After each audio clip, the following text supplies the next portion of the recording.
We did it. Look at that. Okay. Hello. As you can see, things are downloading because that happens. That'll take a little while. But we're here. We are here for the... God, I'm going to have to say this so many times today. Thank you. The Alchemy Horizons Baldur's Gate Early Access event sponsored by Wizards of the Coast here on MTG Arena and here with us on Geek for All. Anyway, it's great to have you all here. I will do the right thing. Oh my goodness. That might be a problem. Give me 1 second. We'll be back in 2 seconds. Sorry.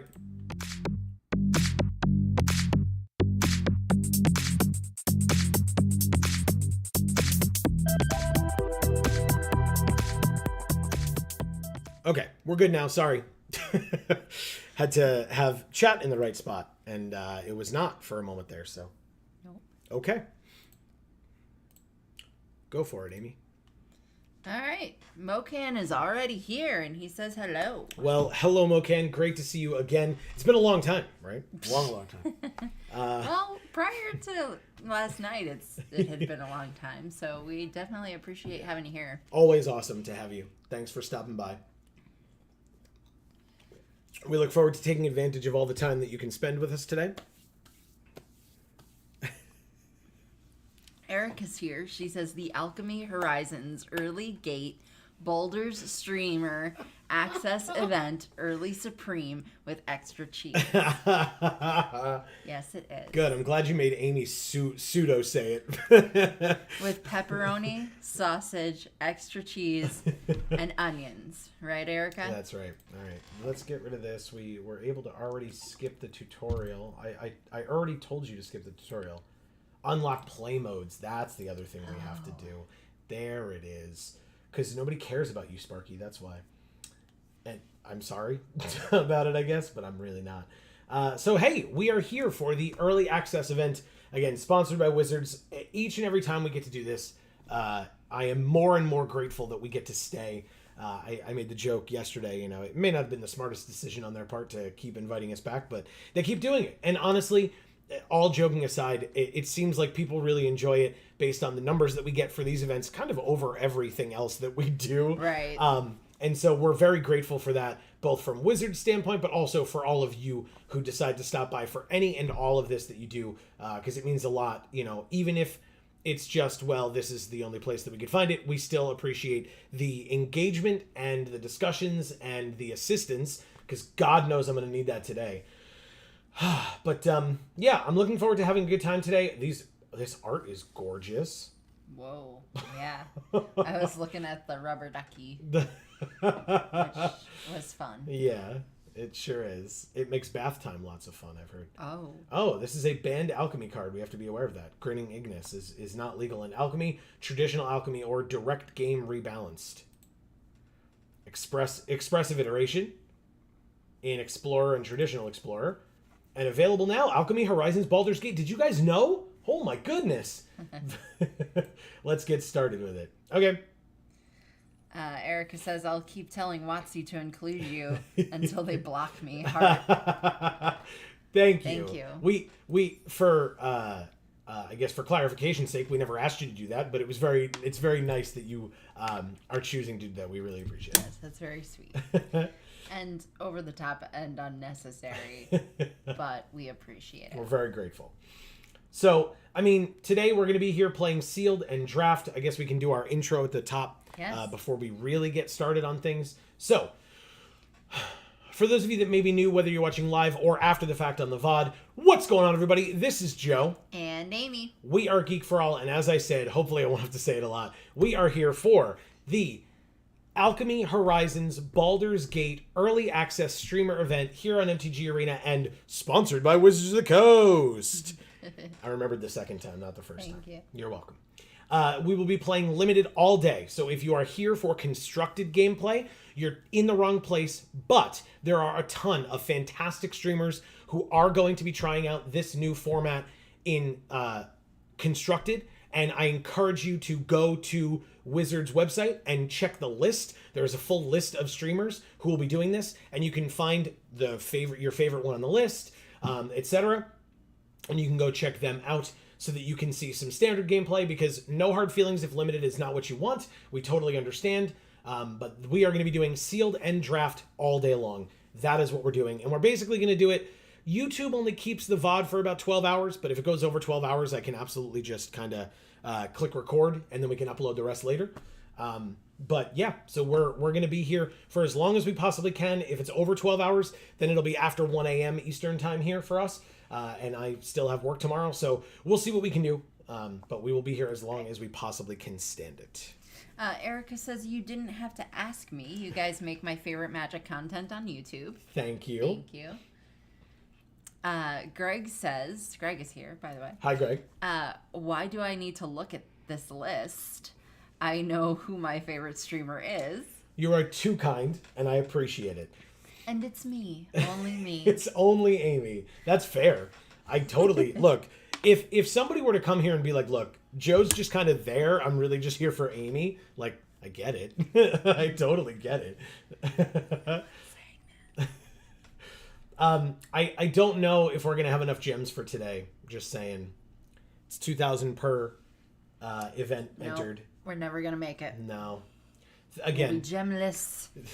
Huge gemless shout out. forever. Huge shout out to Wizards. This is actually super helpful. What? Oh, what? Okay. They actually give a breakdown of the archetypes in the format. Oh, that's nice. I guess they know that probably a lot of people going in don't necessarily know what's going on. Right. Greg says, smile, and Amy is back now. Looks like she is feeling better, I assume. Yeah. And are you? I am. I was going to say, I'm not going to speak for you. I know you are, but yeah. So we receive 6 packs. The cards will be added to your collection, and you'll use them, plus basic lands to build a 40-card deck. We know how Sealed works. For those who don't, I guess that's how Sealed works. You play games and receive prizes based on how many games you win. That's how this event system works. And then in this format, the archetypes are, and these are the basic rundown. Azorius, or white and blue, is you flicker your creatures in and out of play to produce as many triggers as possible, because, as many know, an ETB effect, or an enter the battlefield effect, is pretty standard with white-blue decks. When they come in, a thing happens, and then if you flicker them, meaning you exile them, and then bring them back, that enter the battlefield effect happens again, because they are re-entering the battlefield. So you can get a bunch of triggers, you can get benefits for when things enter the battlefield, and from other cards, or you can have things that maybe double the triggers from something entering the battlefield, stuff like that. Dimir is blue-black, control the battlefield, and sneak in creatures to deal damage to your opponent. So I assume that means ninjutsu and things like that. Makes the most sense to me. So if you have removal plus ninjutsu, you're going to have creatures that are unblocked, and then you can swap in ninjutsu creatures to hit them and get extra benefits for actually hitting them for damage. Rakdos is black and red. The real treasure will be the treasure you make along the way. So it's a treasure matters deck. Things like sacking treasure giving you benefits, or having a bunch of artifacts giving you benefits, or being able to sack treasure to do other things besides just making mana. Things like that. Amy, Gruul, red-green, just says, dragons! Dragons! Okay. Selesnya, which is green and white. The best offense is a good defense. Gain life so you can lower theirs. So it's a life gain strategy. Again, some cards will say like every time you gain life, X or Y happens, etc. The Orzhov, aka white-black, earn bonuses every time your creatures leave the battlefield. That's either through sacrifice. Since it's part white, it could be through blinking, because they're leaving and then coming back, but it still counts as them leaving. Them dying, bouncing back to your hand, things like that. Blue and red, is it, says, more dragons! Yes. Golgari, black and green, says, what's dead may never die, but may live again. So it just means graveyard matters. Either you're milling cards off the top, or you're sacking creatures, discarding cards, but then you're going to get cool stuff in your graveyard, and you're going to be able to get it back to your hand or to the battlefield. Before you keep going, please, I will reach out. Please. Mokan says there is no new ninjutsu. Okay. But some unblockable cards. Thank you. Okay. And Erica says, I went out for breakfast and had a delicious plate of chorizo. I don't know how to say that. I would assume chilaquiles. There you go. Mm-hmm. That. And fried potatoes. So I'm ready to go full couch mode. Amazing. That sounds awesome. Jealous. Erica. Super yes. jealous. Then we had leftovers, and we'll have more leftovers later. Yeah, I had a little bit of mac and cheese. It was delicious. The Boros, white and red, says, because we've been watching the original Pokemon series, prepare for trouble. Use the new double team mechanic to cast creatures with the same name. So, you get to make it double. Get it? Anyway, and then finally... But it's the same name. So is it Jesse and Jesse or James and James? James. And then we have blue and green, aka Simic, and it's even more dragons. So there will be lots and lots of dragons, it seems. I guess so. Okay. Is that everything? That's all of them, all 10. Okay. That's all 10 of the color pairs. Got it. And I actually, don't got it. Even I though don't have that memorized at all. Oh, I was about to say they did it in alphabetical order, but they did not. Okay. Because like Azorius at the top and Simic at the bottom, but no, because then Boros is right before it. So yeah, never mind. Hey, let's open our first sealed pool. We're gonna have a lot of these today, so let's see what we can get.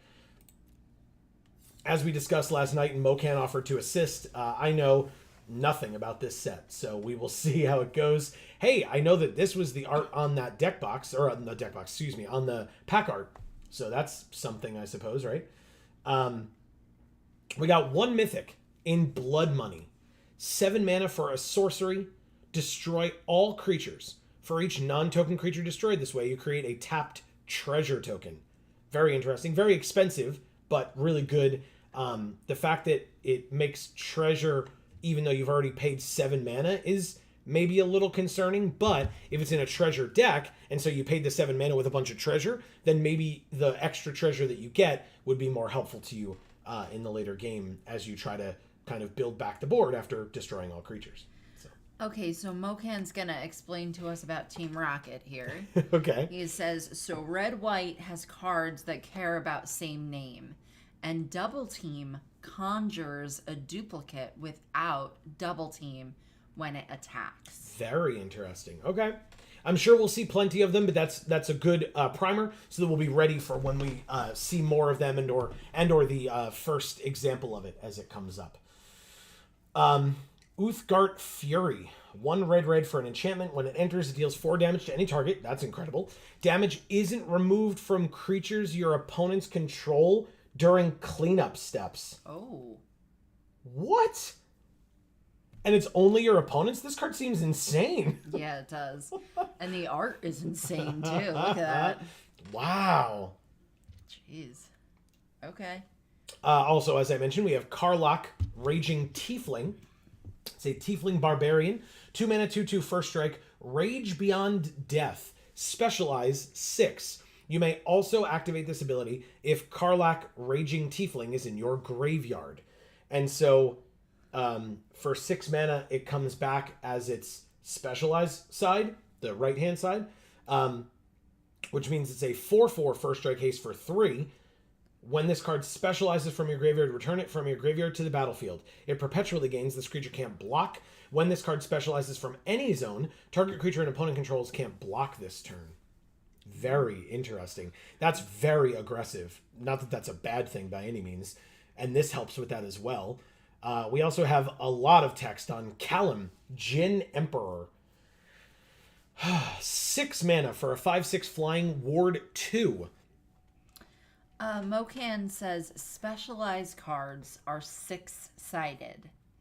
Transform based on the color or land type you discard. Okay. Usually a similar effect with a color specific rider. Gotcha. And then Erica says, oh, right. We are Hearthstone the Gathering-ing. That's right. That's what we're trying to do. It's all alchemy, which means it's going to be Emilio's favorite thing ever. We have Alaundo the Seer. I'll get back to Callum because that's a lot. Yeah. We have Alaundo the Seer. 2 green-blue for a 3/5 legendary human shaman. Tap him, draw a card, exile a card from your hand, and put a number of time counters on it equal to its mana value. It gains when the last time counter is removed from this card. If it is exiled, you may cast it without paying its mana cost. If you cast a creature spell this way, it gains haste until end of turn. Then remove a time counter from each other card you own in exile. So you could absolutely, I feel like, set it up where you're just like, remove a time counter from something on, when is it, upkeep? It gains when the last time counter is removed if it's exiled. So when do you remove time counters? Only when you play something?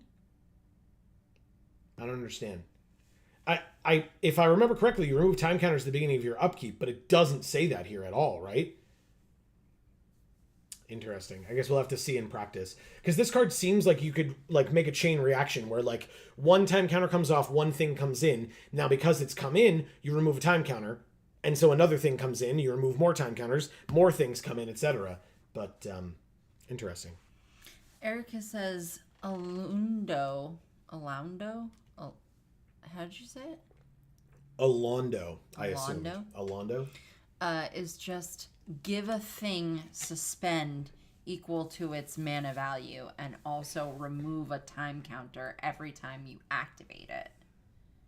But then differently, Mocan says, when the ability triggers, not on upkeep. Okay, so in other words, when you tap him, you do all the things that it says here, and then part of the ability is removing a time counter. Because again, as Erica said, that's how I remembered it, was that time it read like it was just everything had suspend that you get with this thing.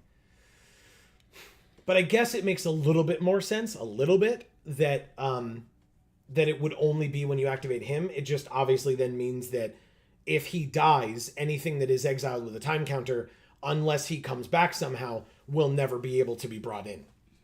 Because they don't kind of go off on their own. Very interesting. Then we have Vladimir and Godfrey. Oh. 2 and a white for a 3/2 legendary zombie knight with rejuvenation. So for 2 and a white, return Vladimir and Godfrey from your graveyard to the battlefield tapped. It perpetually gets +1/+1, but you can activate it only if you have a 1/1 creature. Now, perpetually gaining +1/+1 means that when it hits the field the first time from your graveyard, it'll be a 4/3. Then if it dies, you can still get it back from your graveyard with rejuvenation, but then it comes back as a 5/4. And then if it dies, it can come back again as a 5/6 or a 6/5, etc., because it's perpetually getting that +1/+1. And now, is the artist of this card named Jozu? Seems that way. Isn't that Liliana's brother? Or is that just a similar name and I'm thinking of it wrong? Yes, that is her brother's name. Yes. That's cool. It is cool. Let's see. Mocan says, time counters have no inherent rules. It's worded like that to work with suspend in Commander. Okay. Oh, I got you. Okay, so you can, in other words, you can put this in a suspend deck, and because this says remove a time counter from each other card, that you would still be able to remove time counters from suspend cards, but it doesn't work. This ability doesn't work the same way as suspend. It just gives you the benefits if you're playing it with other suspend cards. It's very confusing, but okay. I will try to remember. I mean, this card seems sick regardless. It's just very cool. It doesn't really work with, well, I mean, maybe with the Callum, but it doesn't otherwise work with any of our other rares and mythics. And I guess then we have to go to Callum. 3 and 3 blue for a 5/6 flying ward 2. Callum's Breath. For 2 mana, you can discard Callum, tap up to 1 target non-land permanent, and draw a card. Then you may exile 2 other cards named Callum Jin Emperor from your graveyard. When you do, return Callum from your graveyard to the battlefield tapped. When you discard Callum, conjure a card named Callum Jin Emperor into your library, 7th from the top. So you don't have to have multiples of these. Obviously, it would be better if you did. But you don't have to have multiples of these to be able to use that ability. If you discard it, conjure a new one into your library, 7th from the top, then somehow get 7 cards down to then do it again because you need to exile 2 from your graveyard. So you need to have 3 of them total, which means you'd need 14 cards to have cycled through your deck, which is not unheard of, especially in sealed. But by the time, I mean, I guess because you're doing it for 2 mana, plus if there's card draw or shuffling the deck and stuff like that, it's definitely possible. Right now, just looking at our rares, I mean, red seems insane. Like, our red seems absolutely incredible right now. Coupling it with, I don't know, maybe white, maybe black. Black is a little expensive. I guess we'll get in. We can check out our fixing and or our uncommons and stuff and see where we can go from there. Erica says they don't pay me enough to read these cards. Yep. It's a lot. Yeah, look at this. Like, I have to scroll to be able to read the whole card. Oh, Jesus, really? It's only a half a line for this particular card, but yeah. Why does the symbol for ward just look like a sand dollar? What do you mean? Look at it. Where? The symbol for ward. It just looks like a sand dollar. This? No, over there. This? No. This. Oh, I see. Sorry. The giant thing on the side. Yeah, I think it's supposed to show that it's like a shield. And so, like, you know, things would, like, bounce off the shield because it's got ward. It just looks like a sand dollar. It looks like a sand dollar. All right, so let's check out our uncommons. We'll see what stands out. In fact, let's sort by that so we can sort by uncommons. Say okay, then go like this. Okay. We have some gold uncommons in Minthara of the Absolute. 4 mana, 2 and white black for a 2/4 legendary elf cleric, Amy. Starting intensity 0. That means nothing to me. Creatures you control get +X/+0, where X is her intensity. Whenever one or more permanents you control leave the battlefield, perpetually increase her intensity, there you go, and the intensity of cards named Minthara of the Absolute in your hand, library, and graveyard by 1. This ability triggers only once each turn. Okay. Interesting. Hard to know if that's good. Cridle of Baldur's Gate. We have seen this card, actually, from the D&D set, if I recall. Blue-black for a 1/3 legendary human elf rogue. So a half-elf rogue, they just don't have half-elf as a thing in Magic. Whenever Cridle of Baldur's Gate deals combat damage to a player, that player loses 1 life and mills a card. Then you gain 1 life and scry 1. Whenever you attack, you may pay 2. If you do, a creature can't be blocked this turn. So there's that unblockable that Mokan was talking about. Thank you. And again, it then gives you benefits when it hits so that, we can be doing better, right? We have Lozan, Dragon's Legacy. 3 blue-red for a 4/2 flying dragon shaman legendary creature. Whenever you cast an adventure or a dragon spell, Lozan Dragon's Legacy deals damage equal to that spell's mana value to any target that isn't a commander. Mokan says you have the blue-red and blue-green Dragon Legends. Okay. Cool. Yeah. So here's the Dragon Bard. What a hell of a creature type. I love it. Green, blue, 1/4. You may look at the top card of your library at any time, and you may cast dragon spells from the top of your library. It's so cool. Look at it. For Corlessa Scale Singer, by the way. So we have Corlessa and Lozan, as Mokan points out. Thank you. We have 2 juvenile mist dragons that are dragons, obviously. So that's cool as uncommons. And they are 5 mana, 3 and 2 blue for a 4/3 flying dragon. It has Confounding Clouds. When it enters the battlefield, for each opponent, tap up to 1 target creature that player controls. Each of those creatures don't untap during its controller's next untap step. That seems like a really good card. Yeah. We didn't do this other green gold card here. Correct. So we have Kaga, Shadow Arch Druid. It is an elf druid for 2 black-green, 1/4. When she attacks, it says it gains Death Touch until end of turn, mill 2 cards. And then once during each of your turns, you may play a land or cast a permanent from among cards in your graveyard that were put there from your library this turn. Okay. Interesting. Okay. We have 2 of this legendary human monk. Rasad, Monk of Saloon. 2 and a white for a 2/2 with specialized 5. When Rasad, Monk of Saloon, enters the battlefield, exile target creature an opponent controls until this creature leaves the battlefield. Whoops. Oh, so this is the 6-sided aspect of it. Okay. You pay it for like multiple different combinations of mana. Very strange. And then different abilities happen depending on what you do. Specialized cards are 6-sided. Right. Transform based on the color or land type you discard. Usually a similar effect with a color-specific rider. Very strange. And we have 2 of them. Okay. Here's an adventure on Pegasus Guardian. 6 mana, 3/3 flying. And we'll look at the creature first. At the beginning of your end step, if a permanent you controlled left the battlefield this turn, make a 1/1 white Pegasus with flying. That's here on the right. Or the adventure side is 1 and a white for rescue the fowl, or the foal. How do you pronounce the foal? Foal. Thank you. For an instant, exile target creature you control, then return it to the battlefield under its owner's control. So it's got the blink aspects for the blue-white deck, and it's got the when a permanent leaves the battlefield effect for the white-black decks. Very interesting card. It's cool that you were just able to ask me how to pronounce something. I appreciate that. That's because it's a horse. That's true. Mokan said Rasad, for example, are all death triggers. Gotcha. Okay. So all the things that you're triggering. Yeah, because it says when he dies, make 2/1/1 dragons.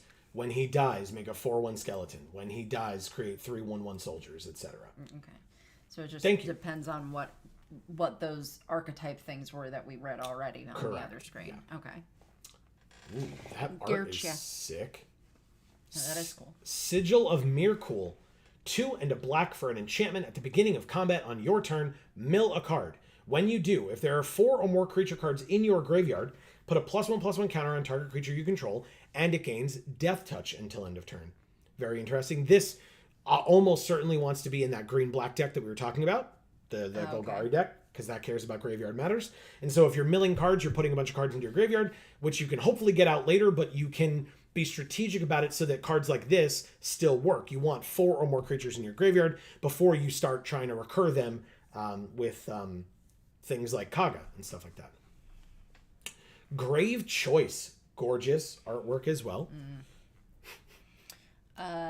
Erica says, I am woefully out of my depth here. You and me both, sister. We're just here reading things and trying to learn something from what Exactly. Well, maybe we'll pick it up by the end of the day. We've got like 12 hours, so let's see what we can do.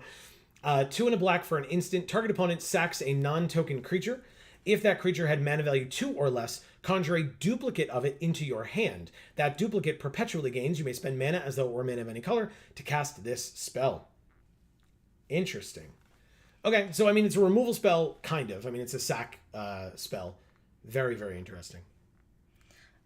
She says, and I'm bad at magic even when I know what the cards do. Samesies. Also samesies. Did we watch me last night? I watched me last night. Mocan says, as a note, cards with the A in the bottom middle, for example, are alchemy cards. Yes, that I think we knew. Ones without are reprinted from either AFR, which is Adventures in the Forgotten Realms, or Commander Legends Baldur's Gate. Thank you. Perfect. Okay. That is very helpful. Okay. So yeah, I mean, so that's why you get like this Goblin card, Amy. Yeah. Is a new alchemy card. This Grave Choice is a new alchemy card, etc. Whereas this is not, this is not, this is not. We know Krydle wasn't, but Minthara is. So things like that. Yeah, well, we could tell Minthara was because when we read the card, we were like, what the hell? Yeah, I mean, it's, again, alchemy, as Erica mentioned with Hearthstone, the Gathering. It's very much stuff that can only be done through... Arena. Well, through digital gameplay of any sort. But yes, for, in this case, on Arena only, this would not work in paper because you're conjuring a duplicate of a card into your hand. So, like, you would have to pull another one from your collection, put it in the sleeve, and put it in your hand to be able to, like, have them not know where it is or something like that. Very, very complicated, very weird. Then maybe it gets shuffled back into your deck or something. So, yeah, way too complicated for paper Magic. That's all. Mocan says Minthara yes. has a paper version which is basically identical but uses counters on players rather than intensity. Makes sense. It's confusing. Yeah, definitely. Yeah, because the other thing is when something perpetually gains something, like you can't put a card with a +1/+1 counter on it in your graveyard that it's keeping because like then you have to stack the counters and the cards in your graveyard and like you wouldn't be able to keep track of it. You'd easily like knock the counters off or something or not be able to keep a cohesive graveyard. So it'd be very, very confusing. Who needs a cohesive graveyard? People that are getting things out of their graveyard and the graveyard matters and things like that. Skullbriar intensifies. Okay.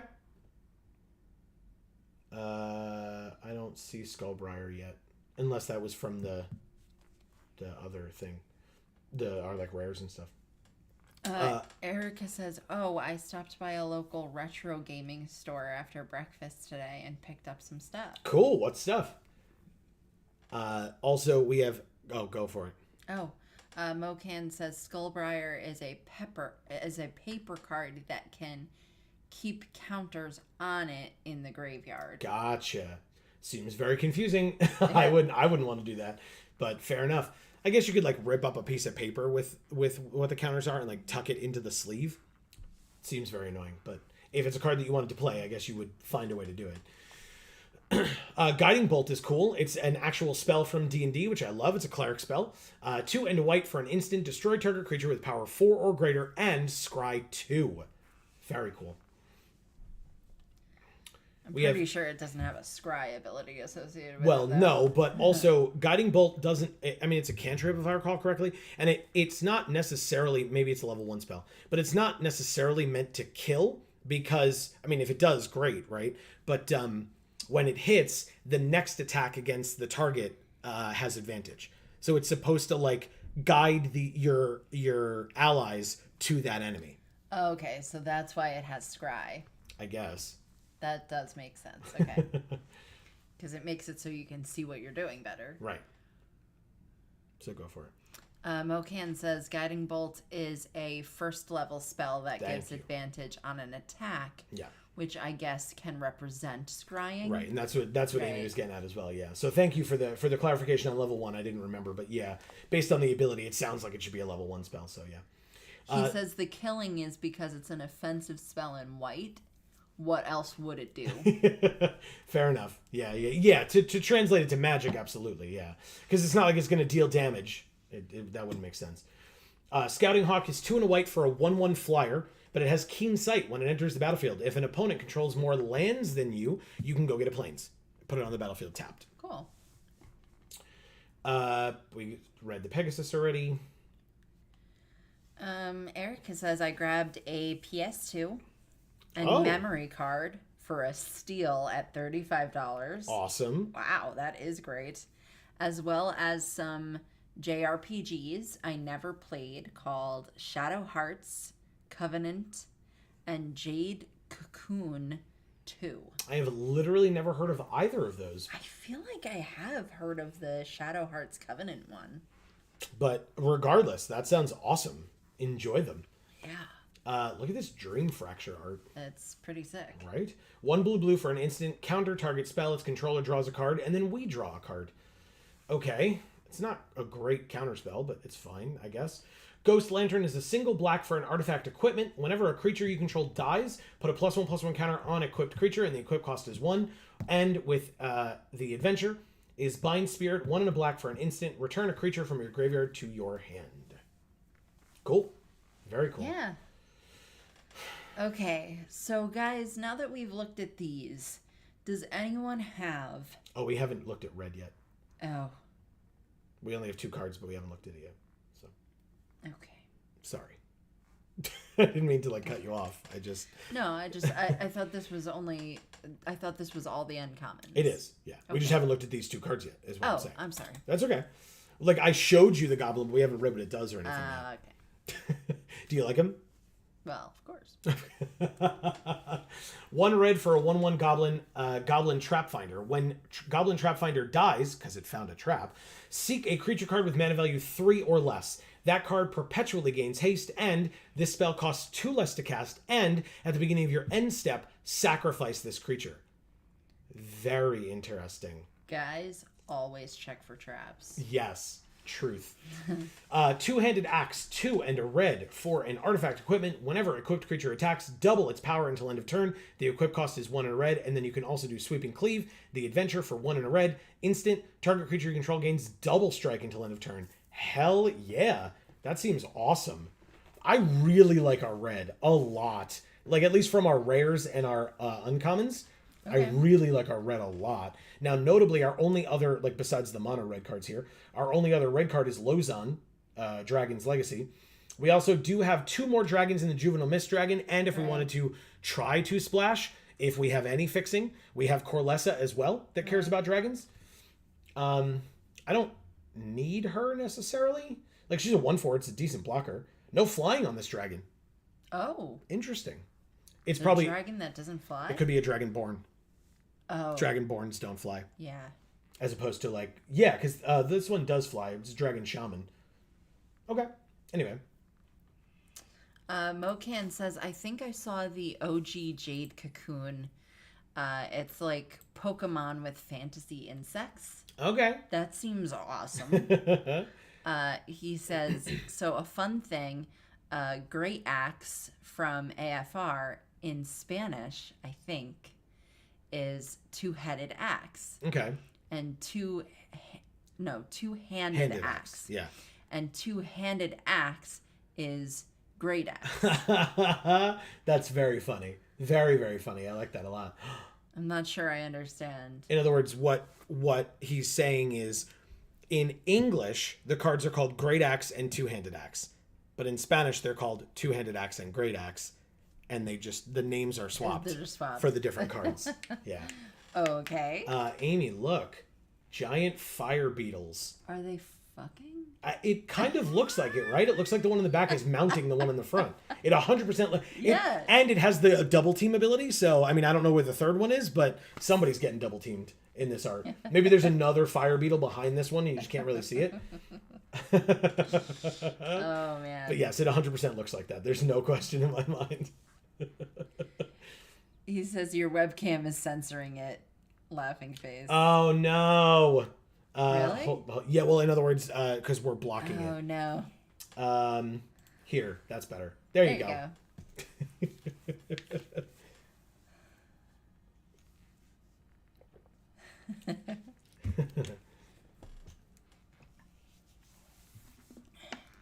Yeah, they're definitely having sex. Yeah. 100%. Way to go, giant fire beetles. Yeah. What were you going to say? I'm sorry. You did it. Amy, look. They're doing it. Is that a frog? Yeah. It's so cool. It's like a frog shaman. Yeah. I actually love this art. It's a druidic ritual. It's a frog druid. Nice. It's pretty cool. Right? Yeah.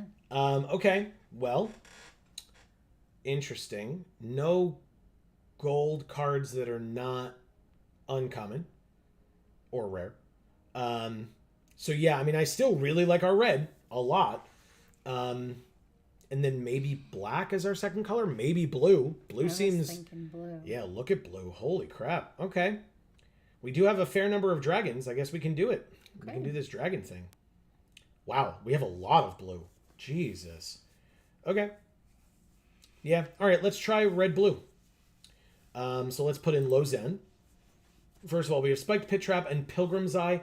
3 mana, 1/1 flyer. When it enters, you may search your library for a basic, reveal it, put it into your hand, and then shuffle.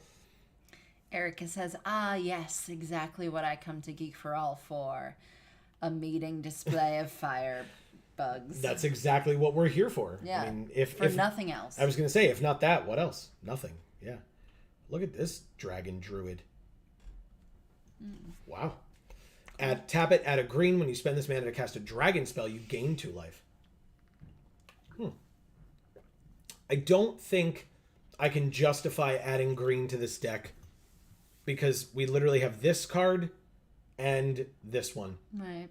And that would be it. So I'm probably not going to do that and go that route. Well, how many is typical for a splash? I mean, it doesn't matter. Well, sorry, I don't mean to dismiss your question. 1 or 2 would be fine, 3 maybe. But you would, in my opinion, they would have to be earth-shattering cards for you to be splashing them. Yeah. This taps to add a green and is an 0/2 for 2. And this is a 1/4 that we could cast dragons from the top of our library, but I don't think we need it that badly. Okay. Especially to splash for when our only fixing is 3 Pilgrim's Eyes. Well, and being able to tap the green card for green. Which you need green to be able to play. Yeah. Yeah, that's true. That's the problem with mana dorks in your off color, is that you need to be able to play them to be able to then use them, and we're only doing it for 1 other card. Right. We would only Kinda need 1 silly. green pip. Yeah, it just doesn't work, which is unfortunate, but fine. Oh my God, Erica. She says, my neck, my back, my thorax, and bug sack. Hot. Amazing. So we're definitely putting in the Trap Finder. We'll put in Karlach. What are you? Reckless Barbarian. 1 and a red for a 2/2. Sack it to add double red. I'll think about it. If people have strong opinions, let me know. You find some prisoners. We can destroy an artifact. We can exile the top 3 cards of target opponent's library, choose 1, and we may play it until our next turn. Seems whatever. 2-handed axe definitely gets in. I would play the Fire Beetles. 3 mana 2/2 menace, and then you get another one. We definitely play the Uthgard Fury. Valor Singer, we definitely play at the beginning of combat on your turn. One of your creatures gets +1/+0 until end of turn. Unexpected Windfall I would play. Discard a card, draw 2 cards, make 2 treasure. Faraday's Fireball definitely gets in. It's burn. Warriors of Tiamat. 5 mana 4/2 haste double team. Definitely play that. And definitely play Earth Cult Elemental as well. Going to the blue, we have a fair bit of blue. We definitely put in anything that's a dragon, firstly. Hypnotic Pattern. Look at those hyenas. They're not having a good time. It's pretty cool, actually. Yeah, I don't love the ability, but that's fine. Sleight of Hand. 8 mana, draw 2 cards. For Timora's Invoker. It's a little expensive. But his hat is so cool. It's an Orc Rogue. We have Undersimplify. 1 and a blue for an instant counter target spell, a creature. Yeah, target spell, sorry. If it's a creature, it perpetually gets -2/-0. Counter that spell unless the controller pays 2. Oh, it's choose target spell. Silly me. Okay, so no matter what, it would get -2/-0, and then if they can't pay the 2, it also just gets countered. Interesting. We have a Wizened Gith Zerai, which is a Gith monk for 1 and a blue for a 2/1. Gith Monk, Psionic Adept. Whenever Wizened Gith Zerai becomes blocked by a creature, that creature perpetually gets -2/-0. But if they're blocking the Gith Zerai, it's the Gith Zerai is then dying. So if we're not really getting it back, I don't think that's that good. What's a gif? This type of a creature. I'm not fully.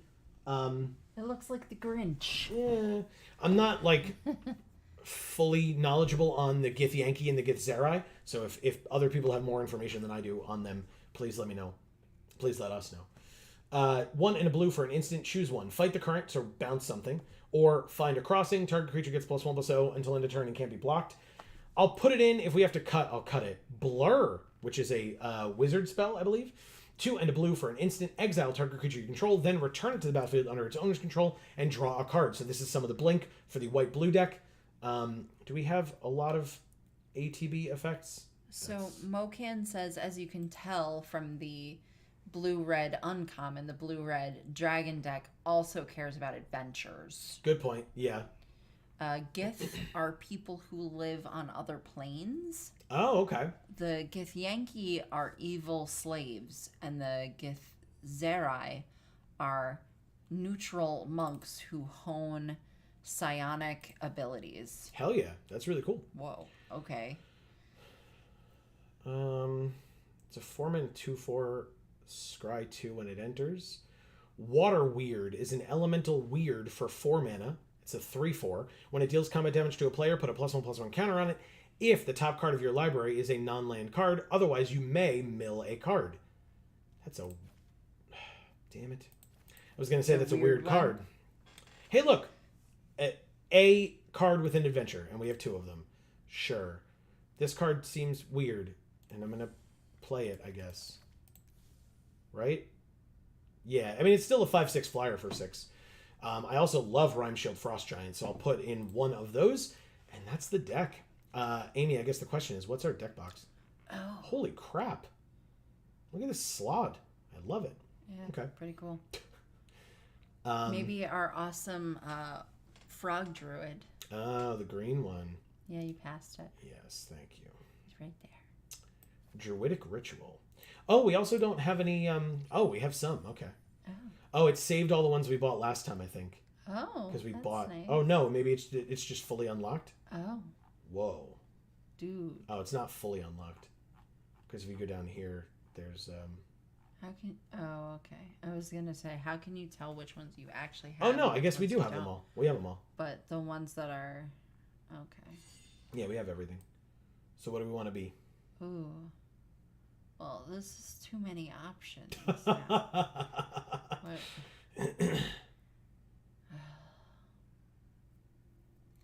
This is hard. Is it? Yeah. Oh, look. It's Nahiri. You want that? No. No. I don't like that one. Okay. That's a cool Saheeli one, though. This one? Yeah. You want that? We are blue-red. All right. Fine. Easy. Oh, and we want Nissa. Because we were the better choice, which is a Johnny, but it's fine. I get it. You don't have to switch when we do these. It's fine. I don't mind. It's our brand, right? When we stream, we're that. Wow, our curve sucks. Holy crap. Oh, boy. Wow. We have 15 creatures, 8 none. All right, let's see how this thing works. We'll see. Let's play. First game of the day. Chromatic dragons are driven by greed and united by their sense of superiority. Meanwhile, metallic dragons are curious, protectful, and can shapeshift into something that I missed the last couple of words. Talde Jamal is our first opponent. 3 land. This costs 3, this costs 5, 3, and 3. I'll keep it. Great hand. Okay. Blue.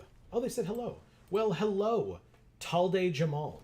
This field is cool. Yeah, I guess the new Baldur's Gate field.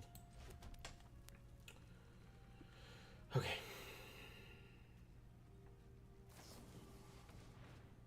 You line up the shot. 1 green, fire a warning shot, draw a card, or they could have conjured a card named Plummet into their hand, or conjured a card named Naturalize into their hand. That's really cool. You and your plummets, man. Let's play the giant fire beetles. Yeah. If they have removal for it. What? Oh, it's when it attacks? Okay, so when it attacks, we get a copy. So if it dies, we don't get the copy. That was not unexpected. Let's play this land. We have 4 now. Let's play the Pseudo-Dragon Familiar and see what else they have. They are grueling. Yeah, you need to ask people first if they want to watch your fire beetles have sex. Because if they didn't want to see that and they're seeing it, they're just going to kill them. Nice. We're going to put that owlbear to sleep because it's a 4/4 trample, and that's very scary. What are their sleeves? It looks icy. Oh, It's it's like a little chibi Ashiok. They have their own giant fire beetles, so you know how good they are. All right, let's go to combat, attack. I guess we'll use the adventure and hit them for 4 more. Okay. What does this do? Whenever it attacks, double its power. And we can play it for 3, equip it for 2. Okay. I mean, we need another red. We need another land in general. Because we could play a lot of our cards if we could get another land. Just any other land. I guess we'll just... Yeah, because we don't even have the second red for the unexpected windfall. Erica says, I saw Ashiok and my brain went Maleficent. When it dies, seek a creature card with mana value 3 or less, perpetually gains haste and blah, blah, blah. Alright, so... Combat, attack. They played a 7/6, by the way, because they are getting their land drops, and we are not. So... Gives something flying until end of turn, which is irrelevant. I guess we're going to be chump blocking this Hill Giant Herd Gorger. And we can then seek a creature with mana value 3 or less. Okay. I mean, that would be cool. At the beginning of your end step, sack it. Costs 2 less. Okay.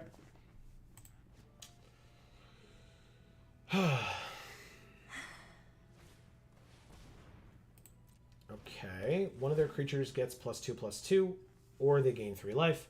It'll be the +2/+2 on the menace thing, so they can hit us for 4, because we are obviously chump blocking the 7/6 if and when it attacks. There it goes. Pass 2 blockers. We block.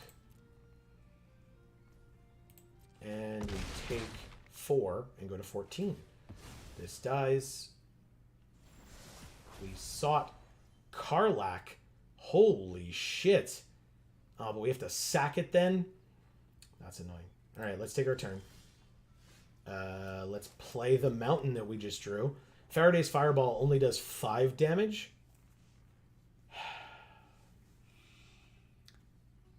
And this is only a 4/5? How do we win this game? Or do we not? When it enters, tap one of their creatures. It doesn't untap. Sure. I'll play this 4/3 flyer.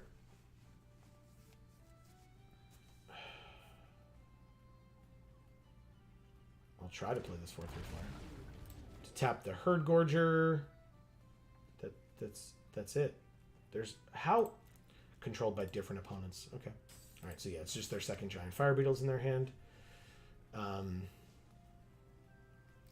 Erica, are you a Maleficent fan?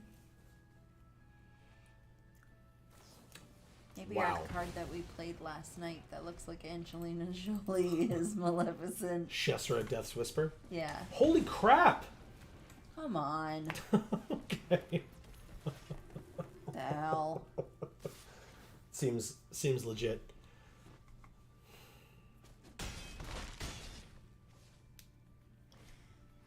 Wow. Hey, look, we finally are getting land.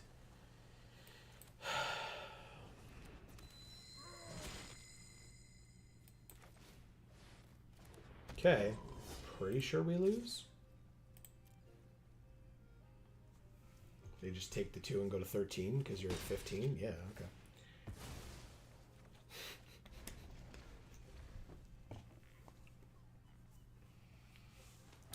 Erica says, I do love Maleficent. What? They had a second 7/6 that gains them 3 life when it enters? I'm sorry to have disrupted. Or to have... Go ahead. not responded to you. Wait, 1, 2, 3, 4, 5, 6, 7, 8, 9, 10, 11. So yeah, we absolutely lose. That's What so the hell? Thank you, Talde Jamal. Wow.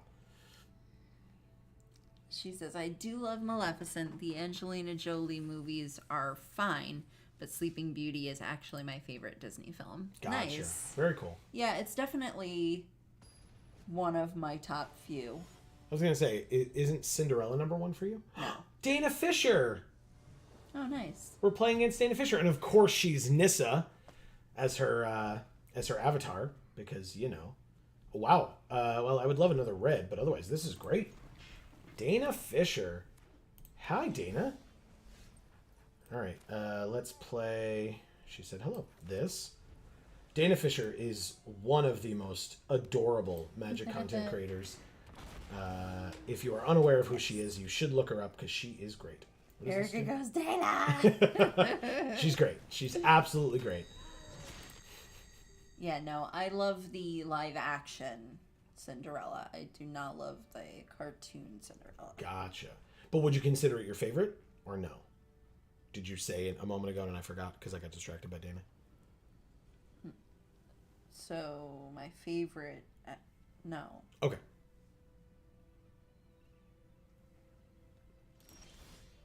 Look at this Dragonborn Looter. Okay, let's play this. I'm not going to Charmed Sleep it. That doesn't make sense. I could Giant Fire Beetles, but I'll do that post-combat. Let's attack with Karlach first. Uh-oh. Okay. I was worried. Okay, very good. Now this lets us scry 1, draw a card. Still just going to play the 2/2. Okay.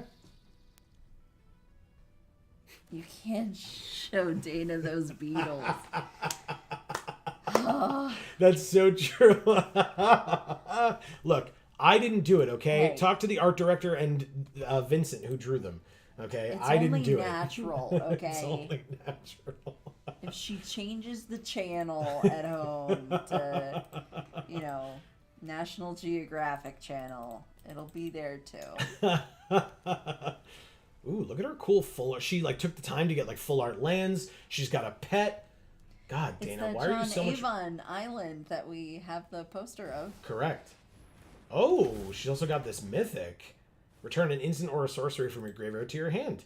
And she had already discarded this thing because of her looter. Really nice. Okay. I genuinely still don't know what Specialized does. No idea whatsoever. Like, Mocan explained it, and I think you did a great job explaining it. Doesn't mean I know what it does at all. No idea whatsoever. Like, when it's in the graveyard, an ability looks like it can be activated by something somehow, but that doesn't mean I know anything about it at all. All right, let's...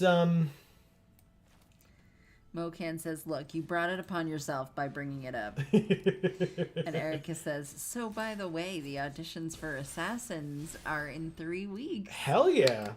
Nice. That's still further off than I thought it was, but regardless, Yeah, that's me awesome. too.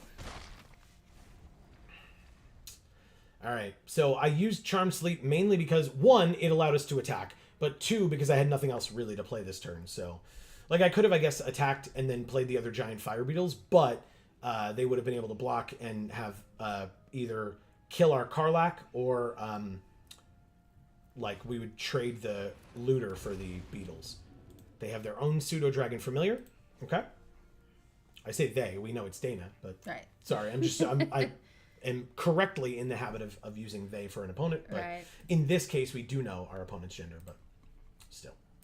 Erica says, I was told early because I think the director wants me to audition. Awesome. Nice. Really I hope awesome. so. That's a great feeling.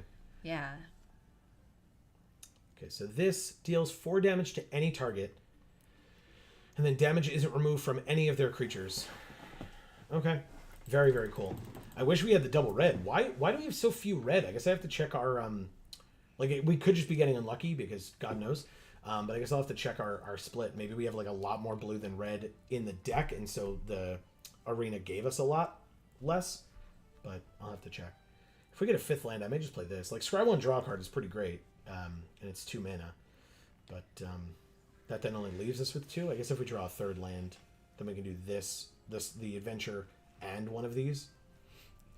So Dana's avatar is Nissa, of course. Of because course. she always cosplays as Nissa. But our sleeves are Saheeli, who I cosplayed as. That's right. Absolutely right.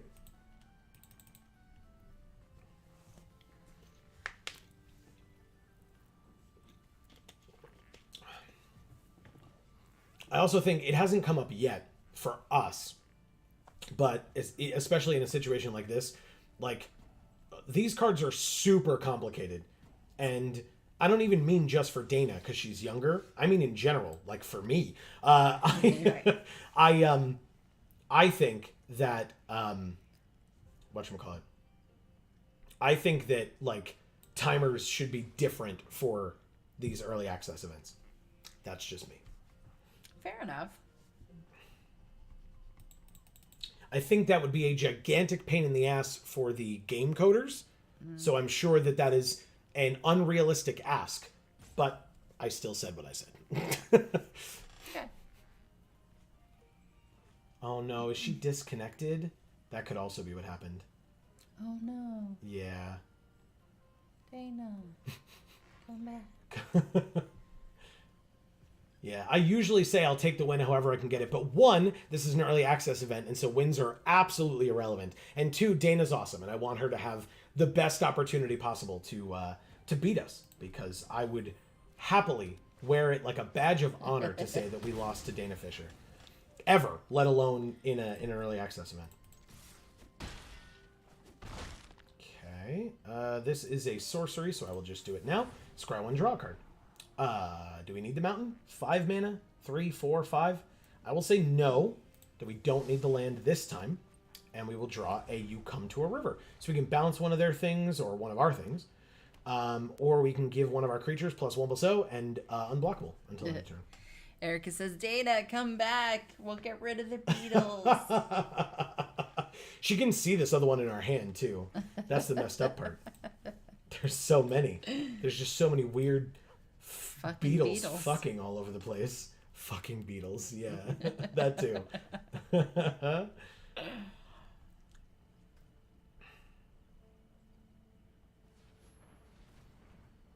She's back, obviously. She's tapping mana, doing stuff. Yeah, this enchantment seems awesome to me. Really, really awesome.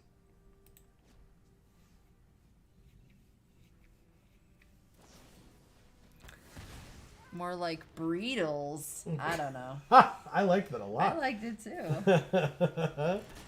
Oh, Jesus. Okay. She called for aid. You're confronted by robbers.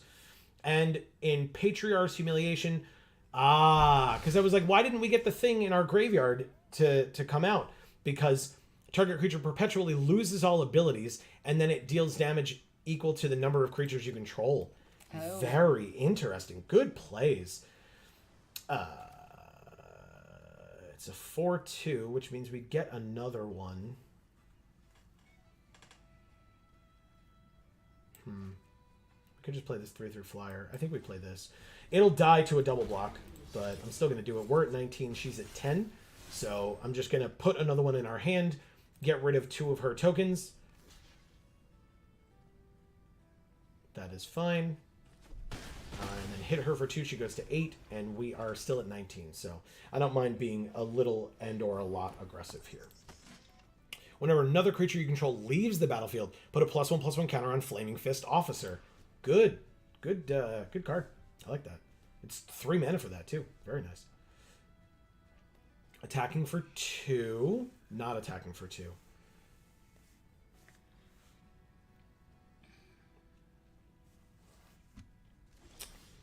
Charmed Sleep.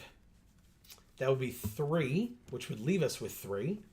So I couldn't play this.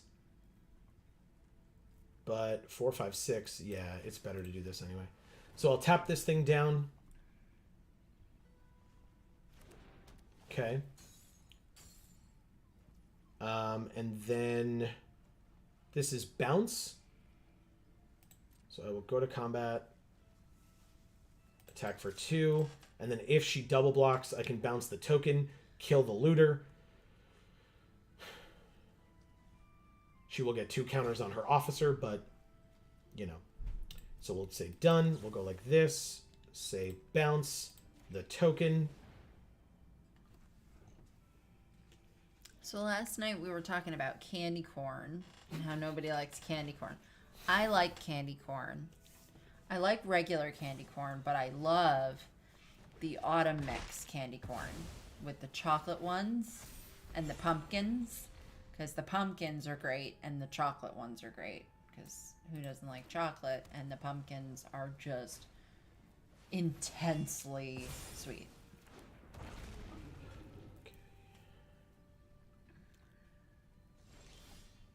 Whoa. We can play this. 5/6 flyer. Ward 2. I guess we just do it. Okay. I'm going to try it. I know I'm supposed to like discard him, but that's only if we have him early on. Right now she has a 4/1 flyer, and I want to play this 5/6 flying Ward 2. So, you know.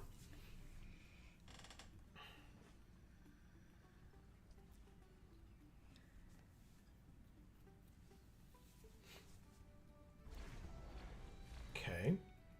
She has 3 cards in hand. It's a little sweaty, a little scary, because she's got enough mana to, yep. I'll say nice to that. Nice job, Dana. Very nice. Hit us with a little bit of our own medicine, right? Juvenile Mist Dragon. Can tap one of her things, and then it does an untap. It's not bad. But we could also just play this, right? It's got haste. And she's got 2 cards in hand. Yeah, let's try it. Put her to 4. And pass. Dwarf Cleric. Gain a life and draw a card. Good, Nice. Good ability. And a 2/2 lifelinker. Whoa. Very nice. Okay. The question is, yeah, I mean, we're definitely going to take 4. The question is, am I trading our warriors for her priest? I don't have to. 5 mana.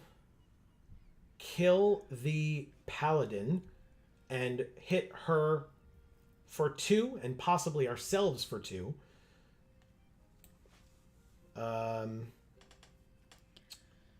Or if I do this, 1, 2, 3, 4, that would only leave us with 4. It's not enough to play our 5 drops unless we draw a land.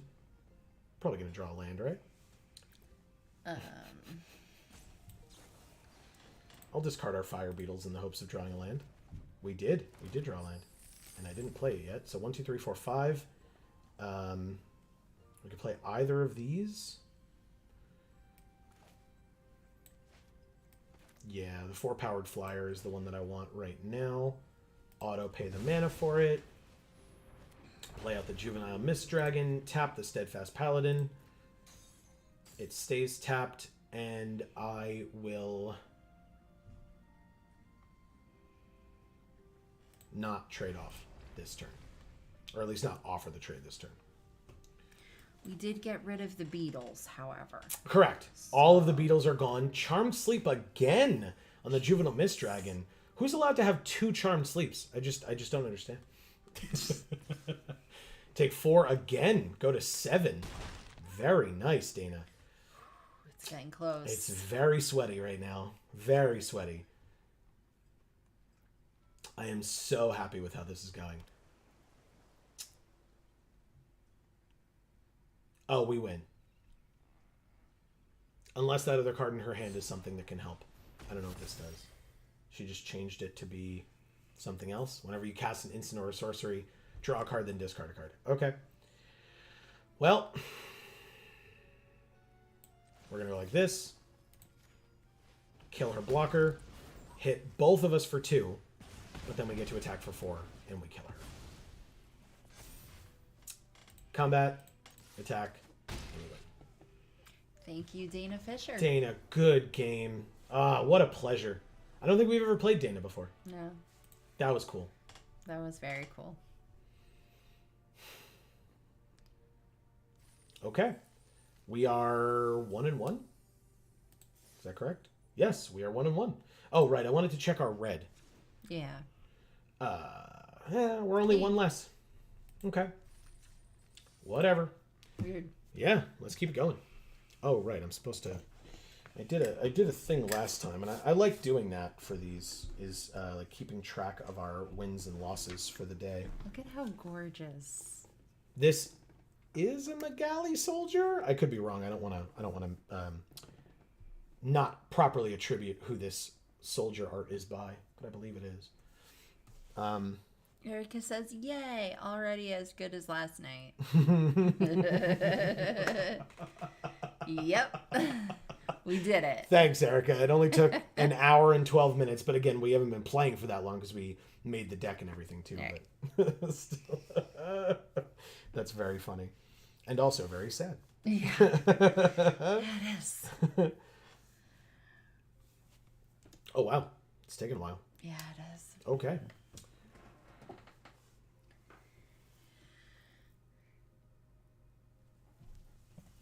Erica says definitely Magali. Not sure if it's a soldier though. Okay. Thank you, by the way. Do I care about... Oh.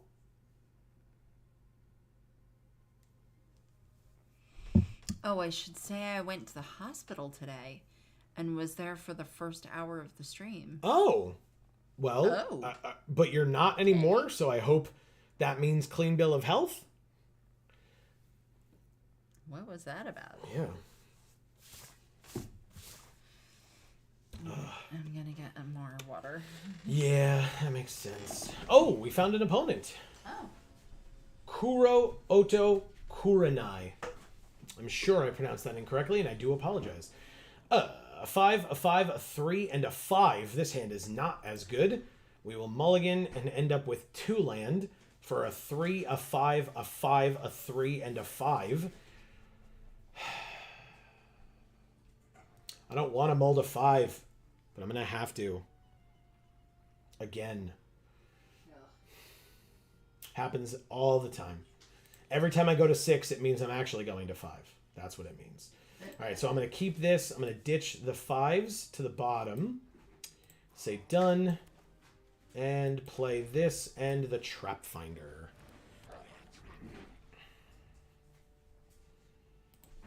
Erica, I'll let Amy read that out loud so we can both hear it when she gets back. This just bounces or +1/+0, so yes, we'll do that. Attack for 1. Very good. And the turn. This is going to be very terrible very quickly. Fiend Lash. +2/+0 and reach. Whenever equipped creature is dealt damage, deals damage equal to its power to target player or planeswalker. Holy crap. What? Alright, well, let's go like this and like this and end our turn. Alright, I mean, we can tempo them out by bouncing the first thing they actually play. 3 colors and no plays yet. That's very scary. Combat. Attack for 1. Okay. 17 to 20. Your goblin's getting there, Amy. It's dealt 3 damage to our opponent so far. Oh. Water Weird. Pass to attackers. Sure, let's go ahead and bounce their thing now. Okay, so Erica says, mostly, yeah, I'd been having a lot of tingling and slight numbness in my legs and feet and wanted to get it checked out. Sure. Turns out I have a little poor circulation. Okay. That's not as bad as it could be then. No. All right, Faraday's Fireball kills the Warriors of Tiamat, and before it gets to attack, so that they don't get the other copy of it. And then we both take 2, but still, that means it's 14 to 18. I drew another land. Let's go to combat and attack for 1. Okay. Get there, Goblin Trap Finder. Water Weird is fine. Please equip it. Damn it. Damn it, lands. There's something in my glass. Gross. All right, let's Charmed Sleep on their Water Weird.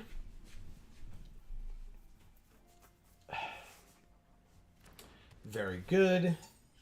They do have 4 more cards in their hand right now, but this goblin is going the distance. Holy crap.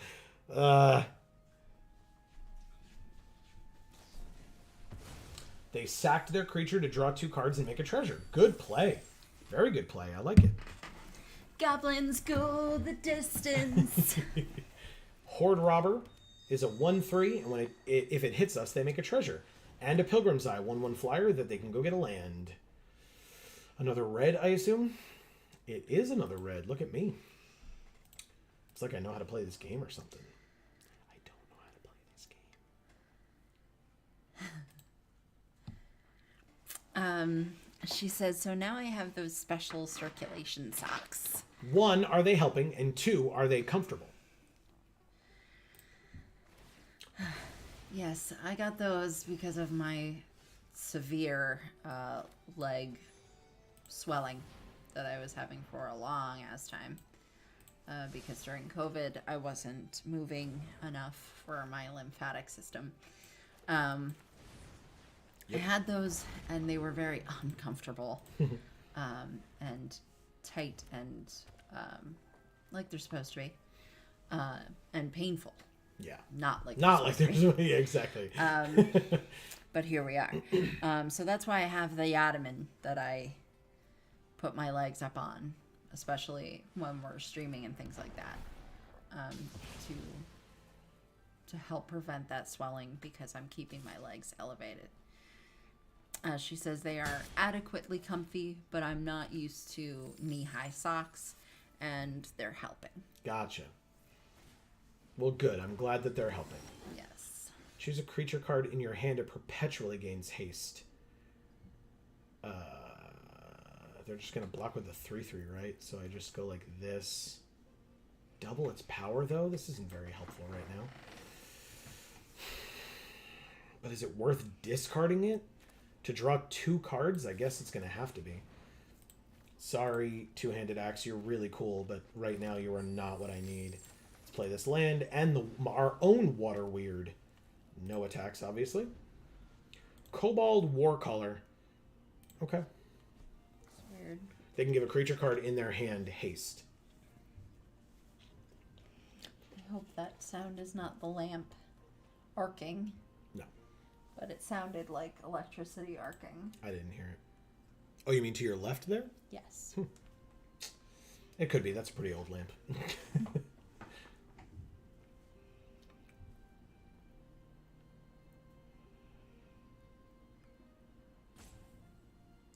Thinking.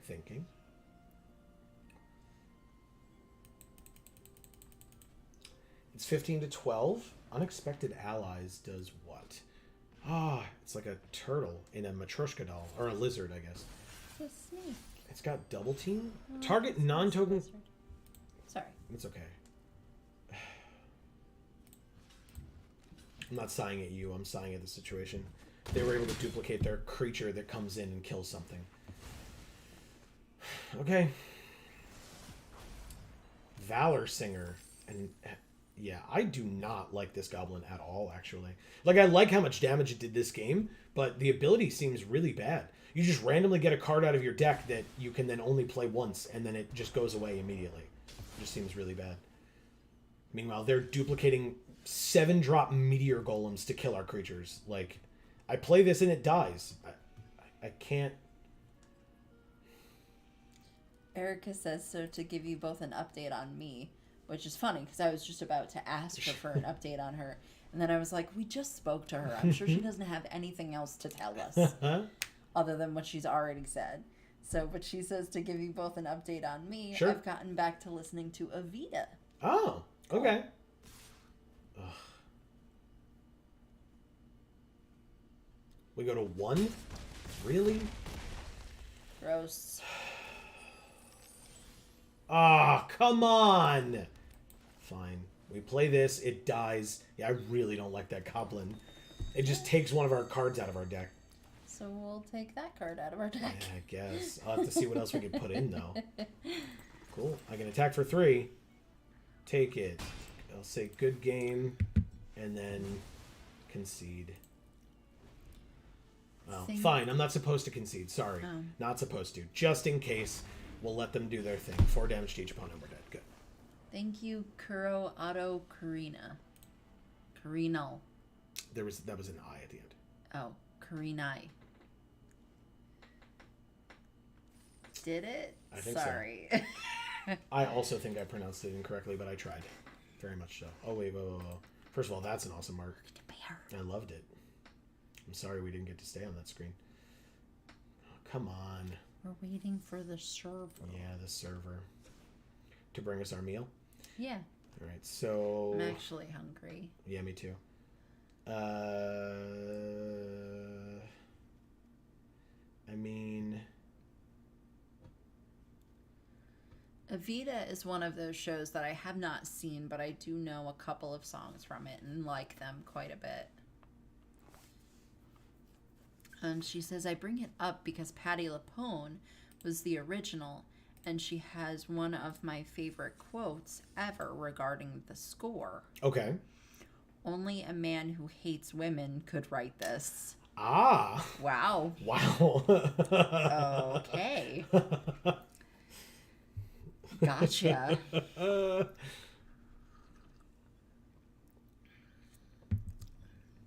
Baldur's Gate is a welcoming and inclusive port city on the Sword Coast. It's a haven for opportunity, commerce, and corruption. So now we know a little bit more about Baldur's Gate. Mirren was one of the guardians of Candlekeep, Faerun's famous library fortress of enlightenment and knowledge. The ghostly and lonely dragon only desires to protect Candlekeep and to fly again in the blue sky. Oh. Well, maybe it will get its dream one day. Maybe. We found an opponent. Mayoiga Games. Oh, I thought it was Mayo Egag Games. That is also a possibility, I suppose. Sure, yeah. It's a weird hand, because it's 4 5-drops and 3 land, but we do get to scry 1 draw card, and I'm going to go ahead and say that that's good enough. Right? Seems correct, right? Everybody's happy with that, right? Right? I have so many 5-drops in this deck. Hey, look, another land. That's actually super helpful, because now we only need 1 more land. There it is, but that's a blue? I'm going to risk it. I'm going to risk it. Oh, Jesus Christ. Oh, my God. Oh, my God.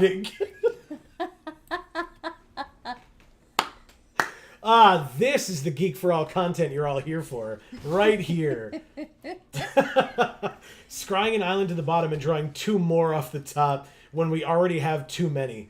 Holy crap. All right, I can't do anything because I'm not going to Charm Sleep a 2/1, and I can't do it against this. Hexproof from Artifacts and Enchantments. We're at 14. Jesus Christ.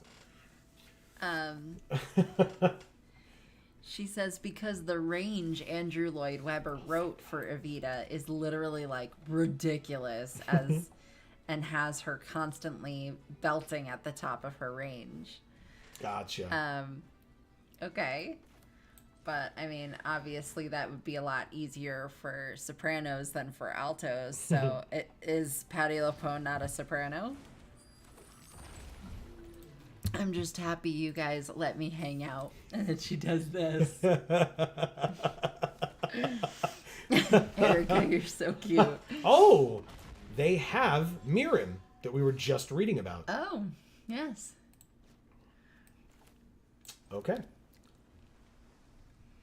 Rich is here and says, what's the goal for today's event? The goal for today's event is to do as best as we can while attempting to understand these cards, basically. And I'll copy Erica and go. Yeah. All right. She's got Ward 2. Whenever another non-token dragon enters the battlefield under your control, create a token that's a copy of it, except the token isn't legendary if that dragon is legendary. Well, that's not super helpful with this. Yes, I want to target it. Yes, I'm going to have to pay the extra 2. Yes, I will pay the extra 2. But I have to tap their 6/6 flyer. It's very scary. And then I'll attack them for 4. 16 to 14. We're getting there. But yeah, that's our hope, Rich. We don't... I don't know any of these cards. I'm like slowly learning about them. But yeah, I'm pretty sure we lose this game like almost instantaneously. Mocan was helping us a lot before, but...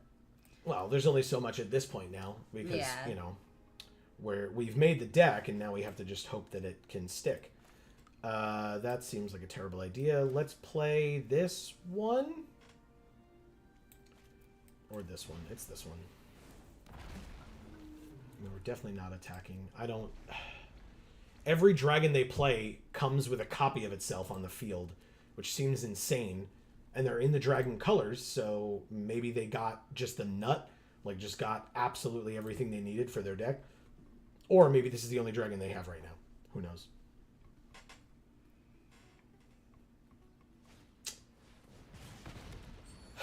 Okay. Jesus.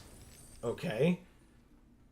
It's fine. I wasn't planning on blocking with this one, if I could have helped it. But, you know, Hobgoblin Captain is fine. They have one card left in hand. I was planning on blocking this way, so there you go. Okay, we have a 3-2 to deal with. Eric says my goal for today was just to hang out with my friends Joe and Amy. There you go. So far, goal accomplished. Yeah. Well, I can play this other flyer. That's something, right? It sure is a 4-2, and we sure are going to take 8 and lose. But, you know, we sure did try.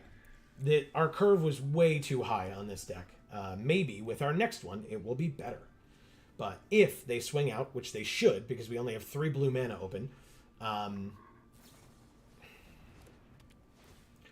Okay, never mind. We at least could have blocked, but instead we just go to -3. Thank you, Mayo Iga Games. Or Joe's version of it, which is what? Mayoiga Games is what I said, but who knows which is correct. We went 1-3, so far we are on par if we lose the next 3 games to tie our record from last night. Okay, we got 3 packs. Let's do that again. I'm definitely not ready to draft this yet, if anybody was even questioning it. But we have many hours of this left, so we'll get there. This sealed gives us no mythics, notably. We have Basilisk Collar. 1 mana for an equipment. Equipped creature has Death Touch and Lifelink, and the equip cost is 2. That is incredible. Is there more to read? No. Okay. John Irenicus, the Exile, is an elf wizard, 4 mana, 3/5. At the beginning of your end step, draw a card if your library has more cards in it than target opponent's library. Otherwise, each opponent mills 5 cards. Is there a mill deck in here? In this set? Because that would be insane. I want to make a mill deck today. Because I love mill decks. Kindred Discovery. Look at the Kenkus. Yeah, they're cool. Yeah. 5 mana, at least I believe that's what they're called. Somebody can correct me if I'm wrong. 5 mana for an enchantment. As Kindred Discovery enters the battlefield, choose a creature type. Whenever a creature you control of the chosen type enters the battlefield or attacks, draw a card. It very much feels like this would go in the dragon deck. But okay, now let's look at our white/white-red. Archivist of Ogma. It looks like a baby, like a child. A halfling cleric, that's why. It's 1 and a white for a 2/2 with flash. Whenever an opponent searches their library, you gain 1 life and draw a card. Interesting. Stick Together. 5 mana for a sorcery. Each player chooses a party from among creatures they control and then sacrifices the rest. So to choose a party, you choose up to 1 of each cleric, rogue, warrior, and wizard, and then sacrifices the rest so that if they don't have a cleric, a rogue, a warrior, or a wizard, everything dies. But, I mean, you know, we have a cleric and a wizard right here of the 3 creatures out of these 6. So, Erica says blue-black in paper Baldur's Gate is a mill/theft archetype, I believe. Awesome. Love it. Marcus is here and says, sup. What's up, Marcus? And happy Tuesday. Erica says, hi, Marcus. Hi. And happy early access event.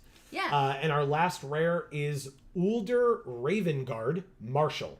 1 red-white for a 3/3 legendary human noble soldier When older Ravengard Marshal enters the battlefield, another target non-token creature you control gains double team until end of turn. Whenever he attacks, conjure a duplicate of another target non-token attacking creature into your hand.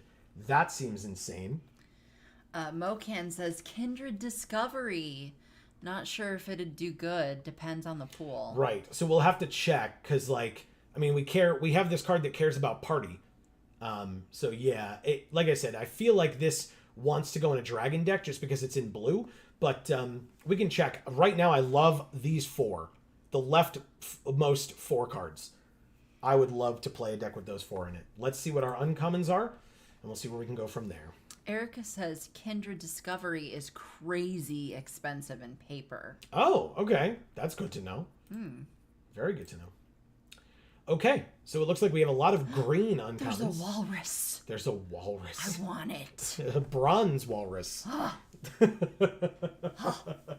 at him, he's so cool. It's a 3-mana 2/2 artifact walrus. When it enters, scry 2, and then you can tap it to add 1 mana of any color. Yes, take the walrus. It's a good card. Amy.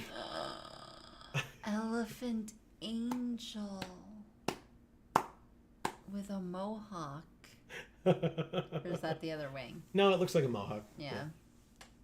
It's so cute. It's like a little baby. Little baby elephant angel. It's very cute. And its name is Lulu. Its name is Lulu.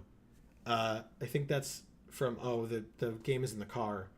But Lulu's in the game, too. Yeah, it is. Yeah. I was like, where do I know it from? But it wasn't from actual D&D. I mean, it is, but you don't know. Yeah, you are knowing it our from game of D&D. From our D&D Clue game. Yeah. Yes, we have a D&D version of the game Clue. Which is out in our car right now. Otherwise, I guess I'd show it off. But... Yeah. But one of the little game pieces, the characters that you can be... Like Ms. Scarlet or... Is Lulu. Whatever. Colonel Mustard, etc. Erica says, get all up in that walrusy. Yeah, I know. And Marcus says, yeah, it's a Commander Tribal deck staple. That makes perfect sense with its abilities. We had another Korlessa, and another Cridle of Baldur's Gate as well. Cast Down. Look at that art. Whoa. Oh my god. Oh my god. That's like actually kind of terrifying. It's like, wow. Wow, that's cool. Look at the colors on this one. Allura, Rogue Companion. 4 mana, 3/2. Whenever you attack, up to one target attacking creature can't be blocked this turn. At the beginning of the next end step, return that creature to its owner's hand. Okay. Let's see. Erica says, I don't know why you let me come here and ruin everyone's life by just talking. Because ruining everyone's life by just talking is what I do, Erica. So you're fitting in perfectly. I don't know what you're saying. And Mocan says, cast down, definitely Capenna art. Oh, sure. That makes sense. It says, the flavor text says, we simply cannot tolerate a petty thief among the servants. I'm afraid I'll have to let you go. Quote from Rog, steward of House Rilline. I am not a good enough Vorthos to know where House Rilline is from. Although, again, because it's the D&D set, I assume it's from one of the D&D worlds, like Baldur's Gate or something. Oh, man. That's okay. terrifying. Okay, take it off of his face, please. Oh. Put it back on Lulu. I do want to read what she does. Whenever you attack with one or more other creatures with flying, you gain twice that much life. Oh, but that's her regular ability is 3 mana for a 1/3 flyer with specialized 2. When Lulu enters the battlefield, you get a boon with when you cast your next creature spell without flying, it perpetually gains flying. Oh, cool. Wow. Very cool. I want Lulu. Well, we're definitely, like I said, I wanted red-white, right? When I was looking at our rares. Blue seems interesting. What is this card? Besides awesome looking. 7 mana, 6/6, can't be blocked as long as you've cast a non-creature spell this turn, and it's got an adventure to bounce a creature to its owner's hand. Okay, but yeah, I mean, we've got 2 breath weapons. Ooh. And a 2-handed axe again. So I think we just do white-red. Like, our green seems interesting. Wild Shape I don't love. It's fine. This Jaheira that they played against us was pretty good. Hexproof from artifacts and enchantments, and it's a 2/3 for 2. Jade Orb of Dragonkind is 2 and a green for an artifact. Tap it to add a green. When you spend this mana to cast a dragon creature spell, it enters the battlefield with an additional +1/+1 counter on it and gains hexproof until your next turn, which is awesome. And Owl Bear Shepherd is a goblin druid. Cool. The 2 and a green for a 1/4. At the beginning of your end step, if creatures you control have power 8 or greater, draw a card. Very cool. Yes. So yeah, I mean, I think we can try white-red. All right. It stood out to me. We can go like this and say, okay. Okay. So we'll put in the Stick Together. We'll put in the Archivist. We do have 2 Patriarch's Humiliation. Very cool. Look at the rotten fruit that they're throwing at him. Yeah. So there's 2 of those. Soldiers of the Watch is a 2 mana 2/1 with double team. Seems fine, I suppose. Valiant Farewell is 2 mana instant. Target creature you control gets +2/+0 until end of turn. When that creature leaves the battlefield this turn, you get a boon with when you cast your next creature spell. It perpetually gets +2/+0, and you draw a card. That's a lot of things, and it translates to, sure, it seems fine, I'll take it. You hear something on Watch, 5 damage to target attacking creature, basically, or we can give all our creatures +1/+1, and it's 2 mana, so yes. Flaming Fist Officer, I like 3 mana. Minimus Containment is a great card. Ice Wind Stalwart is a Tiefling Warrior for 4. 4 mana, 3/3, Protection Fighting Style. When Icewind Stalwart enters the battlefield, exile up to 1 target non-warrior you control, and then return it to the battlefield under its owner's control. Sure. I mean, it's a blink effect. It could save something that's been put under like a Charmed Sleep or something like that.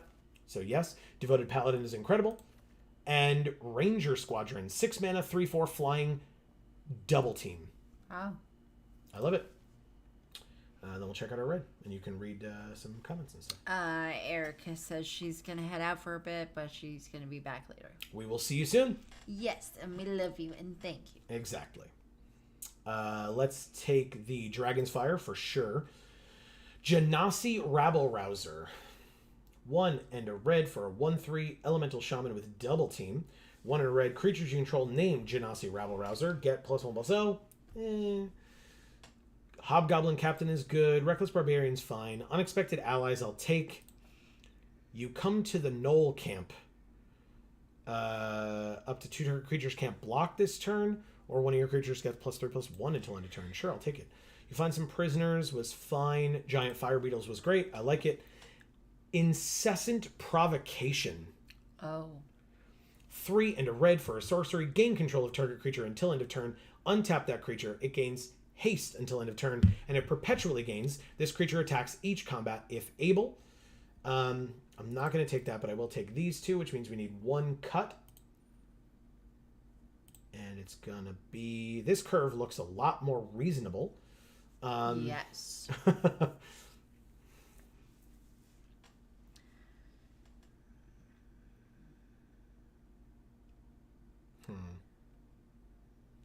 What are we going to get rid of? If anybody, as always, if people have suggestions, let me know. But, well, we only have 41 cards. I know. So that's not bad. I know. For us, it's definitely not that bad.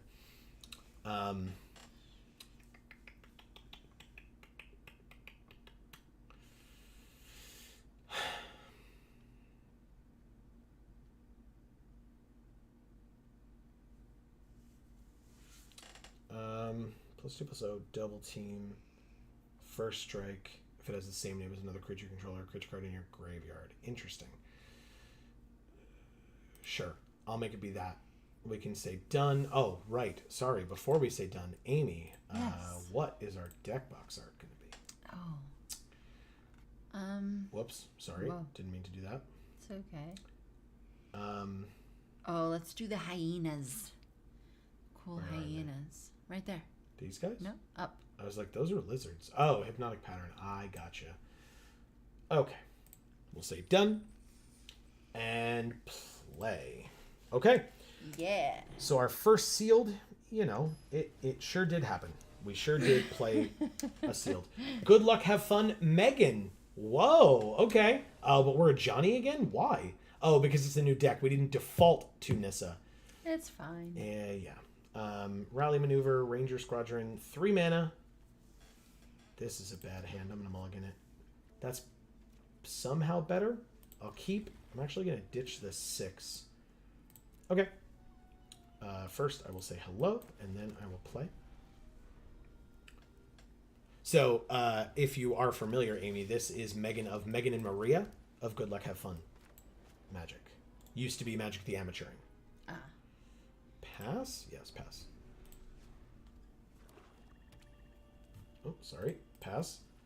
And we'll take our turn. We did not draw the red. I was like, come on, we could do it, right? Pass again.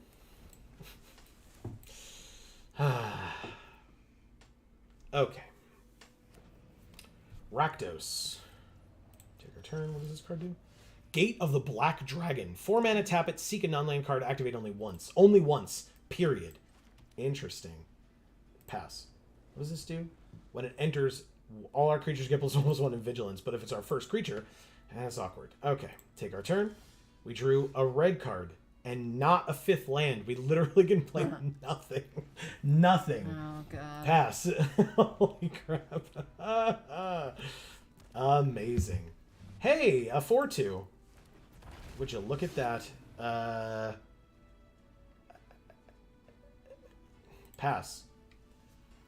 They're going to get another one if I kill it. Resolves. And the double team definitely resolves. Do I just kill it? I guess I just kill it. 5 damage. Hooray. They just have another one for next turn. Wow. We can play Lulu. Yeah. Okay. We end our turn. She's so cute.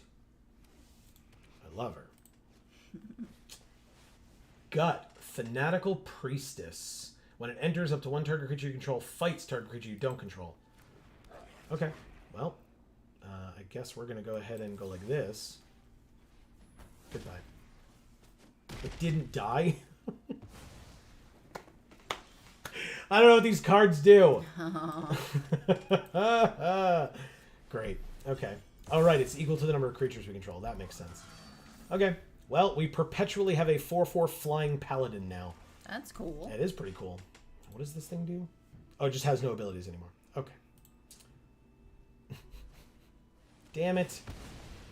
You're not also allowed to have removal. I take 8 and go to 12. Ugh. Hey, do you know we have a second color in this deck? Did you know that? I didn't know that. The deck seems to not know that. Fuck you. Oh. I didn't know we were allowed to have mythics. Oh, no.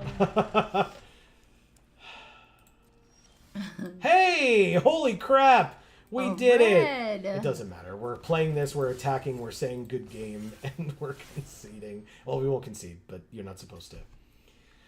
You don't concede, but we say good game. She says good game. We finally got our second color on the turn that was, you know, the turn before we die. There was literally not, like, even if we kept it back, we're at 4. Any of her creatures are lethal. The Ancient Brass Dragon now has double teams, so she gets another mythic in her hand. Seems pretty good. We go to -13. Thank you, Megan of Good Luck, Have Fun Magic. That's right.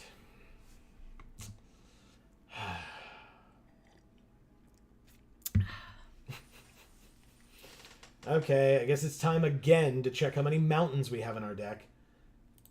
We have 8 again. What the hell? Same number. Thanks, Arena. Arena hates giving us mountains for some reason. That's correct. Okay. Very annoying. What do you get?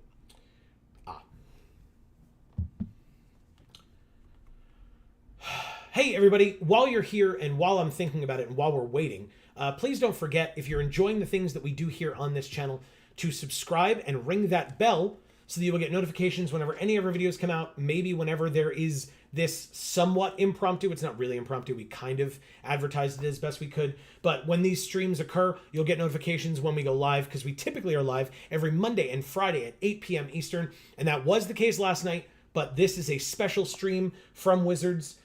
If you have the bell rung, you will get notified as soon as we go live. So please make sure to not forget to do that. Even if you're not comfortable getting notifications about us, that's fine. You can still subscribe, check your subscriptions tabs, and you will see whenever any of our videos come out. Plus, we have 2 other channels linked down in the description box below. That's Video Games for All and Gluten Free for All. Video Games for All has 3 new videos a week. A new one came out literally an hour before this stream went live. That was Pokemon. I'm already getting notifications of comments that people are leaving on that Pokemon video, so you can definitely go check out those channels. Like I said, linked down below. And Gluten Free for All has a video a month that Amy does that are absolutely incredible, and you should definitely check them out as well. Thank you. Hey, perfect timing. I cannot read that, but this is our opponent.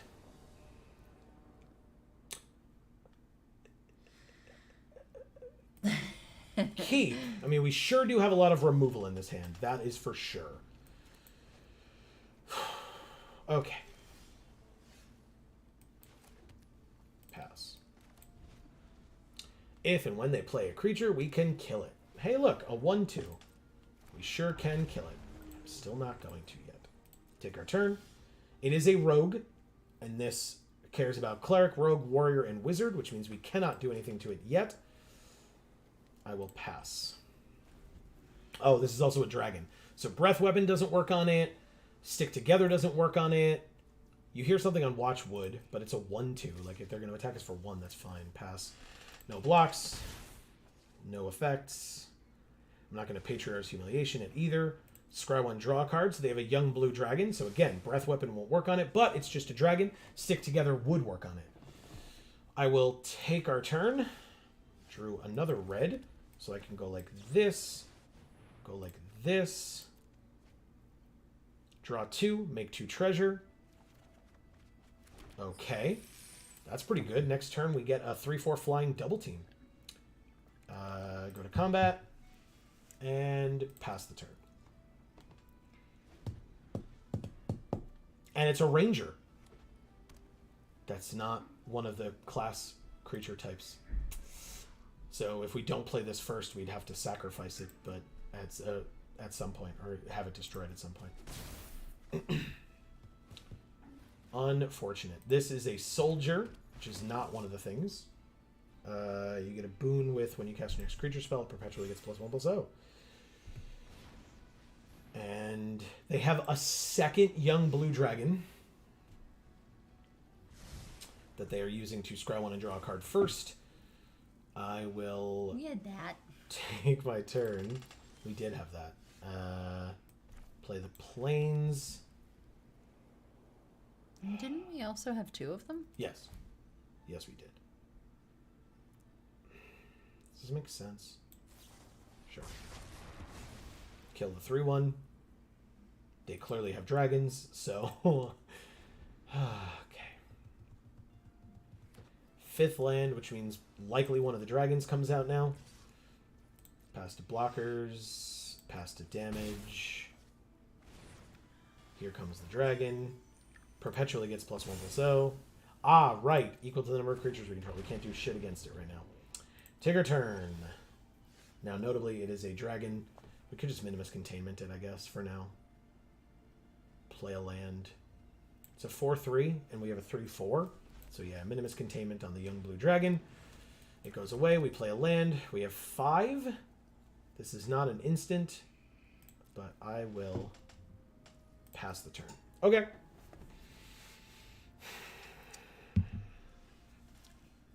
Sometimes you have a lot of removal, not a lot of creatures. They do play the other young blue dragon, notably. Pass to attackers. Take 1 from the Dragonborn Looter. And then take my turn. We drew a Scouting Hawk, which would leave us with enough mana to do some other stuff. It is a bird. They would be able to keep their rogue if we played this. But we could also hear something on watch. So I guess I'll just do this. 1, 2, 3, 1, 2, 3. So I'll just get another white. Oh, it specifies planes. But they would have had to have more lands than us. So let's go to combat. And end our turn. Very interesting.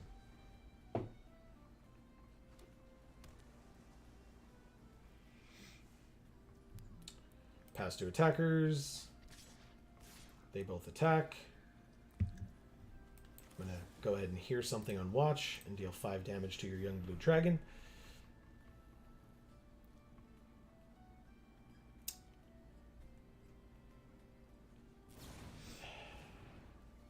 They're going to bounce it. Okay. We take 1 and go to 15. Now, notably, they did use a bounce spell on it, and we have this 3/4 flyer, and it's only a 3/3, so that's fine.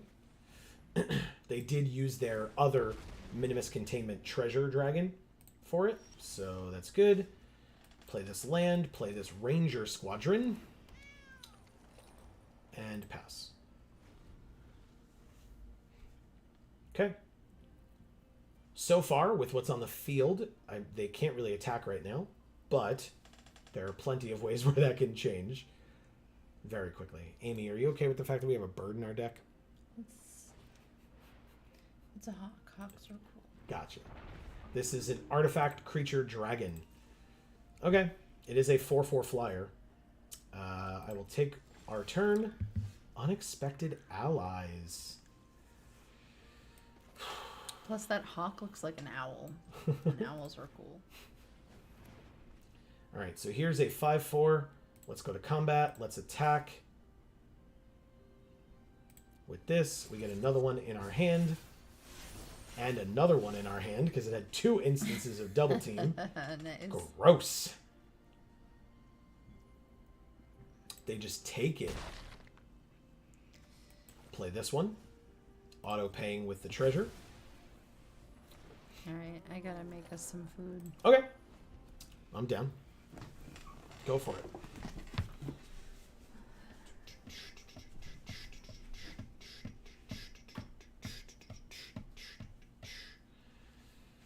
Interesting.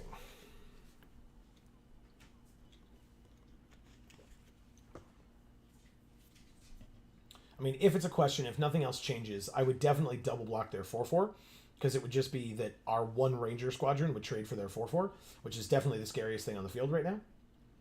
So, or at least the biggest thing on the field right now.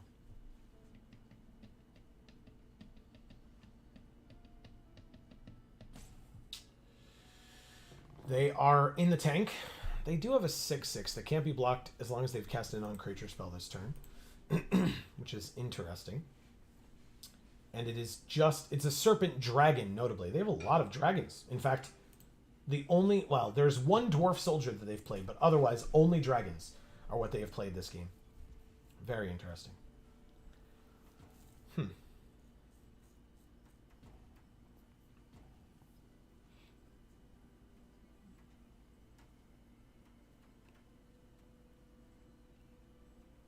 Maybe? Why isn't their timer ticking down anymore? Am I missing something?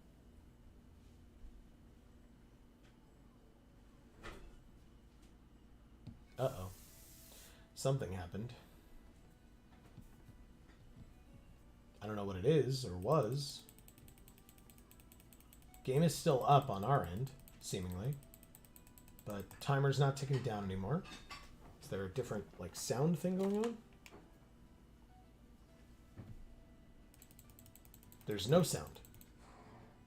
Is that on my end? Has there just been no sound? Or it's because of this? Yeah, whatever's going on, the game is freaking out.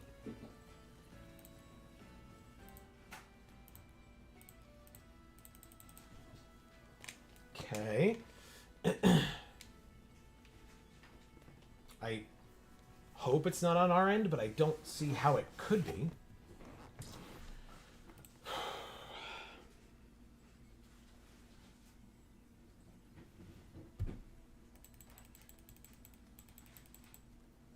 Hello.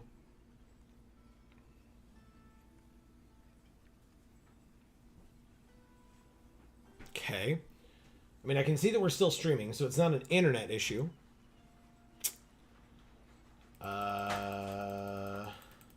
I really don't know what the hell's going on. Do I have to relaunch? That'd be very frustrating.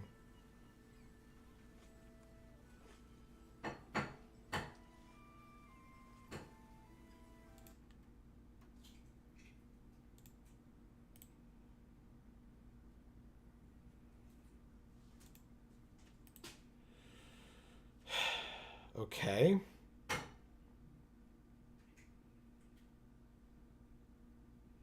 Yeah, I don't really know. I guess I'll try to relaunch.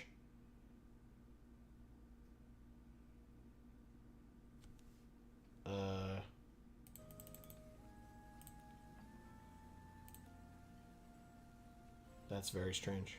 All right, give me 1 sec. See if we can do this. Okay, that does get rid of it. Just go like this. Open it back up.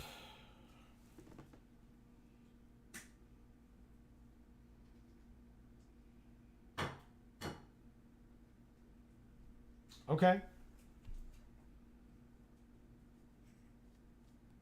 Every time Arena has crashed in the past, it has been where it just completely becomes unresponsive and it just like dies out.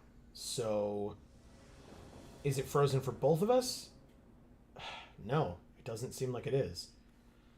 Because they played their 6-6. Right, I think I have to play this now. Oh, right. No, this first, right? We go like this, hit here, get rid of it, play this. Everything dies, and we pass. Okay.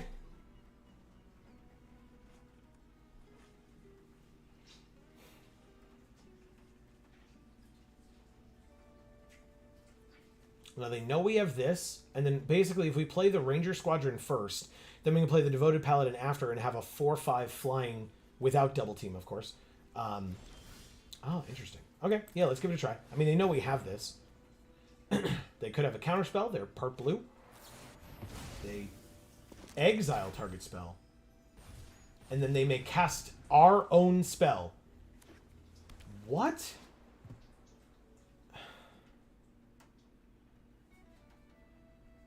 Okay, I mean, I guess it was 5 mana, but... Okay.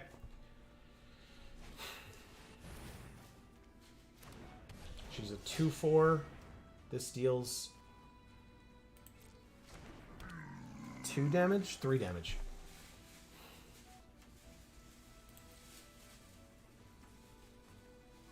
Okay. It's another land.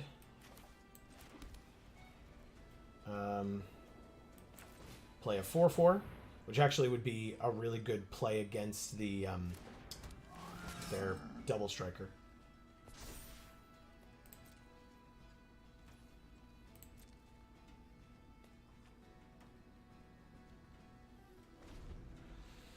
Okay.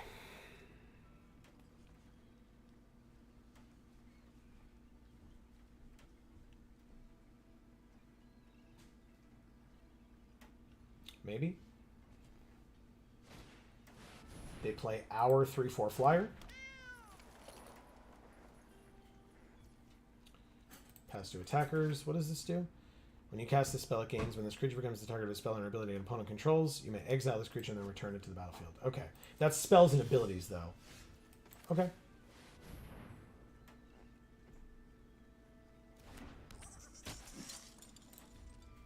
Pass.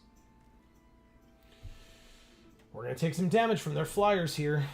Or their flyer, and aka our flyer. Yep. We go to 12. Okay. Life gain. Okay. Alright, we might as well just kill it. I don't know if that's the only life gain they have, and if it is, props, but I'm not dealing with that BS. That thing can get very big, very quickly, very scary. Good draw. Pass.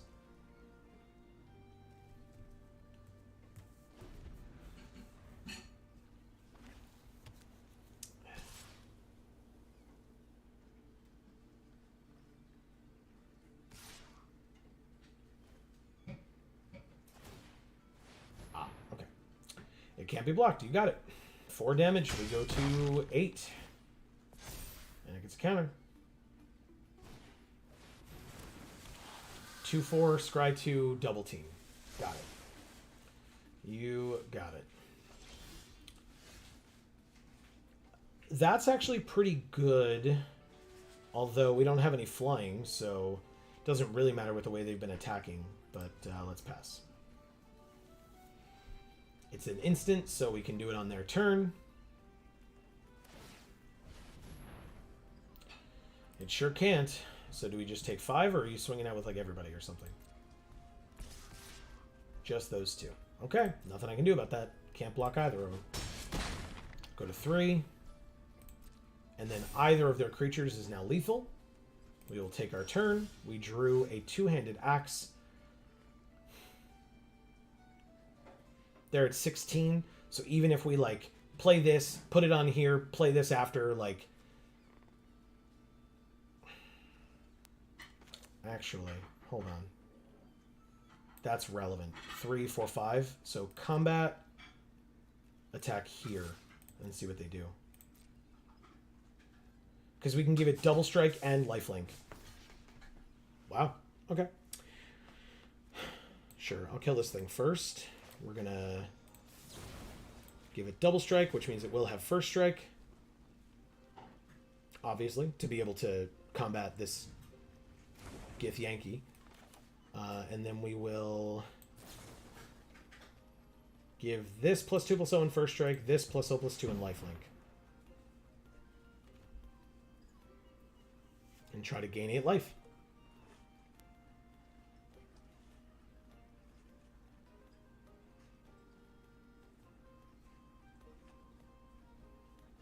Please? Seems like it.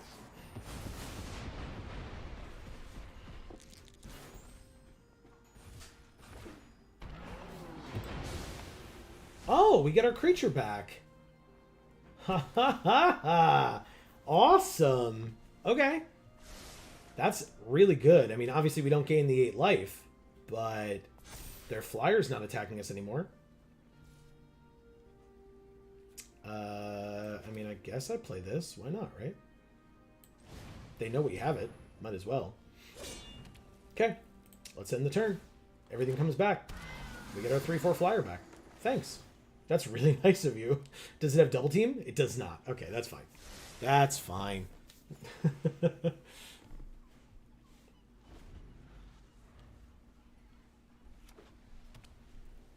Okay. Did I miss anything in chat? Nothing in chat, no. Oh, okay. Okay, a 2/4 double strike is attacking. And it can't be blocked, so we die. Cool. Okay. Well, fine, I guess.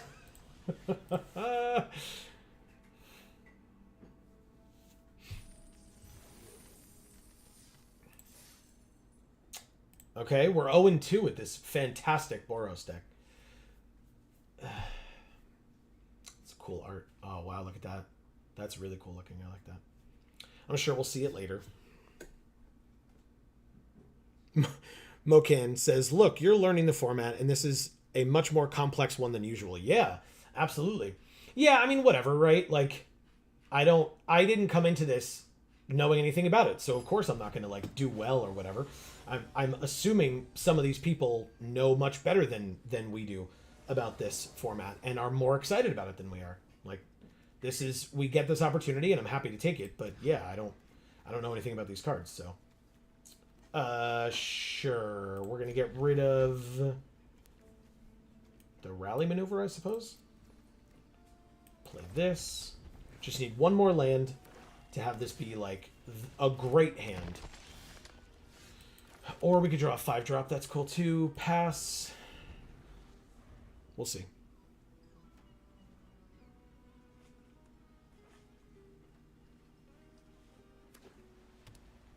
Okay. Black, white. Attack for 1. No blocks. No effects.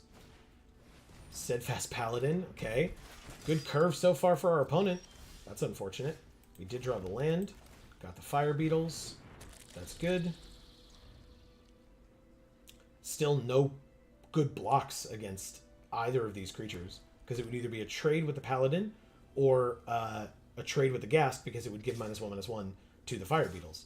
So we would still die. No blocks. This is 2 damage to each non-dragon, so it would include this insect and this thing. Like, everything dies. When it dies, if it wasn't blocking, draw a card. Okay, so I guess I will try to attack and see if they do something about it. Plus, I then get a copy in my hand. Oh, right, it's got Menace, so it won't. Okay.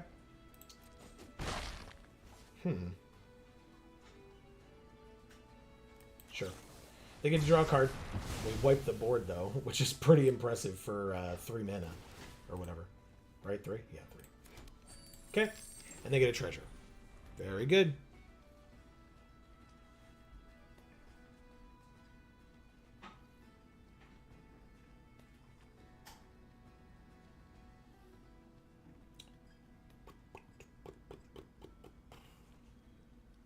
If we draw another land, we can just drop this Warriors of Tiamat. If not, we have, well, I guess, or we could do like both of these, basically. That would be really cool.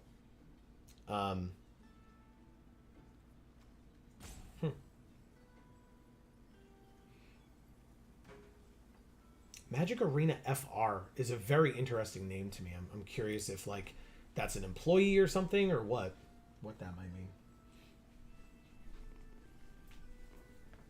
Thank you. Very nice. It smells great. Yeah, it's just a cheddar cheese omelet. It's pretty great. So yeah, I read this thing from Mokin, but you're welcome to read it again. It's up to you. Look, you're learning the format, and this is much more complex than a much more complex one than usual. Yeah. It sure is. It really is. Oh, no, come on. What's happening? All right. I gotta log out again, I guess. Oh. I have to, like, pay super close attention constantly now, because it's, like, not... It's not cooperating.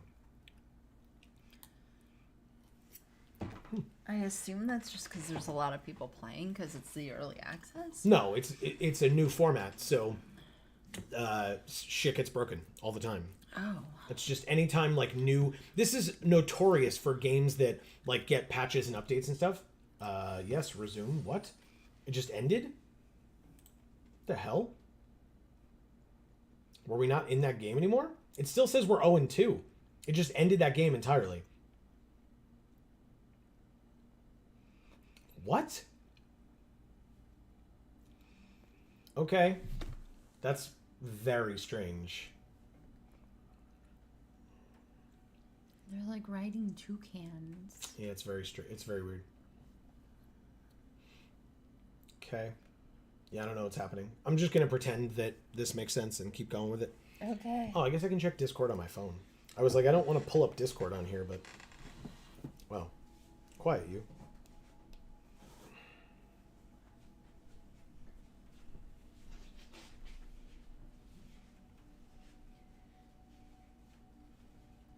Oh, wow. We were retweeted by MTG Arena themselves. Thanks, Arena. Oh, wow. Okay.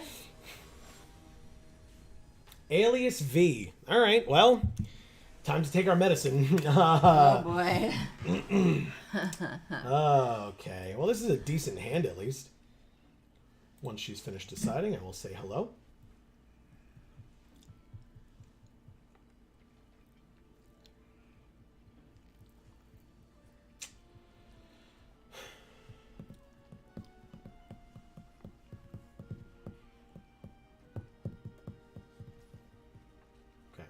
So I will say hello, then play the land.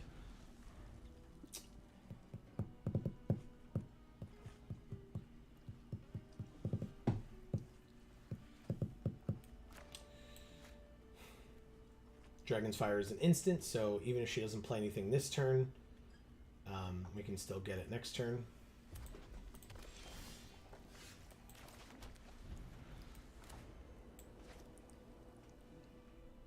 Oh, I was wondering what that noise was. I guess It's it's raining now. It's raining outside, yeah. Correct. All right.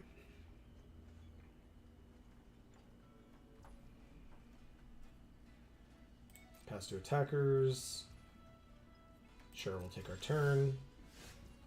Play a land. Play the fire beetles. Now, next turn... No, because we went first. So, yeah, we're not going to get the benefits off this Scouting Hawk.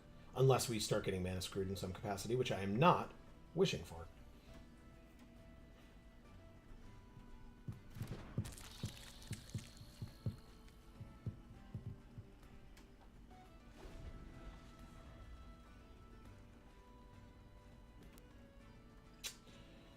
Okay.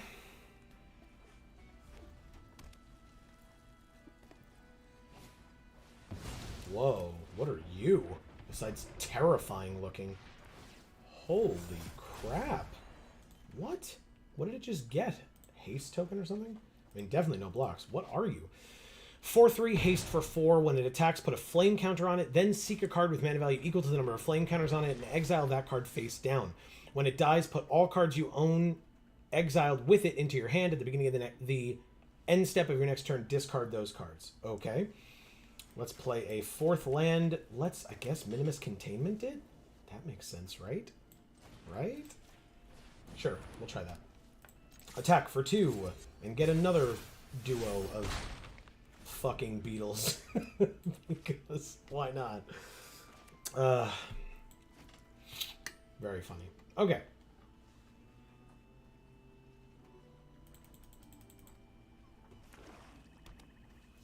Four mana, 5 mana technically.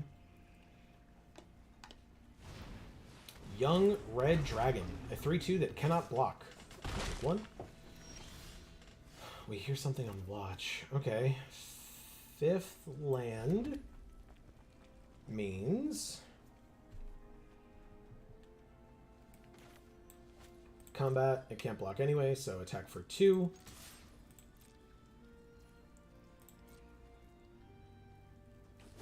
Okay, play the other ones.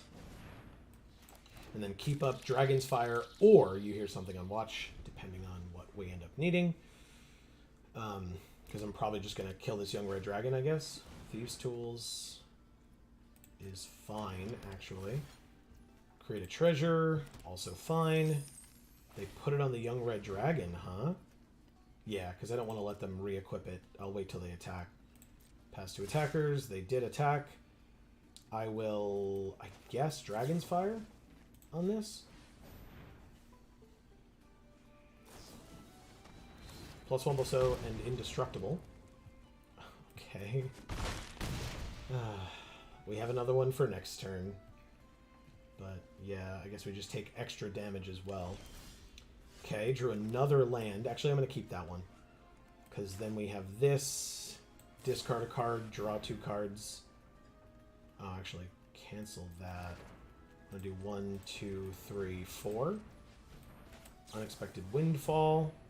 Discard this land, draw 2, and make 2 treasure. We did not draw a land. It's unfortunate, but fine. Combat. Attack for 4. They go to 12. We end our turn.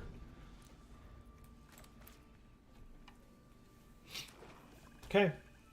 I would like to hear something on watch, please. I will attempt to do that. Auto play with a treasure. And see what happens. It worked. We take 1, no creature, as your last card in hand. Re-equip is fine. That's it. Okay. 4, 5, 6, 7, 8. They go to 4.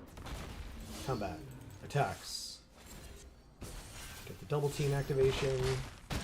Good. Land. I guess, yeah, I'll play the Hobgoblin Captain. Just in case. Because we're at 9. I'm not afraid of the Ghast at all. Now it says... What's the Thieves' Tools? Can't be blocked by creatures with power. Okay, we did it. We won.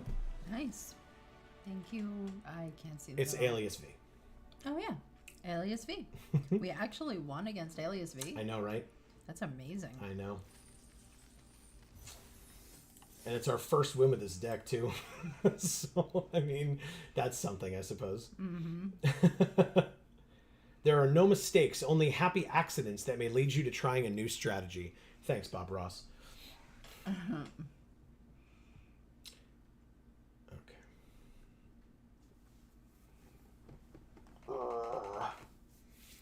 I am having such a bad back day. Oh my god. But I am pushing through because this is important.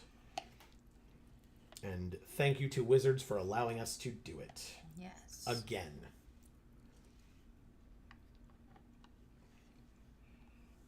And to Arena for retweeting us. Yeah, hell yeah. That's really cool. Very cool. I like it a lot. Right, I wanted to just quickly check this. Okay. Alright, I should... Whoops. Did I do that? Did I click the wrong thing? I sure did. We're about to have a thing pop up, I think, and if we do, that's annoying, but fine, I guess. Yeah, it's definitely going to pop up. That's fine. Hopefully it'll just do it in the background. Ah, it's Moyoga games again. Also, we still haven't switched off of Johnny yet. That's my bad. Sorry, everyone. Put chat back up as well. I guess I'll say hello back to them in case they... I didn't see if they said hello. I wasn't looking. But... this Hobgoblin Captain. Oh, if they don't play a creature, we're very happy here. Don't... Okay, or they could kill it, I guess. Damn it, man. Fine, whatever. Just play the axe. Because then I can Windfall next turn.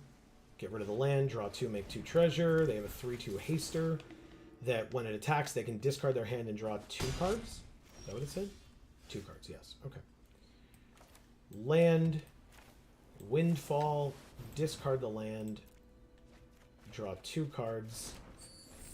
Icewind, Stalwart, and Stick Together. Now, notably, this is a cleric, so it will not die to stick together. I am liking this card less and less, I must say. And because that's a warrior. Yep, still bad. Okay, well, I guess we play this 3/3? No.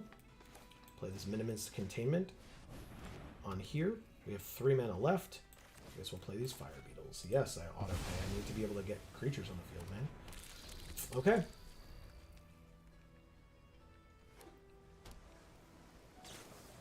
Dragon's Fire to kill it. Sure, that makes sense. Wizened Githzerai. They may discard their hand and draw 2 cards. They didn't. We're at 11, by the way. This is a monk. That's a cleric.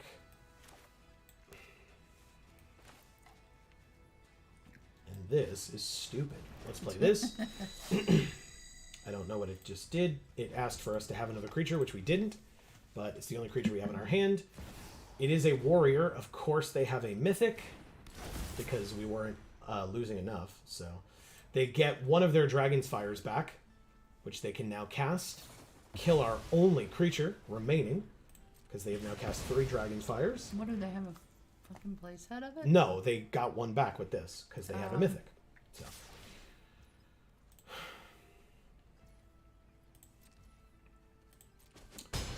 We're at 6. Now, what is this? A wizard, a monk, and a cleric. We can literally play this 5-drop board wipe, which will kill 1 2/1 creature. It's literally all we have. Wow. But technically it lets us live. On board, we go to 1. So this 5-drop rare saves us by killing one of their 3 creatures, despite the fact that it's a board wipe, because it's not a board wipe, it's just kind of bad.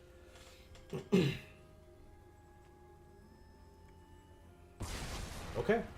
We sure did kill a 2/1. Pass.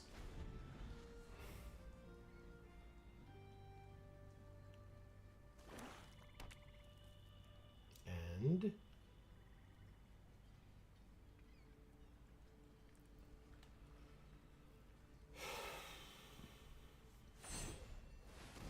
specialize.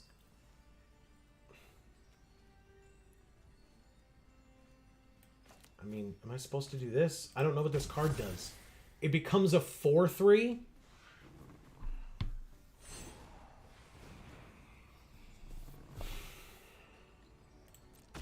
And then specialize that becomes a 4/5. Okay. That's fine. I still don't know what specialize does. We sure do die. By a lot. Okay. Thank you, Mayo G Games. I don't know.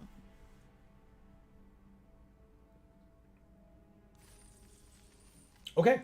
We went 1 and 3 again. That's 2 times in a row today that we are 1 and 3. Let's try again. Confirm. Let's see what we get.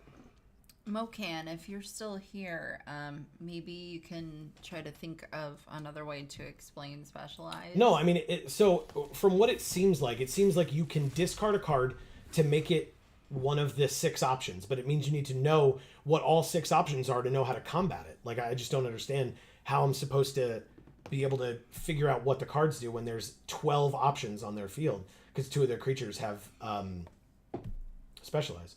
It's just very strange. All right, Eldritch Pact is a 7-mana sorcery. Target player draws X cards and loses X life, where X is the number of cards in their graveyard.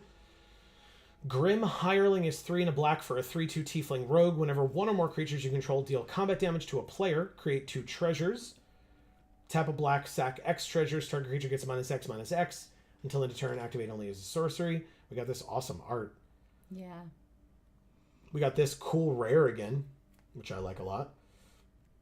We got Tiefling Outcasts. 1 red for a 1/1 double team. Other demons, devils, imps, and tieflings you control get +1/+0. Okay. We have the Archivist again. And we have Sune's Intervention. 4 white for an instant. Choose 1 or more. Create 2 2/2 White Knight creature tokens. Seek a non-land permanent card with mana value 3 or less. Destroy target artifact, destroy target enchantment, or target player gains 3 life. And it's choose 1 or more, so, I mean, it's pretty great. Yeah, I mean, we can do any of these. Let's check our uncommons, I guess. Go like this. Sort by uncommons. Okay. So we have white-red, red-black, and white-blue for gold rares. That is a terrifying artwork. Whoa. Ew. Oh, God. Why? Because it's the craving of Yinagu. So why not? Because. We have 2 Lulus this time. Whoa. Okay. So...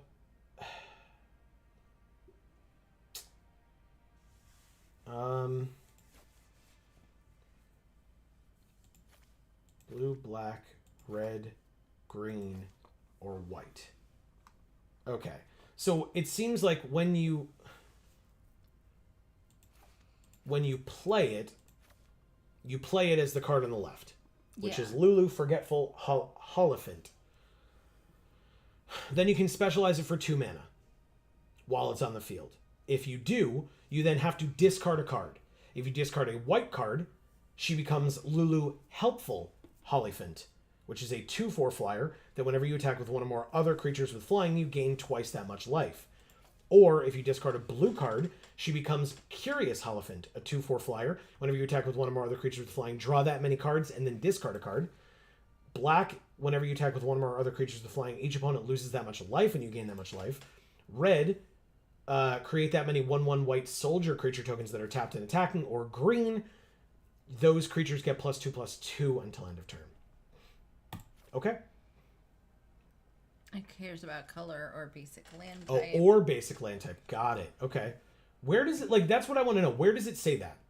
Because usually on the side, when you hover over something, it will tell you what the code words mean, right? I don't see that anywhere.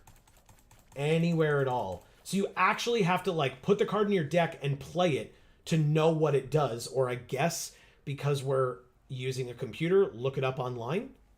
But like Arena doesn't explain it to you. So if you're playing Arena and you're like, oh cool, what are these alchemy cards? And you're like, oh, specialized, that's interesting. What is it? You just lose to it when your opponent plays it and you have no idea what it does. Anyway, it seems cool. That comes up, I guess. When you click on that, that comes up with flying. And then it also says the perpetual thing. Yep, it explains what those two things are. It sure does. Yep, it's very dumb. Oh, there's a lapis orb of dragon kind as well. Ooh. As like a jade orb here too. Add a blue when you spend this mana to cast a dragon spell, scry 2. We saw this out of green when you spend it to cast a dragon creature spell. It enters with another +1/+1 counter on it and hexproof until end of turn. There's Emerald Dragon, 6 mana 4/4 flying trample, or 3 mana for an adventure, counter target activated or triggered ability from a non-creature source. Wow. That's very specific. Oh, I was right. It is a Kenku. There's a Bird Artificer. Is a Kenku Artificer, 2 and a blue for a 1/1 Homunculus Servant. When Kenku Artificer enters the battlefield, put 3 +1/+1 counters on up to 1 target non-creature artifact. That artifact becomes a 0/0 Homunculus artifact creature with flying. And if you look, all the things that it's making have little faces. Oh yeah, because it's a homunculus. And it looks like a little like teacup or something with wings up above its shoulder.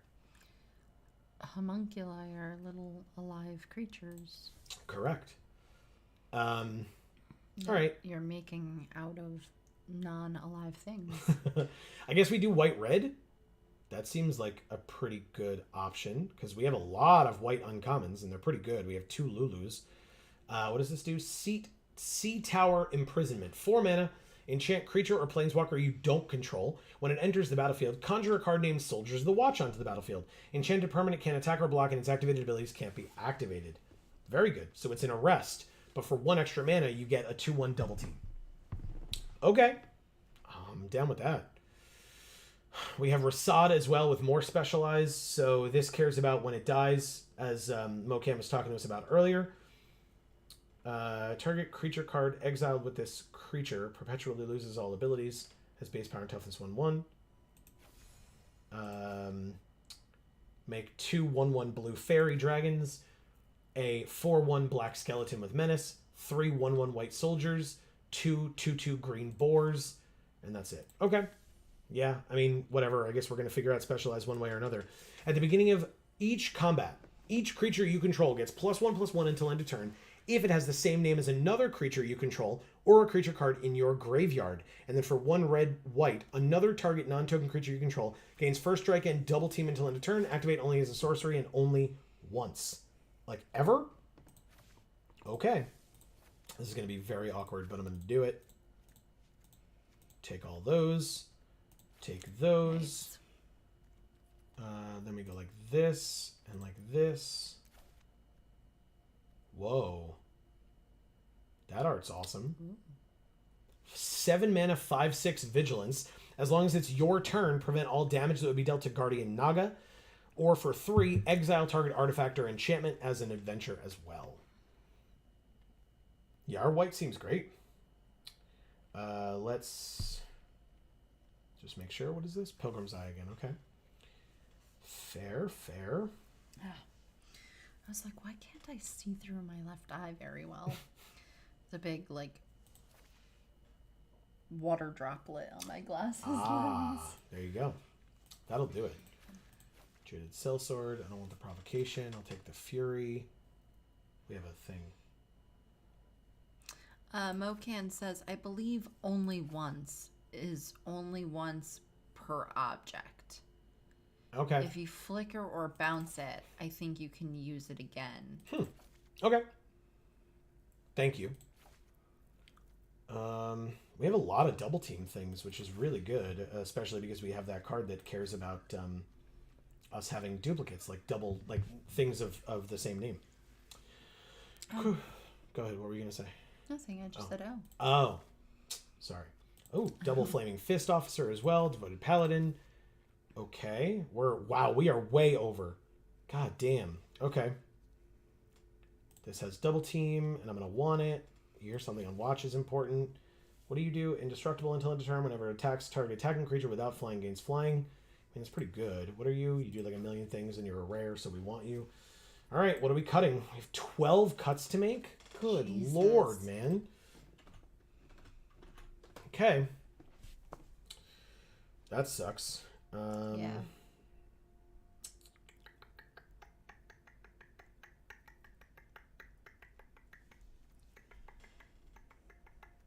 Yeah, I don't like that one. I'll get rid of it. What are you? +3/+2 has haste and attacks each combat if able. Return it from your graveyard to the battlefield attached to target creature you control. It perpetually gains enchanted creature gets -1/-1. Activate only as a sorcery. Nightmare fuel is what it is. Yeah, it's probably easy enough to get rid of. I don't need the Hobgoblin Captain. I don't need the Battlecry Goblin.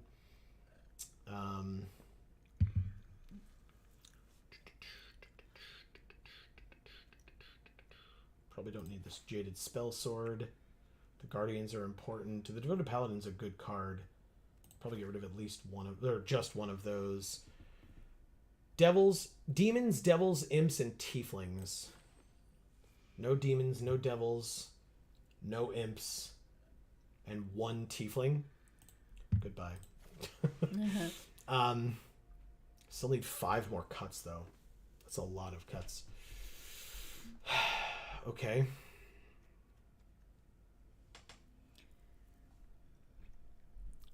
Yeah, Scouting Hawk I guess can go away.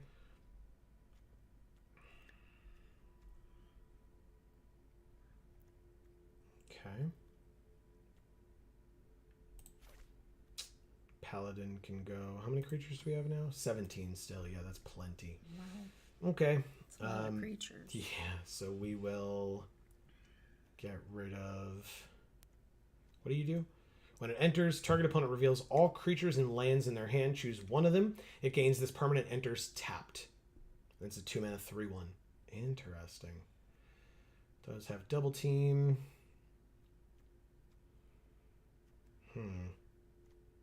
Very interesting. What do we get rid of here?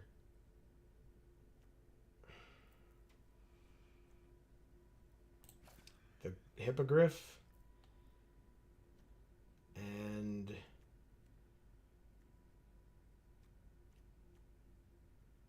this. Oh, right. We need to go to our profile and fix some things too. So hold on. Let's say done. Go to the profile. We want to default Nissa. We want to check our pets options. All of them. All of them are options. Oh. It's all right. You know which one we're picking. It's the Puppet Jace. Yeah. But yeah, every pet that has ever been on Arena is available. Whoa. That's cool. Right? I agree. Okay. It's definitely Puppet Jace. That's our default. And then we'll do card sleeves. Do you want to just set a default card sleeve for the day? Sure. Which one? Or do you want to try and swap them a lot? I mean, I'm just not going to remember per deck to swap them back and forth. That's true. the issue. So anyway, here's all our options. So cool. They're all so cool. Yeah. Maybe this lady. This one? Yes. Okay. You didn't want the goblin? I like the goblin. Or Fibblethip? Who blinks at you? I like the mouse. You do? With the orange. Okay. So you want this one? I don't know. I like them all. You like them all? Okay. I mean, there's this Nissa. We had Saheeli before. Right. Ooh, I like the tiger. Where's... Oh, this one? Yeah. Or cheetah, or whatever it is. Your guess is as good as mine. Okay. That's cool. Do you want that one? What else we got? Aurelia. Where's Aurelia? That's Or is Sarah. Oh, okay.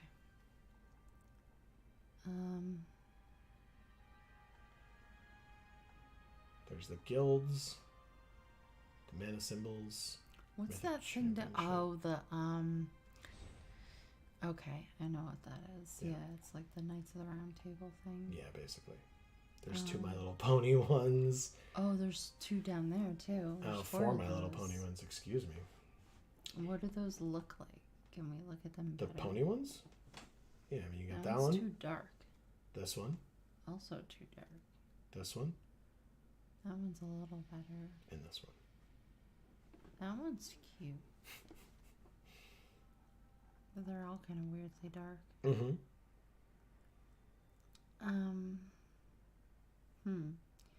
The shark. There's the shack, the voracious great shark. What else we got? We got the cute puppy with the armor on. There is the dog up here, yep. There's this badass, like, I don't know, like a crystal dragon thing that's coming out of flames. What? Where am I? Where are you? It's right there. This? No, This? it's this one. Oh, this is like a Godzilla thing, I think. Oh. I think. I could be wrong. Like a Mecha Godzilla type of thing. All the constellation ones. Those are cool. Mm-hmm. There's cute Ajani for extra life. Yeah. That's cute. Oh, there's the psychedelic pixies. Yep. Maybe that one. Which one? The Pixies? Yeah. Okay. That's what you want? Mm-hmm. Okay. It is set as our default. So let's get back to it. We need a deck box art. Oh. How about the lapis? Dragon kind. Oh, shit. thing. No, we don't want it in the deck. Yes, we do. All right. With that, though, then we need to fix this. What?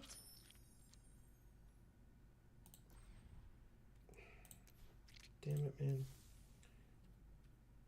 It didn't save the sleeves as default. They go all the way back down. What was it again? The psychedelic fairies? Yeah. Right Oh, there. it is right here. Set confirm. No. I mean, it was those. That's where they were, right? Go down too. Oh, It's I right see. there. I see. All right, confirm. My bad. We can say that we're done because we have 41. CJ's here. He says 2 cats and 2 boxes. What's up, CJ? Happy early access streamer event, and now now we have Good Luck Have Fun Maria. Nice. We just faced Good Luck Have Fun Megan. That's very funny. That's very cool. All right, so 2, 2, and 6 with 3 mana. Sure, let's go with that. That's a keeper. Beginning of each combat, each creature enters. Okay, that's fine. Let's play this. Oh, my back. Okay. And this. Play the soldiers. CJ says, not much. Felt bad. I hadn't been around lately, so I dropped by. We appreciate it. Yeah. Oh, Whoa. sorry. I just clicked on the side. I was like, what just happened? I was trying to click on our puppet, our puppet Jace, but it did not work. Did they bounce it? They just bounced it. Okay. Well, bounce this. And by that I mean don't actually bounce this, but if you are trying to do a bunch of bounce things, you're going to be upset because I just played this Flaming Fist Officer. So, there you go. So, how did the newest development with your electricity go? CJ? I realized I probably should technically add the qualifier of it being CJ that I'm talking to. Even though there's, you know. Alright, no attacks?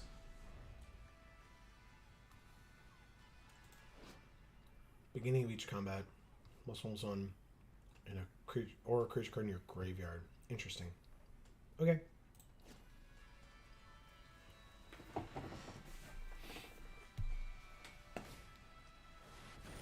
Okay. Improvised weaponry. It only does 2 damage though. kind of sucks. But we can put this...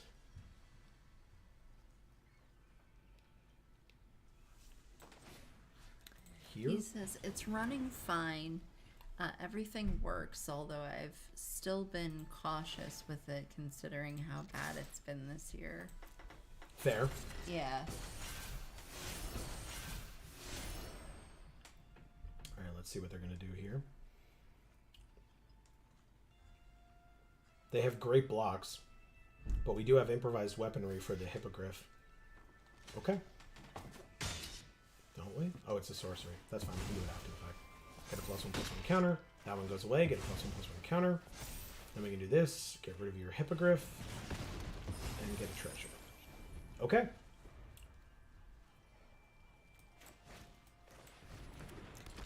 Lately, I've been trying to climb Jesus. ranked Pokemon Unite to try and play with my pro friends. Fair enough. When it enters, roll a d20. Each player sacks a permanent. Each opponent sacks a permanent, or each opponent sacks 2 permanents. So if I have to sack a permanent, I can just sack my treasure. So, boom.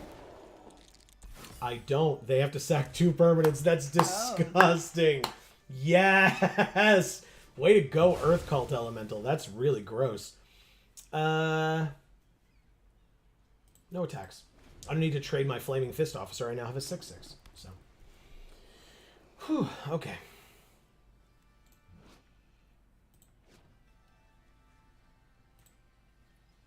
Okay, good. It's a 2/1. They pass. Yeah, let's play out these. I don't know why I haven't done it yet. Play out the Aura. Play out the Soldiers of the Watch. Go to combat, I guess? And attack for 6. Let's see if she double trades. I doubt it, but she could. Wow. Very impressive. Yeah, definitely like that. That just exiles an artifact or enchantment, which is not a thing for us to have to worry about, so... Indestructible until end of turn. That's unfortunate. Okay.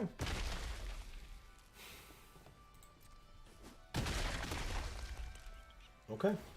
So it was a 1-for-1 trade, but our creature now gets bigger. Do I do this? 1, 2, 3, 4, 5, 6, 7. Next turn we can play the Naga, so I will end my turn without playing these giant fire beetles. Ranger Squadron also has double team. Okay. Pass to attackers. No attacks. We take our turn. We drew a You Hear Something on Watch. Not bad at all. As long as it's your turn, prevent all damage will be dealt to Guardian Naga. Sure. Let's do combat first, I guess. Now this is all our creatures get +1/+1 until end of turn. So that's actually perfect. Yeah, we'll do this. Let's see what you got. She's tapped out, so that's perfect. And that's perfect. Got there. +1/+1 for the team. Go to first strike damage. Okay. Wipe her board. Only one of my creatures dies. I get another counter on that. And then I can play the giant fire beetles. Okay. What does this thing do again? Oh, okay. This enters tapped. If and when it enters. That's totally fine.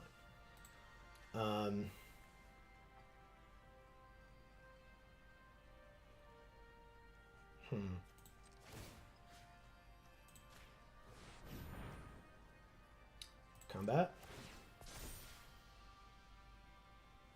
Attack with everybody. Double team, so I get another one. Double team, so I get another one. Go to blocks. Trade there with Liara. And you can't trade with the fire beetles because they have menace. Okay. So Liara dies. But then... Okay.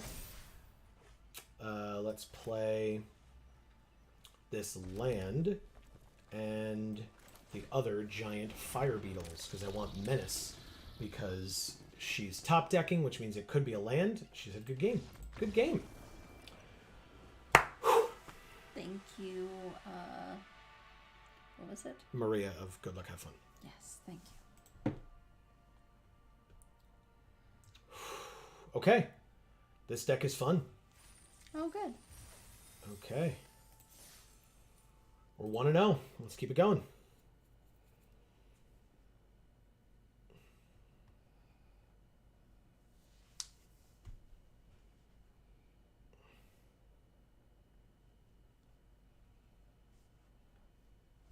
It's 3:47, so we've been at this for almost 3 hours, but it also means we've got a lot of time left to go. So hopefully people are enjoying themselves.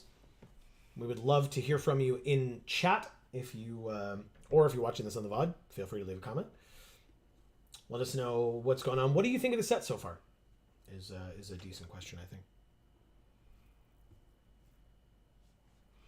How long are you guys going? CJ is asking. I had imagined we would go about 12 hours just because YouTube cuts off the VOD after 12 hours. But if we're going later than that for whatever reason, like there's a bunch of people here or we're still wide awake or whatever, we can always just hit record on our recording software and upload the rest later. So, you know, whoa! We're playing Graham of Loading Ready Run. That's fucking sick. Oh, this hand is fine. It's not fine. I'm going to mulligan. That's worse, but I will keep. Ditch one of these. It's unfortunate. I'm going to say hello, Graham. It may not be Graham. It depends on who is doing stuff for Loading Ready Run, and they would just use Graham's account, I suspect. But it could also just be Graham. I'm not actually sure. Lulu. Oh. What's up, lady? Giant fire beetles. Sure, let's do this. Is this so it's a Graham imposter? It could be. It could. It definitely could be. But it might not be. I doubt they block here. I'd be very surprised. Yeah, okay. Another Soldiers of the Watch. The Jace puppet just laughed and cried. Yeah, it does. Alright. Green, that's important. Jahira now has flying. Okay, we can't put this on her. That's unfortunate. That's also hilarious. So we have Soldiers of the Watch. We used this to make another Soldiers of the Watch with Double Team, and it itself had Double Team, so it made another Soldiers of the Watch. When we play Sea Tower Imprisonment, we will conjure a card named Soldiers of the Watch into our hand, which will have Double Team, which will then make another Soldiers of the Watch when it attacks. Okay, so she specializes into a 3/4, and they get +1/+1 counters on each of their, or on Lulu. Okay. Well, we got another red. We still don't have another white. I need that so that I can do things, but fine. Giant fire beetles, Soldiers of the Watch, and I guess pass. I need a plains. Give me a plains. Oh, she's still hexproof from artifacts and enchantments, no matter what she is, I guess, right? Is that correct? Can it not tell me? Oh, she doesn't have specialized anymore. Okay, that's also good to note. Whenever you change them into one of their different forms, they no longer have specialized to change into anything else. So this is just what she is now. Right. She is flying, hexproof from artifacts and enchantments, and when she specializes, which she already did, destroy it to one target artifact or enchantment, and put a +1/+1 counter on each of up to 2 other target creatures. We take 3 in the air. Owlbear. Okay, that we can imprison, I guess. We did not draw the white, and we drew another card that requires double white to be able to cast it. No attacks. No. This sucks. I mean, I would definitely trade 2 of my Soldiers of the Watch to kill an Owlbear. Certainly, I would do that.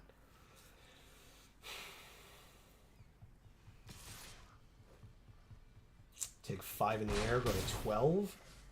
So gross.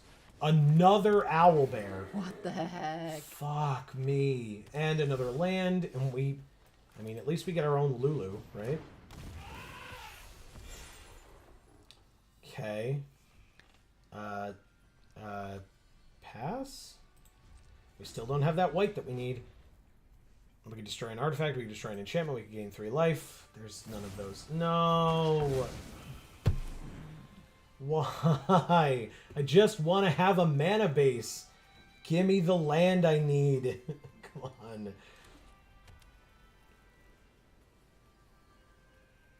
You're embarrassing me in front of someone that I respect greatly. Ah, it's a 3/5. And... Jesus Christ. Wow. Just in time. We still lose.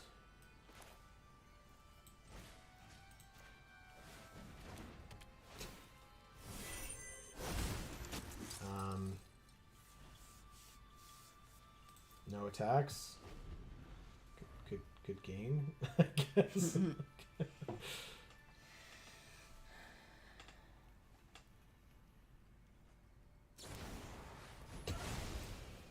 Nice. Good game. Did I not say? Yeah, I said good game. Okay. 1, 2 on this one. 1, 2 on this one. And that's it. All right. We very much lose. Jesus Christ. Thank you, Graham from Lodi Ray Run. I love you. You're awesome. Okay. We are facing, like, big names today. Yeah. It's very intimidating. It's very awesome, but it's very intimidating.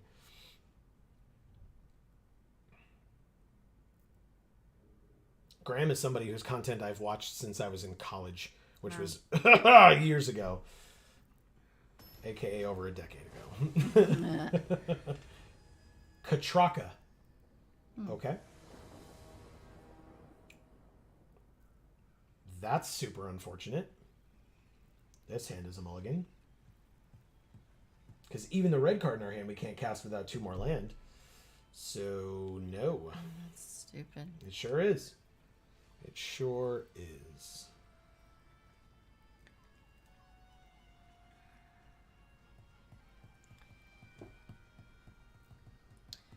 I am going to have to step out for a bit. And hopefully I will be back soon to continue manning chat. Okay. I mean, I can do it in the meantime. Yeah.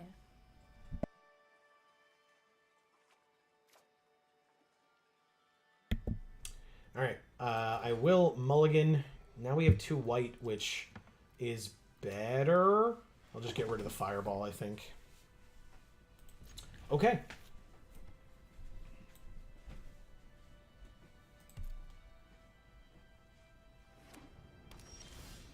Okay. That's decent. I like that. I like that. That's a very good draw, actually. Helps us out quite a bit. All right, soldiers. Let's see it.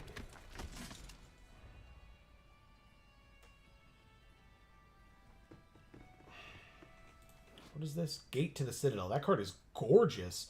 Seek a non-land card. Activate only once. Okay. Priest of Ancient Lore. That's a good one. It still kills, so I guess I'll play this, and attack. Double team means I get the other one in the hand, and then if they trade, my creature gets a +1/+1 counter, or they can just take 2. Their call. Perfect. Works for me.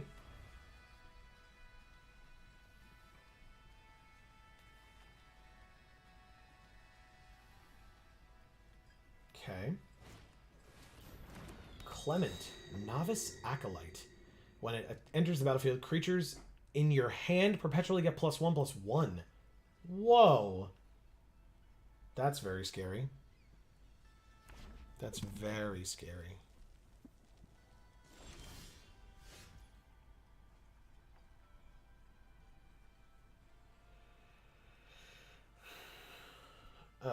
We got Lulu. That's not nothing.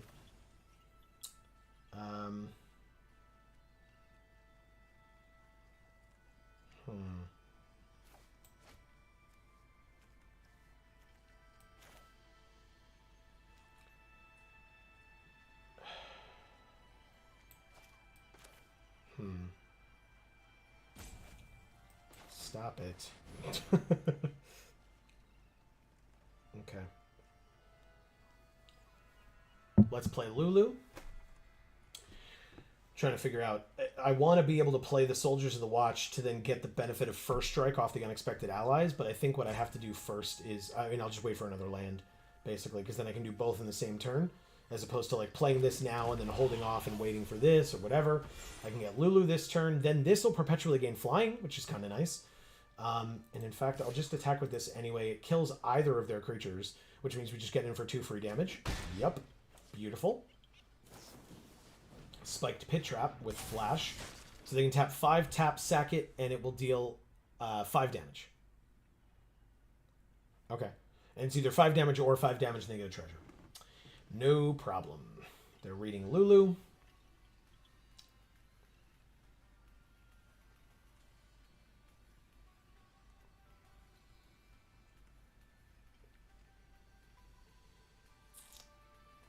Okay.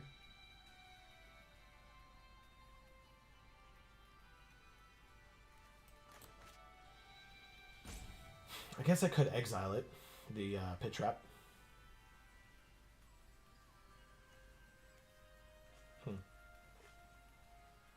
It's a decent thought, I suppose. It's not like, I mean, we're not going to have this for a while, if at all, since we only have 3 land right now, but at least we could use it. If we don't, I'll say if we don't draw a land, I'll play this adventure. If we do, I'll probably try to do shenanigans with these 2 things. So.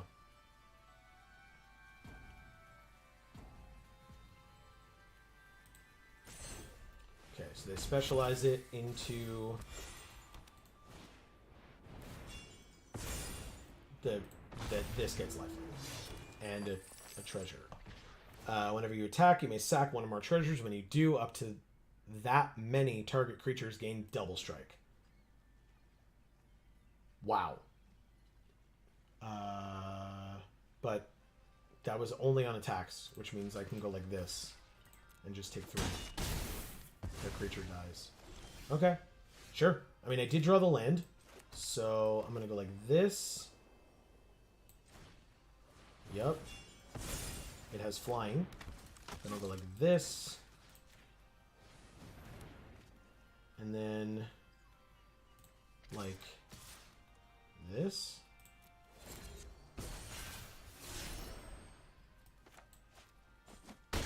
Okay. They're at 15, we're at 17.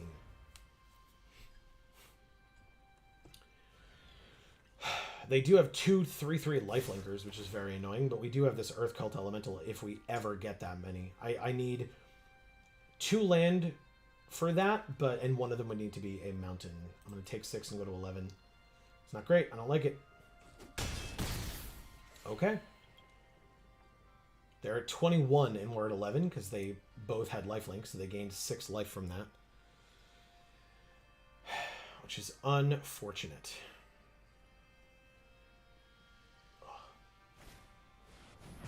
Improvised weaponry to kill our Flaming Fist soldier. We drew our second Lulu, notably legendary. But the question is, if we specialize, we can play the other one, right? Activate the specialize. Whenever you attack with 1 or more creatures with flying. Or gain twice that much life. I'll try this one. Okay. Yep. Discard that to make that. Play the other soldiers. And then attack this way. Okay. They're at 16. We can kill one of these things. It's going to be annoying, but we can do it. It'll probably be Clement, or does it matter at this point? When this creature specializes. And this thing, whenever you attack, you may sack. So yeah, it's got to be that one if they attack with both. Because that one still has a relevant ability. They could also just give it double strike by sacking a treasure, but we would know that before blocks. It's just that, you know, we can take 12 here and die. But it would be all their treasures. So we would just chump, block 1 each. They don't do it at all. Okay. So yeah, I mean, they gain 6 again. But, they have the spiked pit trap. God damn it, man. I only have 4 land. Come on, man.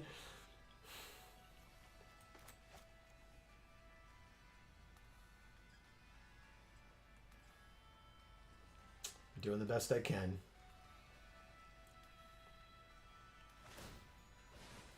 Oh, killing Lulu. Interesting choice. Okay. Sure. Sure. Alright, we got the land. Hey, Seth. We're doing limited today. So I don't know that we're going to be able to do like constructed stuff, but or I know we're not doing constructed stuff, but I don't think we can do like, you know, playing against other people. How's your day been going? Let's do this. Attack with just this one. Get the double team. Okay. Now they can't give double strike anymore, so we are going to be able to double block and kill if they attack. I don't know. I wouldn't be surprised if they did. Bronze Walrus can tap to add mana and scry 2.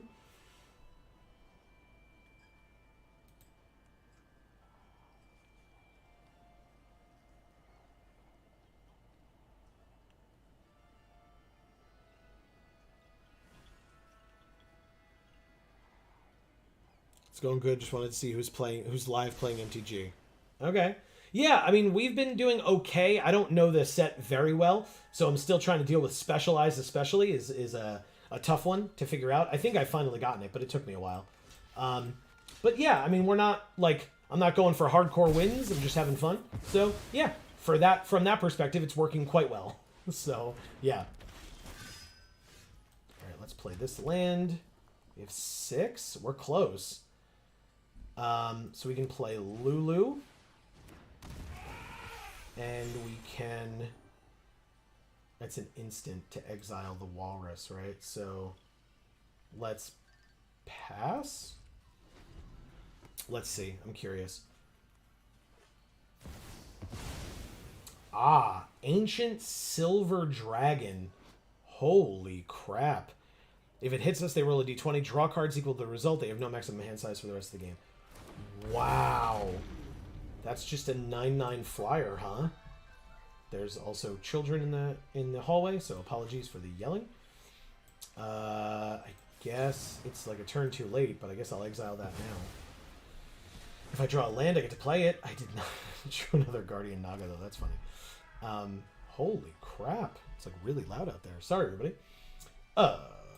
Let's play this other Warriors of Tiamat that has flying. We can also specialize. No, we can't. This is for attacks. We're definitely not attacking into a 9/9 flyer. That's for sure. We could only discard the white. So, which would make it what? Whenever you attack with one or more other creatures with flying, you gain that twice that much life. They killed our creature and played another rare on top of their mythic, which gives their 9/9 double team. It's obviously your 9/9. What are you even thinking about it for? Oh my god. Wow. Okay. That is insane.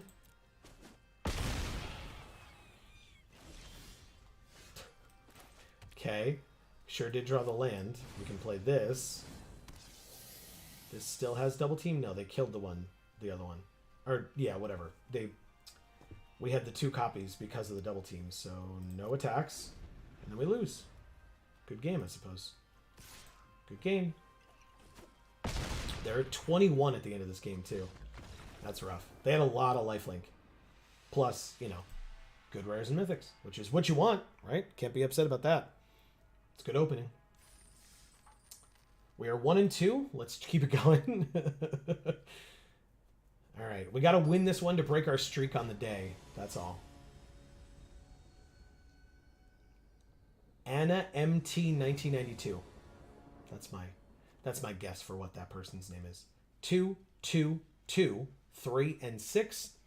I guess I'll keep because of the fact that we have so many 2-drops. They mulliganed. That's a good sign. Okay. They were able to keep 6. Props. We usually can't do that. We drew the 3rd land. Good stuff. Let's play this 1-3 with a double team. Okay. They pass. 3rd land, combat, attack for 1. Get the double team off. Get the creature in our hand. Hit for 1. Not hit for 1. Dragon's Fire? They're thinking about it. They did not Dragon's Fire. Okay. Giant fire beetles.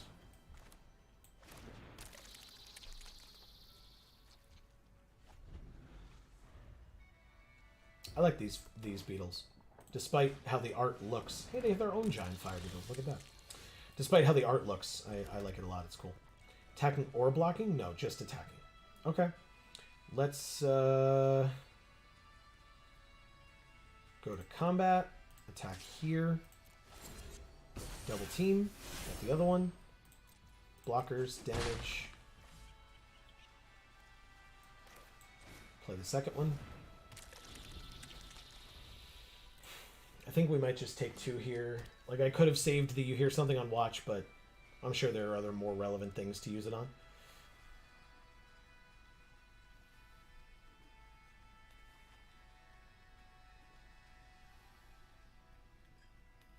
What do we think?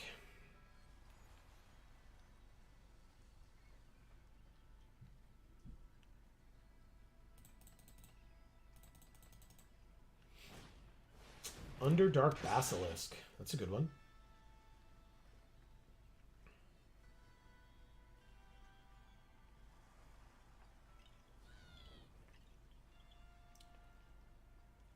They think about attacking. Yeah, okay. Yeah, like I said, I think we just take 2 this time. I know it's got Menace, like, so if it didn't, single blocking would be great. But instead we would trade one of our fire beetles for one of theirs. It's not really worth it in my opinion.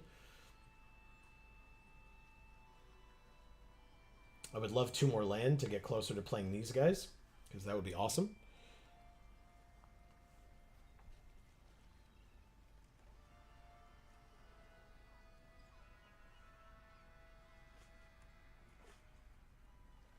Still thinking, it seems.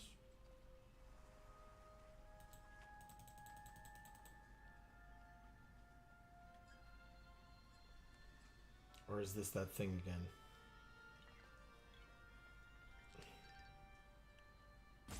Nope, okay. It did at least pop up with the countdown.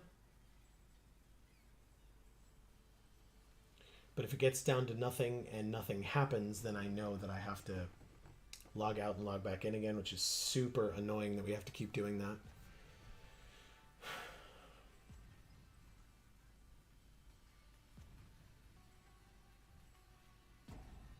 Getting closer.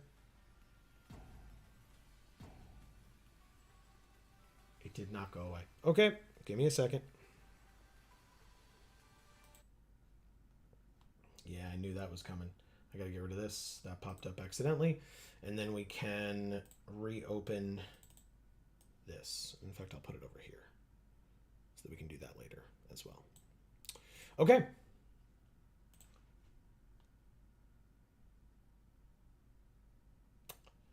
Let's see if it brings us right back to our game or not. Because we're 50-50 on that. It did it once and then it didn't do it the second time. So who the hell knows if we'll be brought back to our game or if we've been kicked out of it and it just doesn't count. It's the second one. Come on, man. Because we're still 1 and 2. Like, it didn't even count it as a win or a loss. It just scraps it entirely. I guess that's what they've decided to do until they can actually fix it. That's super annoying.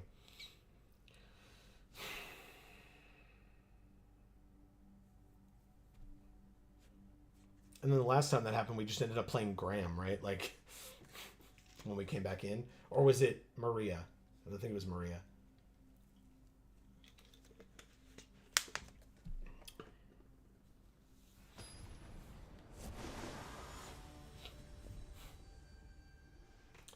Manaton. I believe we've played them before in past events. I believe. This is an interesting hand. I guess I keep it, but it's a weird one. Certainly a weird one. Okay. Okay, there's Lulu. If we draw a planes, we can play her. Wilson. Bear Comrade. Reach, Trample, Ward 2, Specialize 4, which means we cannot use the Fury on him, but we can play Lulu. It's a good blocker against him.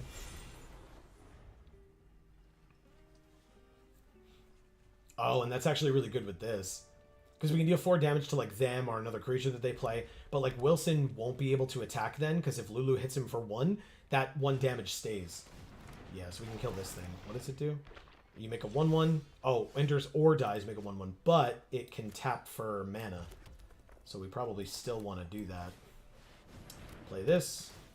Kill this. And then... let's say no attacks. Basically, if they attack out, they get in for 3. But, like... actually, it would be for 2, because I would block Wilson. Interesting. I would love to play this, especially if either of these things is about to go away. Hopefully not this turn. The double team thing on Lulu is interesting.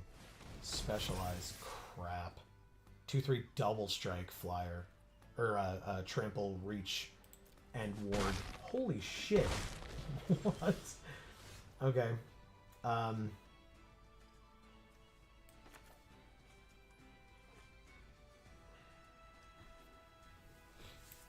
If I specialize this, I'd have to discard a red card.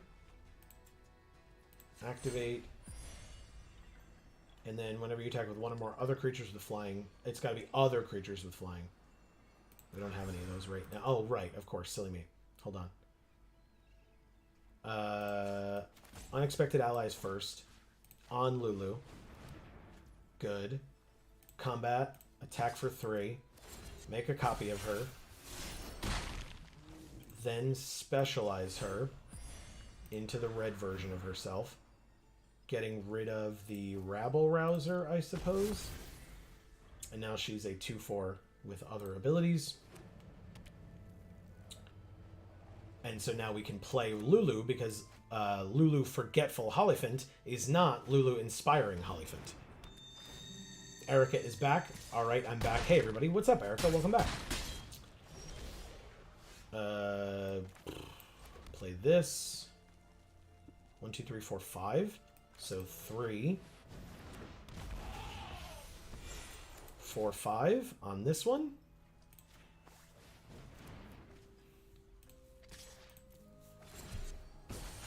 It's got double team, so we get the other one. Yep, that's pretty cool. 1, 2, 3, 4, 5, 6, 7, 8. So we lose. I mean, I guess I'd have to block Wilson, but did Amy go off to do a thing? Yes. So that got changed, just because, you know, her therapist had other stuff going on. But yes, she will be back shortly. So it's just me. You're stuck with me. I'm at 1. Jesus Christ. Okay. Well, let's see if we can roll another 20, huh?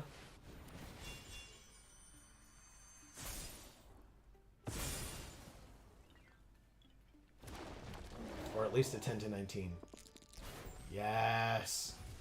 They just sack one of their 1/1s. Like, of course they don't care. Damn it. That sucks. It's fine. No attacks. Ah, sure. They didn't even need it. I'm at 1. Okay, fine.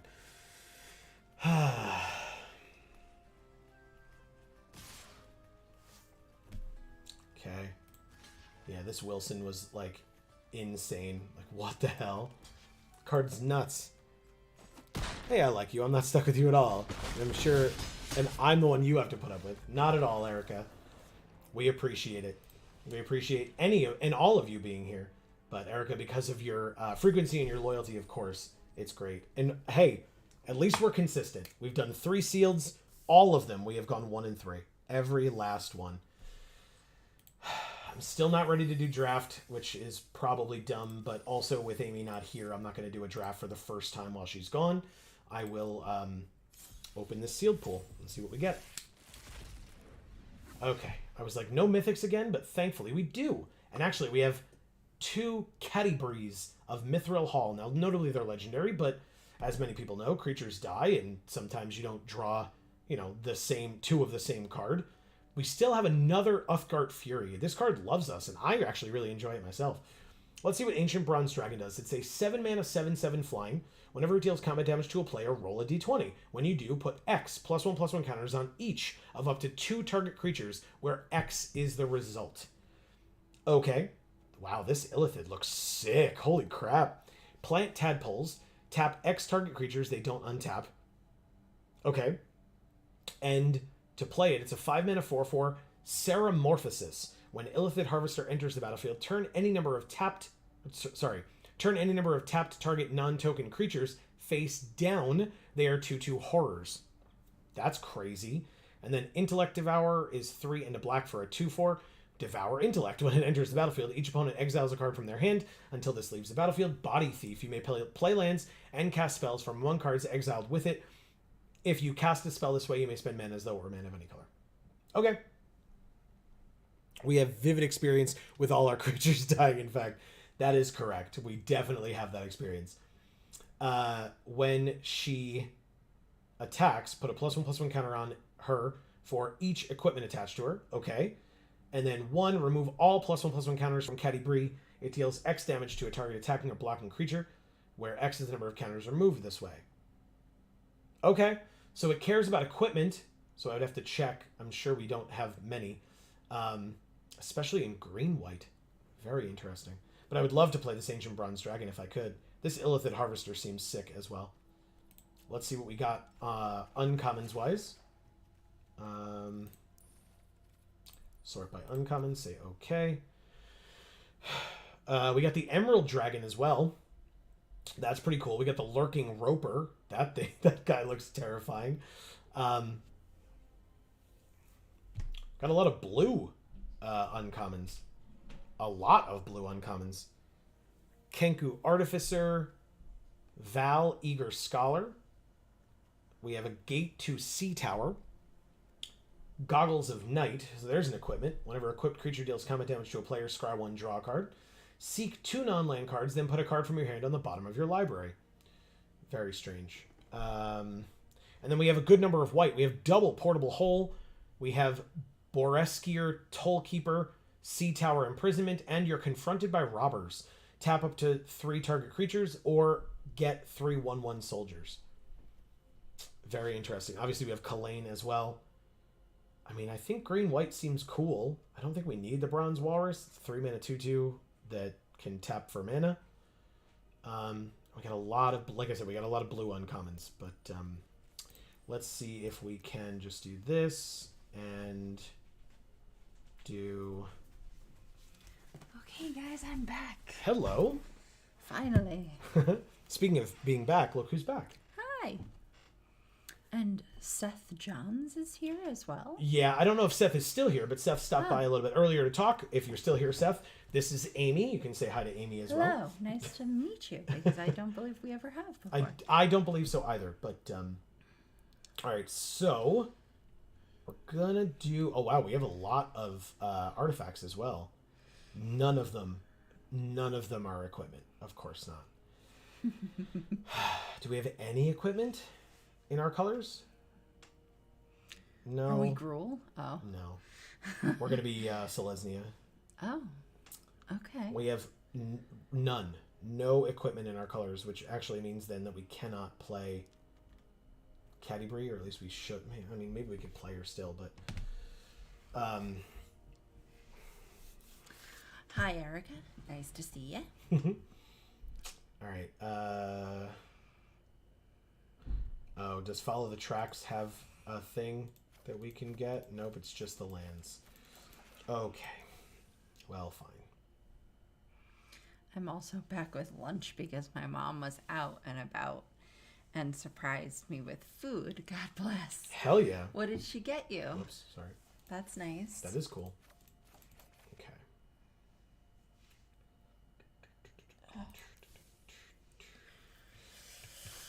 Oh, my eye was very itchy. Oh my god, it's like, oh. All right. So this is, you may mill 3 cards, then return up to one creature card and up to 1 land card from your graveyard to your hand. I'll take the Follow the Tracks, the Lurking Rope, or the Owl Bear. Oh, we don't have any life gain, right? Well, we're in white. Maybe we would. Double Herd Gorger, take the Caddy Breeze. Let's check the white cards. I mean, we have Dawnbringer Cleric. I guess that's some life gain. It's a bounce spell. Double Portable Hole. We'll take the bounce spell. We'll take the Toll Keeper, whatever.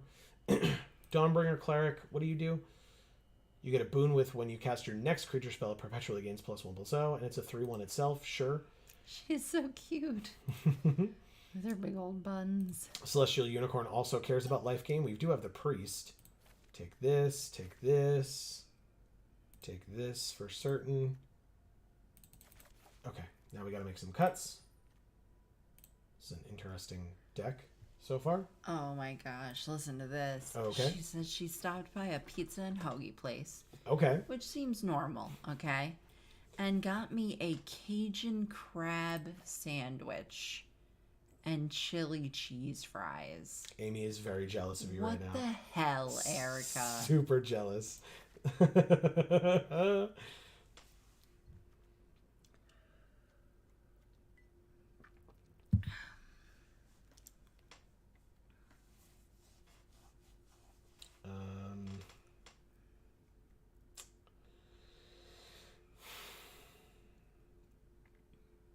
What do I get rid of?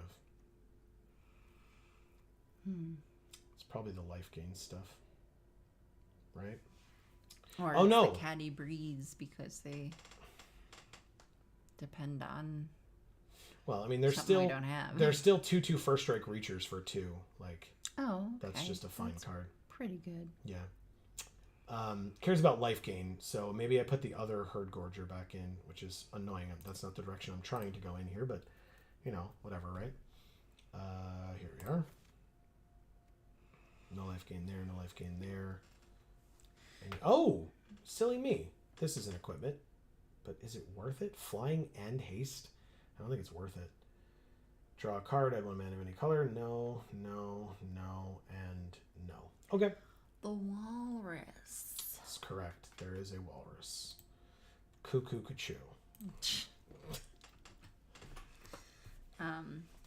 She says, I mean, I can shove the other half in this bubble mailer if you want.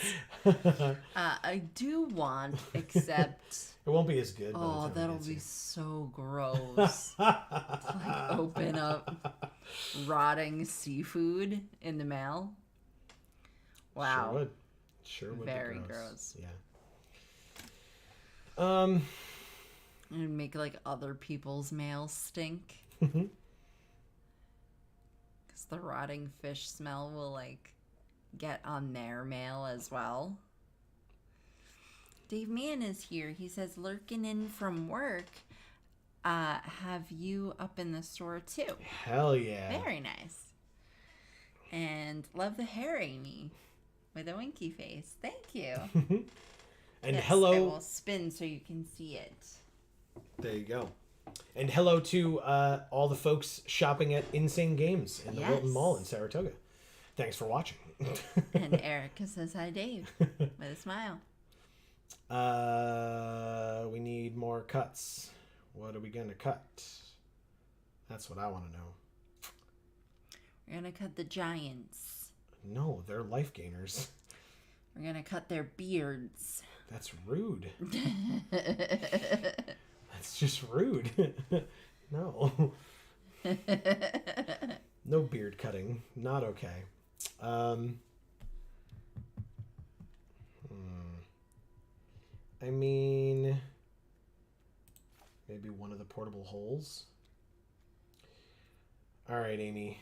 What's our deck box art after you read the message in chat? Erica says if you need more cuts, I can recommend Soprasat and Cavricola. Oh, no. Oh, there's a clever conjurer. I love this card. Anyway, we have a lot of blue cards. I mean, I do want those as well, Erica. And those would probably keep a bit better in the mail. Dave says, hey, Erica, with a smile with a cowboy hat. Yeah. We could have this as our deck box art. Oh. There's the Beholder. There's this cool fencing girl. There is the Walrus. There's Blood Kelly. Artist. Oh, okay. It's not. I was like, it's not, but yeah. I know, it's the fake Blood Artist, but it's I fine. still like I get it. Okay. Let's try this. Play, please. Erica says, I am the Walrus. We should have picked the Walrus. That's what I said. Digital Love only the cards. Walrus. Yeah. It's very interesting looking. Digital only cards have a small arena logo, and it went away. Your creatures can attack your opponents. I don't care. Okay. That's just telling me how to play the game, and I don't need any help. I definitely know how to play. My 3-9 record on the day says so. Dave, did you get to see the Walrus? It's so cute. That's funny. Denny Weinhardt. Oh, we could go to Denny's. We could just go to Denny's? Yeah, we could go to Denny's. We could get some Soprasat and Capricola. At Denny's? And we could get some Cajun crab sandwiches and chili cheese fries. Have you ever been to Denny's before? What the hell are you talking about? I'm talking about wanting all the food that Erica's talking about. Oh, yeah, that's a card draw spell. Why would I get rid of that? I'll get rid of the portable hold just in case. All right, we can play Caddy Bree first, I suppose. Okay, we drew the land. Play Caddy Bree. Play the Flaming Fist Officer and attack. Yep, that's exactly what we do. Land, Flaming Fist Officer. Attack for 2. There's no way there's a block here. No way at all. And then we can get some pepperoni pizza with sausage and onions and extra cheese. I mean, you could still do that today, yeah. Definitely. I'm not blocking. You can go back to... We'll just trade life totals, that's fine. Erica says the only reason people go to Denny's happens after dark in the parking lot. Well, I mean, specifically Dave and, other friends of ours as well have gone with us to Denny's many a time. Many times. After dark, because most places are just closed by that point and we still just need food. Yep. And they're actually still open. That's so right. we, it wasn't in the parking lot. So it wasn't all that fun, but it was food. And good company. Yes. Did you see our mythic? It is cool. It is cool. Doesn't look like a bronze dragon. It looks like it's got a lot of different colors going on. What do? Put them into your hand and then shuffle. Put one on the battlefield tapped and the other in your hand and then shuffle, or both on the battlefield tapped. Got it. Okay. 5th land.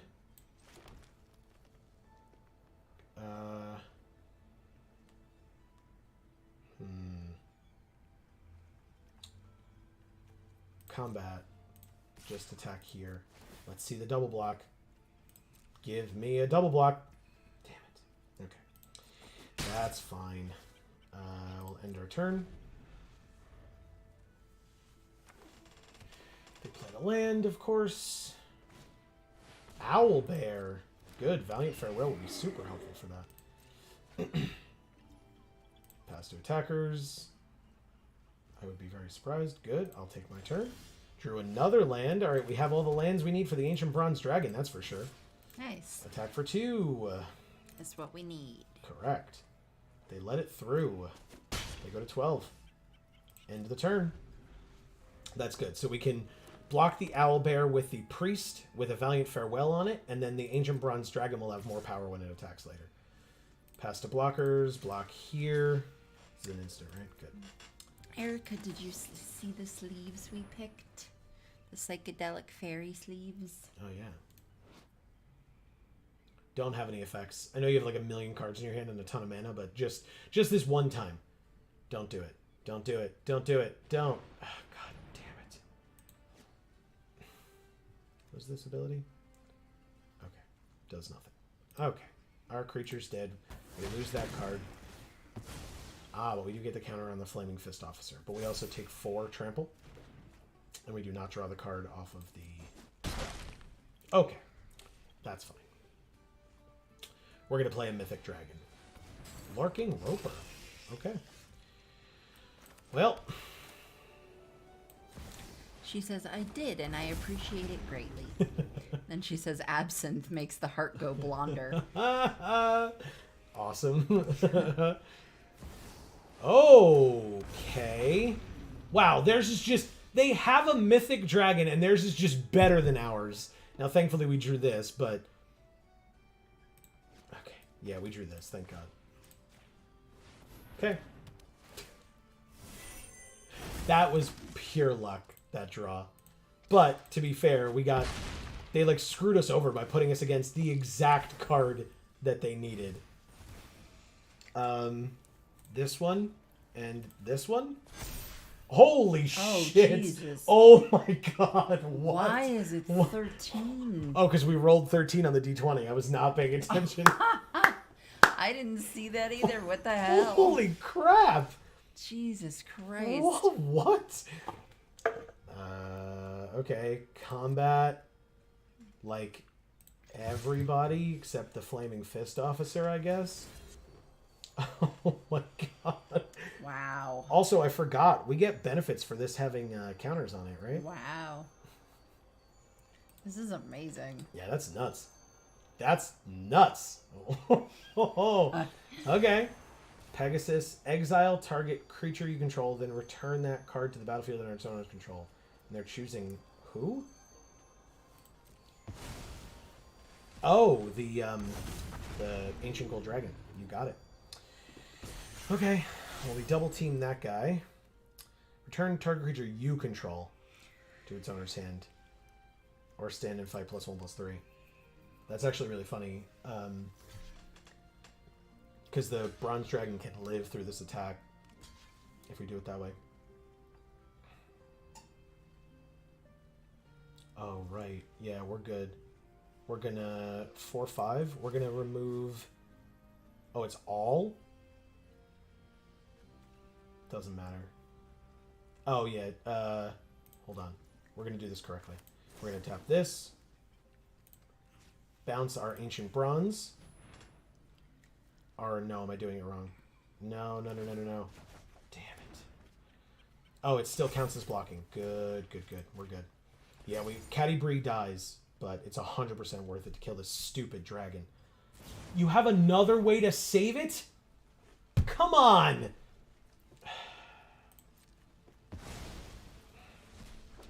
That's insane. Okay.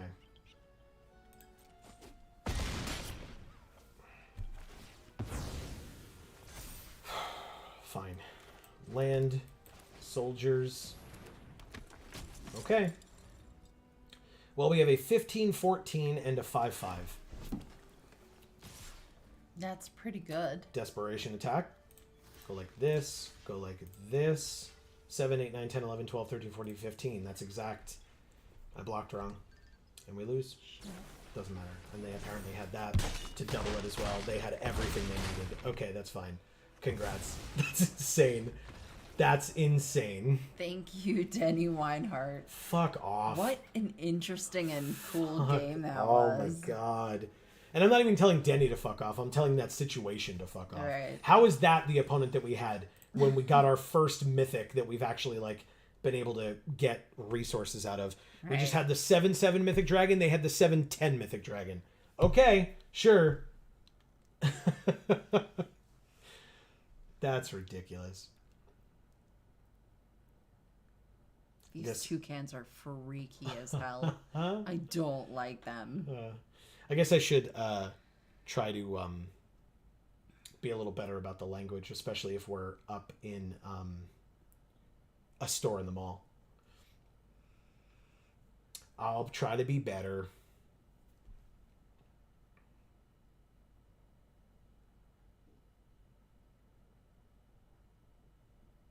Okay. Wow. Sorry, it takes a while sometimes. Thanks again to Wizards for this opportunity. This is awesome. This is the early access streamer event. It was gone for a while, and then it came back with Streets of New Capenna. And now it seems, and we are very grateful if this is the case, that we will be invited to all of them going forward. I'm genuinely hoping that that stays true. Right. Because, I mean, we want to be. We want to be in every one of them. Alias V again. Again. Okay. Okay. Different deck this time on our end. Right. Probably on hers as well, but who knows. This is an interesting enough hand. I'll take it. Well, we did beat her last time, even though that's the first time ever that we beat her of all the times that we've ever played her, which is actually fairly a decent number. Correct. Yeah, this hand is very slow, which is probably a big negative. Oh, no.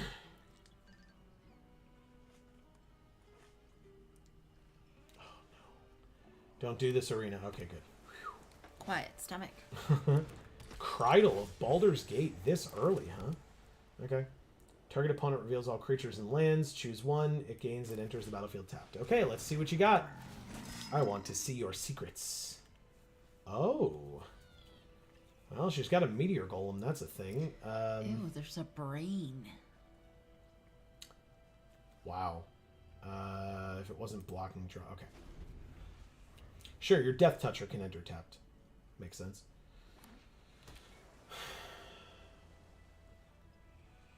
Yeah, we're going to lose. Based on the cards in her hand, I think we lose this game. Don't say that. Okay.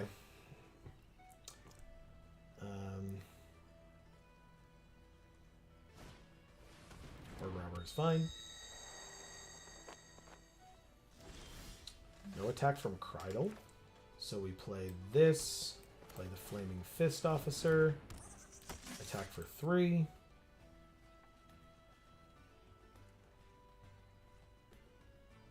Trade these?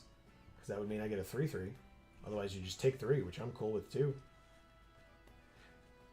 The cool thing is, even if they don't block, my Flaming Fist Officer is a great blocker against either of her creatures. Which is good. Awesome. Okay. Yeah, that was a great attack.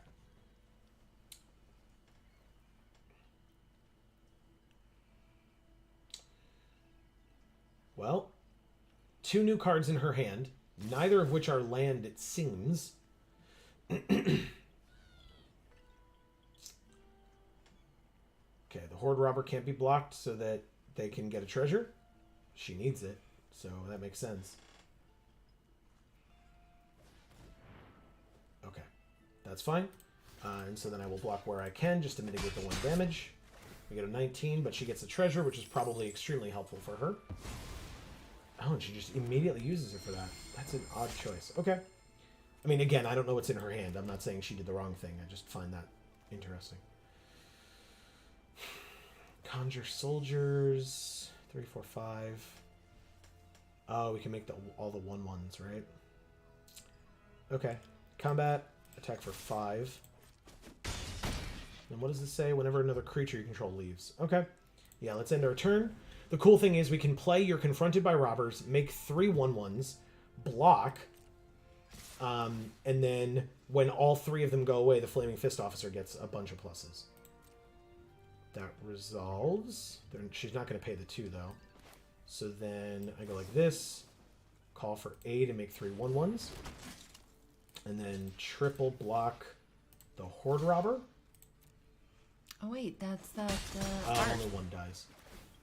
This one? Yeah, the tokens. Oh, yes. They are soldiers. There you go, Erica. Oh, she milled a plains off the top of our library. Ah, Pilgrim's Eye. Good card for you. Gets the land she needs, plays the land. We drew another land anyway, so thank you for milling that land off the top. That would have been very annoying. Knoll Hunter, I suppose? What are we doing here? I guess we can play both. I don't have any life gain right now. Knoll Hunter. Combat attacking with both of these. She's at 11. Okay. So now Knoll Hunter says what? We get a +1/+1 counter if we attack with total power 6 or greater. Okay. So the Death Toucher can't be blocked this turn. Oh, but she didn't tap it, so...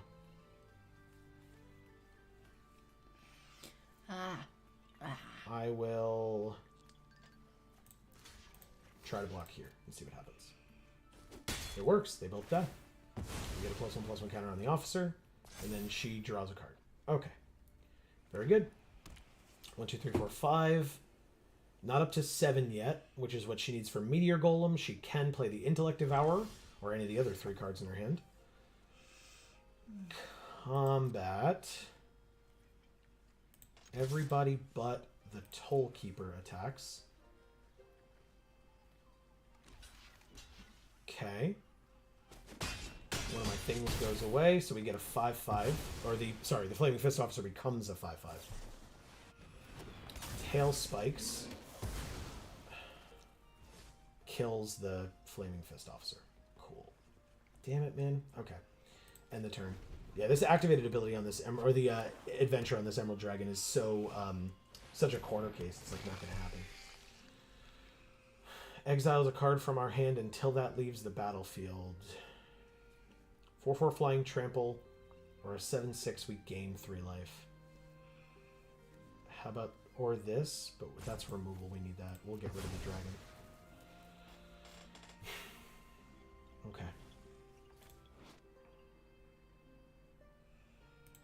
Oh, she gets to cast that. I will remember to read the whole card next time. It's super annoying. Okay, fine. Portable Hole. Mana value 2 or less. That's 4, that's 4, that's 2. Okay, cool. I can steal your Cridle. Oh, and actually, Sea Tower Imprisonment on the Intellect Devourer means we win, right? 2 mana. Open on her side. I have to try it. Yeah, I have to try. I'm going to Sea Tower Imprisonment on the Intellect Devourer, tap it, and then swing in for exactly 7 and kill her, is my hope. She's got 2 cards left in hand and 2 mana. I don't know what it could be, but...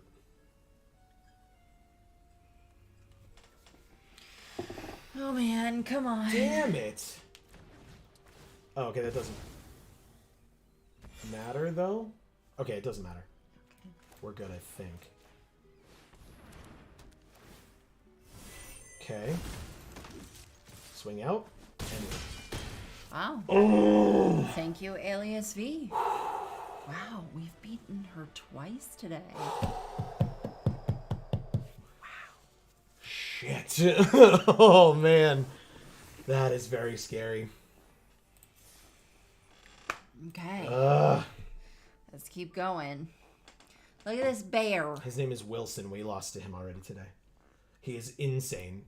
He became a 2/3 double striker, and we just could do nothing against him and died. He killed us very easily. Can he make potions? I don't know what he does. He's got the specialized thing, so he can become one of 6 different options. Ah. Yeah. But look at him. He's so cool. He is very cute. Pinky out. Pinky out. Yes, exactly. He's very fancy when he drinks his potions. Lulu is a gentle and caring Holophant who served for centuries as the war mount for a certain fallen angel and believes in the power of friendship above all else. Yeah, I would say probably most mounts do. We got an opponent. It is Heba. Okay. For land, Portable Hole, Dawnbringer Cleric, and the Flaming Fist Officer. Sure. Hand is weird, but I'll take it. Keep. Plus they mulliganed, so...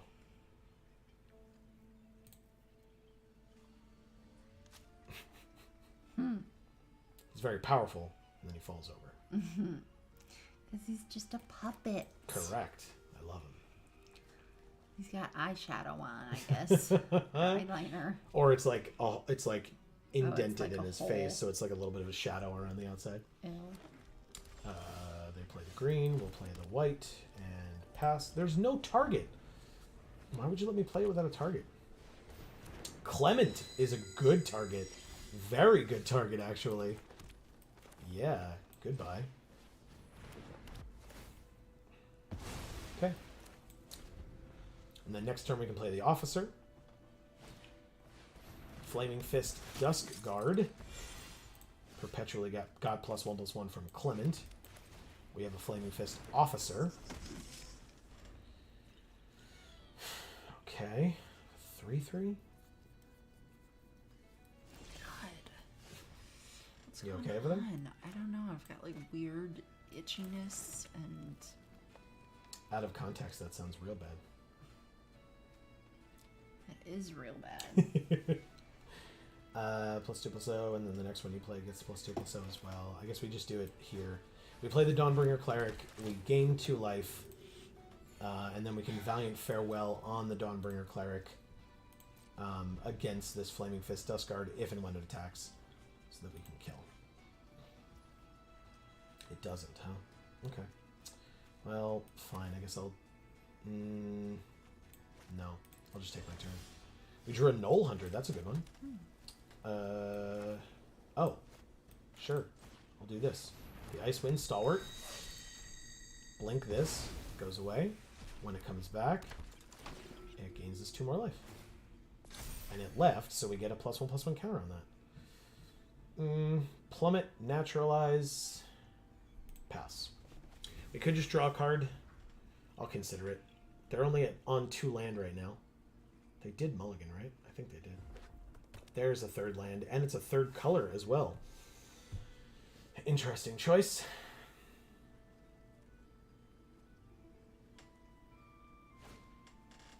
Underseller Myconid. That's fine.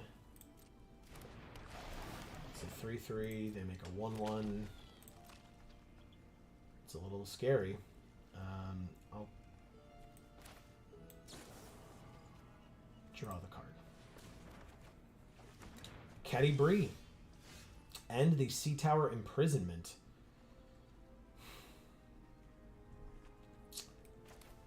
So, it's whenever it attacks, right? So let's do Caddy Bree, but let's go to combat first. Attack with the Stalwart. Yeah, I could attack with the Cleric as well, but I'll save it. Let's attack with the Stalwart. They can get another 1/1 if they block with the Myconid. Right? It's Myconid? Yes. Okay.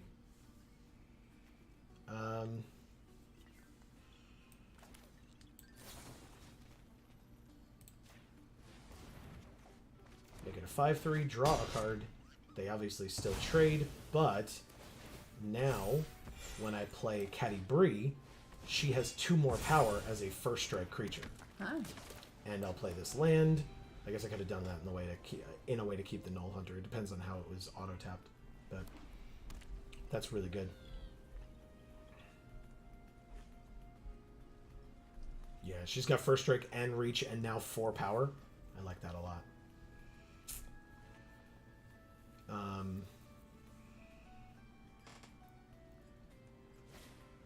Owlbear. Good one. Oh. Land. Do we just do this? I think we might.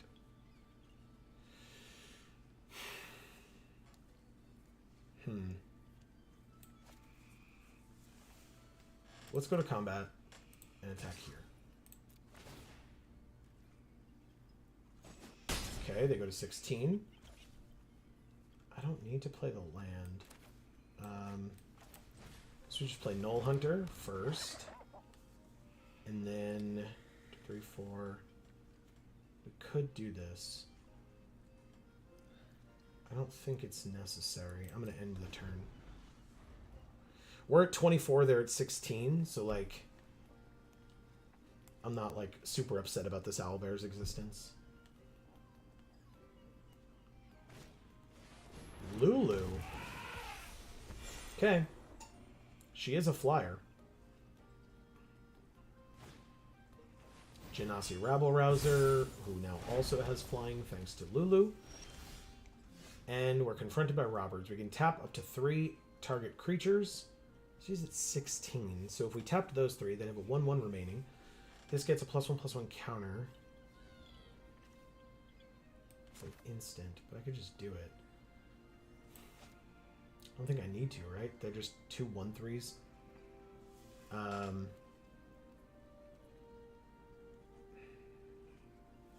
No, I guess I'd do it. Get in for a bunch of damage. Tap up to 3. 1, 2, 3. Combat. Swing out with the team. Counter. Block the largest, which is 4. Okay, 12. Okay, so they go to 8. I don't need to play the land. 1, 2, 3, 4, 5, 6, 7. Because we the mythic costs 7, so I figure I'll play the land just because we're waiting for that. What is that noise? Beeping outside. Probably something backing up.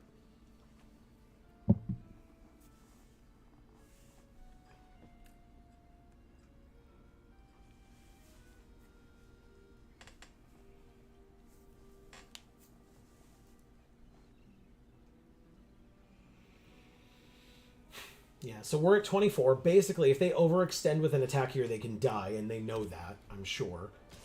So they only attack with that because they get the double team off so that they can get the copy in their hand. The copy does not have flying, which is notable.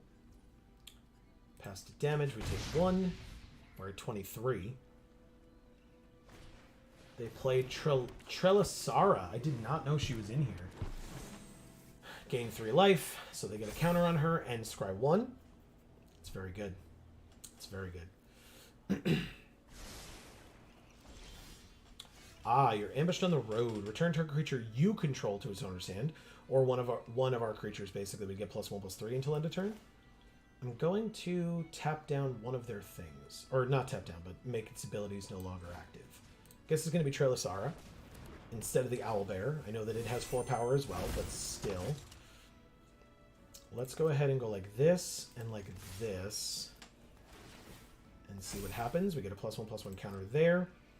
Based on these blocks, we can use your ambush on the road to save 1 or more of our creatures and or kill 1 or more of theirs that would not have died otherwise. And let's see what happens.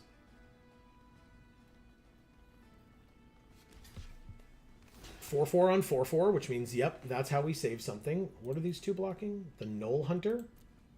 So we kill the 3/3 instead of Lulu? Or do we kill Lulu? Yeah, I think we kill Lulu. And then we use your ambushed on the road to give our Flaming Fist Officer +1/+3. First strike, they go to 7. Then regular damage. Lulu dies, our Knoll Hunter dies, and our Flaming Fist Officer gets another counter. Okay. That doesn't sound so bad. Not bad at all. Not bad at all. They have 6 mana available thanks to this, now 7. We still have our Mythic in here somewhere out of these 23 cards. Battlecry Goblin is a 3/3. And Ettercap is a 3/6 with Reach. Lurking Roper, not really what we need right now. But I like ropers.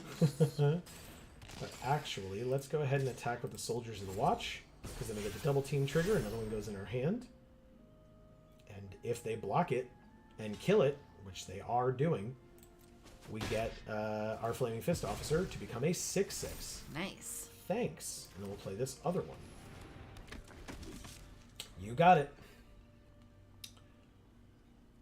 So yeah, I mean, they do have a flyer, a 1/3 flyer, but we have a 4/2 with Reach and First Strike, so I don't think they have any profitable attacks here at all.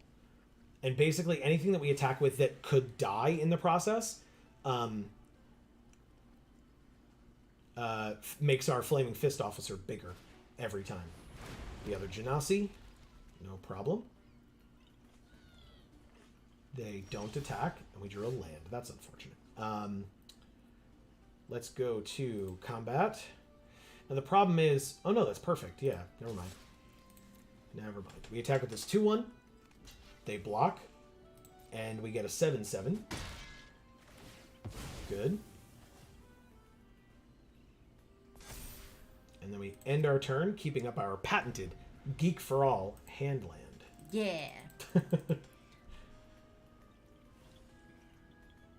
Look at Jace. It was. He's really trying to get some attention over there. He definitely is. Really? That's annoying. It's not helpful. We're trying to win the game here. Could you please?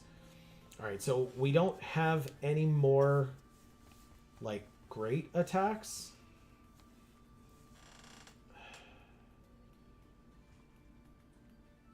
Huh. I guess I say no for now. They did the same. They just went draw go, so we can draw go as well. They've built up enough of a defense. Like, as if I attack with the Flaming Fist Officer, they have to, like, block with 3 things to kill it, but we only get to kill 1 thing in their Ettercap. What is happening? Come on, man. Annoying. Stop it. What the fuck, Arena? Alright, pass. Let's see. Something better, please. They're playing land go as well. Okay, another Flaming Fist Officer. That's actually kind of funny. I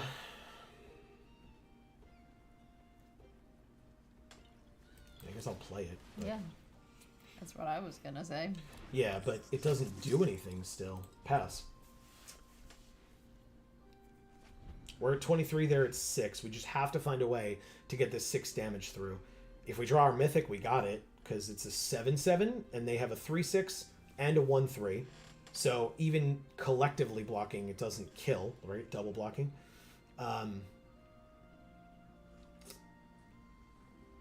But they have 3 cards in hand. And we have no idea what any of them are.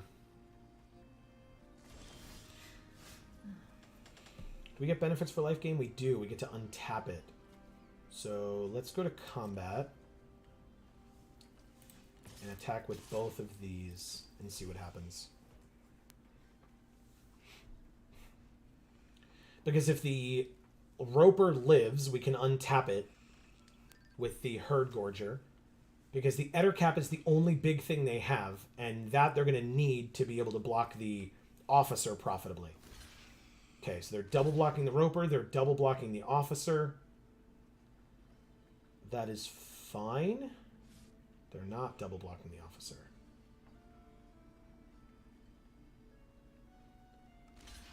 They're triple blocking the Officer. Wow. And double blocking the Roper. I will definitely kill the Mana Producer. And I will definitely kill the Ettercap. That is fine. Go to damage.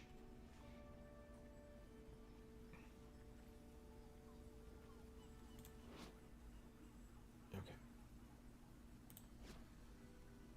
We don't have any counters on Catti-Brie. If we did, we could try to use her ability. But that just happens, which is great. 2 things died. Flaming Fist Officer gets 2 counters. Oh, it seems 3 counters. Awesome.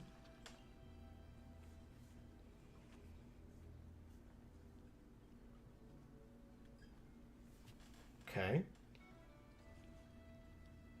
Yes?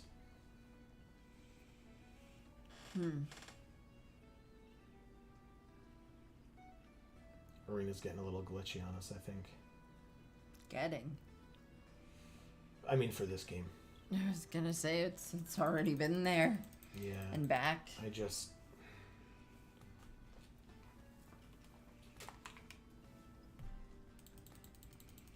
Yeah, there's still no sound. Oh, hold on. Of course I had no sound. My headphones weren't plugged in. Huh. Silly me. I guess they got unplugged. Yeah. They got unplugged before the stream. Oh. come on, Arena. Come on. Is nobody else reporting this? Now I have to, like, take time and check.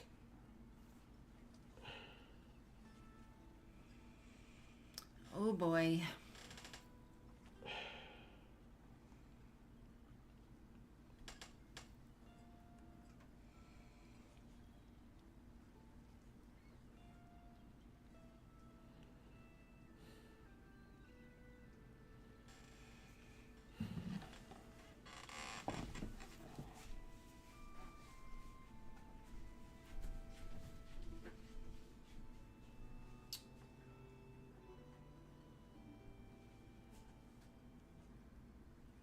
Okay. I mean, people are talking about it, but there's no indication of a fix. What a surprise. That sounds right. All right. Guess I'll try again. Open. Open says me. I think we're just, like, out of that game again. It just doesn't count it as a loss, but it's just a waste of time.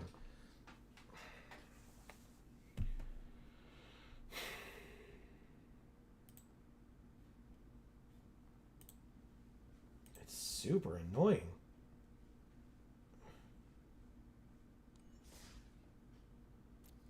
Okay. Gotta go back to here.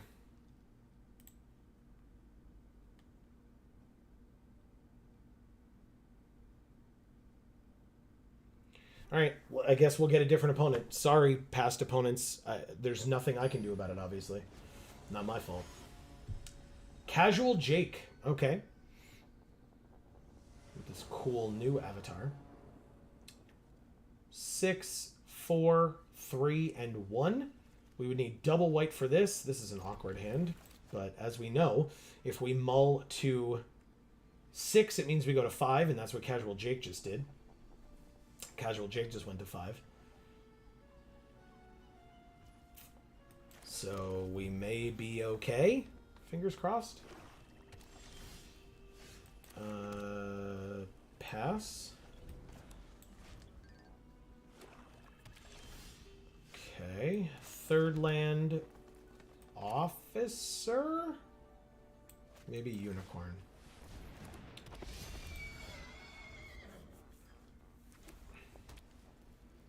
Third land, second color. That's promising for Casual Jake. Nefarious Imp, 2/1 flyer. And of course, it is not mana value 2 or less, which sucks for us. Let's go ahead and play the officer and attack for 3 and see what happens.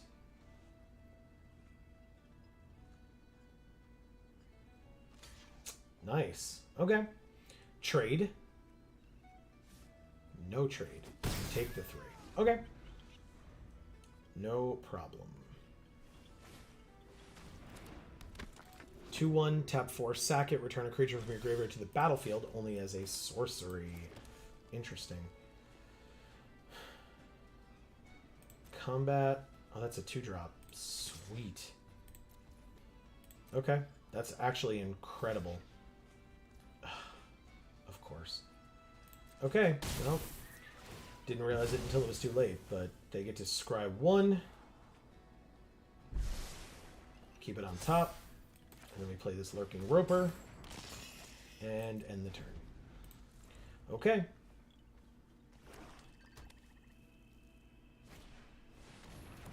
Grim Hireling. 4 mana, 3/2. Whenever one or more creatures you control deal combat damage to a player, make 2 treasure. Sack X treasure, -X/-X. Wow. Okay. That's frustrating.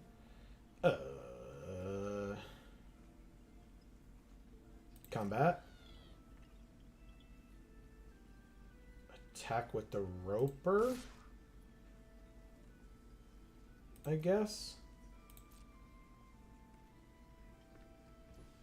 Okay, take 4, go to 13. And then I guess I'll just keep up You're Confronted by Robbers in order to tap all their things before combat.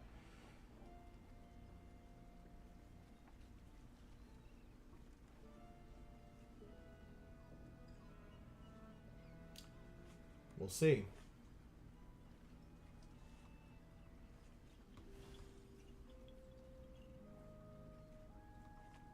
No?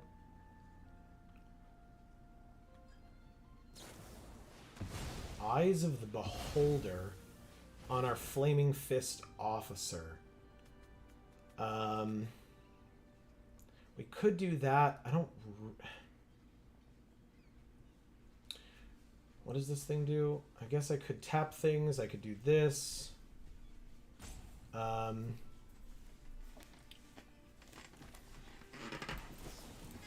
maybe I do that. Give a +2/+0, draw the card. It's going to go away. And then when it does, the next creature we play permanently or perpetually gets +2/+0.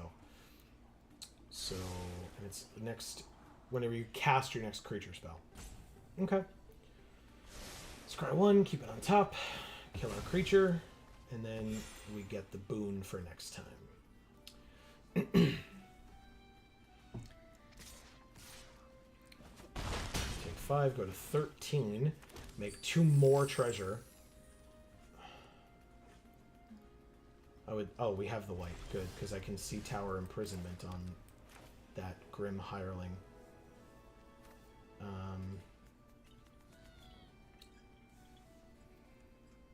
Yeah, I mean, it's annoying, but I'm going to do it.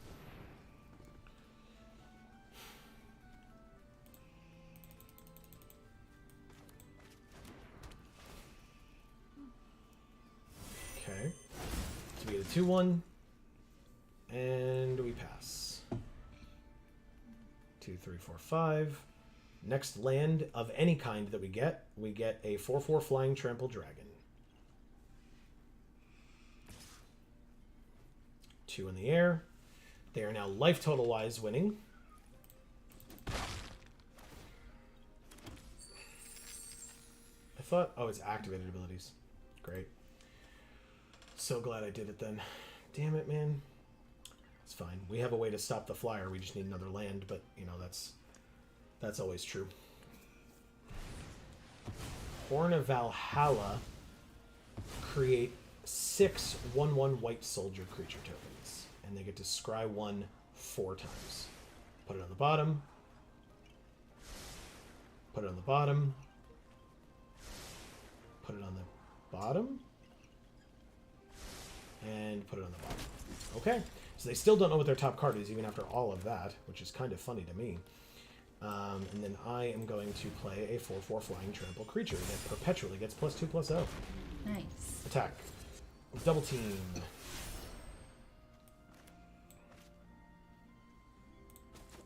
Okay. We're both at 11. Ah. Okay. We're at 3. Ooh.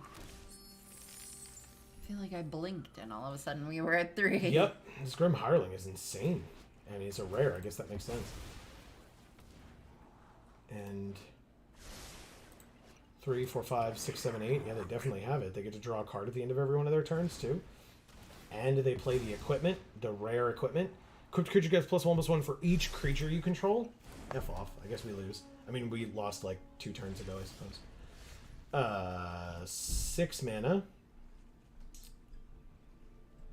Our Lurking Roper doesn't untap because we don't have enough life gain in this deck to make it matter. So let's not waste everybody's time. Let's just check out what else they have in their hand. Ah, wow. Like a lot of shit. Yeah. Okay. I guess we just play this and don't attack. Yeah. You didn't need to equip. You have an 11/10 flyer. Let's block there and there and there. We're at -12. All right. Thank you, Casual Jake. Which means...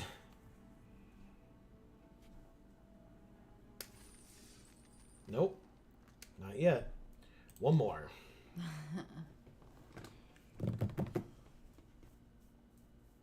Okay. Let's give it a try. We've been at this for 4 hours now. That's it? Yeah, it's only 5:12. Feels like a lot. Mm-hmm. Guys, check out our other channels. Links down in the description box below. Death Sea. Okay. I think I've heard of them before. All right, so we have 2, so we can play this, we can play this, and we can play this. I mean, seems good enough. Okay. Whoa. What the hell? What? How is that how that comes into the battlefield? Get the hell out of here. All right, so they have a 1/1 that can give things in their hand haste. We're going to play our first strike Reacher. Are those like Kamigawa sleeves they've got? Probably, yeah. Whoa. Yeah, That's so cool. it's cool. Is it supposed to be like shimmering like that? I think. It's very disconcerting. Huh. I don't like it. Oof. Very weird. Okay. Yeah, because I can see it doing it Yeah, me too. And I when don't it's like on it. the It's on the like deck Yeah. stack. it's so distracting. Like, why the hell is that allowed to happen? There are plenty of distracting things that are allowed to happen in an arena. I guess. Look at Jace Puppet. Yeah, he's pretty distracting. I love him though. I don't love like weird shimmery sleeves. Very strange. Well, some people like their sleeves to shimmer, Joe. I guess. Are they still choosing, or have we? Come on.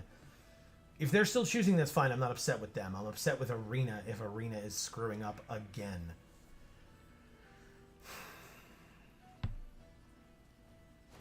Okay, they did it. Thank God. It wasn't Arena. Then, like I said, then that's fine. I'm fine with that entirely.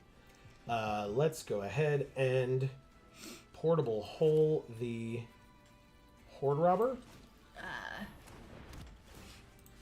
Definitely do that. Attack for 2. Okay. I would love a 3rd land. That'd be cool. Right, deck? Yeah. Right. Right.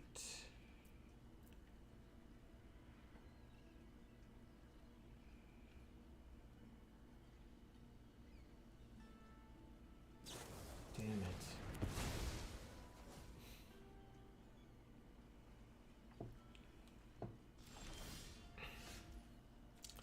I mean, it's at least a creature we can play.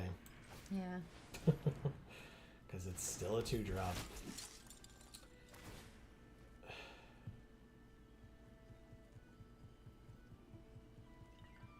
Okay.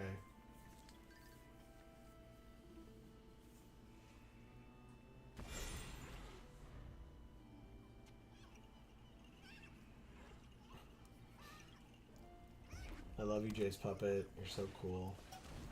Haste, Death Touch. We don't absolutely block. This thing is annoying as hell.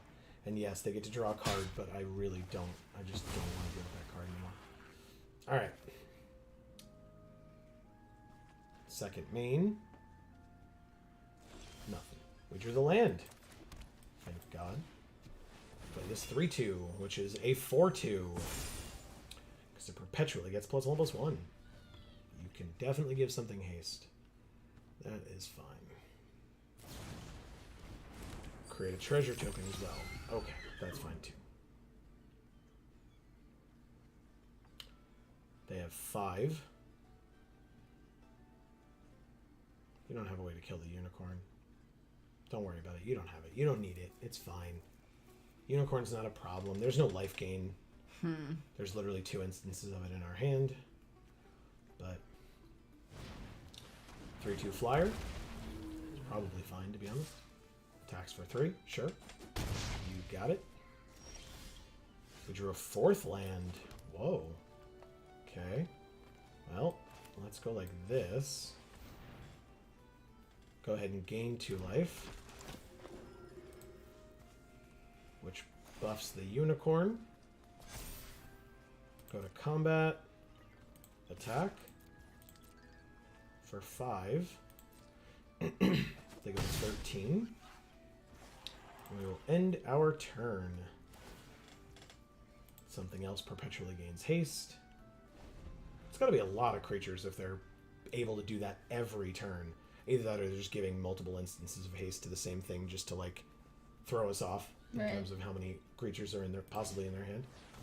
There it goes. Okay, good. Ooh. My hair just caught in my fingernail and almost ripped out of my head. Don't. Hey, a priest of ancient lore. So my fingernail is apparently cracked. I'm catching on things. Yeah. All right, 3/2 flyer hits us. Oh, actually, unfortunate. 5th land. And we want to play this, but then it's going to have 4 power, but 1 toughness. So we could trade with this stupid kobold. Ugh.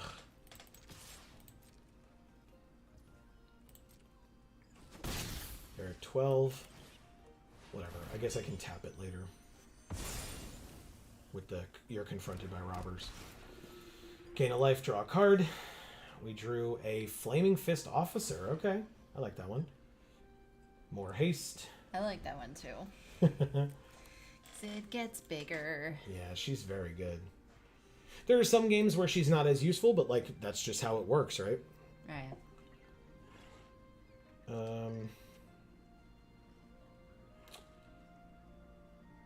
Okay, attack for 3. We go back to 14. She's at, or they are at 12, excuse me. The Hourglass Coven is a 3/3 haste for 6. When it enters, draft a card from its spellbook twice, then put those cards onto the battlefield, and other warlocks they control get +1/+1. Wow. Wow. What cards are in their spellbook? Hag of Dark Duress, Hag of Ceaseless Torment. It's just a bunch of hags that are warlocks. Okay. Well, there's no way to prepare for this at all, so I will just wait and see what happens. 2, 3/3. At the beginning of your upkeep, we discard a card. Every time? Every upkeep, we discard 2 cards because there's 2 of them. Oh, great. Mm-hmm.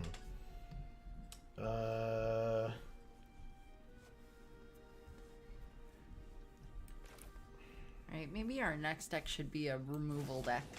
Like a everything removal deck. You say that like we're not getting sealed pools. Like No, if we All right, so we're tapping their 3/3s. Then we're going to combat. And we are attacking with both. That makes sense, right? Block with your kobold. Yes. You're going to be ambushed on the road, and my priest is going to stand and fight. That's fine. You can give something else haste. Congrats. Okay. We discard 2 cards. Oh, it's 1 per activation. Just in case. Okay. Yep, we lost them both. That sucks. Yep. Sure does.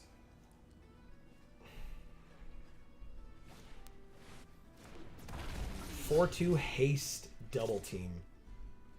4, 5, 6, 7, 8, 9, 10, 11, 12, 13, 14, 15, 16. They win if they swing out. I don't know why they're not doing it. I'm tapped out. I have no cards in hand. You attack with everybody and you win the game. There you go. There's no threat. I have literally nothing that I could use against you. Thank you, Death Sea. And again, man, I don't know how we're gonna break this cycle today.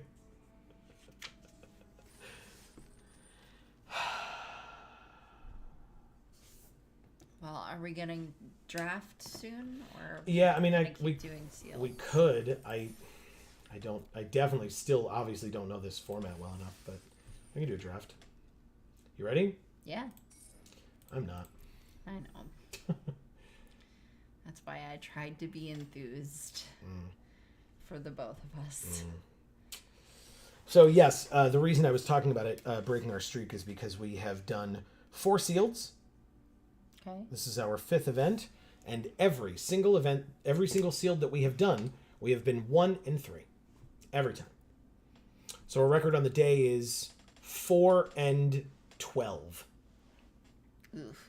Yes. It's very bad.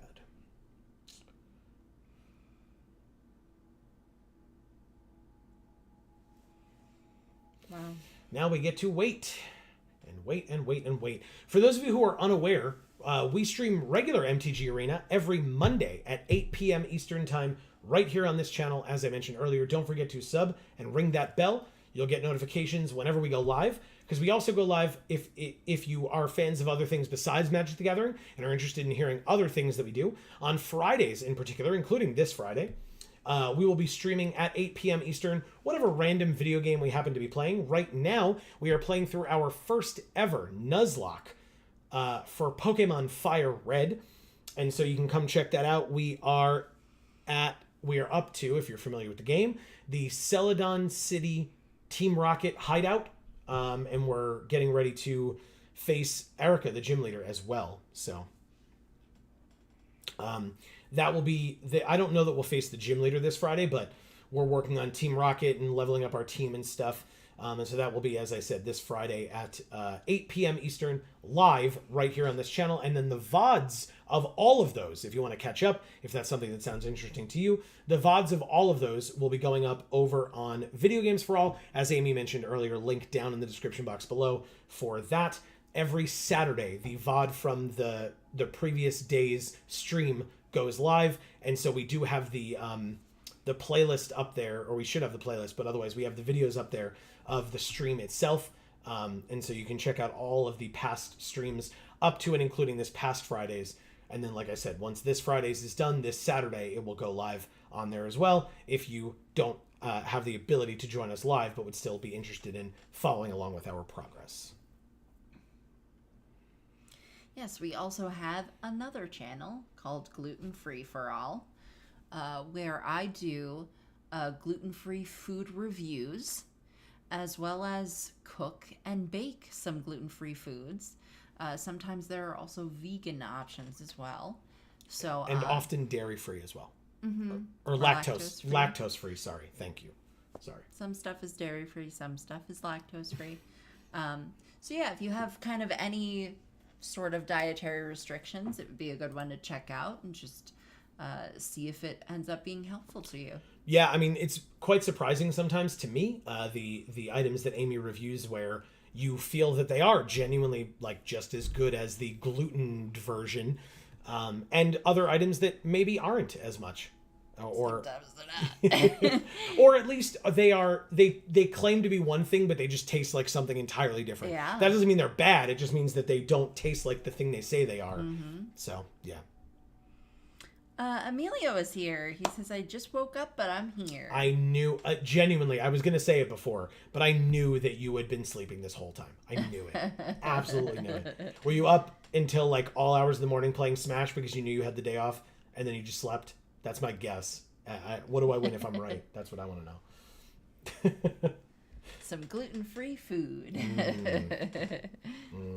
I mean, that's a gluten-free omelet that you have to eat still. That's true. I was up until 8 a.m. Like yeah, I don't know. That sounds right. Like I don't know. Oh, man. Did you get rusty? Did you have to or is it like riding a bike in playing Smash? It is 5:30, or almost 5:30, here on the East Coast of the United States, where we are. Oh, it was bad. Are you back in the swing of things now, though? Like, since you practiced until 8 a.m.? It was practice. It took the time. Yeah, it was practice. That's what it was. As we wait for this queue to fill up. That's going to happen. There's only so many people in the event in general, right? For the early access event. And only so many of them are actually drafting as opposed to doing sealed, right? Draft, sealed, or constructed. And okay. It depends on what time it is, based on if people are at work or they're not streaming right now or they're eating dinner or whatever. Yeah. I'll let you know at 8 a.m. tomorrow. So yeah, we have to kind of wait for people to trickle in, because like other people are like in their games and stuff, and so whatever. Like, this is the first draft that we've tried to do today. So we will see how that goes. I think I finally understand the mechanics. It only took 4 sealed events to do it. Now I just have to remember what all the cards do before I just like activate them, throw them against something, and then have it not work. So. Amelia, we talked about you before and how alchemy is your favorite thing. Yeah. Yep. He says, I imagine a lot of people are brewing constructed decks as well. Yeah. I would hope so, because that's what they're going to be able to do with it kind of in perpetuity after the set releases or when the set releases. So yeah, I would hope so. And as we mentioned earlier, folks, if you're unaware, we are not going to be doing any constructed here today, but there are a ton of very talented and very cool streamers who are doing constructed today. And so I encourage you to go to Wizards website. No hard feelings from us. If it's not what you're interested in seeing, we get it, but we're going to be doing limited all day until we stop the stream. But you can go to Wizards website and see the full list of all of the streamers, find one that sounds interesting to you or watch your favorite among all of them, and you can go and check out them playing constructed for yourself. He says, yeah, I know what all the cards do. I'm glad they never changed the text on any of the cards. All right, so we have Alondo, who we could just lean into and start taking the Simic cards. We have Gut, Fanatical Priestess. When she enters, up to 1 target creature we control fights target creature we don't control. If the creature we don't control would die, exile it instead. But it's a 6-mana 4/3, and then, of course, specializes for 5. We have Trelasara, if we wanted to go the life gain route. We have the Bronze Walrus, the Steadfast Unicorn. There's the Water Weird. Deadly Dispute is fine, but definitely not a first pick. I think it's Alondo. Walrus. Yeah, it's not the Walrus. It's definitely... I would go for Alondo here. It could be Trelasara, but I think Alondo seems kind of interesting. Draw a card, then exile a card from your hand and put a number of time counters on it equal to its mana value. It gains when the last time counter is removed from this card. If it's exiled, you may cast it without paying its mana cost. If you cast a creature spell this way, it gains haste until end of turn, and then remove a time counter from each other card you own in exile. Seems a little complicated. It also, I feel like, might be bad, because if he dies, we just can't use him anymore. Or we can't use the abilities anymore, and we can't get any of those things back that we exiled, but we shall see. I like the Frost Giant or the Dread Linorm. What the hell is this? A 7/6 for 7. Can't be blocked by creatures with power 3 or less. With the Adventure, you can put 2 +1/+1 counters on a creature and untap it against Hexproof until end of turn. I actually really like that. I like Hexproof. Yeah. Sea Tower Imprisonment is awesome. Black Dragon is really cool. And I like the Two-Handed Axe as well. But because we're in these colors, I will pretty happily take the Linorm. I think it's a good card. Sounds great to me. Yeah. I like I said, I like Rhyme Shield Frost Giant as well. That's also a card you've played a million times. It sure is. Because it's so good. We're drafting with La Banda del Mono Red. Amazing. Nice. Headology Magic, Freelancer 21, Lady Gandalf, S. Charlie, or S_Charlie, Deathsea, and Yellow Hat. We just played Deathsea. We did just play Deathsea. Okay, well, we got some green uncommons here. That's cool. 2-weapon fighting is double target creature's power and toughness, or 5 damage to a creature with flying. The Druid, when it enters, search your library for up to 2 basic lands, reveal them, roll a d20. I mean, because we took a 7-drop, I think we can do this. We basically either get 2 lands in our hand, 1 in our hand, 1 on the battlefield, or 2 on the battlefield. I'm okay with any of those results. So. Oh, Mokan's back. He says the power of the snake dragon. Yeah, I like it. I like it a lot. And again, ramping to it with things like Druid of the Emerald Grove, I'm all about it. Underdark Basilisk would be fine if it comes back. Scaled Nurturer would also be fine. We don't really have a lot of dragons yet, but it did say that these 2 colors were dragon colors, these Simic colors. So. Yeah. Linorm is a dragon. Silly me. You Find the Villain's Lair would probably be whatever, and Soul Knife Spy. I would love the Scaled Nurturer or the Underdark Basilisk back from this pack. Speaking of dragons, Emerald Dragon is a 4/4 flying trample. Like I said, I don't love the adventure on this one, but otherwise it's fine. I like Clever Conjurer a lot, and Water Weird is an elemental weird. I think it's fine. Dragon. But yeah, I've already highlighted it. It's definitely the dragon. Arcane Archery, +3/+3, and Reach and Trample. You get a boon with, when you cast your next creature spell, that creature enters with an additional +1/+1 counter, reach counter, and trample counter on it. Whoa. Jesus. And then Inspiring Bard, you either gain 3 life or one of our creatures gets +2/+2 until end of turn. Any of these 4 that come back, I'm super happy with, by the way. Yeah. But I will happily take this dragon. Very, very good card. Okay. All right, so yeah, maybe the sealed format is just ass, and the rest of it is good. So there's Minthara, which we're not going to play. I'm just definitely going to take Charm Sleep. Solid removal.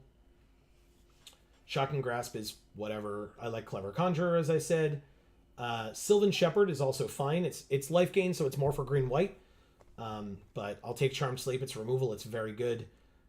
So, yeah, I'll take it. We're in solid Simic right now. Pretty solid Simic, which I like.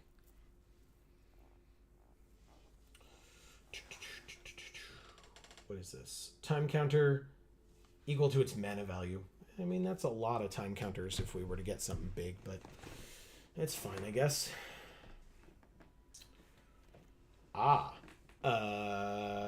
Well, not Hypnotic Pattern. Circle of the Moon Druid is okay. Agreed. Follow the Tracks is whatever. Sylvan Shepherd's good, and Underdark Basilisk is good. I don't know if the card is good, but I know that Circle of the Moon in D&D is good. Yeah. Well, you were a Circle of the Land. Yes. But Circle of the Moon is also good, yeah. I think I'll take...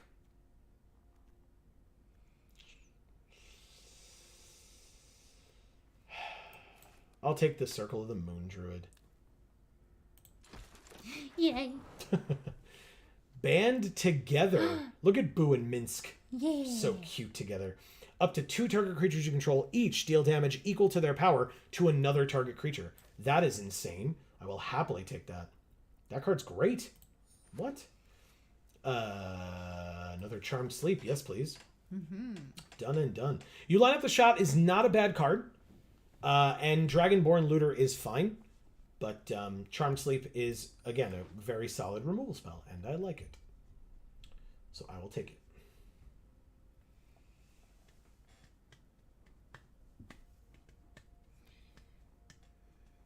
I have been in an area that is this picture.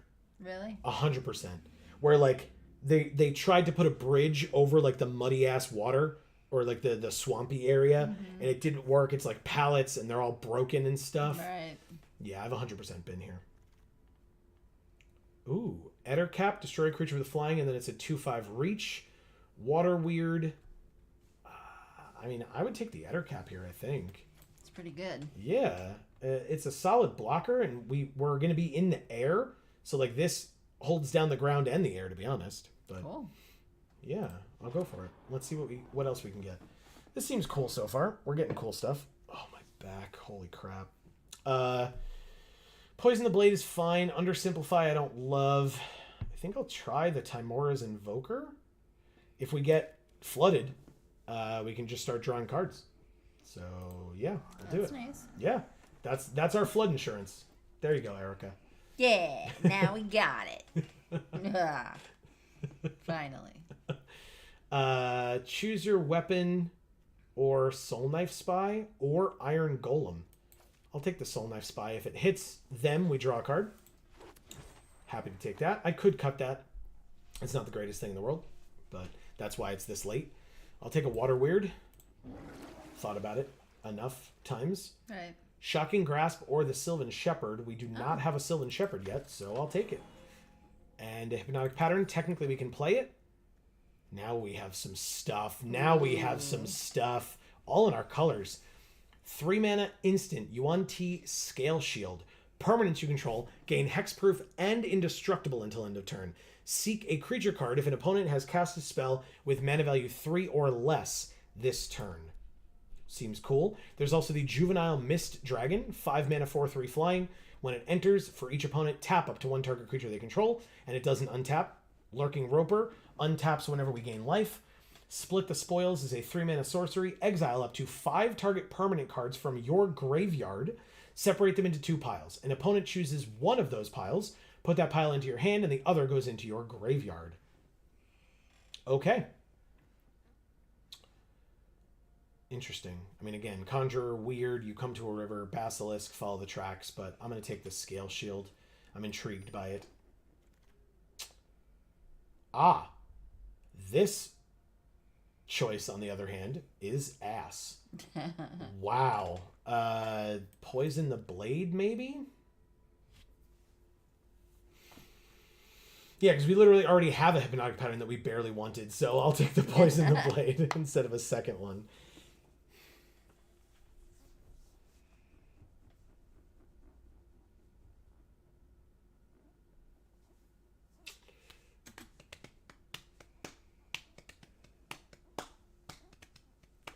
If I didn't want the... Ooh, another Alondo the Seer. Does it make sense to have two of those? Absolutely it does, Okay. because if one of them dies and we play the other one, it can still start manipulating the time counters on all the other things that were exiled. Oh. Mm-hmm. It doesn't just make the other ones go away and Nope. then you have to start over with the Nope. new one? They just get exiled with time counters on them and just sit there.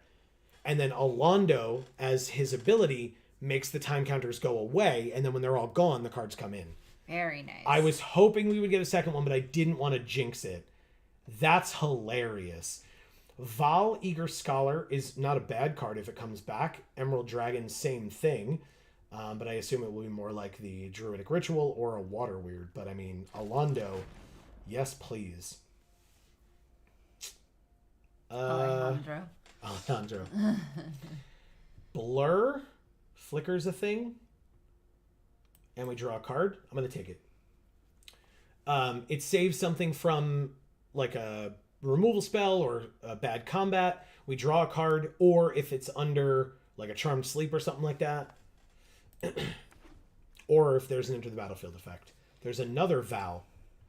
What do? Draw a card, then discard a card. Put a study counter on her. And then for the green, when she specializes, remove all study counters from her. Seek 2 creatures with mana value less than or equal to the number of study counters removed this way. Put 1 onto the battlefield and shuffle the other into your library. And then you can tap her to draw a card and discard a card.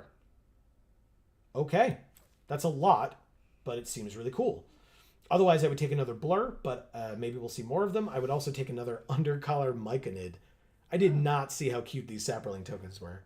Oh, you think that thing is cute? You don't? You, of all people, don't? That thing is hideous. I don't Its understand. face is just a bunch of wrinkles. Yeah, they're awesome. That's a cool art.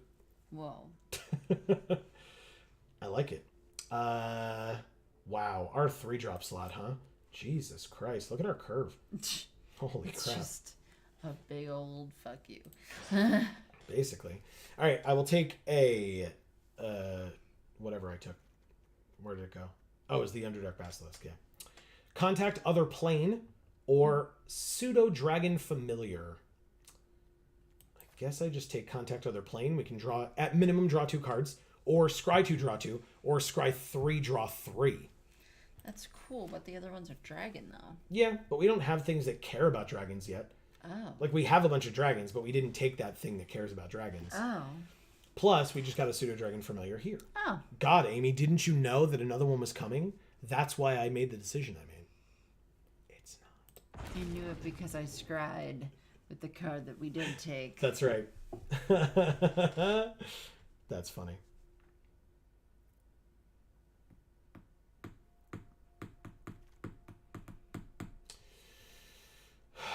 Well, I guess we're in the right colors, because every single one of these cards is in our colors. Except the Baleful Beholder, but still, out of all of them, yeah. Oh, yeah, I guess he is black. Yeah. I'll take the Conjurer. That's a 3-drop.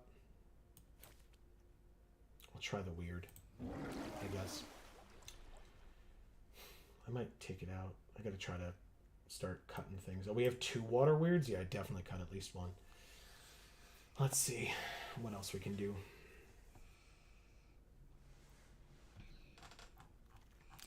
This seems to be working out okay. Right, the only thing we can take that we could theoretically play was that Iron Golem. I'll take You Come to a River. We could bounce something or give one of our things +1/+0 and unblockable. I'll happily take that.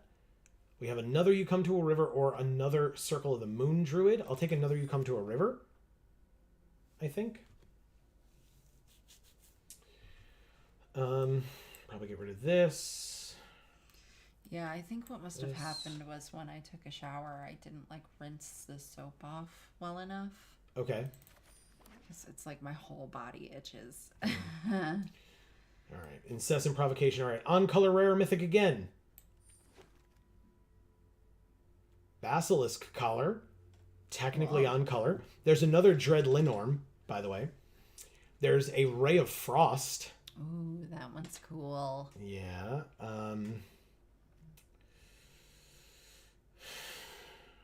This is a really tough choice, actually. Because, I mean, I could just take another one of these. Yeah, that's what I think it might be. Because, like, Basilisk Color is cool, but I think I just want this. Like, it's just so good. It's a 7/6 for 7 that can't be blocked by creatures with power 3 or less, so there's no chump blocking this thing. It does not have flying, notably, even though it is a dragon, but it's a snake dragon. Maybe that's why. But yeah, we'll take that. What are you? Irenicus's Vile Duplication. Create a token that's a copy of target creature you control, except the token has flying and isn't legendary if the creature is legendary. And they're Split the Spoils. I mean, yeah, I'll definitely take this. That seems sick. Yeah. Could you imagine doing that on one of these non-flying 7/6s? And just making it flying as well? Pretty sick. Seems very sick. Or we could make another Alondo Nice. that isn't legendary, so we could have 2 out on the field at the same time. That'd be cool. Right? All right, we're doing it. Mocan says the Alondro army. Yeah, exactly. All right, let's Owlbear. Hell yeah, Owlbear. My God. This seems gross. We're doing gross things today. I'm hoping to do gross things today. Yeah. Goggles of Night. Look at how angry he is. Yeah. I feel so bad. I don't know what happened. Arcane Archery seemed interesting. Yeah, it really seemed good to me. It's a lot of 3-drops, but, you know, whatever.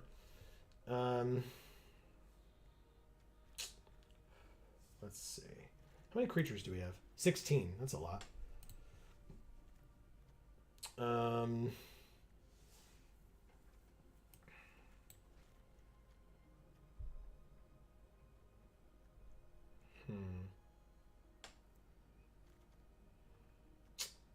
Get rid of one of the You Come to a Rivers. Oh, what are you? Ambitious Dragonborn. 4 mana, 0/0 Dragon Barbarian. It enters with X +1/+1 counters on it, where X is the greatest power among creatures you control and creature cards in your graveyard. Wow. Yes, Okay. please. Take it. That's really cool. Get rid of the weird. Oh. Artificer cares about us having non-creature artifacts, which we don't. Air Cult Elemental, on the other hand, is just an insane card. Yes, it is. 6 mana, 2/5. When it enters, bounce one of their creatures. I mean, it could be one of ours as well if we really needed to, but still. It's a 2/5 flyer for 6. Confirm. Another band together. Yes, please. Yeah. 2 of our creatures banding together to kill one of theirs is incredible. I'm all about it. Because otherwise it would be the Librarians, which are fine. I don't love them. Or the Weird, which I already just took the 2 of them out of our deck. So. Nobody loves librarians. Or Weirds. I love weirds. Good, I'm glad. The water weird's just kind of boring looking. Because it just looks like water. Because it just looks like water. Ugh. What do I do? I guess I'll take a lower drop over a higher drop if there's options. Just so, like, we can hopefully hit, like, a decent curve. We already have 2 blurs. We already got rid of one of the You Come to a Rivers. So I guess I'll just take another blur and put it in the sideboard for now. Hypnotic Pattern or Follow the Tracks. We're already not playing one of our Hypnotic Patterns. So I'll take a Follow the Tracks also for the sideboard. I mean, we definitely have our deck. If nothing else beneficial comes around, it's fine. Yeah, it's fine. Emilio says, how many cards are in this set? Feels like a lot of duplicate cards are going around. It's a good question. I actually do not know. Do you like any of these arts?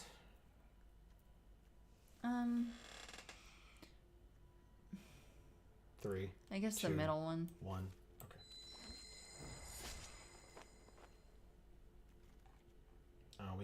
We have one red card and one black card now. Yeah, I guess we can take a You Find the Villain's Lair. Sure. For the sideboard, though. We're not having the beetles that are having sex, and then the manticore in the sideboard as well. Okay. I mean, this is a deck, right? Like, we got to cut some cards, but otherwise, we got to cut 5 cards. Look at all these 3-drops. Look at them all. I see them. Okay. Well, what are our cuts from here?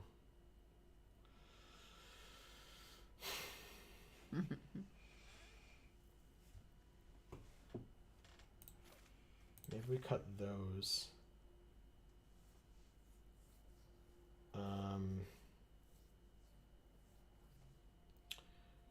We can cut.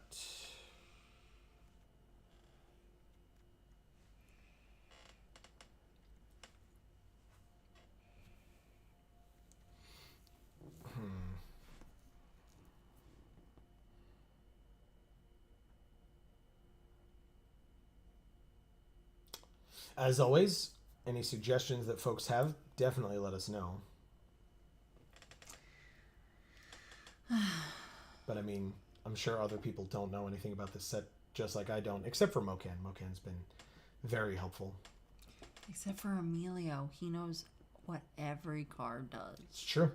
It's very true. He said so. I mean, he's not wrong.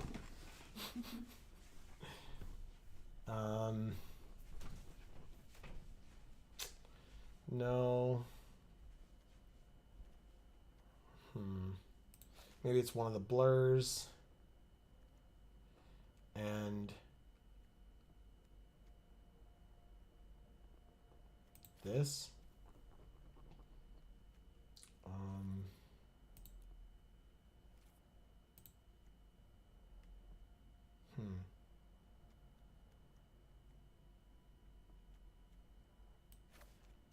We'll do this as our deck box.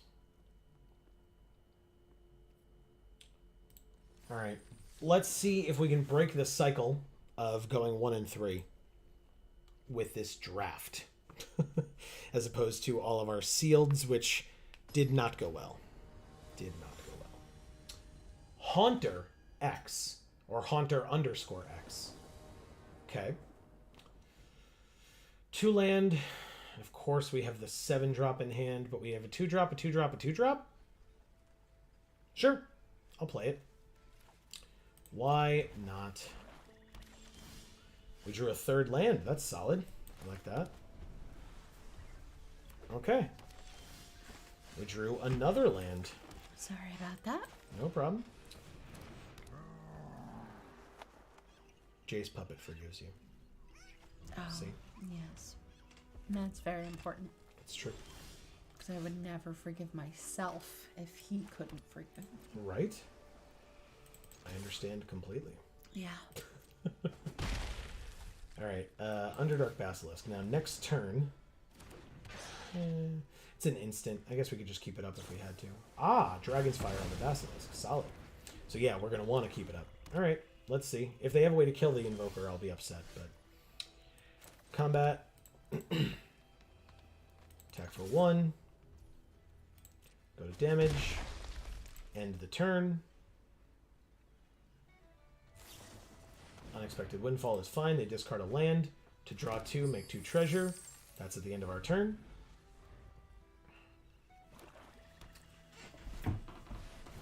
A haste double team. Now, if we put 2 counters on it, we kill this thing, right? Hell yeah. Okay. Your phone keeps waking up and thinking that we're talking to it. I know. It's dumb. It's super annoying. It's not a very smart phone. No, it's not. Alright, so we have a 3/5 hexproof against a 4/2 haste. I will block. It does. Cool. Let's play this 5th land. Now you come to a river, returns any non-land permanent to its owner's hand, or one of our creatures gets +1/+0 and becomes unblockable. So, we will pass. We also have Band Together up to 2 target creatures, so we could just kill something with 3 toughness or less with Band Together. That's a 4/2. I could just kill it. Pass 2 attackers. They're attacking. 1, 2, 3, 4, 5, 6, 7. Yeah, I'll do it. Sure. Mocan says the set is around 270 cards, Wow. including a couple rebalanced duplicates. Target creature at the beginning of each upkeep approach that gets -1/+1. Do I just...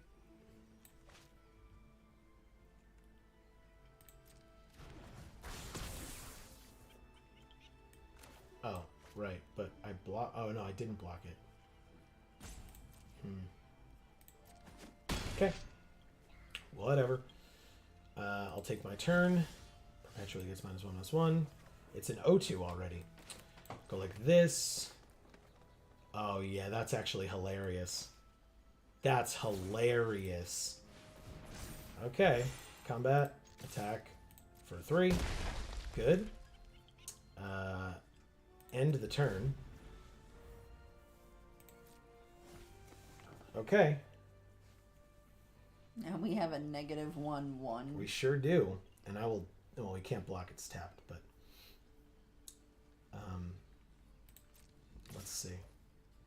Pass to blockers, pass to damage. We take 4 and go to 12.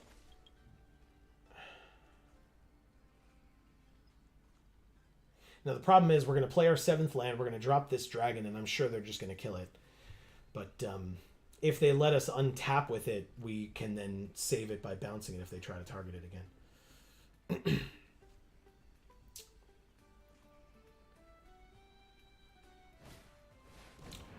Jaded Sellsword, no problem.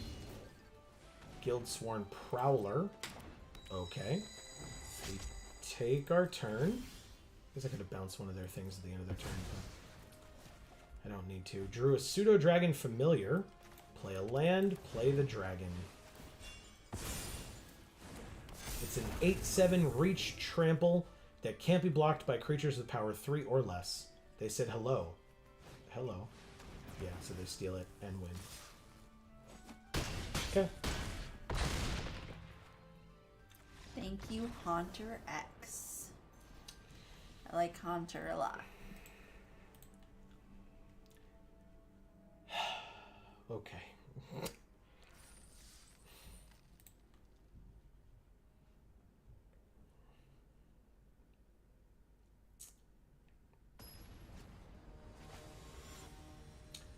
Voidin VIP. Or just Voidin, obviously. Because VIP is at the end of all of our names. Yes. This is an awkward hand. I'll mulligan it. That's better. I'll keep it. Alondo is 4. This is 4. This is 5. I don't want to ditch the owlbear, but I will. I think you should.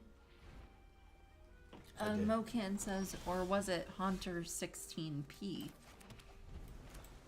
Oh, no, the VIP is on everybody's. He's joking. It's a joke. That's why he wrote Oh. that it's a joke. No, I'm just saying, like, Okay.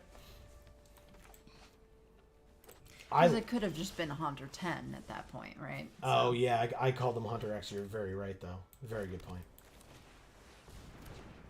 All right. Well, we are exactly the same with our colors right now.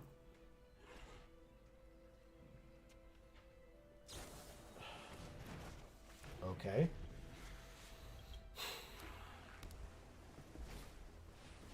Prophetic Prism is fine. They draw a card. Congrats. I will play this land and play Alondo and get this thing started. Let's go. He is a 3/5. That's really cool. Okay. Charmed Sleep. Hey, Blur! Nice. Ha ha. So cool. Okay. And I draw a card as well. Alondo, if you would, come back to me, please. Goodbye, Charmed Sleep.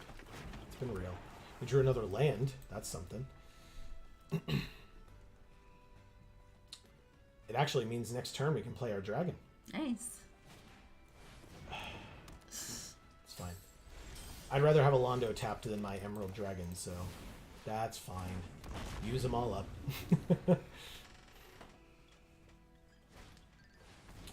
Lantern of Revealing. Add 1 mana, or 4 tap, look at the top card of your library. If it's a land, you may put it onto the battlefield tapped. If you don't, you may put it onto the bottom of your library.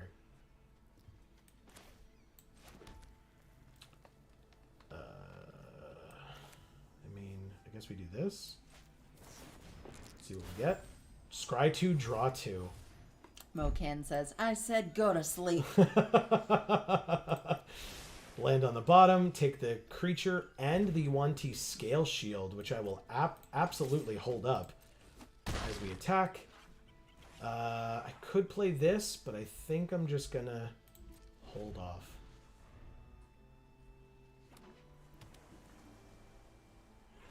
Because I imagine this dragon is going to be attempted to be messed with in some way, but maybe not. But nobody expects the rare, you know, all your permanents gain hexproof and indestructible until end of turn. There it is. Boom. Good turn. Okay, 4, 7. So, I mean, combat, attack for 4. Hit ya. Interesting. I'm actually going to do this. End of the turn. Because then I can use this to give hexproof to the Emerald Dragon if I have to. That's fine. Pass to attackers. At the end of the turn, we go like this. Put the counters there. Play the land. Go to combat. Go like this. Attack for 6. Let it happen. Now, 4, 8, 9. 7, not enough. So I guess I just play this. I don't want them to know what we have going on. So I just play the 7-6 on the ground. They have their own Emerald Dragon. And they use it to... Unbelievable. They use it to kill our Emerald Dragon. And then they have a young red dragon to make a treasure with. And then they kill that. Wow. Unbelievable. Absolutely unbelievable. Okay. Combat. Attack for 7. They have to block. I assume it's a double. It is a double. Nice. Which means that when we go like this, it still dies. Guess we gotta do this then, don't we? These two kill your stupid Emerald Dragon. And then your Lozan dies. Okay. Dread Linorm still on the field. Tap our thing, it doesn't untap. It's exactly what they needed. And that was a top deck too. Right. It's a good top deck. Alright, what do you do? I guess we play this first. Oh, we can play both. Good. Okay. That's nice. Pass. It is nice. They drew a land. Okay, they can play 2 flyers that can't block. I think we win. Does this do a thing that I don't remember? Oh, they can look at the top card. If it's a land onto the battlefield or on the bottom of their library. Okay, so yeah, they have nothing to my knowledge.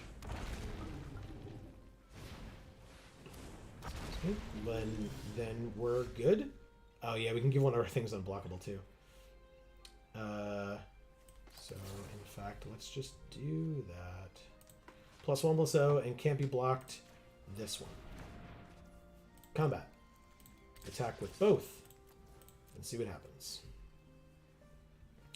They can only block the 7/6 with the 4/3. It's the only option. And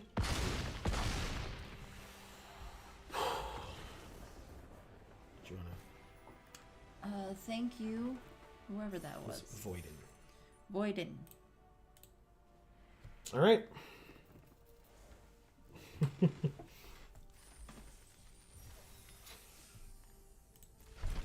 Prosperous Thief. We are 1-1. Okay. I like this art. Isn't it Yeah, cool? it's very cool. Right?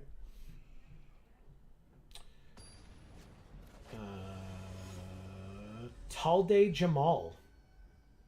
Okay. 2 mana again? This one we can't keep. Mulligan. 3. That's better. It's not double blue, so we can't Charmed Sleep. I'm going to have to ditch, like, you come to a river, I guess. They said hello, so we will also say hello. I was making a decision on blocks and stuff there, but hello. Or not blocks, mulligans, but hello, Talde Jamal. Okay, we drew a 4th land. That's good. We got there.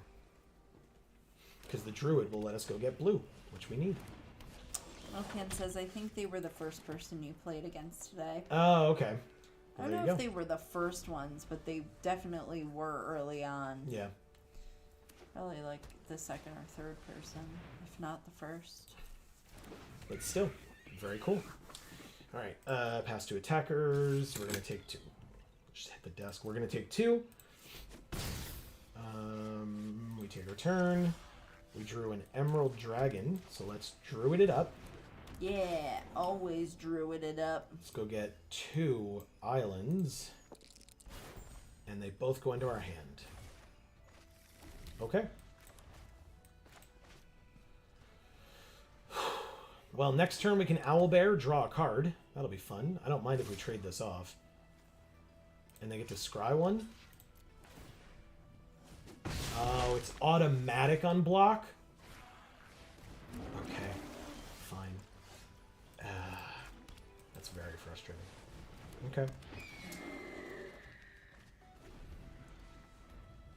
Alright, that card's a lot better than I thought it was. It means you have to block it with something with 3 or more power, otherwise it doesn't kill. Okay. Guild Sworn Prowler, eh? And another Wizened Githzerai. Let's play this. Play a Londo, or I could play the Flyer. I guess I play the Flyer. And pass. Goggles Ignite. So it's whenever a equipped creature deals combat damage to a player, scry 1, draw a card. Got it. And they put it on the Death Toucher. I kind of really hate that thing. But fine. You can scry 1, draw a card. I can tap it down with Charmed Sleep. I won't feel so badly about it if I do that. Keep it on the bottom. Okay, land. Charmed Sleep on you. Combat 4 in the air with trample to you. Okay. Now we have 4 left. Time for a Londo, it seems.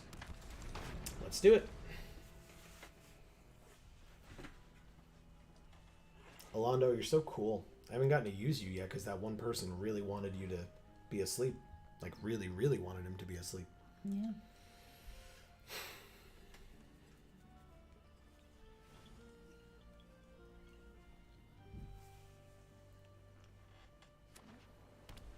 Okay, 6 land for them as well. Or now we're at 7, I suppose, but still. Re-equip the goggles onto the flyer so that they can hit us and then scry 1 and draw. Ah, and bounce Alondo. Okay. Lovely. Next turn they can play that thing too. What is it? 6/6. Oh right. Okay, so they want me to shrink my Owlbear down. Sure, that's fine. Get rid of all your stupid Githzerais.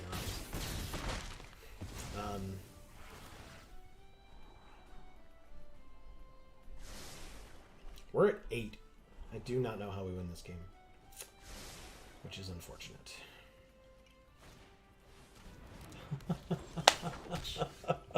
They have a third one. F off. Okay, we'll play this. Keep that thing tapped down.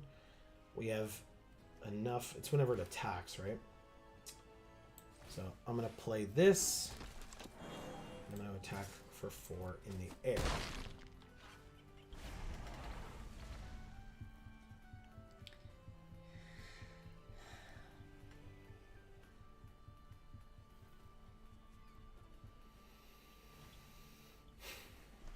Okay.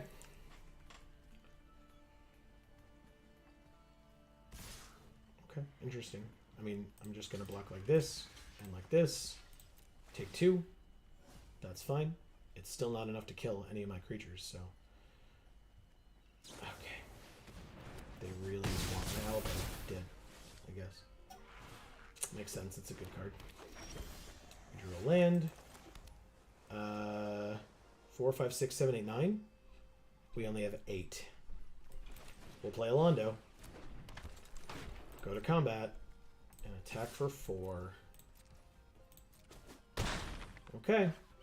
Yeah, these Githzerai are very annoying. I'm very surprised.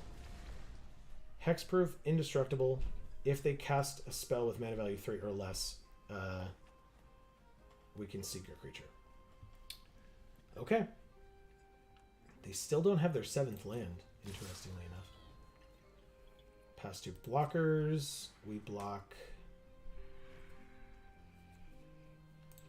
here and here. And take 4 and go to 2. Which is very bad. Yes. Do I need that? I don't think I need that. Okay. They scry 1. And put it...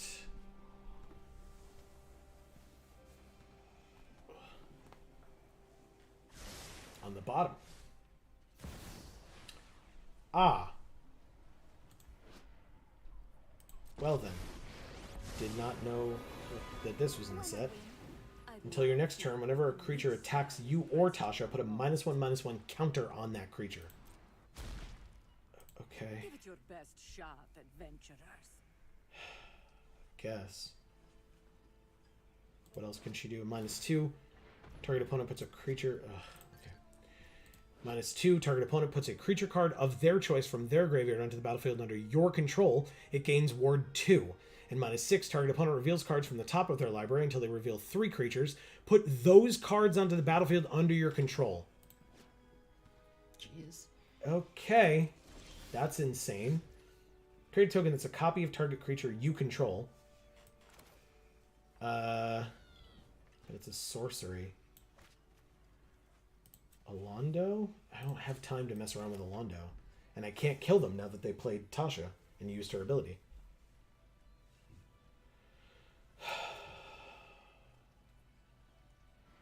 That's insane. Fine. I'll play this.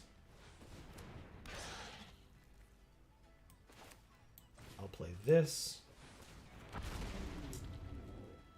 And I'll pass. I don't know, man. We'll see. These Githzerai are insane. I'm so annoyed that I didn't realize like how frustratingly good they are.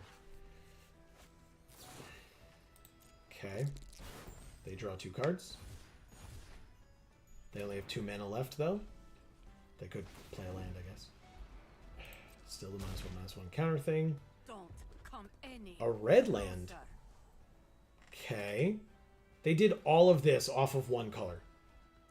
Like, or 2. while being off 1 color, I should say, is what I meant to say. Yeah, that's pretty cool. Cool is a word for it.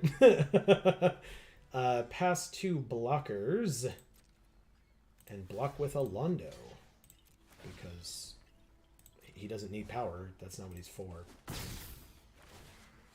Yes, you get to scry 1. It resolves. It goes on the bottom. Soul Knife Spy. Okay. I guess I'll activate Alondo now.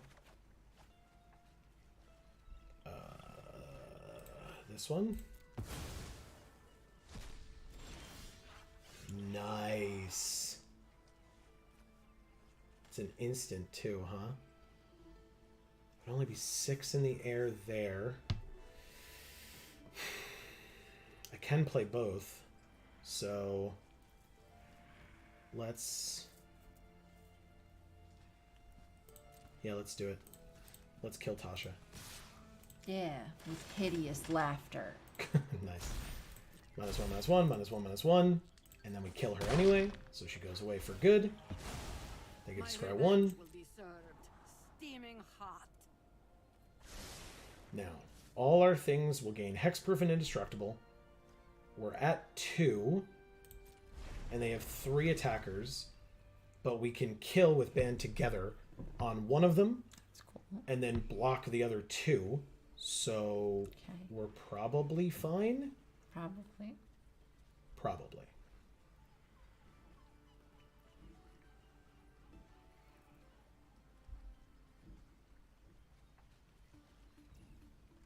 Pass to attackers. They swing with all 3. We pass to blockers. We block here. We block here. 2 blockers. And then before damage, we band together. And these 2 get to kill this. They take it. Oh, they have nothing. Resolves.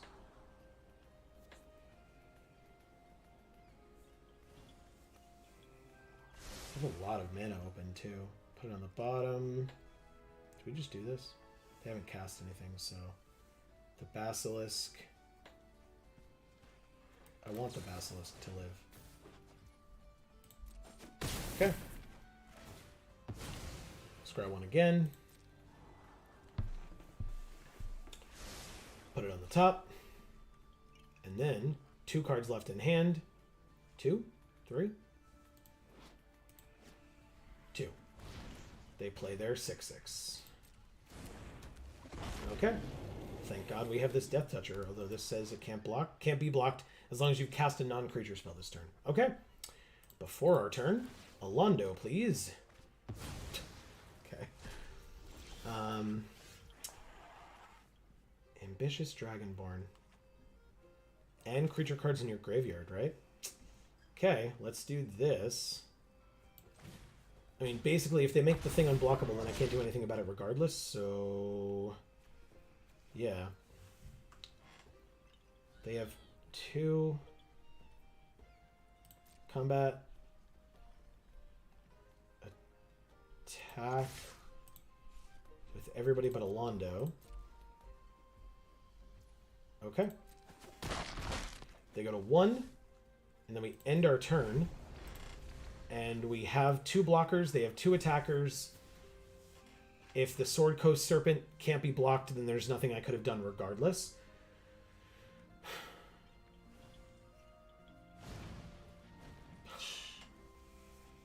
Okay. I guess that rare adventure means I lose, huh? Yup. Thank you, Talde Jamal. Correct. Again.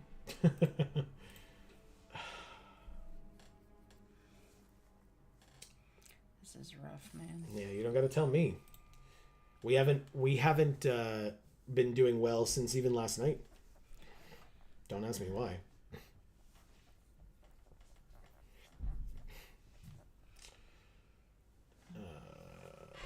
Okay. Let's see. What's next?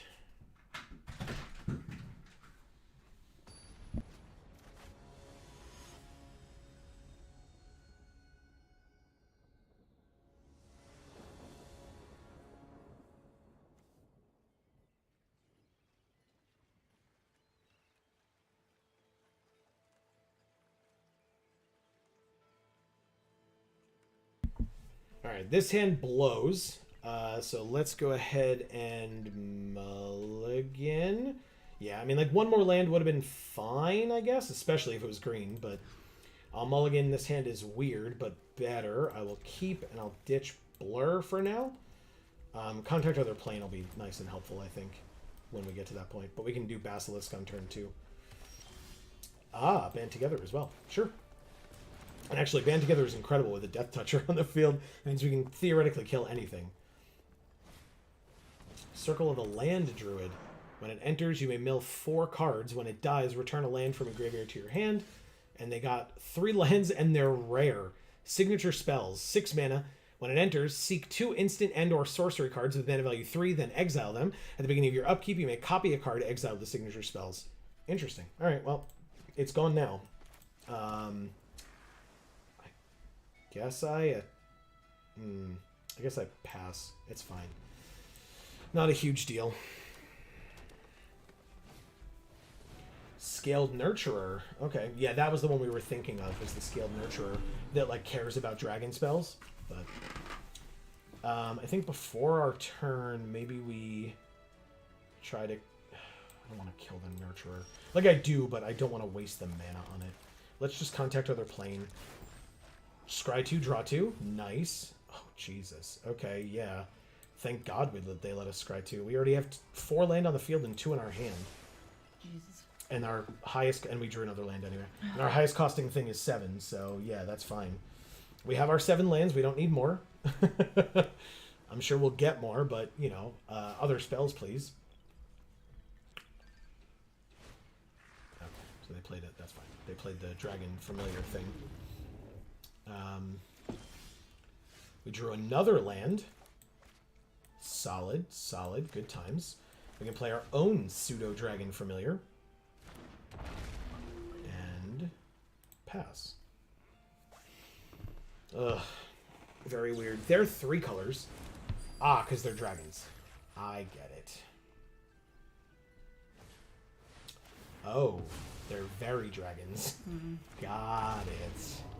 Now, this is Ward 2, so I need to tap 5 mana to be able to target this thing, but then I can kill it. Whenever another non-token dragon enters under your control, create a token that's a copy of it. I'm going to trade here. Whoops. I'm going to trade here, because I'm going to kill with the... we drew another land. Wow. Holy crap. Okay. Oh. Wait. Yes, because then it's asking because of the ward. Yes, I will auto-pay. I literally have nothing else going on, so I did it. No attacks. They're at 24, and we're at 20, so it actually does not benefit us to attack so that they can then swing back with their 1-1. They win that race. Breath Weapon. These 2 die. They get a land. Okay, but they have no power on the battlefield right now. Now they do, technically. They have 2 power. We drew a land. That's insane. That's insane. We have Rena 10. is just like screwing us today. 10 lands. 10.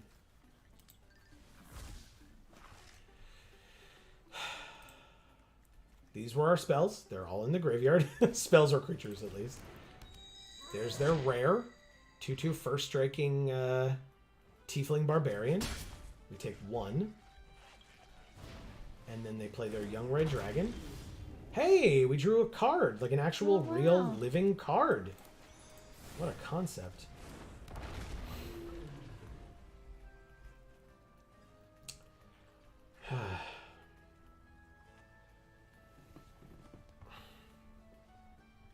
Don't do it. Ugh. Okay.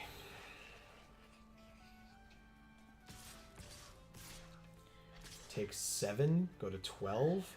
We're at half their life total. And they have 5 creatures on the field. 6 creatures on the field. Hey, we drew an owlbear. That lets us draw a card. That's nice. I like that. Hopefully it's not something that needs double blue. Why would you tap like a billion blue?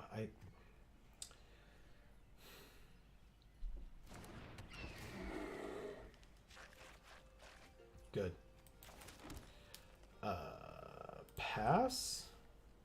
Guess we can kill the young red dragon. Everything else dies to an owlbear block, which is good. Pass to attackers. The 1/2, the 1/1, the 2/2, the 2/2, and the 3/2. Okay, let's pass to blockers. I'm sure they have something here.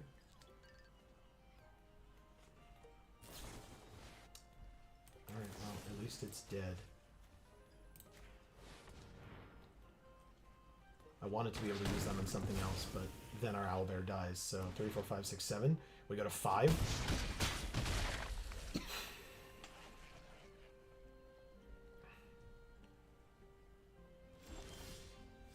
We have our own arcane archery. Oh. Pass. 1, 2, 3, 4. We go to 1 if this works the way I want it to. We can use arcane archery on our owlbear, block the young red dragon, and take 1, 2, 3, 4, at least based on what's on board. This thing can specialize from the graveyard. Okay. That's fine. It doesn't have haste. Ah. All of its iterations have haste. Never mind. Oh, but they don't have it. Oh, yes, they do. They have enough. Okay. They win. Nothing we can do about that. And our only creature can't block. This is crazy. Okay. I guess. Pass to blockers, I can't block. Pass to first strike damage, we go to 1. Pass to regular damage, we go to -6. T-million. They are waiting a very long time to let us die. There we go. Okay.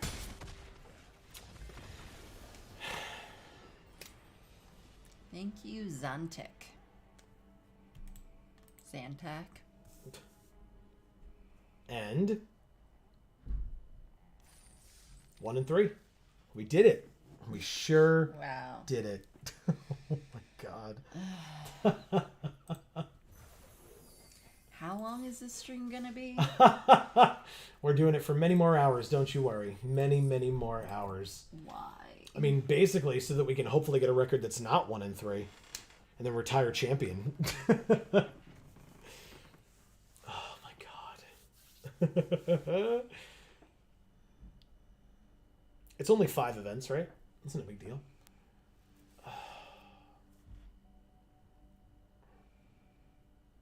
We've gone 5 and 15 on the day so far. That's so sad. That's like the saddest ever. Oh my god. Yep.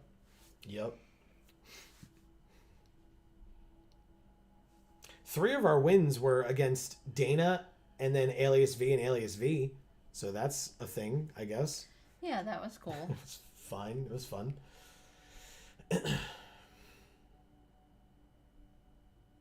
Pro Tour players and or commentators. So, you know, that's a thing. All right, we're only waiting on 2 more seats to be filled. Last time it was a lot more that we were waiting for a while. Man. It is 6:30. We can have dinner soon. That'd be cool. I mean, yeah, it would be if we weren't playing Magic at the time. Like, we could go out to a nice dinner. Let's do that. I'm going to have to head out. Might drop by later. Thanks, Moken. Thank you. Thanks for hanging out. We really appreciate it. It's been awesome. Yeah, we really do, because this has been a lot. If you get a chance to stop by later, we look forward to seeing you. Otherwise, we'll see you on one of our Monday streams, I'm sure. Right. So thanks for stopping by.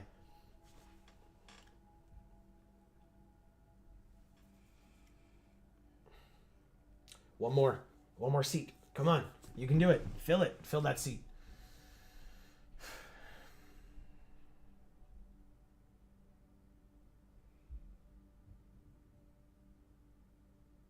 There's one more seat. You can do it.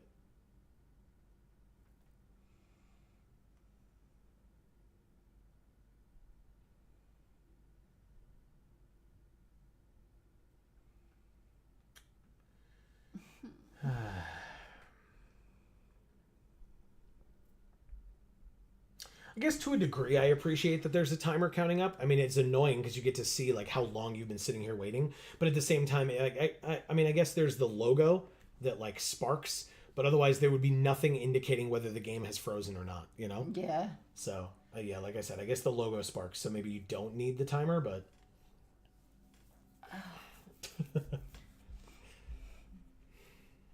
Come on, baby. You can do it. One more seat. Bring it on. This is an interesting background. Yeah. Oh, we did it.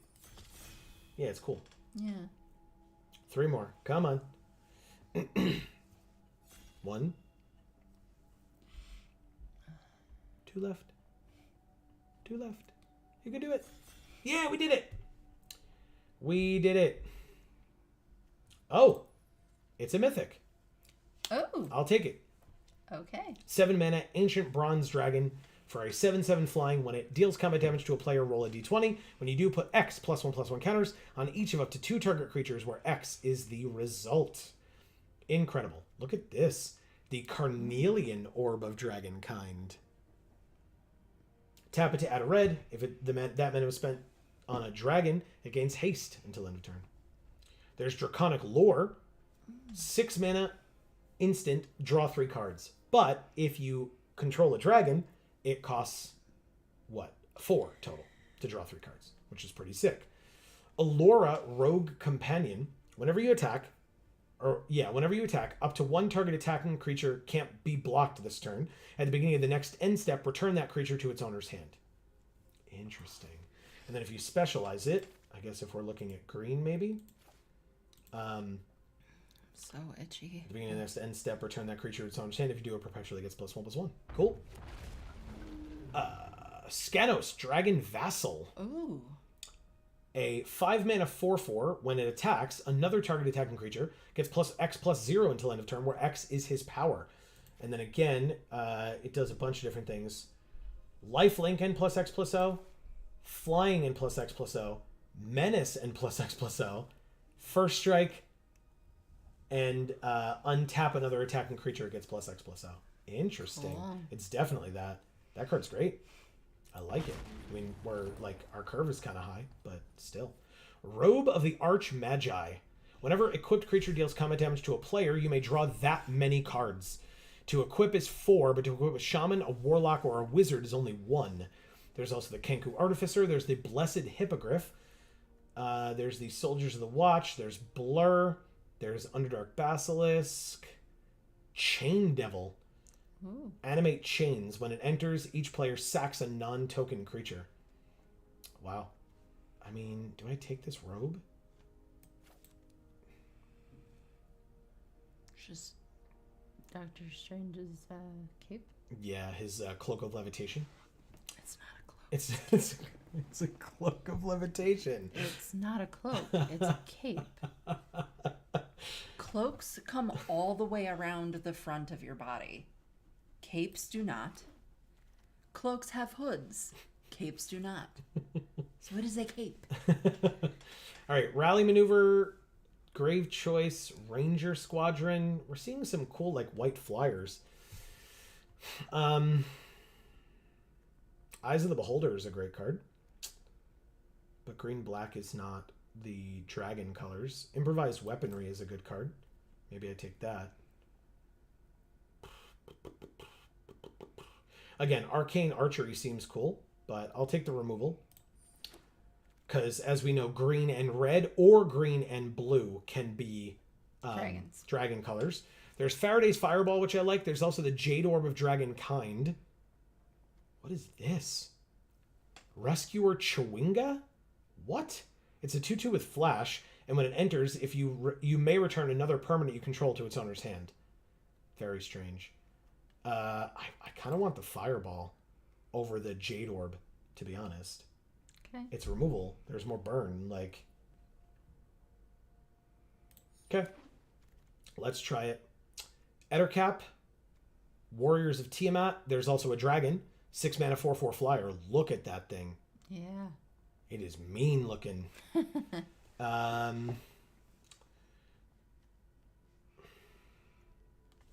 We don't have any cards that care about the fact that we have dragons, although we do have 2 dragons. We have the Warriors of Tiamat, which are also dragons. Our curve is so high.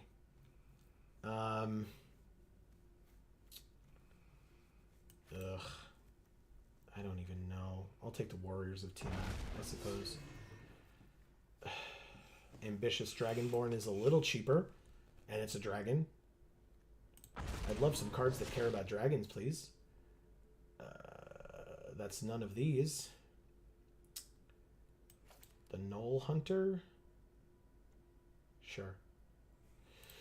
Seems fine. Who are we drafting with?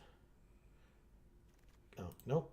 Got to do this first. Ah, another Ambitious Dragonborn. There's a Carnelian Orb of Dragonkind. Which can give the dragon haste. I'll do that over another 4-drop. Sure. Yeah. Anyway. Kamisiba, Freelancer 13, Voiden, Despotic Girl, Migu Cheras, Fire Shoes, and Leland Palmer. That is, that's the heavyset guy from Final Fantasy VII. Remember him? We fought him, and then he gets like hit by a truck at the end of the fight. Oh God, yeah. Oh damn. I guess I put this in the I sideboard. thought you meant like it was a real person. No, Final Fantasy VII. But that's really funny. I like that.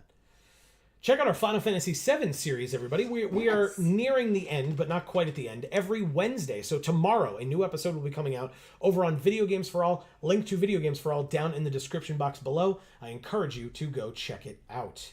That series has been incredible. The last episode from last week was like one of my top 3 favorite episodes of the entire series. But we're ramping up in general. I think this week we come across Ultima Weapon. So if you're familiar with Final Fantasy VII, but if you're unfamiliar with how Video Games for All works in general, do you like any of these arts? Yeah, the black one. Yeah, that's pretty sick. If you're unfamiliar with how Video Games for All works, Amy has never seen any of the games that we play over on Video Games for All. So I am taking her through those games for the first time ever. And so obviously, as I was saying, that includes Final Fantasy VII. So yeah, seeing Amy playing through that game for the first time is very interesting and really cool. All right, on color, rare or mythic? Nope.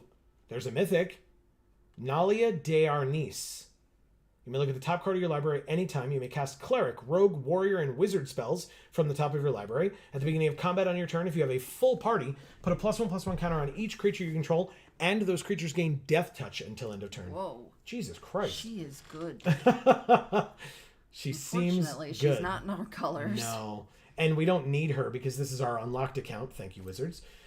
If we were, especially with this quality pack, if we were playing normally, like on our regular Monday streams, every Monday at 8 p.m. Eastern, I would probably take this card just to have the mythic. Right. Because otherwise I'm taking Improvised Weaponry, which is a fine card, but our red and green are these 3. That's it. So, okay. Boop. I guess I could take this dragon, but Yeah. I want the removal. Yes, we should focus on removal. Correct. It's important in limited. Can I have a water when you get a chance? Yes. Thank you, and I'm sorry. I haven't had one. Ooh, Emerald Dragon, though. I will take a dragon. Again. I would have taken this Earth Cult Elemental. The Basilisk is fine. We're kind of hot. Well, we don't have any 6-drops, but... Thank you, Amy. I really appreciate it.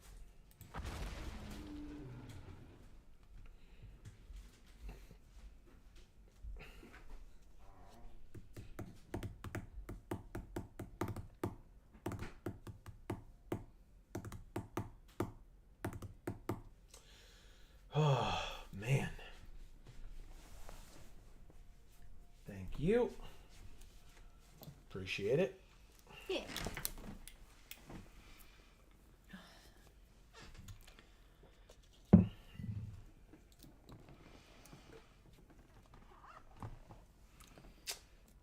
Gale's Redirection. I mean, we're not in blue. Oh, right. It's that counterspell that we had to deal with earlier. Very annoying. Ooh, we got a Scaled Nurturer. Nice. Amazing. Okay.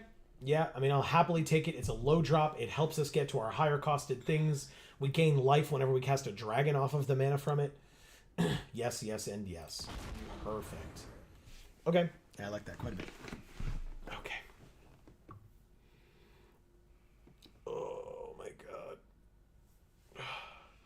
we had like such a busy weekend, and now to go into like streaming last night plus streaming today is a lot, but it's worth it.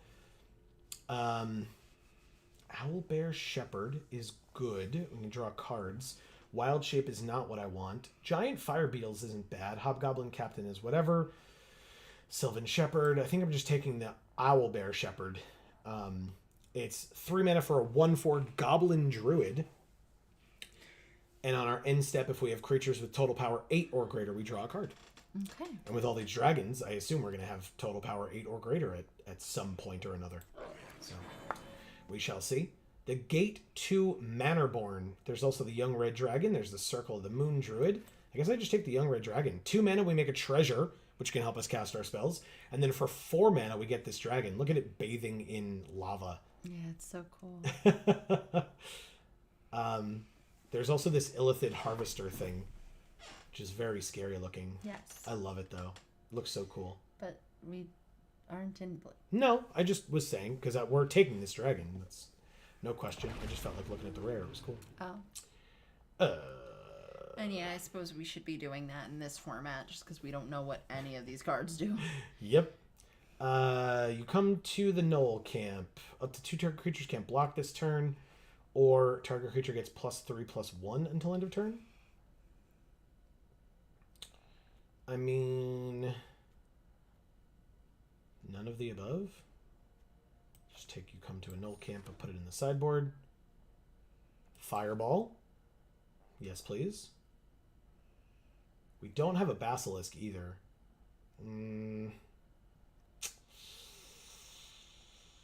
Fireball. Fair enough. Knoll Hunter, or you find some prisoners. Destroy an artifact or exile the top 3 of target opponent's library. Choose 1. Until the end of your next turn, you may play it.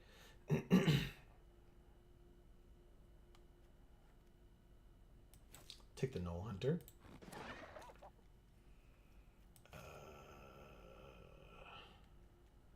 For the sideboard, we have 11 creatures, 5 non. Okay. Nope. Oh, yes. Earth Cult Elemental is a very good card, actually. I was like, oh, Pseudo Dragon Familiar, but we're not in blue, so irrelevant. Warriors of Tiamat, you're a red dragon. I mean, neither of them. Take that. The Giant Fire Beetles. I like Giant Fire Beetles. I just didn't think it works well in this deck. Do you like either of these arts? Yeah, pick your guy there. I like them. Ah, Dueling Rapier is not bad. All right, on color rare or mythic. It's a very bad snap. I deserved it. Okay. It's funny. Prosperous Innkeeper. When it enters, make a treasure. Whenever another creature enters onto the battlefield under your control, you gain a life. I don't need the life gain. Jaded Sellsword cares about treasure, or we could just improvised weaponry again. Seems to be our favorite first pick. Pack 2 pick 1 and pack 3 pick 1 have been improvised weaponry. Okay, what are you? Flames of Moradin. 4 mana, sorcery. Destroy up to 3 target artifacts. Conjure a duplicate of each non-token artifact destroyed this way into your hand. The duplicates perpetually gain. You may pay a single red rather than pay the spell's mana cost. And at the beginning of your end step, sack this artifact. No. Carnelian Orb of Dragonkind. Do we already have one of these? No. We do not. Oh, yes, we do. We do? We do. We do. Okay. Then I'll take the Basilisk. I would really love one. And because we already have one of these and we don't really need the Battlecry Goblin, I'll take the Basilisk. Another Prosperous Innkeeper. Another improvised weaponry. How many of those are we going to have? A playset is the answer, because Follow the Tracks isn't good enough. Mesa Disruption is white. What is this rare? Lae'zel's Acrobatics. 4 mana for an instant. Exile all non-token creatures you control, then roll a d20. Either they come back to the battlefield at the beginning of the next end step, or they come back to the battlefield, then get exiled again, and then come back at the beginning of the next end step. So you get like double triggers off of enter the battlefield effects.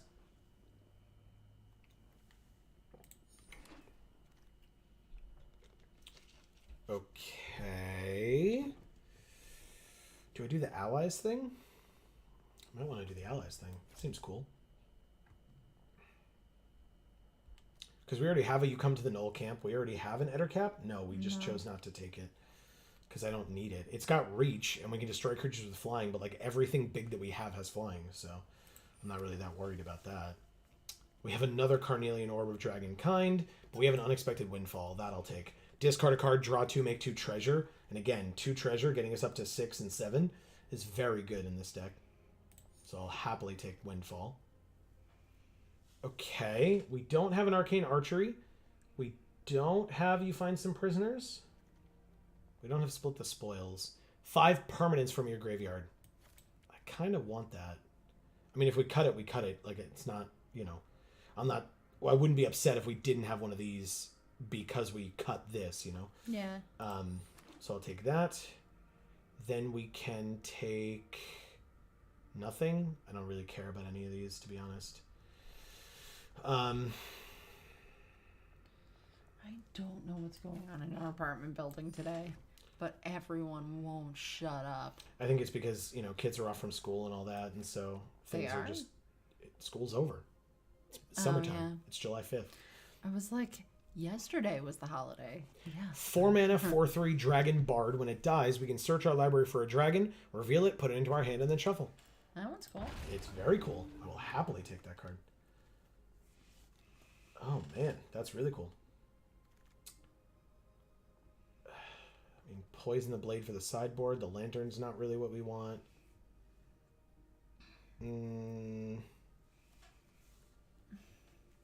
Yeah, I don't think so. I'll take Poison the Blade for the sideboard. I'll take...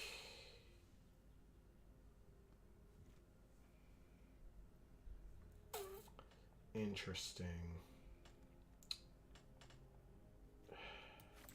Take the orb. Do you like any of these arts? Yeah, the second one. This one? Yeah. The Mace of Disruption. You would. You're a cleric user. I'm a cleric and I'm Gruul. So a Mace of Destruction sounds about right. Disruption. Oh, and it's a white card. Okay. Okay. But yeah, the clerics use it typically because it's like it's got electricity and it's like shocks when you hit them. Okay. Well, we need 5 cuts. That's not bad at all. Oh no. It's not. No. Okay. Well, let's get rid of...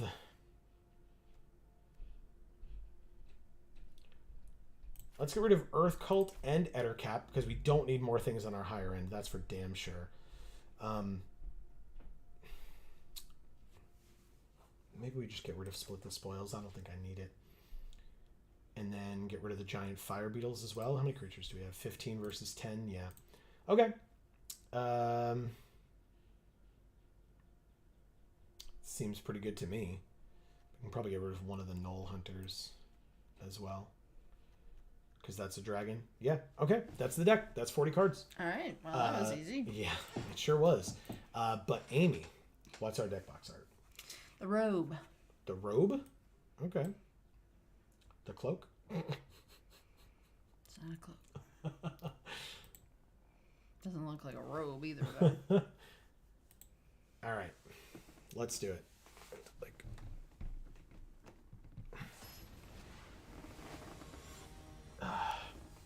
Malditos Nerds. Okay, so it's nerds versus geeks. Bring it. Yeah. I mean, we've got mono 4-drops in our hand, but we can play a Young Red Dragon on 2, or the Adventure on 2 to create a treasure. Oh, it says bathe in gold. Maybe it's bathing in molten gold, not in lava. Cool. Very cool. Very interesting. Okay.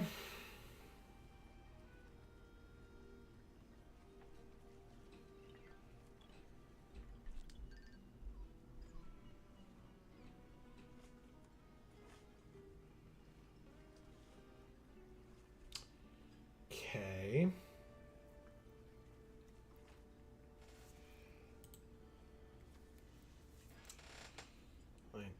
I wanna keep this hand.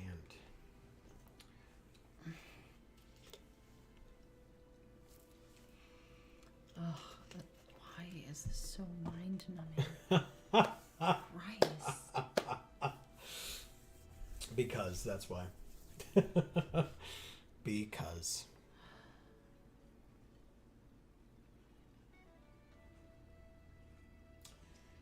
If this format is available come Monday, as I mentioned earlier, every Monday at 8 p.m. Eastern, we stream right here on this channel playing MTG Arena specifically.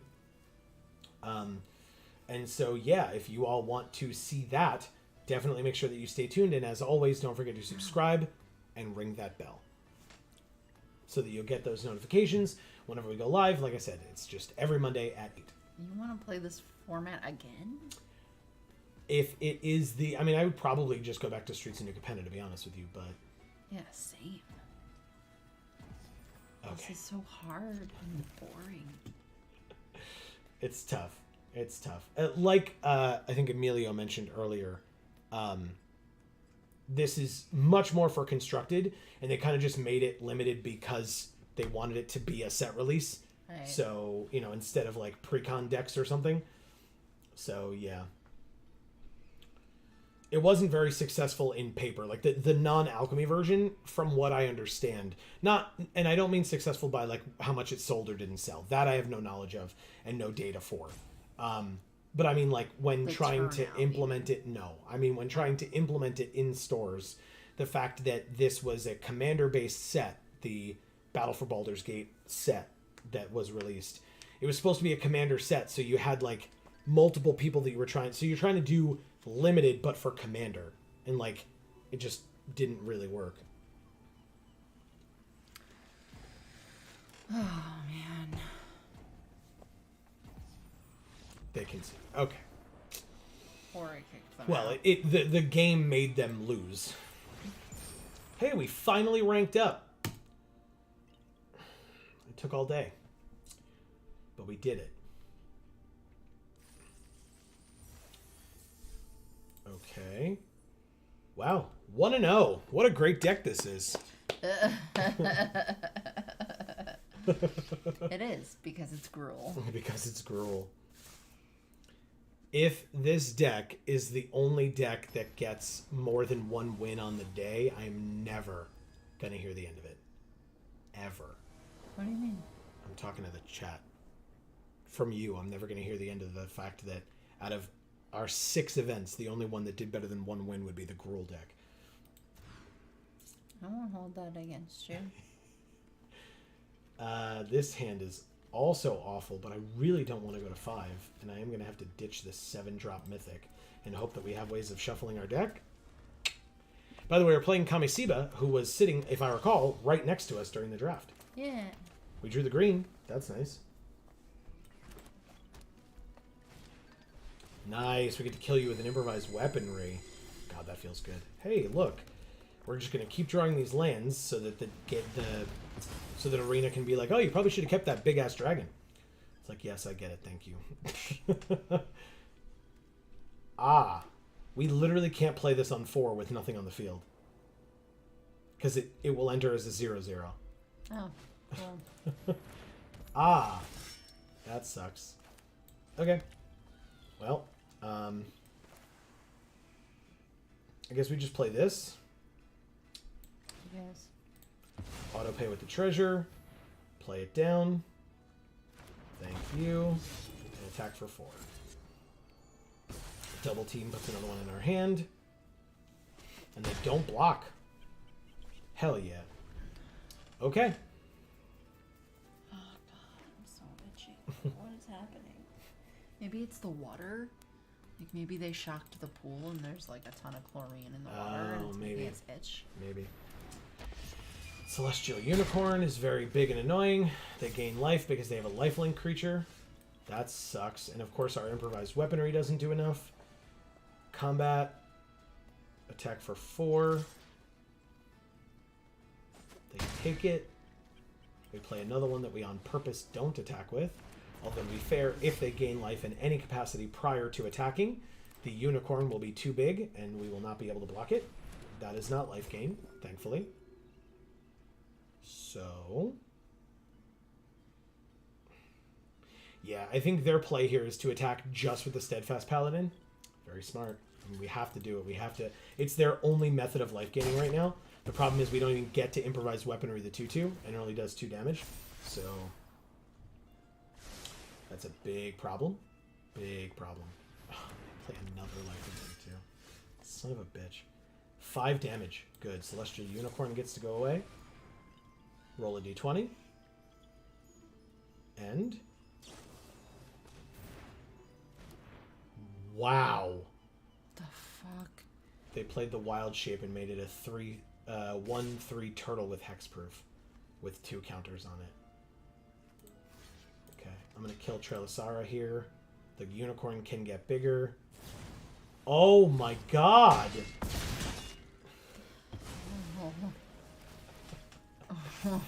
Okay. Okay. This is crazy. There's just nothing. There's just nothing to be done about it at all. Scaled Nurturer plus improvised weaponry to kill the paladin, I guess. Ring the bell? Yeah, in other words, he's tapping out. Ring the bell. Like, I'm already dead, please. Thanks, Dave. I'm dead, by the way. Like, even if I block the only thing I can, I take 9 and we lose. Cool. You're awesome. Should have, I guess, tried to multi 5? Thank you, Kamisiba. I don't know. I tried. Yes. Kamesiba. We're 1-1. Emilio says they just got lucky that they built their deck this way. They were sitting right next to us, Emilio, during the draft. They were right next to us.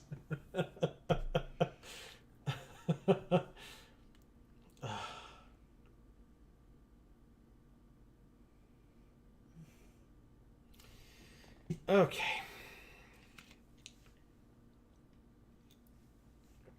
Don't make us play them again. Or if you do, at least make it so that they don't get the nut, which it seemed like they got the last time, but maybe I'm wrong.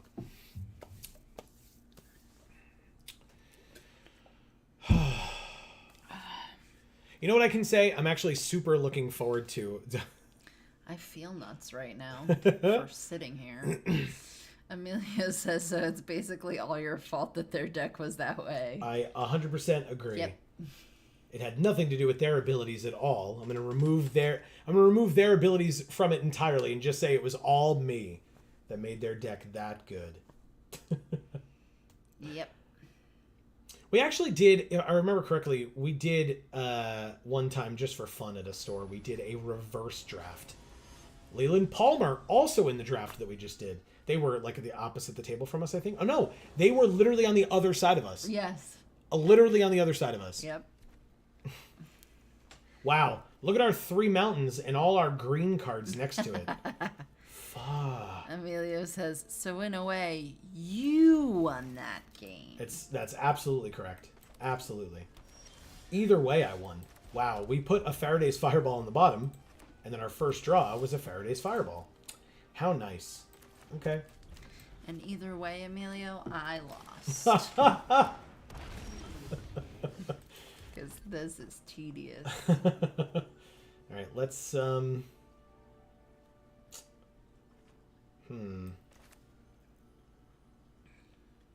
No, we improvised weaponry here. Gotta kill it. It's a flyer and it's annoying, so I kill it. Basilisk, also pretty annoying. Scanos. Oh, there's like a thing. Yeah, you can click cancel, I think.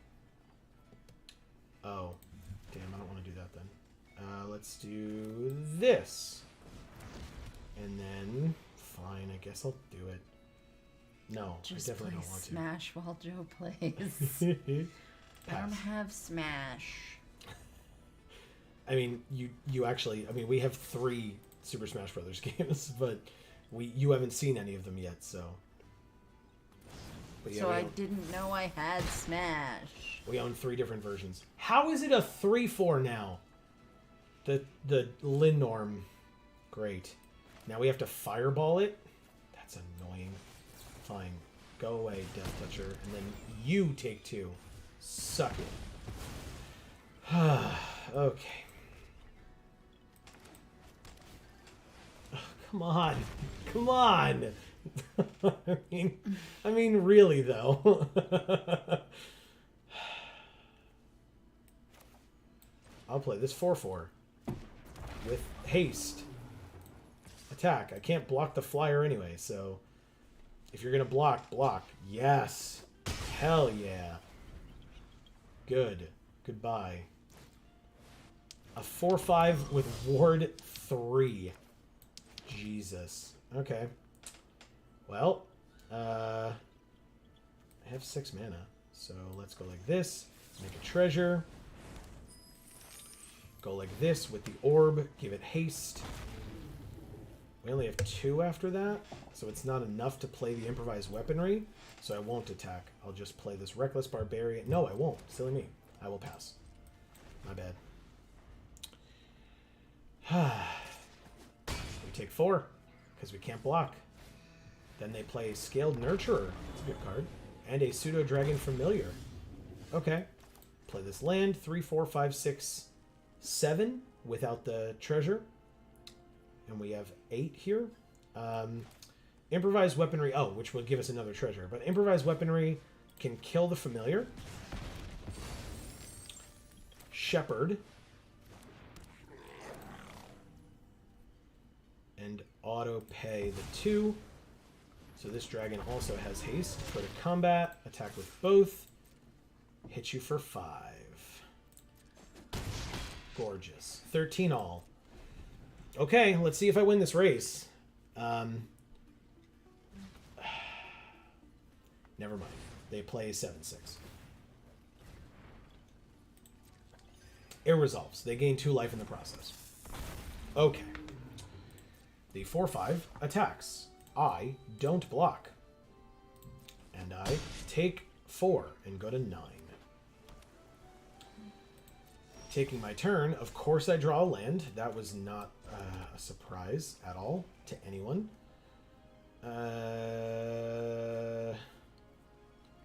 We lose? Combat. It can't block anyway. Attack for 3. You go back to 12. Or down to 12. You were at 13 previously. Okay, we can't block this Linnorm. Or Linnorm, or whatever. Pass to blockers. Block here. Take the 2. Or take the 7 and go to 2. We drew an unexpected windfall. We cannot discard a card. We lose the game. Wow. Combat. Attack for 3. Okay, we are 1 and 2. This was the person sitting on the other side of us. Yes, it was. I will block here, take 7, go to -5.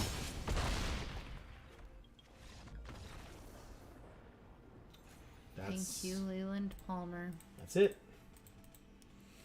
All right, we have at least one more game to play, hopefully more than one. But we're 1 and 2 with this Gruul Dragons deck. This is... It's depressing.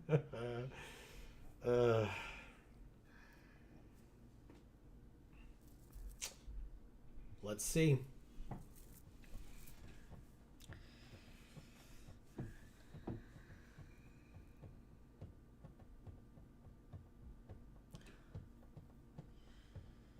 I'm curious how many of the...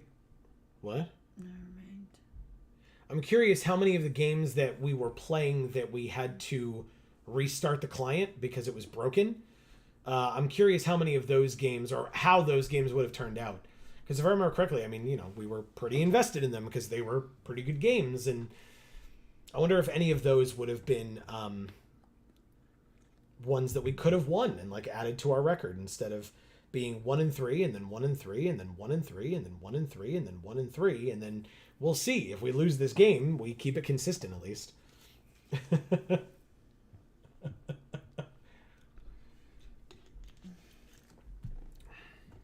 All right. Come on. Game. Arena. Give us an opponent. Make it a good one this time. Implying that all the other people that beat us weren't good, which is definitely a lie. All these people have been great. And or we're just bad. But regardless.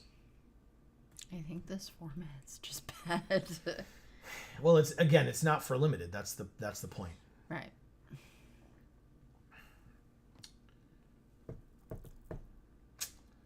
Come on.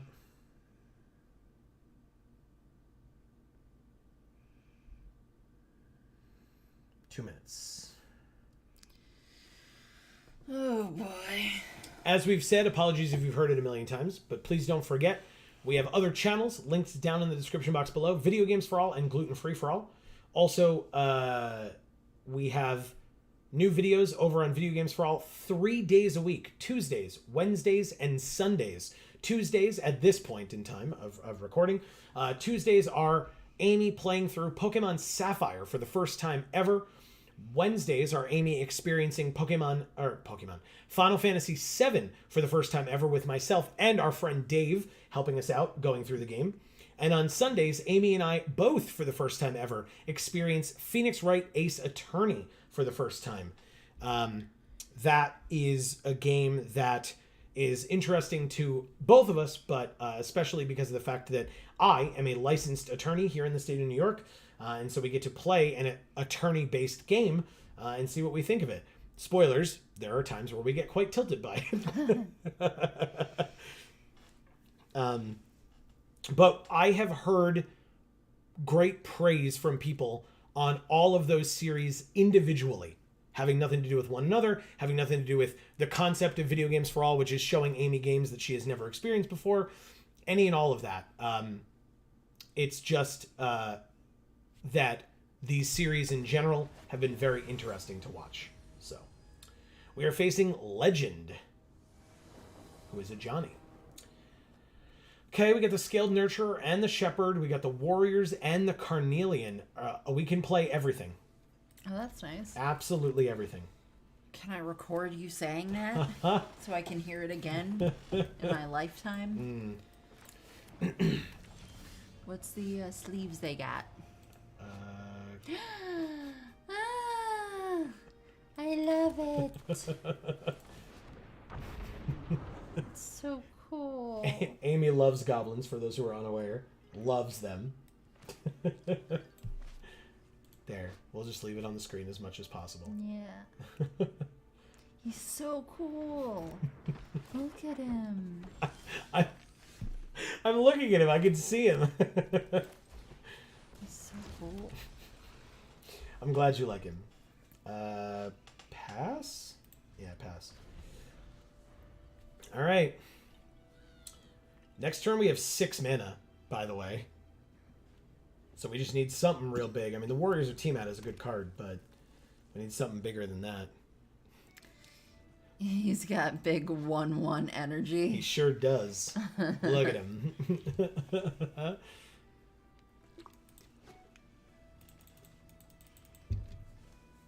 They have the Blood Artist, Amy. It's not Blood Artist.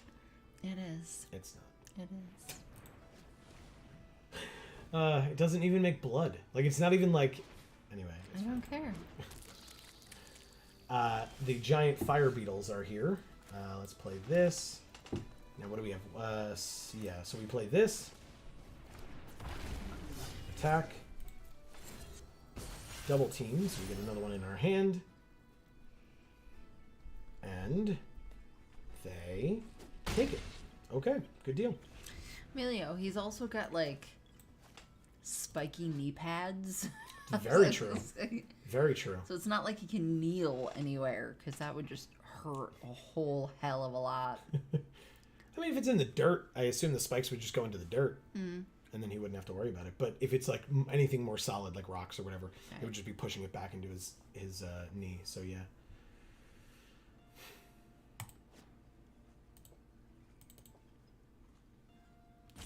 Jay's Puppet, how you doing, buddy? Oh, God. So spastic. I love him.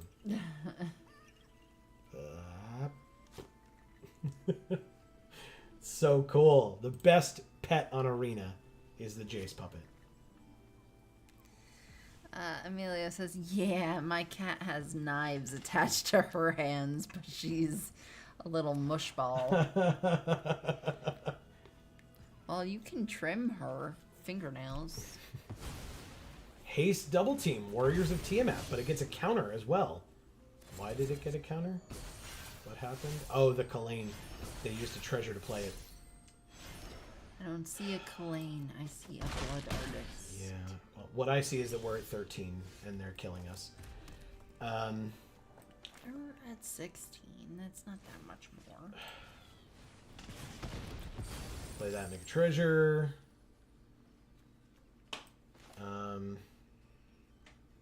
Actually, I'm going to do this, I guess. Right? Make it a 6-2, go to combat, attack. Double team, get another one.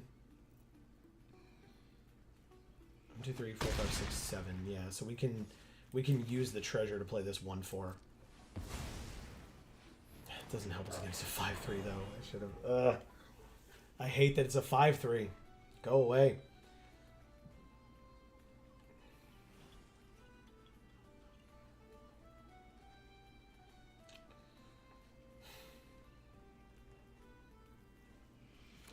So next turn, absent anything else being drawn that's relevant, we can play one of these and a Knoll Hunter, which would be pretty cool.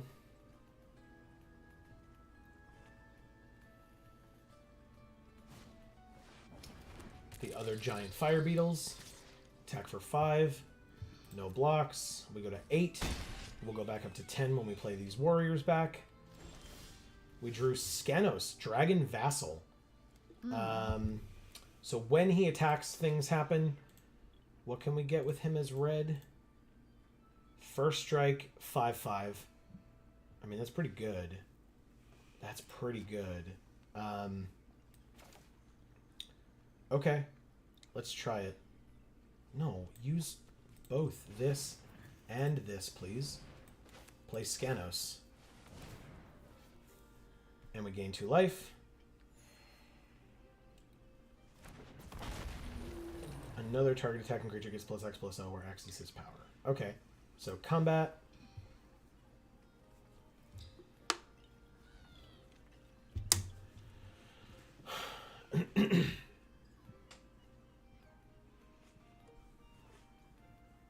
Yes, maybe. I'd like to go to combat, please.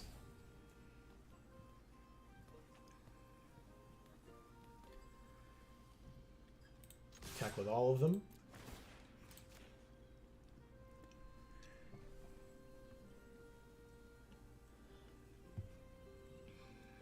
Now, on the crackback, if they have 2 more, or ways of getting 2 more power, they can kill us.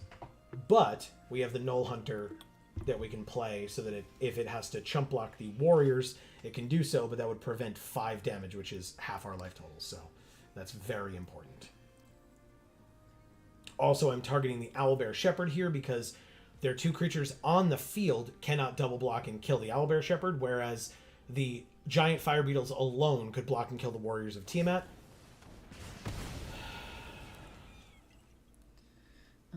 Jace was so scared. Yeah.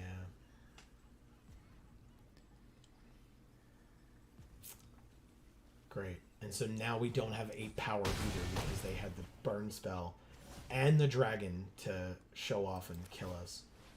Or kill our creatures. We only have 7 power. We need 8 to be able to draw a card. Okay.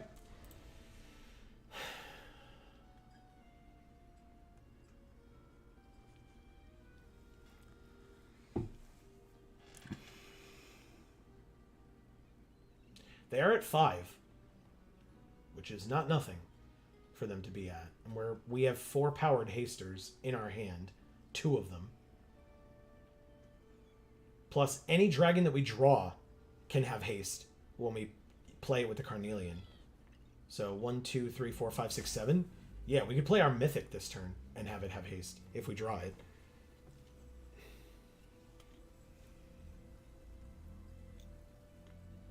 The issue is anything that we draw for 2 mana or 3 mana or more, we can't play 2 things because these are both 5. But if we get something for 2 or less, we can play 2 things. And that would be cool because, yeah, this is tough. The thing is, I don't know what they're going to play here. I think I just chump block with this Null Hunter. We know we have the Haster. Hasters, excuse me. I mean, they know we have the hasters. Yep.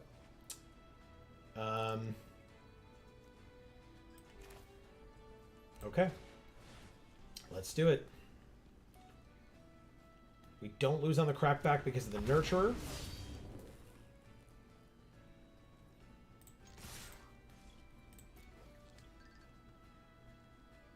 So it's exactly 5. They have a Faraday's Fireball. And we take 2 damage. Okay. Then they block and take nothing for the turn. Okay.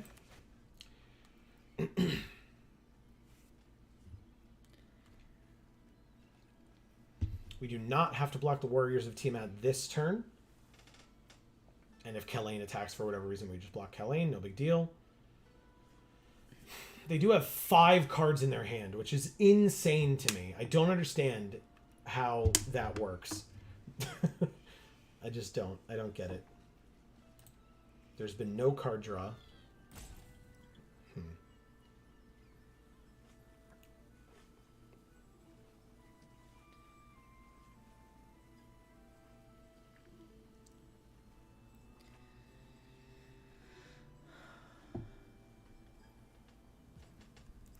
So, Emilio, tell me more about your cat. What's her name? What's her breed? How fluffy is she? Right. They played the other Haster, and so now we take 4 mana for her. Okay. We drew a land, which means we can actually play both. Improvise Weaponry, kill your 4/2. Warriors of Tiamat. Autopay with the treasure. Play my own 4/2. No attacks. Okay.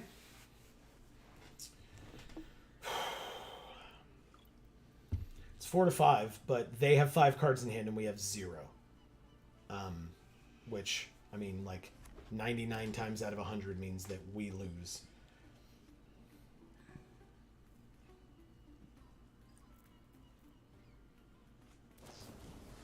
Yep.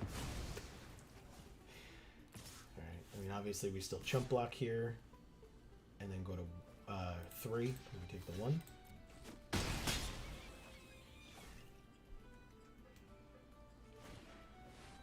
Pilgrim's Eye, 1/1 flyer. They get a land.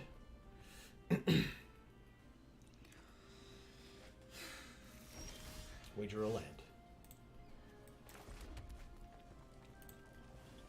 Now I can concede. Okay. Thank you, Legend. And thank you, Legend, specifically because you helped us to keep our record going on the day. Yeah, that's what we want. This is our second draft. 1 and 3. Claim our prize. It's a very familiar looking one. Let's go back in and draft again. Okay, we are going into our third draft.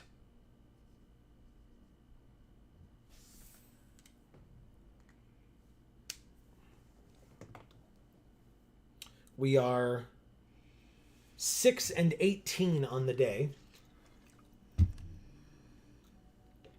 And can I point out that the win from that last event was the one where the opponent didn't do anything for the first 2 turns and conceded, or was forced to concede. Yeah. I know. But it was a win. A win is a win. It's in the win column. It's right here. I saw it on the screen. I wrote it on the paper. It's a win. This deck that we are going to make is going to do better than 1 and 3. It's going to do better. I know it will. Well, you're a lot more optimistic than I am at this point. You're absolutely right. I know that we will have the best record of the day with this draft, this particular draft. We're doing it. I'll put a little asterisk next to this one to remind myself. See how we do. We are waiting for 3 more seats to be filled. Let us know in chat if you've been watching this for any period of time. Not even based on our experience, but in general, like with the cards and with what other people have been able to do maybe. Would you play this format in limited? And I guess if you want to say, would you play this in constructed? Because I'm curious. I'm curious to see what people think or say or have to say.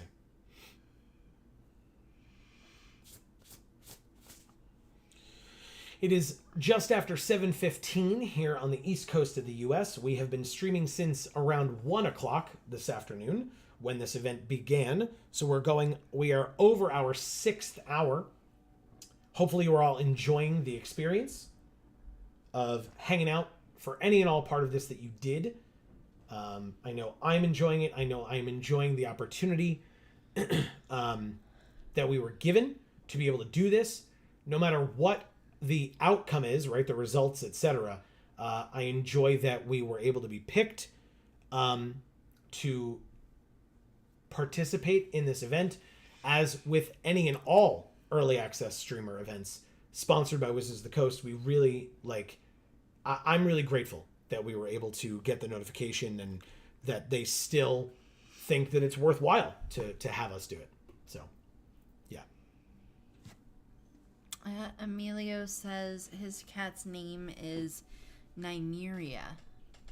She's the most beautiful girl on the planet. Mm-hmm.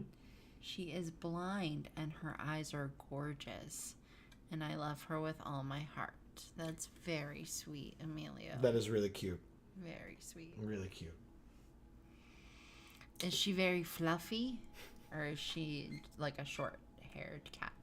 And you say that she's your cat. I mean, the whole family? Or, like, does she primarily, like, stay in your room and stuff? Or is it, like, the house cat, but you call her yours because, you know, she loves you the most? Or you love her the most. And what's the story behind her name? He says, no, she's short hair and has stupid dandruff. Oh.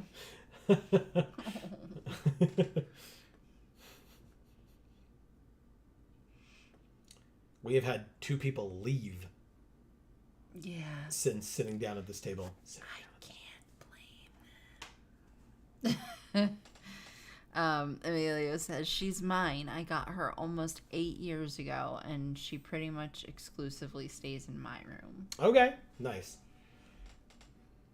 Nymeria is one of the dire wolves from Game of Thrones. Nice. Oh, very cool. Nice. Do you like Game of Thrones? Or did you like Game of Thrones? Because we have not seen it. Not for lack of interest, just we don't have cable, so we don't have HBO, we don't have HBO Max, so yeah.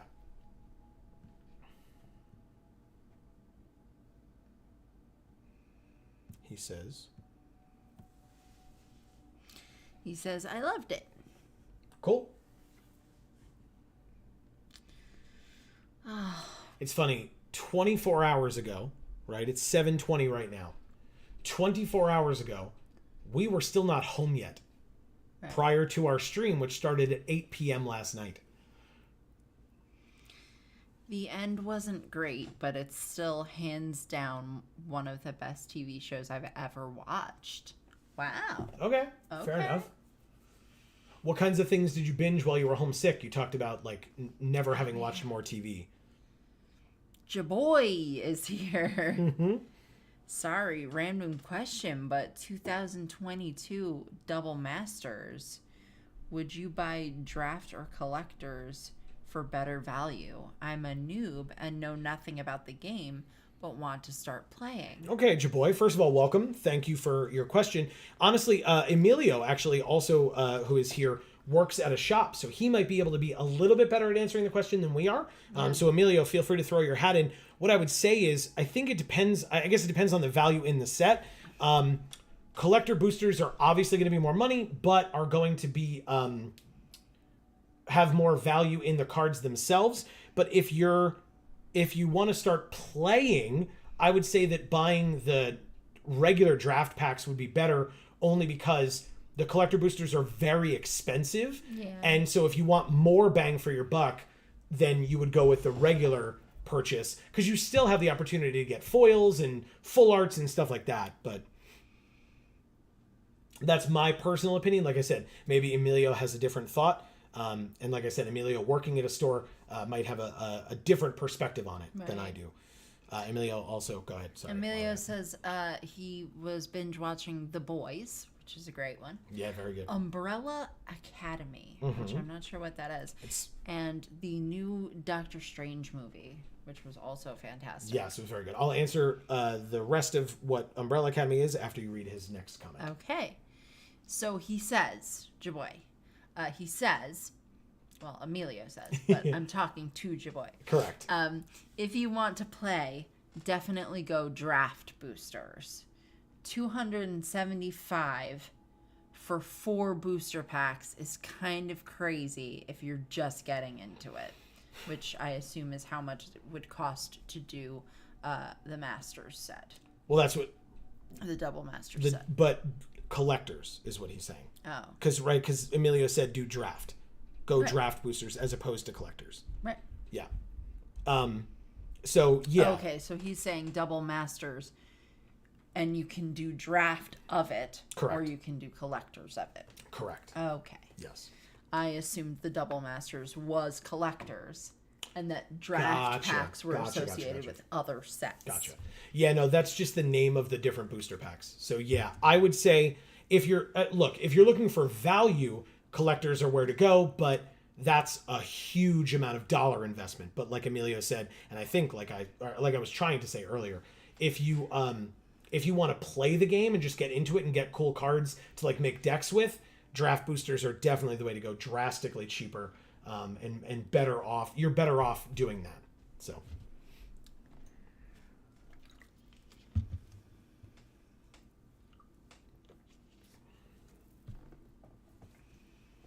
Oh, yes. So, first of all, Jaboy, if you have any further questions, please don't hesitate. Drop them in. I'm going to talk about something else for now, but I will happily jump back in on other stuff if you need clarification or have any other questions on things. Umbrella Academy is a show on Netflix that is like a family of super people, basically. Okay. Elliot Page is one of the actors on that show. Oh. Okay. Which is very cool. I've seen the first 2 seasons, maybe only the first season. I got to get back into it, but it was an interesting show. One more seat. It's only been 10 minutes, 9.5. Emilio says, and the comic was written by Gerard Way, which is super cool. Remind me which band Gerard Way is from, because I know he's in a band of some kind, right? Remind me. At least I feel like that's where I know that name from.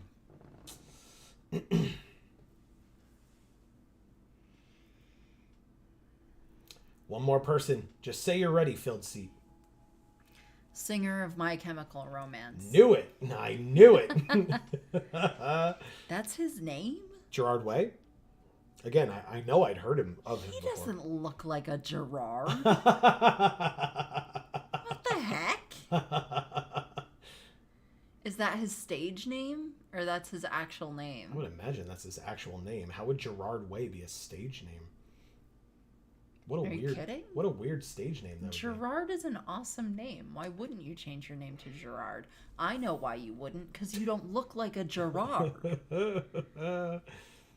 Wow. God. God, you look so angry about it. All right. Coming up on 11 minutes waiting for this draft table.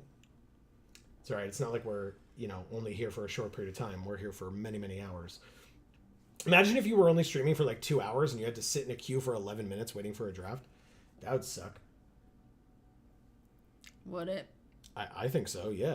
If you want to actually play during the period of time that you're streaming the early access streamer event. That's why I think we break the record for like how long we stay streaming continuously, right? There are groups that are like multiple people, and so they like one person streams, then they stop the stream, somebody else somewhere else in the country starts up the stream again, and then they play and you know, flips around to multiple people. But we just sit here like stream for hours and hours and hours, and it's terrible. It's well, I was gonna say, for this it's terrible, just because this format is, I don't understand it. It's awful. It's rough. All right, one more person. We can get there. Everybody else, just hold. Do not leave your seat. Don't leave. Be ready to click the ready button, too. Don't do it. So, Emilio, did you read the comic before watching the show, Umbrella Academy? Or are you just aware that Gerard Way wrote the comic, which just makes it that much cooler? Is that why there were so many umbrellas in the Helena music video? Jesus. That's a real question. That's a decent question. Yeah. Kind of. It's a decent question. I've never read it, but I really want to, he says. Okay. You could probably find it online, right? Like, or you just haven't gotten a chance to yet. Come on, last seat. You can do it. I believe in you. I believe. I'm gonna have to have dinner soon. It is 7:30. Do you want me to make it? Not yet. Ah. I'm too busy smashing. Are you doing better than we are, at least record-wise? Maybe make me feel better about myself. I can live vicariously through you and your wins.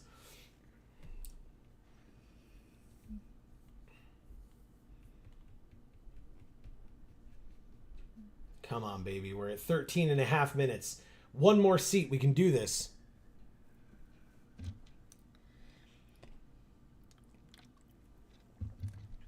Jaboy says, first time seeing your channel and I enjoy it already. Subscribing now. Thanks so much. That's really awesome. Really awesome. That's awesome. Glad you're enjoying it. We were saying we do regular arena streams on Mondays at 8 p.m. Eastern. And then this Friday we'll be doing some more of our Pokemon Fire Red Nuzlocke. Mm-hmm. Our first ever Nuzlocke. So that'll be this Friday at 8 p.m. also, Eastern. But yeah, we're here. We'll be here till for the next 4.5 hours at least. So yeah, stick around. Great to have you. Yeah, for sure. Come on, last seat. Don't toy with me like this. We can do this. Yeah, we also have 2 other channels if you're at all interested in those. We've got Video Games for All that is currently showing Pokemon Sapphire. Correct. My first playthrough of that. It's showing Phoenix Wright, Ace Attorney. Correct. And it's showing one other one that is Final Fantasy VII. Yes, it was so long ago when we actually recorded that I keep forgetting that that's what's on the channel now. But it's my first time ever seeing Final Fantasy VII, so you get my genuine reactions to that. Yes, it finally happened. There's a 3-color card. Gorian, Wise Mentor. Green, white, blue for a 3/4 vigilance. Whenever you cast an adventure spell, you may copy it, and you may choose new targets for the copy. Breath Weapon, Krydle, or Meteor Golem.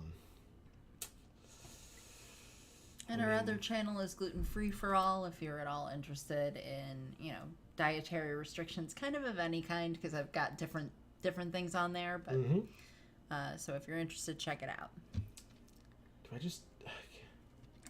Krydle is fine, right? Sure. Krydle's fine.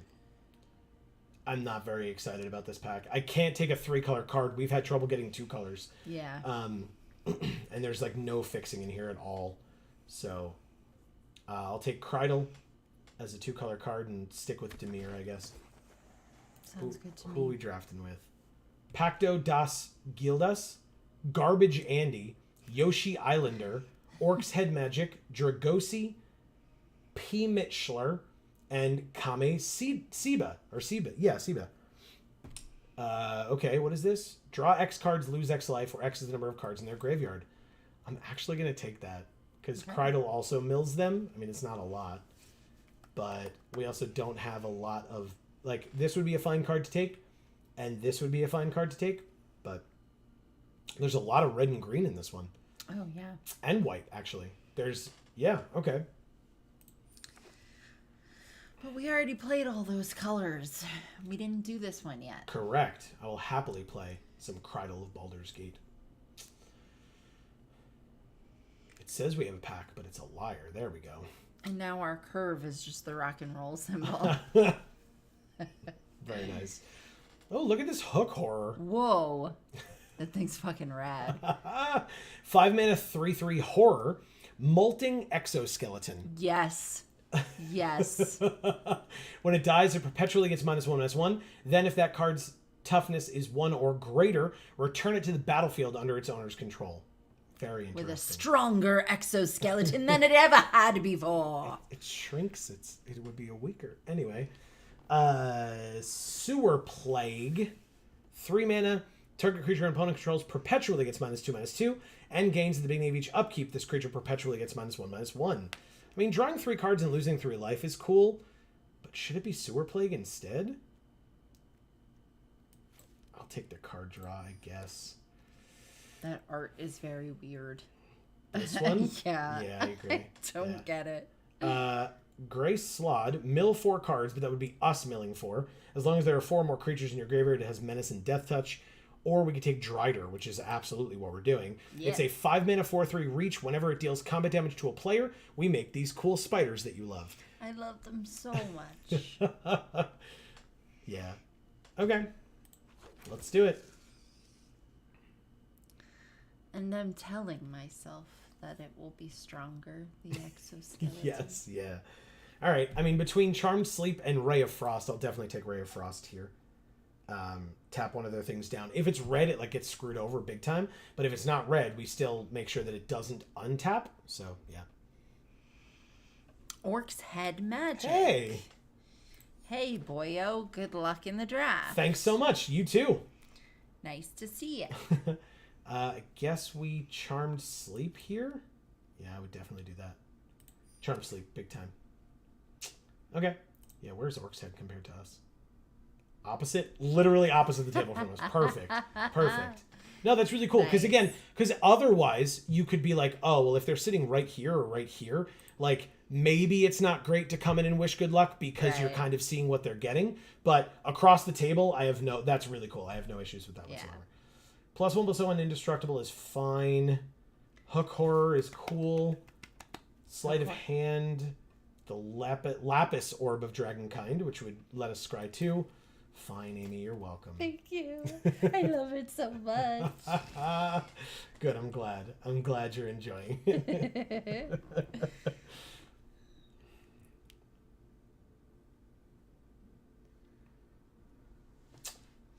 Okay. We will wait and relax. Manticore, Dragonborn Looter, or Armor of Shadows. Probably Manticore. I guess it could be Meteor Golem as well, but it's probably Manticore. Actually, now it even more looks like the rock-on symbol, Yeah. right? Our curve up here. We're going to rock on forever. Now it just looks like the shocker.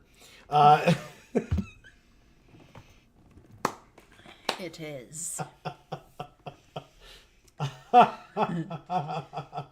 It is and will always be. Oh, good. I'm the so shocker. glad. I'm so glad our rare came back to us. Makes me feel real good about how well I opened. I mean, it should make you feel really good about not taking it. Yeah. I did the right thing. Stupid prophetic prism. I guess I'll take the Pseudo Dragon Familiar. Sure. There's another hook horror or another pseudo dragon or a blur. I guess I'll take a blur, actually. Yeah, that's great. Okay, there's the Slod, there's the Githzerai, and there's the Looter. I'll take the Githzerai. I'll take the Familiar. And do we get a last pick that's actually in our colors? I would doubt it.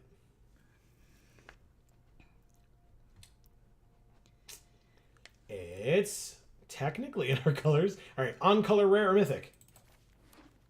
Yes, we did it. All right. Emilio says, are there any duels in this set? I don't think I've seen any kind of fixing. You sure haven't. The only fixing that I'm aware of in the set are like, I mean, there's like Pilgrim's Eye, which lets you go get lands. There's the Druid. There's like a Druid card that lets you go get 2 basics of your choice. Battle is here. He says, oi, oi. What's up, Battle? Great to see you. Emilio says, feels like they are relying heavily on treasure. Sure are, and it's not even in every archetype, to my knowledge. We're taking this Grim Hireling, by the way. 4 mana for a 3/2 Tiefling Rogue. Whenever one or more creatures you control deal combat damage to a player, make 2 treasures. For a black, sack X treasure. Target creature gets -X/-X until end of turn. Activate only as a sorcery. But it's an on-color rare, so I will happily take it. Battle says, was listening to Greta Van Fleet. Nice. Very nice. We got Drider. There's Liara and Kalain in the same pack. That's interesting. There's Horde Robber, Deadly Dispute. Here's this Pilgrim's Eye that I was talking about. There's Water Weird. I'm just going to take another Drider. I know it's 5 mana, but they're very good. Yeah, obviously. I'd love some more removal. I think that would be kind of fun, huh? Deck? Maybe? Sort of? Maybe. Maybe. Only maybe. Anything with bugs or dragons or horrors is great. Well, we got this Black Dragon. Good.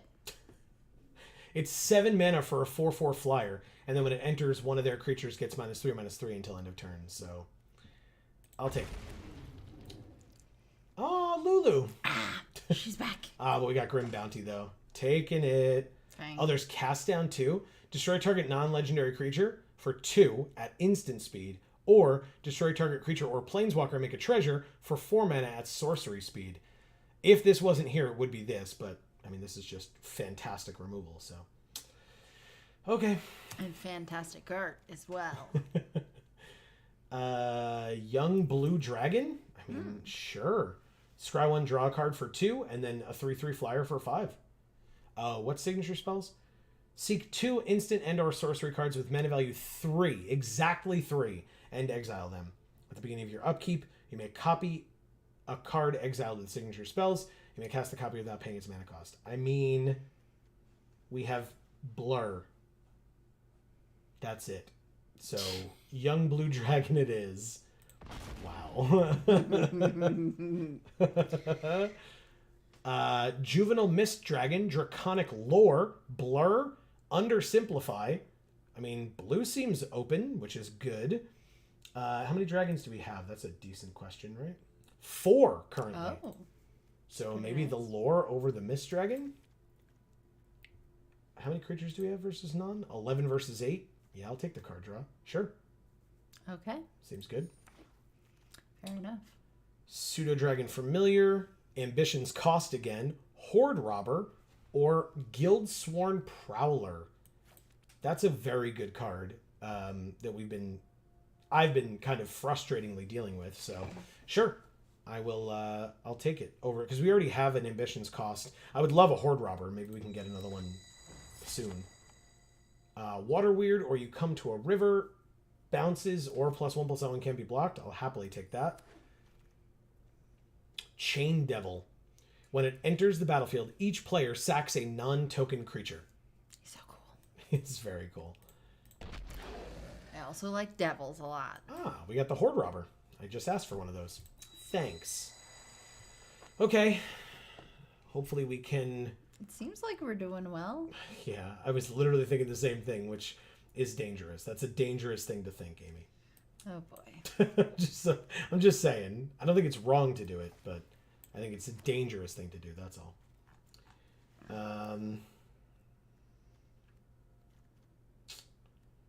What do we got? All right. Well, I gotta pee.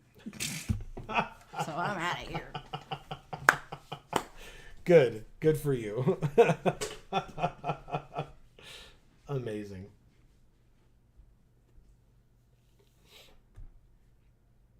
All right. Wow. Well, between the two of them, honestly, I think I'm going to take this one only because we'll probably see more of these if we really need them, and I don't even know that we do. Take the Lantern. Take the Paladin. All right, another on-color rare mythic. Give it to me. Damn it. Damn it. Not even any uncommons either. Thrakis the Butcher? 5 mana, 3/4 trample. Whenever it attacks, double the power of each dragon you control until end of turn. Good lord. This mythic, X red, red, red, for an instant. Whenever you cast your next instant or sorcery this turn, copy that spell X times, and you may choose new targets for the copies. That seems like a lot of mana. How the hell would that even work? All that being said, I'm probably just going to take this air elemental and be happy with it. Yeah. Yep. Wow. That's a very red-heavy pack here, which is unfortunate. We got past...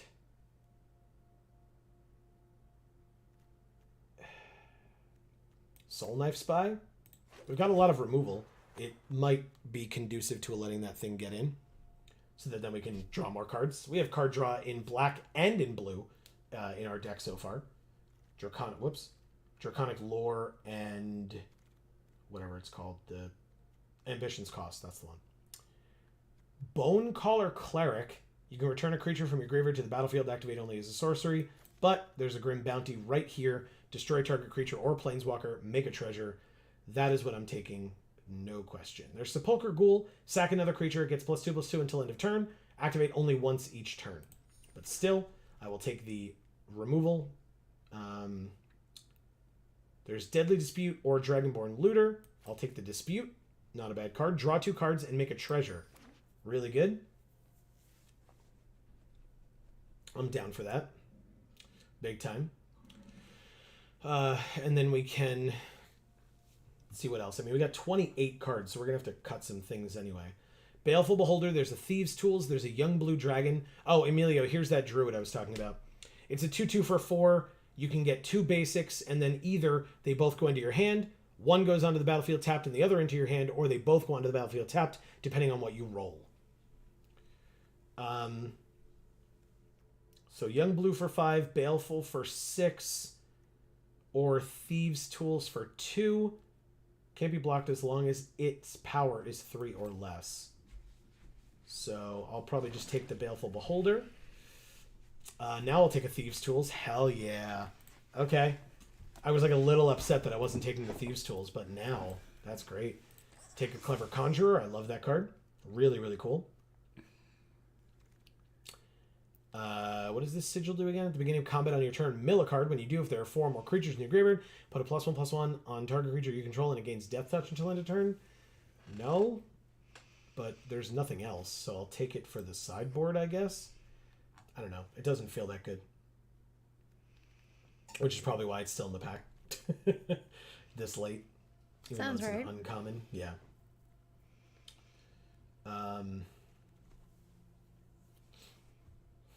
mean, probably just do that. Eldritch Pact seems weird. It was not our first pick.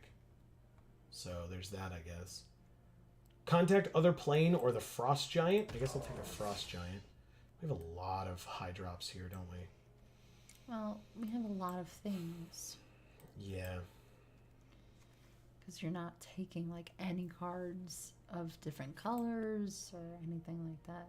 You're sticking to what you've got here. So Yeah. we're just going to have a lot of cuts, I think. Baleful Beholder again. Nothing. You like the mace art, you said? Yeah. Okay. Do that. Another Thieves' Tools. I probably won't play both, but we have one in the deck already. And the Incessant Provocation. Okay, that's the draft. Let's see what we're going to end up doing with this deck. Flip it like this, go like this. We need 7 cuts, which is not a lot, thankfully. Actually, yeah, it's really not. I mean, I cut a bunch of things during the draft itself when I was waiting because, you know, we cut one of those. Probably cut one of those. I was gonna say I don't really love the manticores, but It's fine. I mean, it's got 2 power, it's flying, it's got flash, and we can kill something that took a little bit of damage. I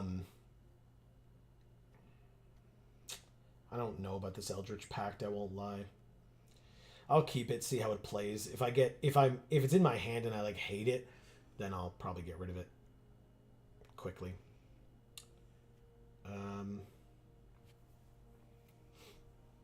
Let's see. Blur is pretty good. Chain Devil. Maybe we only want 1. Young Blue. Rhyme Shield, Drider, Black Dragon, Guildsworn Prowler, Horde Robber, Krydle, Githzerai. So I could take the Spiked Pit Trap out.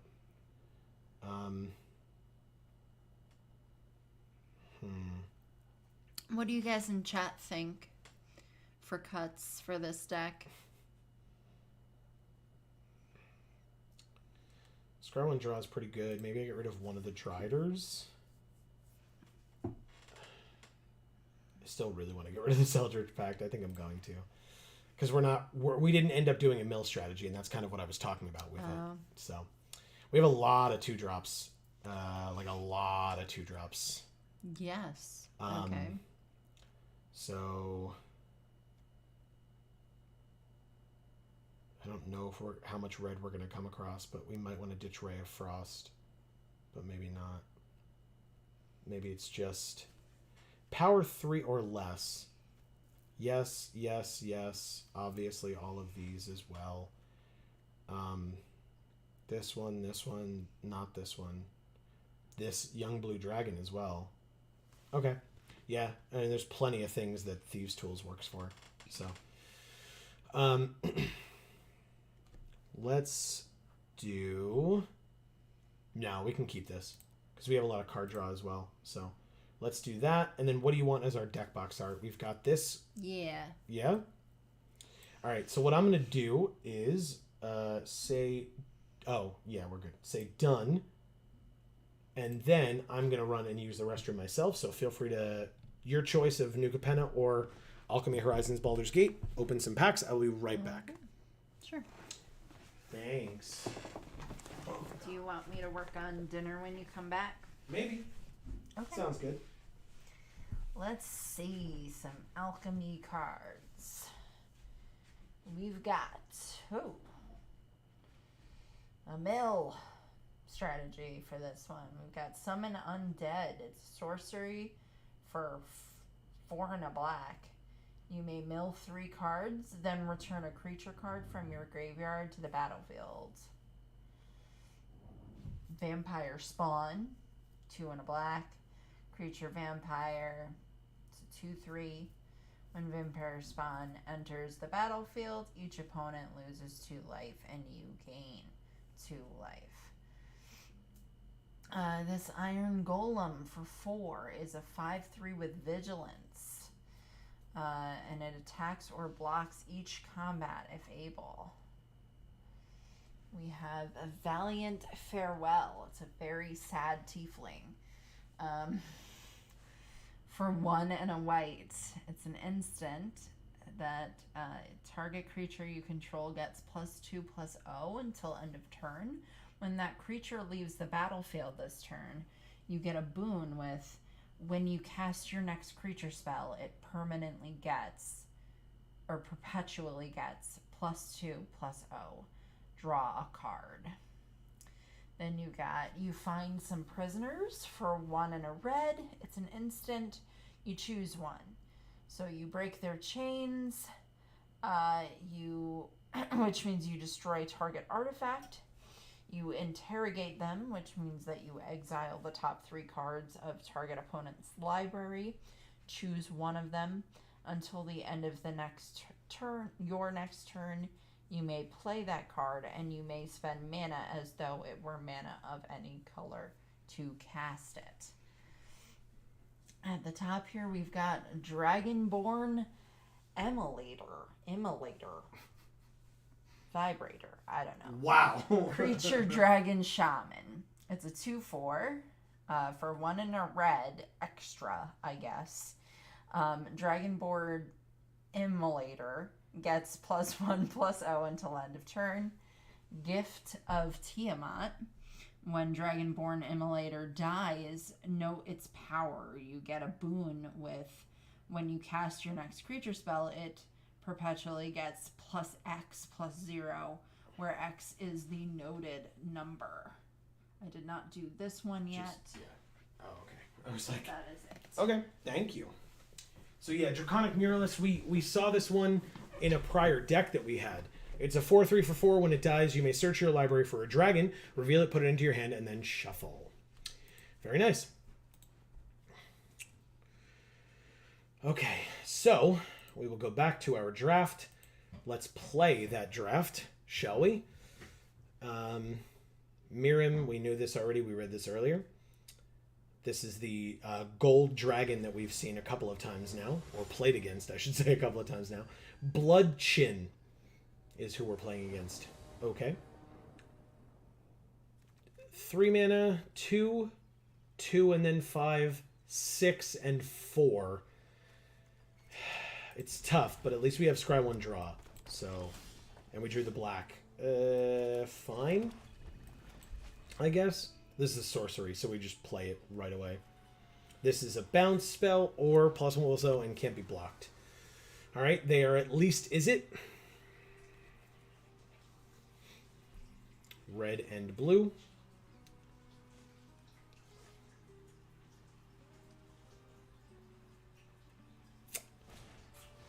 Guild Thief. 1/1. When it deals combat damage to a player, put a +1/+1 counter on it. Okay. Well, maybe I play this 1/3 then to prevent it from doing that. Or hopefully prevent it from doing that. That's the idea, right? Soul Knife Spy. Good one. Very good one. We have our own Soul Knife Spy. I will play that one as well. Okay. No attacks. But we are hopefully stopping their early onslaught with, like, threats of blocks, basically. That's the idea. Oh, yeah, I'll just trade this off. I don't care. If they have, like, burn or something, but yeah, that's fine. That's a trade. Not a problem at all. 4 mana means what? It means nothing.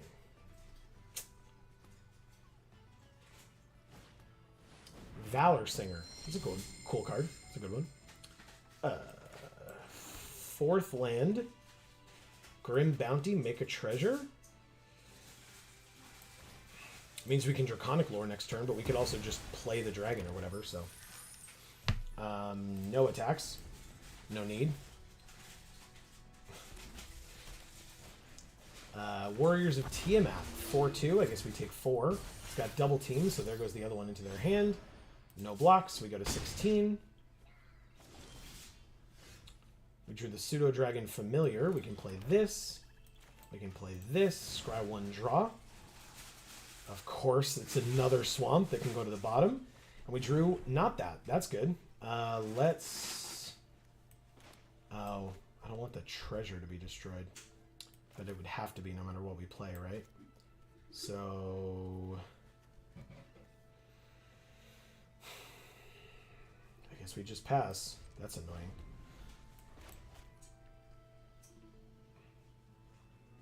Yeah, we're very low on blue, obviously. We always are. That's why I said I didn't want that 3 mana, 3 different colors of mana on our rare that I opened. I mean, nobody wanted it. That's why it came back around to us. But yeah, it's hard enough getting 2 colors consistently here. Another 4/2 with haste. And they attack for 8. Pass to attackers. 2/4/2's attack. I guess we just flash this in and block. It does the kind of the same thing, right? As, you know, using its tail spikes ability. So yeah, we kill here and take 4, go to 12. Maybe Pseudo Dragon Familiar. Young Dragon would just be a 3/3. Young Blue, I should say, would be just a 3/3. So yeah, I guess we can play this Pseudo Dragon Familiar and this Thieves' Tools. We make a treasure, no attacks, and pass. Again, if they attack with the warriors, we just block with the familiar because we have the 3/3 coming up. So we don't need this flyer. Gut, Fanatical Priestess. Oh, thank you. When she enters, up to 1 target creature you control. Ah, there's the fight spell. Right. Or the fight ability on it, I mean. Okay, I guess we take another 4 and go to 8. And we drew a blue. I mean, that's not nothing. Drawing 3 cards would be nice, but right now we've got this. We can always bounce. No, bouncing Gut doesn't make a ton of sense. We could bounce Warriors, but they have haste. Doesn't really do anything. And equipping this doesn't make a difference. So pass, I guess.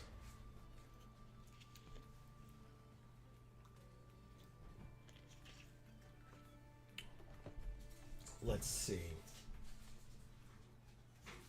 what we can do. What does this say? If the creature you don't control would die, exile it instead. And now it's becoming the red version, which is when it specializes, create a token that's a copy. Great. They just get a 2/1 flyer. Okay. Oh, but it's got double strike. Okay. And it's only when it specializes. So basically what we're going to do is go like this. Go like this. Auto pay the 2. And double block here. Take 4 again and go to 4. But they're going to kill our dragon, obviously. Because why wouldn't you? Tap 6. Draw 3 cards. Okay. We don't have enough for any of it, even though they're both 2-drops. Play the blue.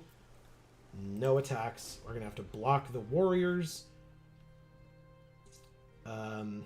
Which means we're going to... Okay, which means we're going to take 3 from that. And we go to 1.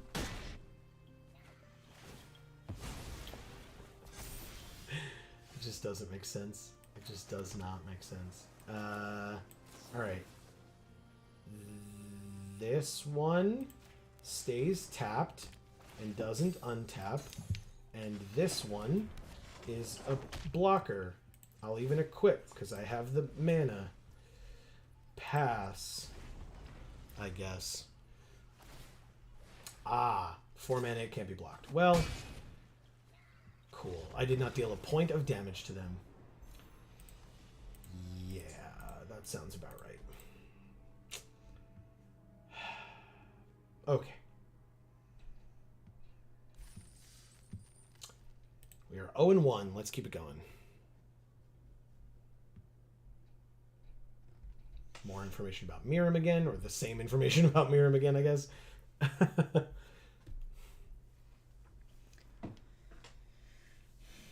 Marcus is here. He says, how goes it? Don't ask. Very poorly is how it goes. We're still here. We're still awake. But, yeah, otherwise not well. But we're happy to have you back. Great to see you. As always. We've gotten some great people with us. It's only the magic and the arena aspect of it that's not great, but right. all the viewers, all the people chatting with us, etc., have been fantastic. So that is the positive that I will take away from this. Yeah,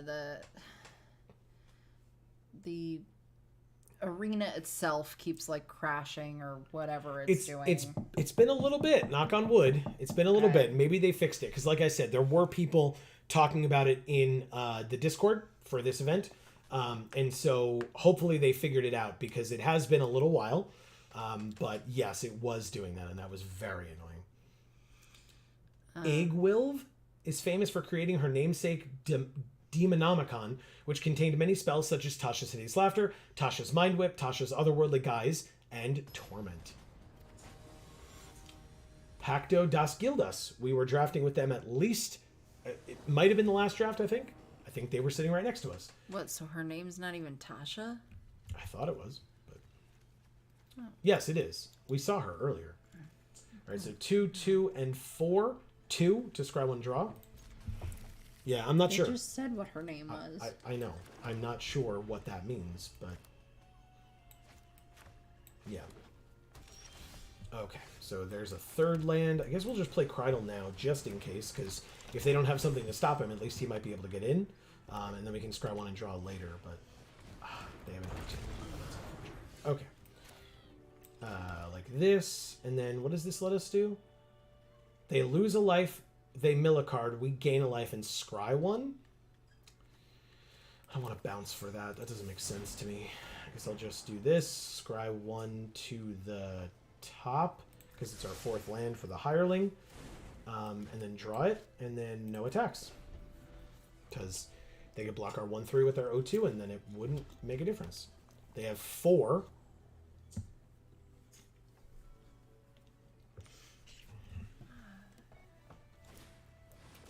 To play their druid. Wow, they are ramping. Oh, yes, sorry. Thanks. You're welcome. They are really ramping. I know when we were doing that, we didn't necessarily have the big thing that we were trying to ramp to, but it's still very scary when somebody else does it. Because they might have the thing that they're trying to ramp to, and I don't want that. Ugh, and they get to put 1 on the field and 1 in their hand. Okay.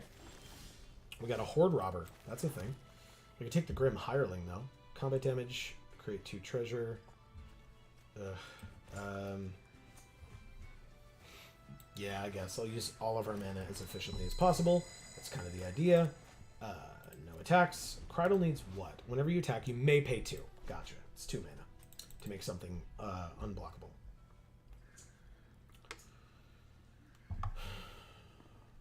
Hopefully they're just reading Grim Hireling and not trying to kill it.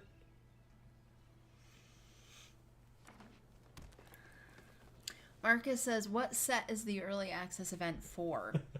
It is for, I laugh because it's a long thing and I hate saying it, but I don't mind answering your question, of course. It is for the Alchemy Horizons Baldur's Gate event, or set.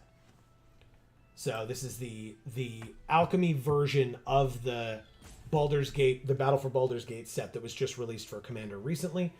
So, like 2 weeks ago or whatever it was. Something like that.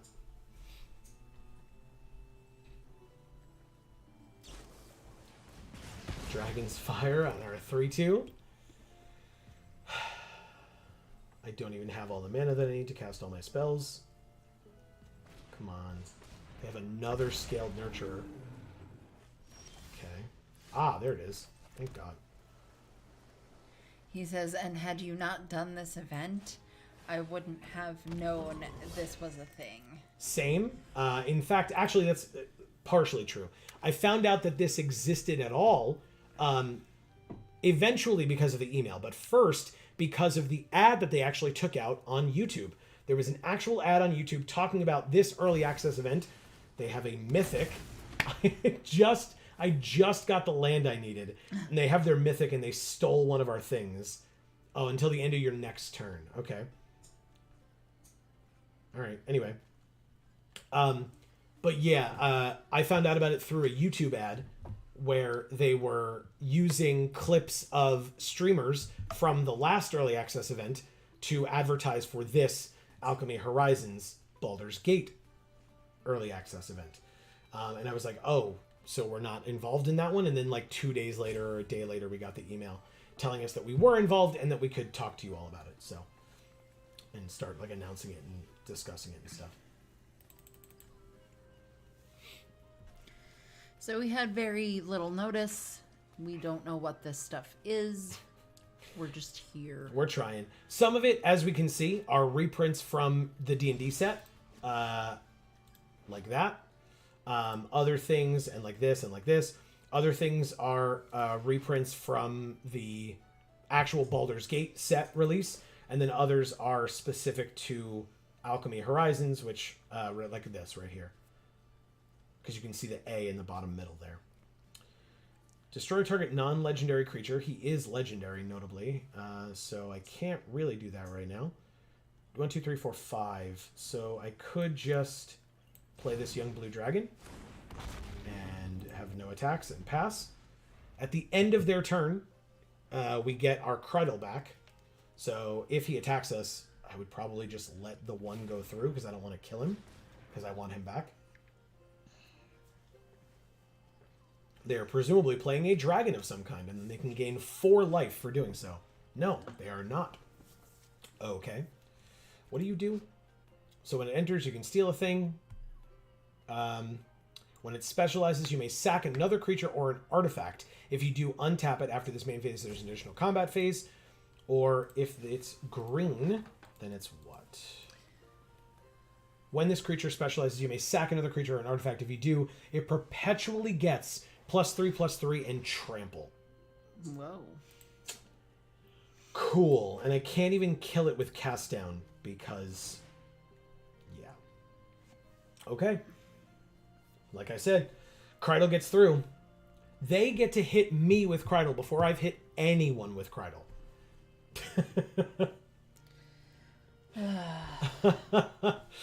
It's my own card. Actually, I'm glad they used the 2 mana. I wasn't going to block it anyway. I don't want to kill my creature. I get it back at the end of your turn. All right, so I milled a land and lost a life. They gained a life and get to scry 1, and they kept it on top. Which means at the end of their turn, we get our Cradle back, which is great. Or how much is it? 2? Okay. They'll sack our Cradle then. That's awful. Yeah. I can't. Okay. Right now. Okay. His name is Will? It's an interesting way to spell Will. I think it's cool. Okay. Pacto das Gildas. Yes, they do. And then Will is now a 8/8 trample. Ah, but it's part red. Suck it, Will. You're tapped and you don't untap and you don't have any abilities anymore. Amazing. Suck it. All right. Combat. Attack for 7. They can only block the Frost Giant, which they don't do. This is an instant? Yes. So I will play... I guess I could just hold this, but I guess I'll play the Horde Robber for now. The 1/3, it's a good blocker on the 2/2 if it really decides that it wants to get squirrely. She wants to get squirrely. The Nurturers obviously aren't attacking and aren't... I mean, they are good blockers against the Horde Robber, but... Alright, so they have... Again, if they cast a dragon here, they can gain 4 life. But... Oh, okay. They're deciding against it. Nope, nope, okay.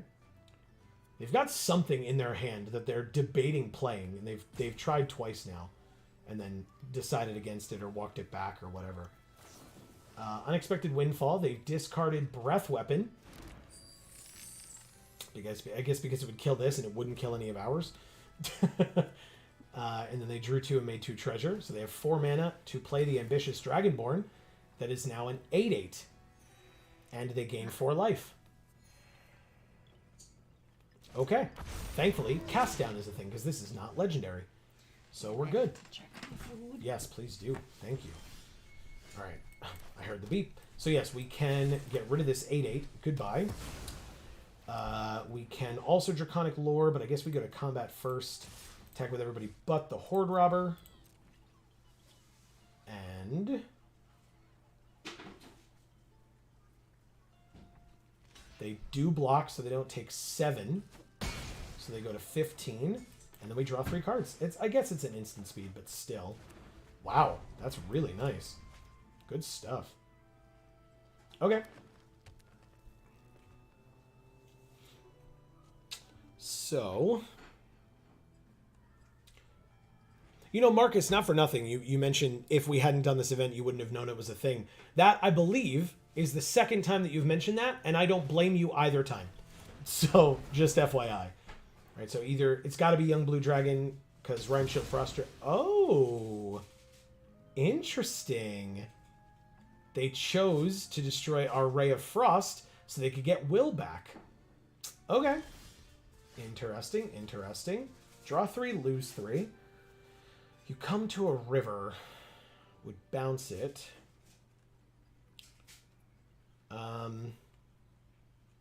There's the Gith Zerai.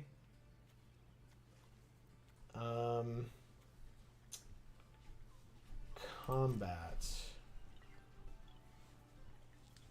Thank you so much.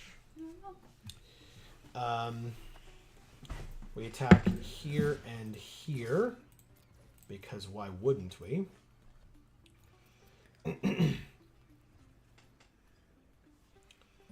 Block. Okay. Go to damage. They take 3 and go to 12, I think, or it seems.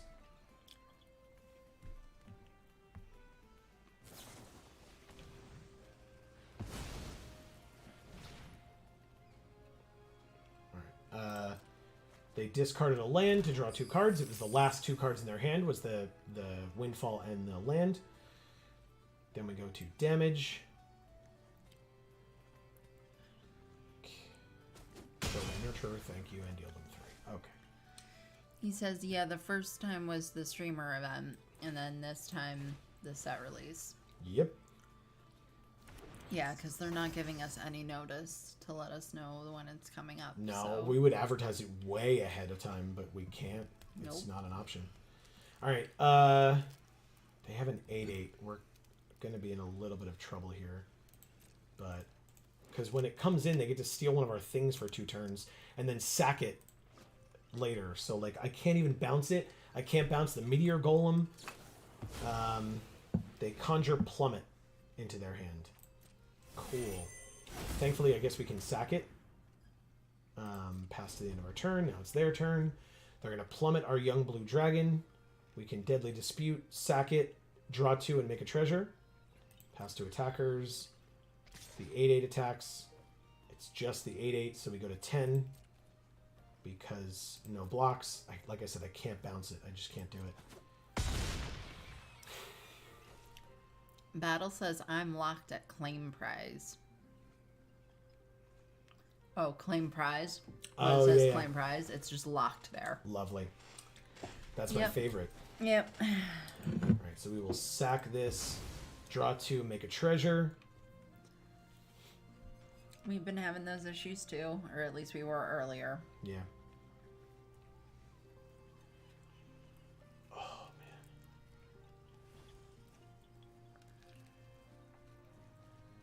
What? Okay, thank you.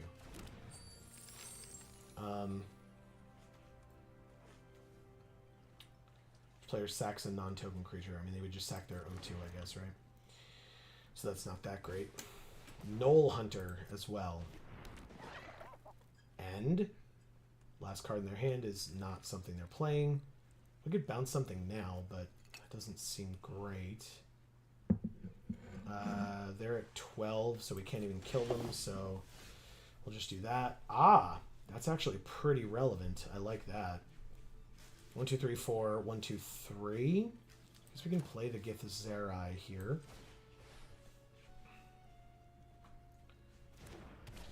Go to combat. Thank you. Attack for 4. Trade the Meteor Golem for the Frost Giant if they double block. Oh, hell yeah. That's even better. Oh, that's so much better. Okay. Because then the Chain Devil will make it so that they actually have to sack a real thing. That makes it so much better. I love it. Okay. Good. So now, 1, 2, 3, 4, 5. We will end our turn. The Manticore, basically, when they attack with Will, we can block with the Horde Robber. We take 5. We can flash in the Manticore to kill Will after the fact. I guess the biggest issue would be if they swing with all 3. I don't want to take 8, so I could have untapped the Frost Giant, I guess. All right, so Ward 3. Interesting. They seem afraid of it, but I have to get rid of their will. So I literally cannot save my own creature here, despite the fact that I have 2 cards that can do it. Wow. Right? Or 1, 2, 3, 4, 5. Yeah, I can't do it. Okay. Iron Shield Frost Giant dies, and we take 2 damage. Okay. We're at 8. Battle says now it works. Good. Are you playing Alchemy Horizons? Pass to attackers. They did swing out with all 3. Because of course they did, because they're winning. Why wouldn't they? Pass to blockers. We go like this. We go like... That's 5. So we literally can't take a hit from either of them. Go like this, and we go like this. Just have to trade across. Pass to damage. 1, 2, 3. We go to 3. And then I flash this in. Killing their will. They have 2 3/3s. I play a land. Play a Chain Devil. Yes. Yes, Battle, we are. This is a draft. Yes. Sorry, I thought that was you asking him that as opposed to No. reading it. My bad. Sorry, I got distracted.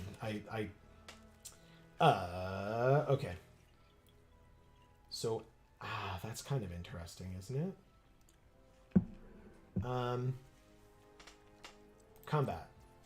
End our turn. All right, let's see what they drew. They are kind of top decking. Giant fire beetles.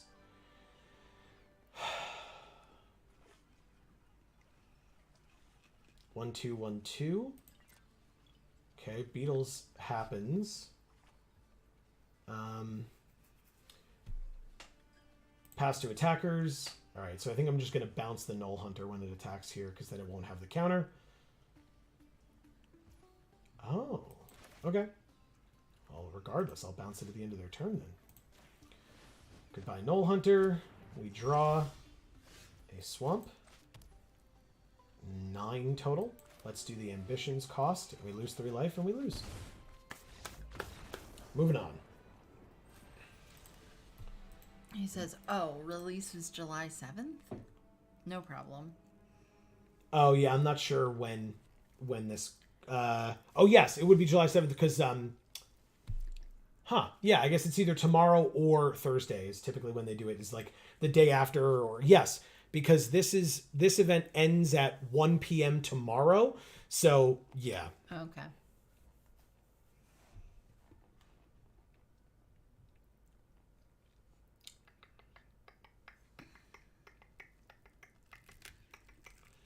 Okay.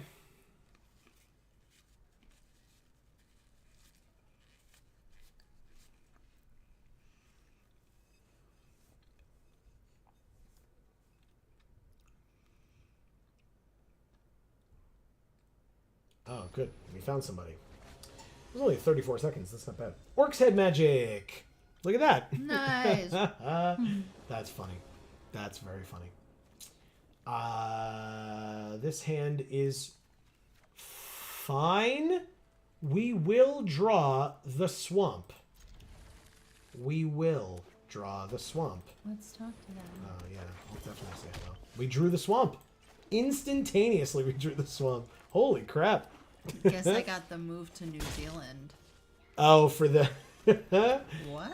Because then it, like, based on timing for the releases. Oh. Wow, look at this curve. Holy crap. Don't do it. All right, fine. I can't deal with this. Bounce it back. Get out of here. We take 1. Okay. I mean, if you have a 1-mana spell, you can double spell, which is good for your monk. They do not, thank God. Okay. 3rd land. Soul Knife Spy, I guess. So fast. No, I don't want it. Alright, so if they play 2 spells and get a counter on the monk, then I'll block the Death Toucher. If they don't, then I'm just here, sitting here waiting to block the monk. That's all. And I guess if only the Death Toucher attacks, I would block the Death Toucher anyway.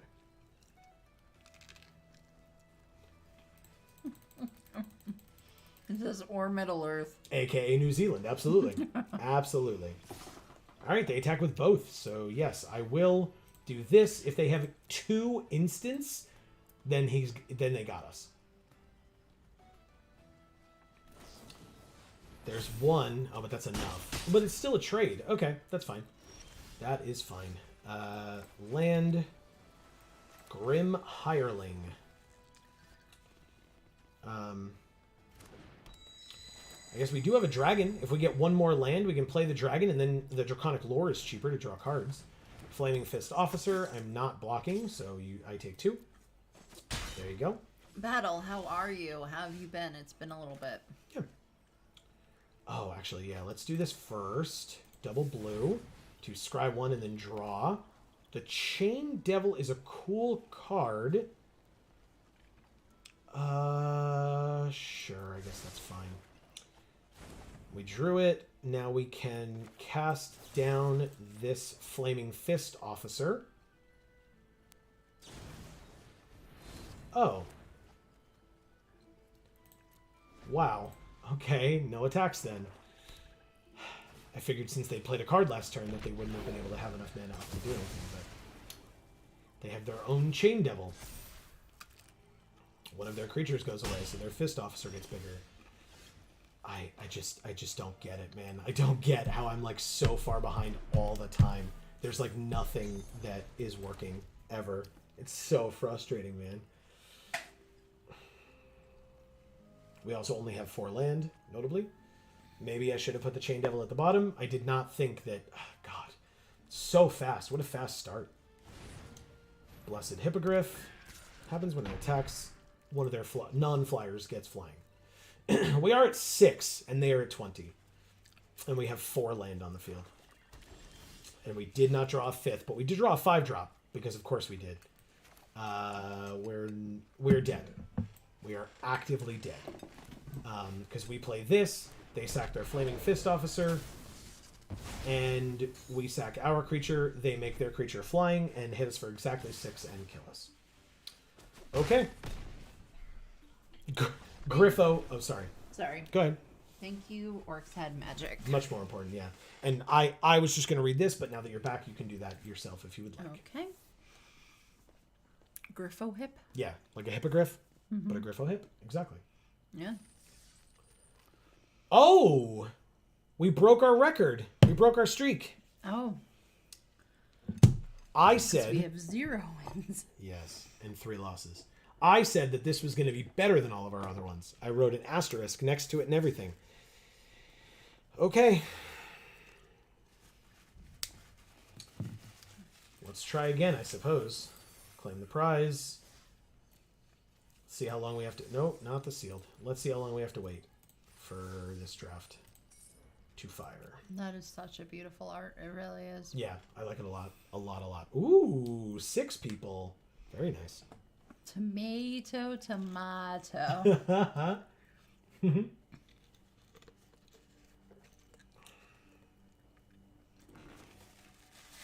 Or that's like tomato.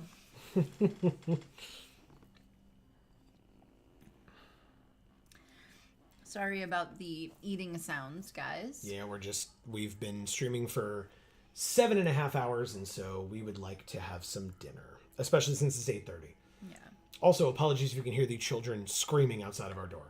Yes, because they don't understand the concept of being in their own apartment to play. That seems dumb. Why would you do that? The hallway is so much fun. It's not. It's not fun at all. It's just a hallway.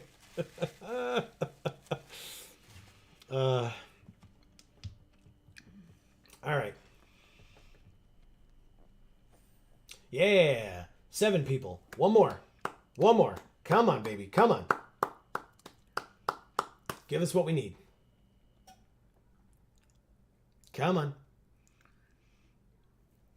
Yeah, when there were adults with them, That's why I went over and opened the door and like stuck my head out and said, "Unbelievable," and then slammed the door because I wanted them to get the hint that they need to, you know, shut up. It didn't work. It didn't work, no. And now there are no adults with them. Why would they? They're safe. It's the hallway. It's the best place in the world. Apparently. Yeah. Super exciting. Worth yelling about. Oh, right. I can move this as well. Clean off my desk a little bit. Get things out of the way so that I have space for what else we're doing. Okay. Come on, baby. You can do it. I believe in you. One more person. Let's go.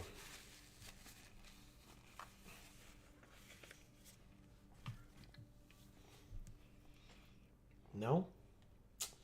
Maybe? Yeah, we did it. We did it. 3 more. 2, 1. Don't you do it. Fill that seat. Click that you're ready.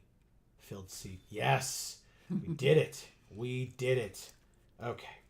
We got a mythic. Ancient Silver Dragon. When it deals combat damage to a player, roll a d20, draw cards equal to the result, and you have no maximum hand size for the rest of the game. It's 8 mana, notably. But I will still take it, because it is a mythic, and it's great.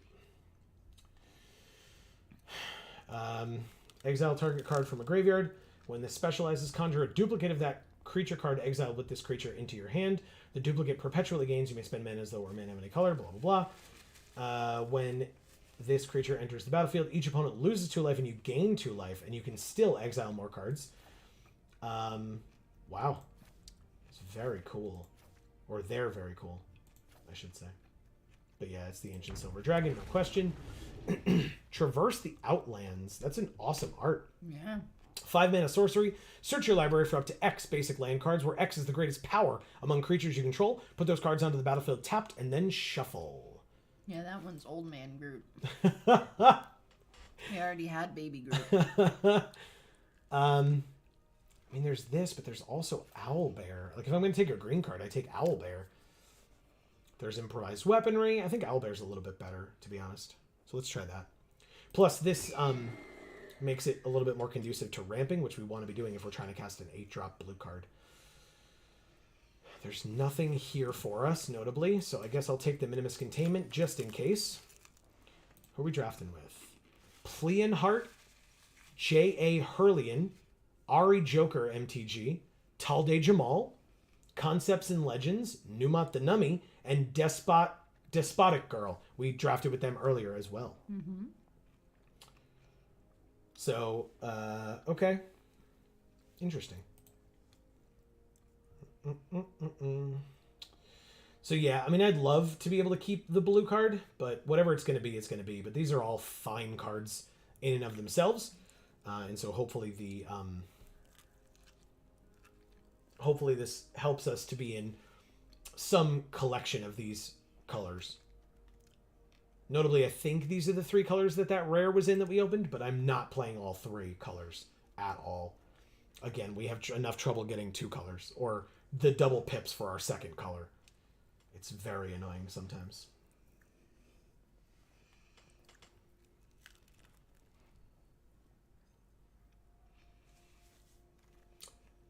Okay. There's Owlbear Shepherd, which, I mean, is nice with the Owlbear. There's Band Together, also a great card. Or the Scaled Nurturer, also a great card. That's kind of tough. I'm going to take the Nurturer, actually. I need it. We need the ramp. I talked about it. We need to get to 8. So I'm going to play the Scaled Nurturer. And the Scaled Nurturer doesn't have to be used, have its mana used for dragon spells. It's just that if it's used for dragon spells, we gain 2 life. So, like, we could still play Owlbear with it and just get it on turn 4, hopefully. So, yeah. Ugh. My goodness. 3, 4, 3, 6, 9, 12, 15, 18, 21. We are 6 and 21 on the day.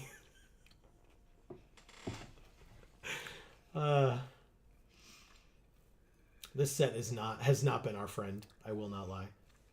Interesting. So there's Band Together, there's Hill Giant Herd Gorger, and there's Lapis Orb of Dragonkind.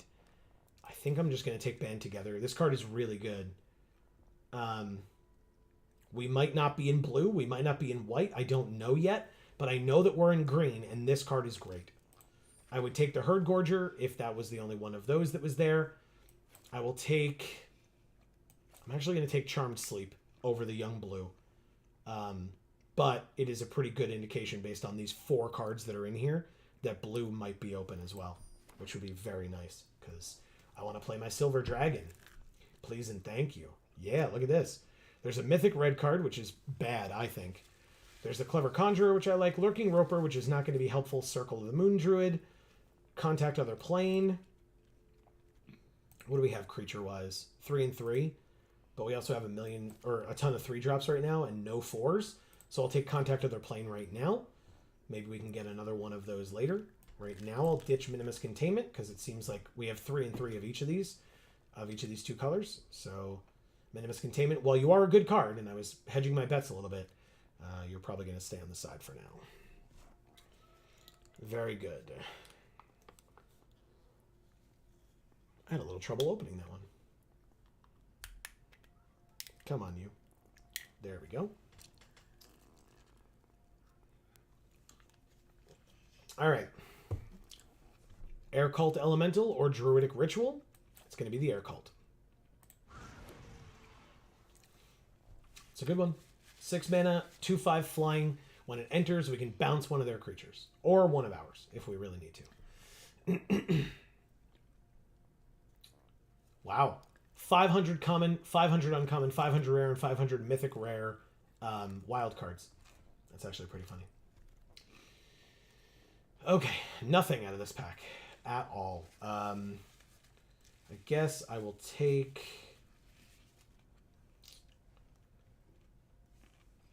this Nefarious Imp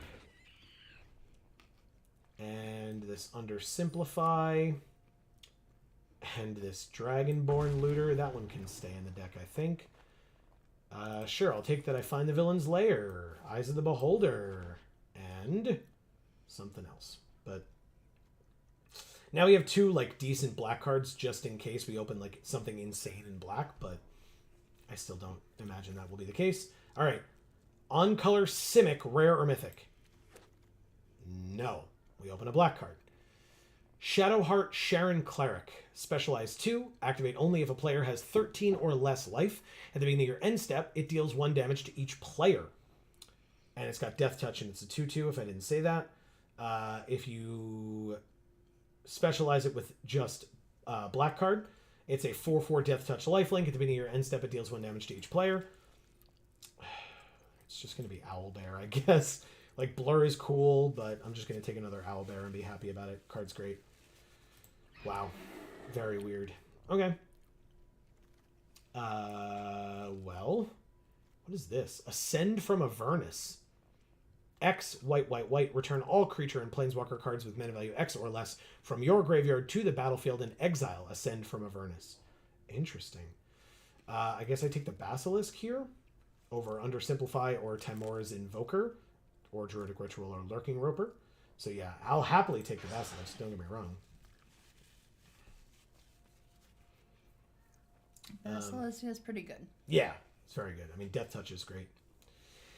And again, with cards like Band Together, Death Touch is super important because then we only need 1 creature and we can kill basically anything. Like, we could kill an Ancient Silver Dragon with an Underdark Basilisk using Band Together. Like, it's just incredible. Okay. So you can tell 3 of these people just bought the newest avatar in Tasha and put it up. And 4 of them, unless they just really like a Johnny, they just haven't changed their default from a Johnny to anything else.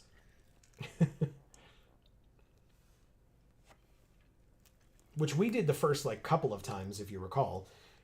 Once after our first sealed, or our second sealed. We finally changed our default. Oh, Clement. This has been a great card when it's been used against us. I guess I'm just taking Charmed Sleep, though. It's a great, great card. Do we have one already? We have one, so this will be our second one. We don't have a ton of removal otherwise, so it's kind of important. Yeah. Hey, Mazzy, True Swarm Paladin. I love her art.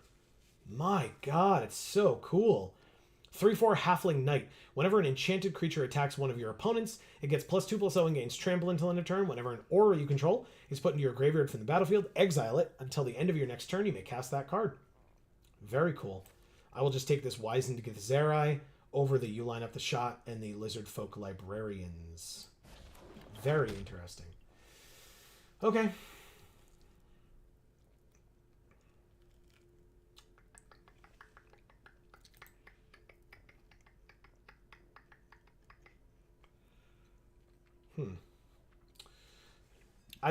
Obviously I don't know how I feel about this draft right now, because any other time I've felt a particular way, we've gone 1-3 or 0-3. So my judgment is apparently not up to snuff when it comes to this particular set, or at least like evaluating these cards.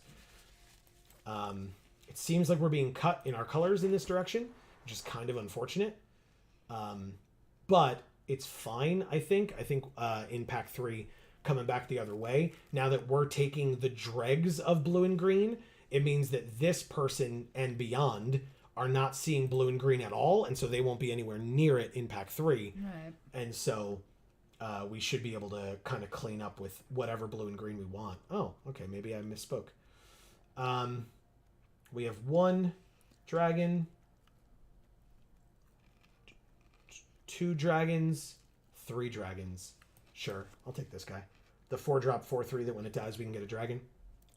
So that even if we already have the Ancient Silver, there are still other targets in the deck, so that we're not just doing it for no value at all. We could still get like the Looter to try to draw and then discard some cards, or the Ramper, the Druid, to try to get us to some of our other high-costed spells as well.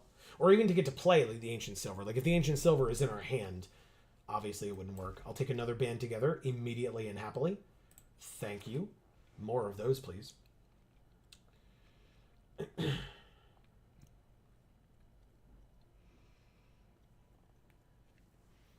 Oh yeah, I guess I mentioned that we didn't have removal earlier, but we have Band Together, so whatever. I'll take the Myconid. It's a tapper, or a mana dork. Plus the Saplings are cute no matter what Amy says. I like them. I'm actually surprised you of all people don't like these. Look at them. It's so cute. How could you? Blur. Hell yeah. Great card. Poison the Blade is fine. Blur is a lot better. So I'll happily take Blur.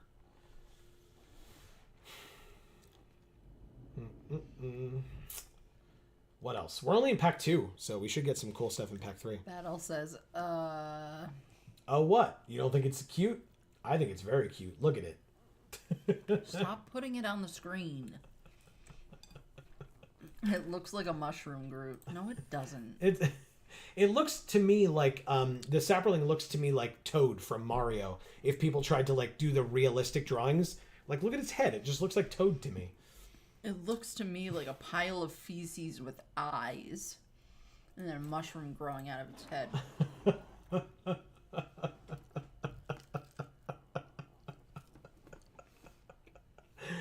Well, it's not. It's adorable, and I love Stop. it. You line up the shot. This 3-color rare is still here because it's definitely not good enough. I'll take You Line Up the Shot. Yeah, there's just no fixing. How the hell you take a 3-color rare? I just don't understand. All right, Druidic Ritual goes to the sideboard. And we got the Clever Conjurer back. Oh, nice. Hell yeah. Whoa! I have to try, right? I have to try it. There's actually legit, like, nothing good in this pack for us anyway. I have to try it. Go ahead. Tasha!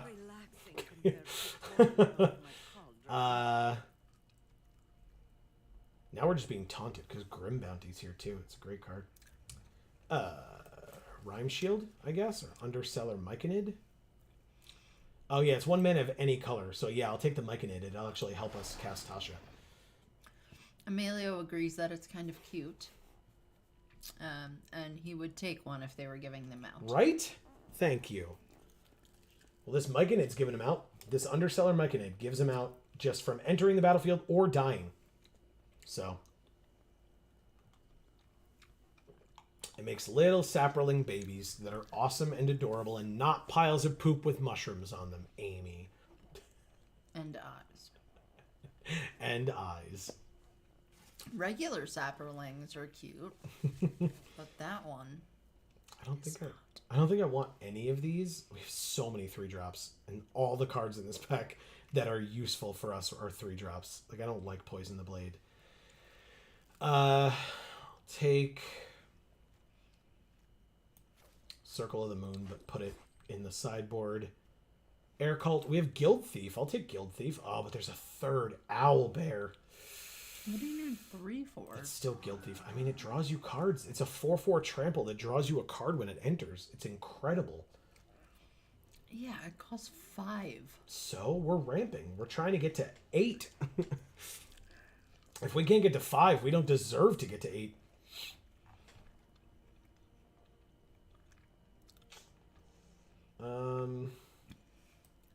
Let's get rid of that. And take the Pilgrim's Eye, actually. I know it's a 3-drop. All of the other cards in there were 3-drops that were for us. But I'll take a Pilgrim's Eye, and then we can put like 1 swamp in the deck, plus the Myconids, and we'll have everything we need to cast Tasha. That's it. We're not splashing for the Imp. We're not splashing for the Eyes. It's just Tasha, Unholy Archmage.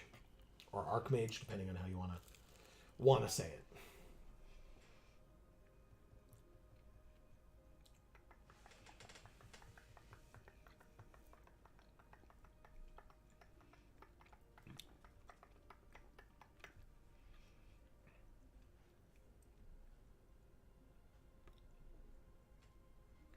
Wow.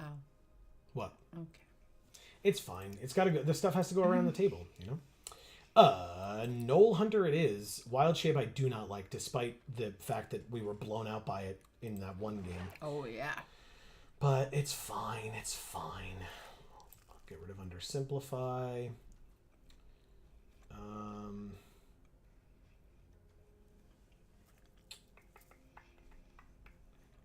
Seek New Knowledge. Seek 2 non-land cards, then put a card from your hand on the bottom of your library, and it's 2 mana for an instant. I mean, sure, why not? How many creatures do we have? 1 million? Yeah, that's fine. 17 versus 8 non. So yeah, we can do that. We get another Githzerai. Sure. Oh, but Amy, look, we could take this card. Which is worse? The Sapperling or this? That This. thing legitimately has rabies. And possibly other diseases as well. All right, let's take the Hypnotic Pattern and put it in the sideboard, because I'm not using that Druid, the Circle of the Land Druid. Interestingly. Okay, Liera of the Flaming Fist. We got you line up the shot, and I'll take this Rhyme Shield Frost Giant. Perfect. Soul Knife Spy came back. Thank you. Oh, we already have one, and I don't even know that we want the one. You meet in a tavern. All our creatures get +2/+2, or look at the top 5. Reveal any number of creatures, put them into your hand, and the rest in the bottom. Yeah, I'll do that for now. Sure. Iron Golem, but really nothing. Oh, okay. We're good. And another Iron Golem. Okay. Fine. And so, we need 5 cuts. It's not bad at all. It put 2 swamps in. I guess I'm okay with 2 swamps. I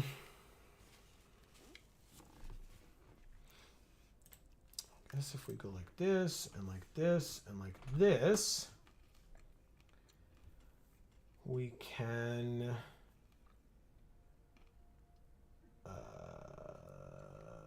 get rid of that. We just put it in, and I'm going to get rid of it immediately. We can get rid of...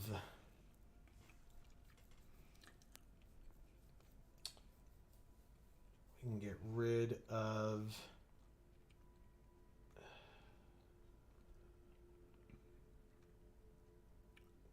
this. No.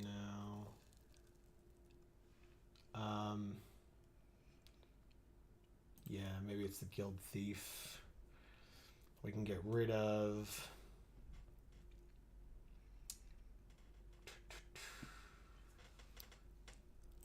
Ettercap. And we can get rid of Air Cult, I guess. Alright. What is our deck box? We have Minimus Containment. We have this Happy Dueling Rapier Lady. We have Eyes of the Beholder. We have Nefarious Imp. We have Iron Golem. What are you feeling? Rapier Lady. That sounded bad. I know you like her. No. The Dueling Rapier Lady. I understood what you meant. Everyone understood what you meant. Please don't rape any ladies. Okay. We are playing. We are Sultai, technically. We're splashing black, but we are Sultai. It's my favorite three-color trio. So, we are playing against Anderson Nascimento. Okay. Well, we have Tasha in our hand, but we only have 2 mana, or 2 land. So we are mulliganing 4. Clever Conjurer for 3, Null Hunter for 2, Scaled Nurturer for 2. Means that we put a land back, actually. And it's the Swamp. We put the Swamp back. Good, good. Okay. Interesting. And so there is it, and they have a Guild Thief, which means we can play this and play our Scaled Nurturer. Very good. So it's a good blocker, and it can ramp us for next turn and beyond. Or it could die to an improvised weaponry, and then their Guild Thief could get bigger. Okay. This is very bad already. Okay. If they have removal, we may just lose this game, by the way. From this moment.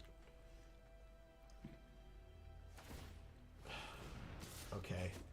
Or they could spend their entire turn just making it that much bigger. Thankfully, we have this Underdark Basilisk, but let's attack for 2 first. Play the Basilisk. They're not going to be able to spend 4 mana every turn, so yeah, we're fine. Thankfully. It was a little scary. But we also have nothing left, and they have 4 cards in hand, including a 6-drop Mythic Dragon on turn 5. And we top decked a land. So, I guess we lose. Pass. What does this do? When it hits us, they make a number of treasures equal to the result of the d20 roll. Okay, we're at 11, and they get 12 treasure. Oh my god. Nope. Okay. Nope. Young Red Dragon as well. More flyers that we cannot deal with right now. Emilio says stop drawing lands. Yeah, we wish we could. And they have a Young Blue Dragon in their hand as well. This is ridiculous. Which they're going to scry 1, then draw, and then play for 5 mana. So, yeah. We lose. If we can't draw something that can block flying or kill flying, we lose next turn on turn 6. Seek New Knowledge. Seek 2 non-land cards, then put a card from our hand in the bottom of our library. Rime Shield Frost Giant and Understellar Myconid, neither of which block flyers. And we actually cannot play the Rime Shield Frost Giant because we don't have enough mana. So, regardless of the fact that we're only in this situation because all we kept drawing was mana. Yep. But we lose. They had another Guild Thief. Neither of them can be blocked because they spend all the extra mana that they have. We can block none of it, and we go to -5. Thank you, Anderson Semedo. No thank you? I just don't understand, man. I don't get it.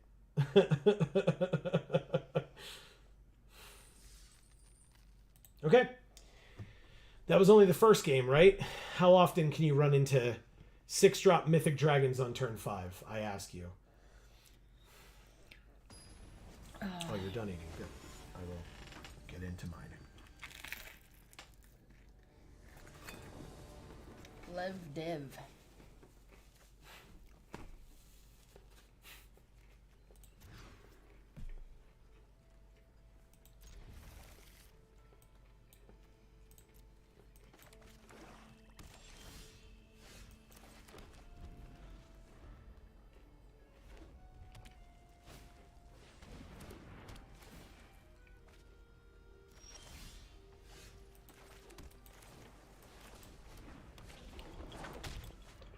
Right, well.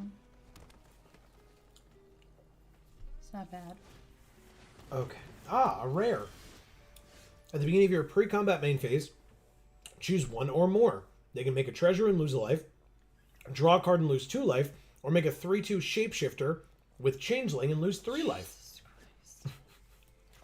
How did they play a card like that already? Third land, combat, attack, because it's a rare and it costs 3, I guess. Yep. Alright, so we have band together. We can end our turn. Let's see what they do. They make the 3/2. Oh, wait. They did all 3? You can choose all 3? What? What the hell? Choose one or more. They did all 3 of them. And they try to kill our creature. Suck a dick. The card, not the player. I have no ill will towards this individual. I don't even know them. I'll play this thing that gets to die. They are choosing all 3 again. They're at 6.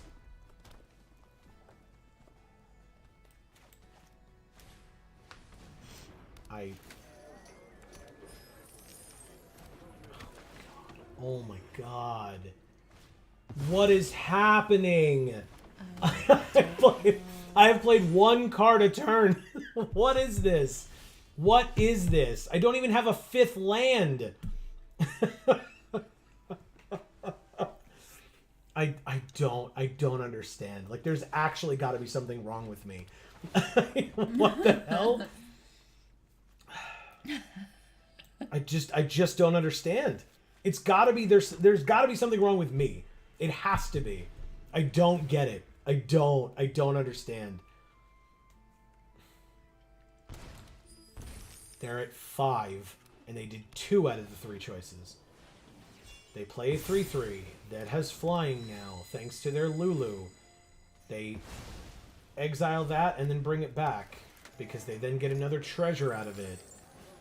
Then they play a Bonecaller Cleric and they gain more life. They're just playing by themselves. It's just insane. Like, we're still at 20, but like, what am I supposed to do? Specialize so that it becomes part green, which means that whenever they attack with other flyers, those creatures get +2/+2 until end of turn. So next turn they can attack for 7 in the air. I would like to play the single card that I will play this turn and draw a land. I have no attacks.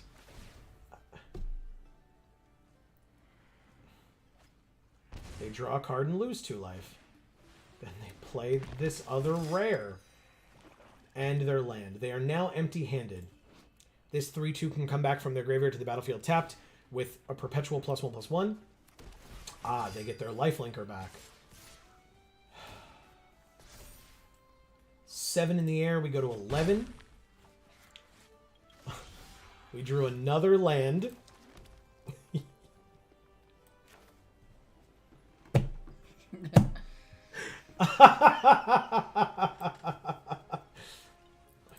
What do I do? What do I do? I don't understand. Attack for 8. They're going to kill the dragon. Next draft, just take every rare and make it work. It's not going to work. It definitely doesn't work. All right, we want to kill the lifelinker first, definitely, but it's both. 1, 2, 3, 4, 5, 6, 7. Oh no, we don't even have enough to play the dragon. Can we play this land this turn? Have we not played a land yet? Of course we've played a land. I'm definitely taking the action, and I'm definitely trying to get this stupid dragon. But we're off by 1 land. I just want to live long enough to be able to do it. They're at 9, because out of that entire exchange where we attacked them for 8, all that happened was they gained 2 life.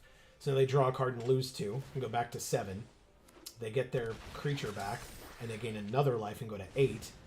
Then they make a treasure with their dragon, play their land, and then play their dragon. I will take my turn and play my 1 spell. Like, what the hell's happening? There's no point in sitting here. There's just not. I don't know what the hell. We go to 4. We drew another land. Thanks. The only reason we have this dragon, by the way, is because we searched for it by letting one of our creatures die. So, no attacks, I guess. Let's see them top deck removal for this dragon of ours.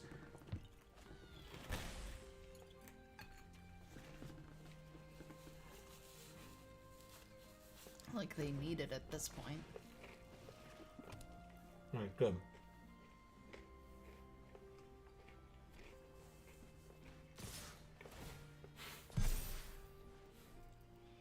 Joe, I literally just told you to stop drawing lands. Alright. We definitely lose. They have 3 flyers, we have 2 flying blockers. So we block here, we block here, and we block here. They're the biggest things. We still die. By a lot. By a lot. It's insane. Well, -4 isn't the worst we've done tonight. They dealt 18 damage to themselves or more with their own card. Thank you, Lev Dev. Oh my god. I just don't get it. I don't understand. Alright, we're 0-2. I'm gonna keep eating my dinner. How's the sandwich? Hmm? When What? you're done chewing, let me know how the sandwich is.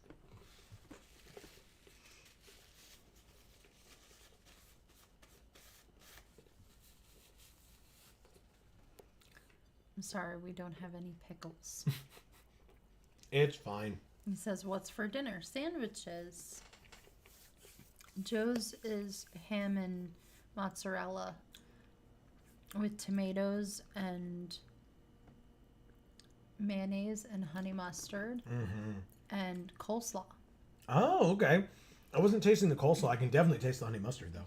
It's very good. Mine was honey mustard, turkey, tomatoes, lettuce, mayonnaise, and cheddar cheese. Yeah. Goblet. X. Okay. Battle says this or that is something I would do. What's that? And then he says no problem. Alright. This is worse. This is so much worse. Oh my god. Fine, I'll keep it. I gotta ditch Tasha. I gotta ditch the Frost Giant, I guess. Oh, I guess I should do it this way just in case, but okay.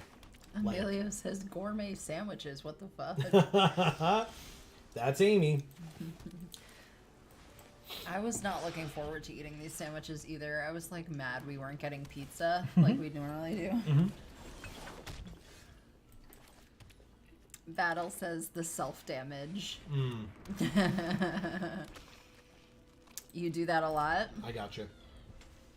I mean, it's a good strategy. It's a viable deck. If it means that you can like pay for a lot of things and just like go really wide and just like bulldoze everybody. Yeah. I mean, it makes sense. I was just gonna say a land off the top will be sick here, and it sure is. We drew a land. Okay, well, let's attack for 1. Cool. I figured it would get him. I wouldn't imagine they would block the right there 2-1 on a token. Yeah, I'll tell Jaboy if Jaboy is still here. I'll let him know that this is not indicative of what is normal. either for us or just for Magic in general. So since you're new, I would say probably come back and watch streams on Mondays that are just regular streams. They're short, and they're normal. Yeah. You'll get to see the regular sets that come out, and you know, we will have likely practiced them beforehand and things like that. As opposed to this, you mean? So I do recommend coming back on Mondays for our 2-hour streams that are typical. Gain 2, scry 2. Okay. It's an interesting card. Oh, Jesus Christ, Arena. Come on, man. I'm just trying to do anything here. Anything at all. Alright, let's do this. The Null Hunter can get a counter. So it has to be a double block to kill it. Hell yeah. Alright, I'll get rid of your thing. Goodbye. And those are at 8 p.m. Eastern Standard Time. Correct. Or daylight time, depending on what time of year it is. Juvenile Mist Dragon to tap down our Owlbear. Makes sense.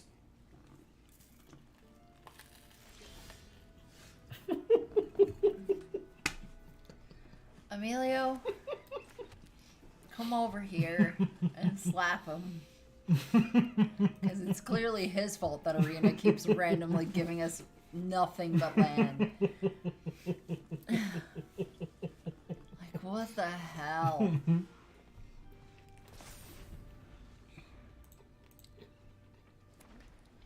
I mean, at least this is providing some bit of perspective. Oh my god. So that on Mondays, when we feel like we're getting screwed over by Arena, we can think back to this and be like, well, at least it wasn't as bad as that one preview stream we did.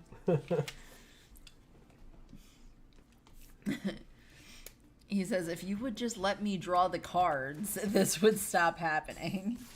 Alright, they got rid of our Owlbear by putting it to sleep with Charmed Sleep. And we drew another land, which I knew was going to happen. 100% knew that was coming. 100%. Alright, let's attack with these 2 1/1s. They're hitting us for 4 a turn in the air. Okay. Getting a lot of study counters on this Val. They've discarded You Come to a River, Under Simplify, Allura, and Air Cult Elemental. He says, this is actually insane. Yeah. Have you been watching the rest of the stream? The whole thing has been actually insane. Oh, they get to put 4+1/+1 counters on something? It's an 8/7 flyer, so we take 8 a turn in the air. So we're dead. If we draw Band Together, we need to draw Band Together right now. Or Charmed Sleep, that actually works quite well. Thanks. Okay. It's tapped and it stays tapped. We will pass and keep up our patented Geek for All handland. He says it's like 3 games in a row. Yeah, it is. It definitely is. Hey, look what they drew. It's Oh. our ancient silver dragon, but not actually ours, but...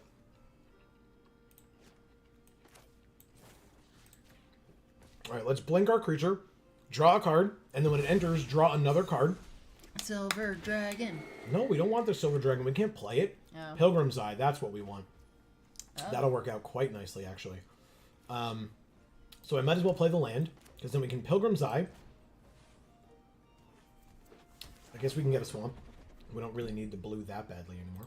Take the action, get the swamp. Thank you.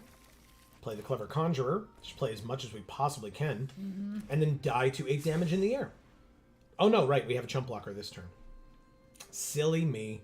No attacks. Yeah, we have a chump blocker this turn. Now we can draw the Ancient Silver Dragon.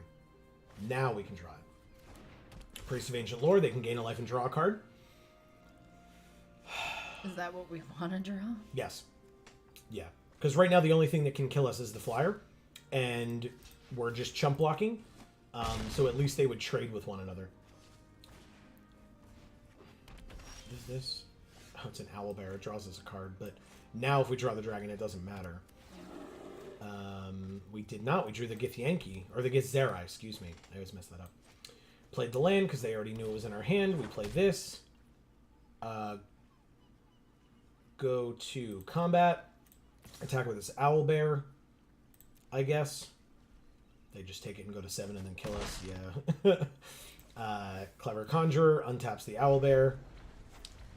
This was like at least somewhat of a closer game, except that they have 2 8-powered flowers. Anyway. Thank you, Gomlet 10 or X or whatever. I don't know. I'm phoning it in at this point. I can't.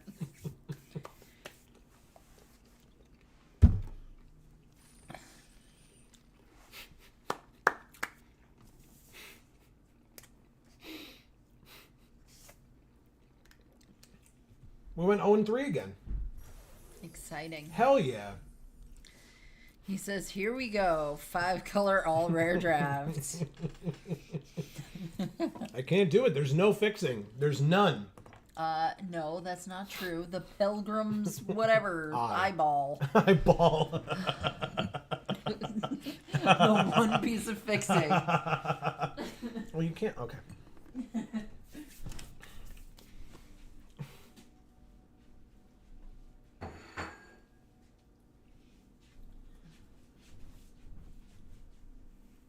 Okay, you're back.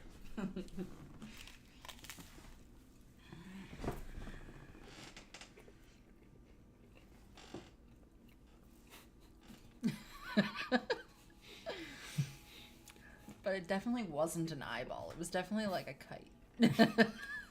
Mm-hmm. Emilio says 3 of each basic, all rares, and maybe mana dorks. I think it's a winner. I mean, honestly, we legitimately couldn't do worse. So. That's true. Oh my god. It's too funny.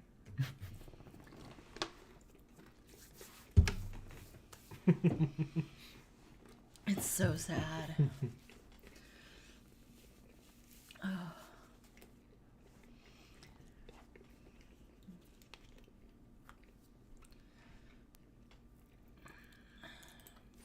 You know what? Speaking of which.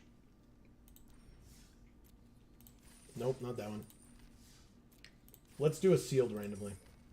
We have the gems or whatever. Let's see what we open. Come on, sealed. We got 2 of the same mythic dragon. Oh my god. Yes, doing it. We're doing it. And another mythic in Verdant Rejuvenation. What the hell? We'll never be able to afford all this shit, but maybe we will if we just keep drawing lands all the time. Alright, well this is our best chance of anything. Dude, the duplicate is insane. Okay. That's hilarious. I've never seen stuff like this. Alright. I mean, green-red seems pretty good, I won't lie. Green-red is always pretty good. Okay. No. Sure. I guess. The Basilisk, definitely. The Dragonborns, certainly. The Muralists, the Druid, the 2 Owlbears, the Verdant Rejuvenation. Then to go to red, not the Rapier. What the hell is this? Whoa. Holy crap! 4 damage to target creature or planeswalker. If excess damage was dealt this way, note that excess damage. Then you get a boon with when you cast your next creature spell, it perpetually gets +X+L, where X is the noted number. Hell yeah. Emilio, did you see that friggin' art? That's horrifying. Oh my god. I love it. Half of his head is missing. And there's little imps flying out of it instead, made of fire. Nope. Nope. Nope. Maybe this? Maybe? Definitely.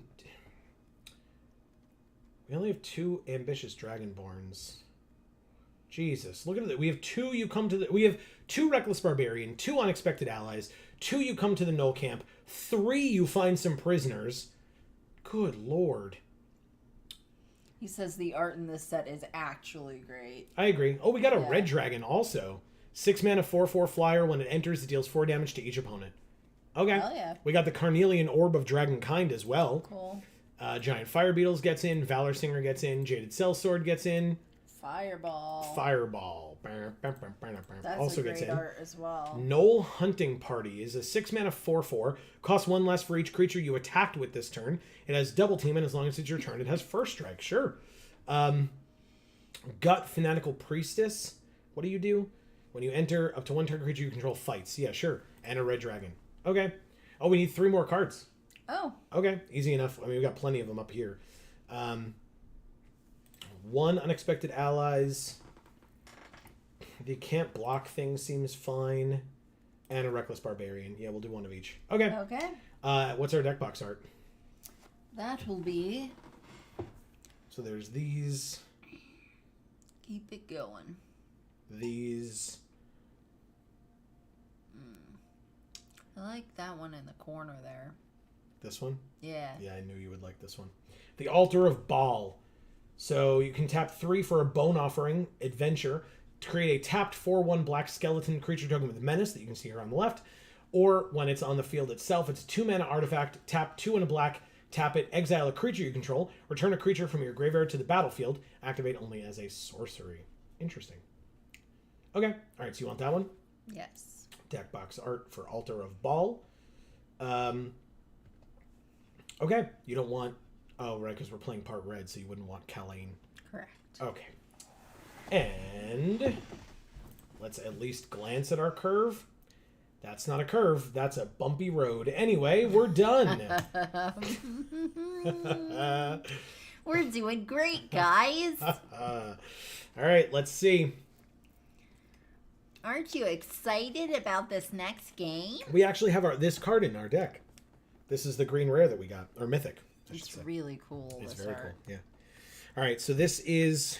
I got crumbs all over my desk. Stupid delicious sandwich. Why did you I'm have glad to... you liked I it. did. It was very good. You talked about having possibly made others, or a second one. Yes, I have. Okay. Whenever that is a thing, I will happily partake, but it doesn't have to be this very second if you don't want to. Voxy. Okay. 1 of each. 2, 3, 6, 4, and 5. If I get 1 more land, it'll be perfect because we can get the Carnelian Orb into the Druid and we'll be set. So I think I'm okay with this. I think. Let's do this one first. Just need 1 more land. Just 1 more. That's not it. What do you do? Creatures can't block, or a creature gets +3/+2. Come on. Gimme. 1 more land. I need it right now.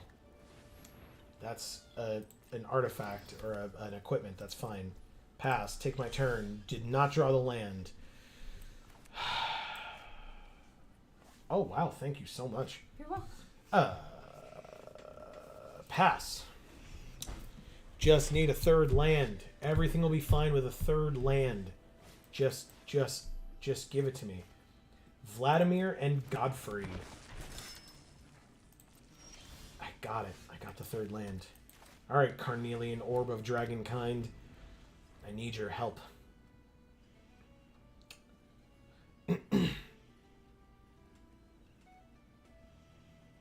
Alright, I need 1 of these lands to enter the battlefield. So I need to roll a 10 or higher.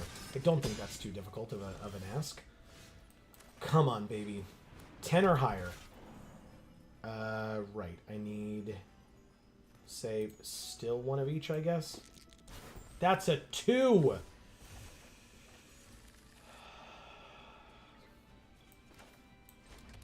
Okay. Fine.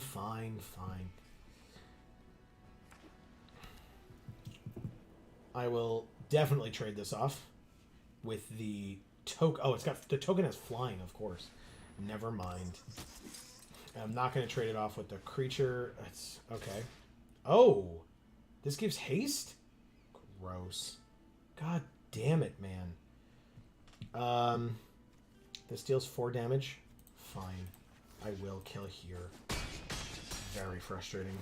But I have to. Gets a counter. Okay. 5th land. I could just play this red dragon. but yeah, I think I just do that. Play the red dragon. They take 4. And then they don't have any removal for it. Right, Voxy? Correct. They do not. Right? Right? They do not. Right? So scared. Okay. I'm gonna take a bite of my sandwich.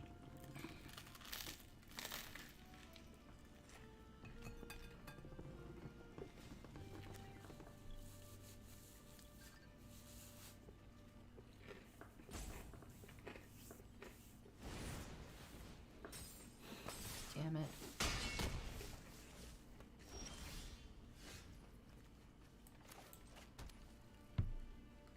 I figured if I said it enough times, it would be true.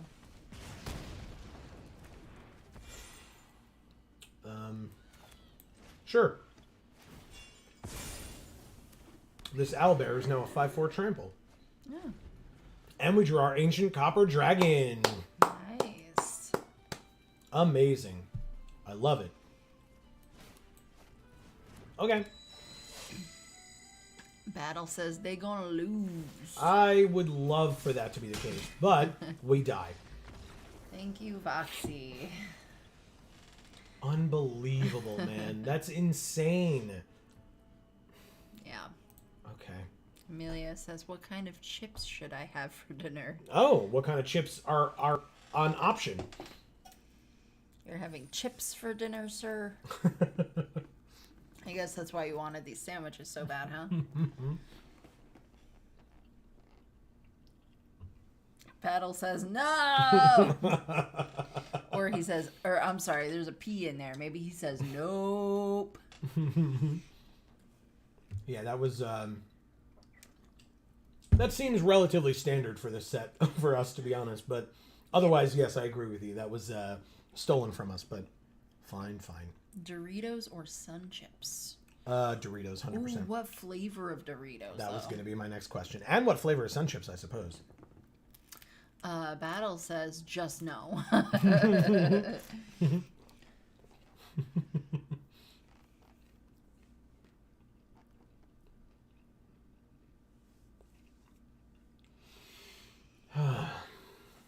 Wow. Spicy nacho and harvest cheddar. Ooh. Harvest cheddar? How do you harvest cheddar? Cheddar is not something you harvest. It's not a plant.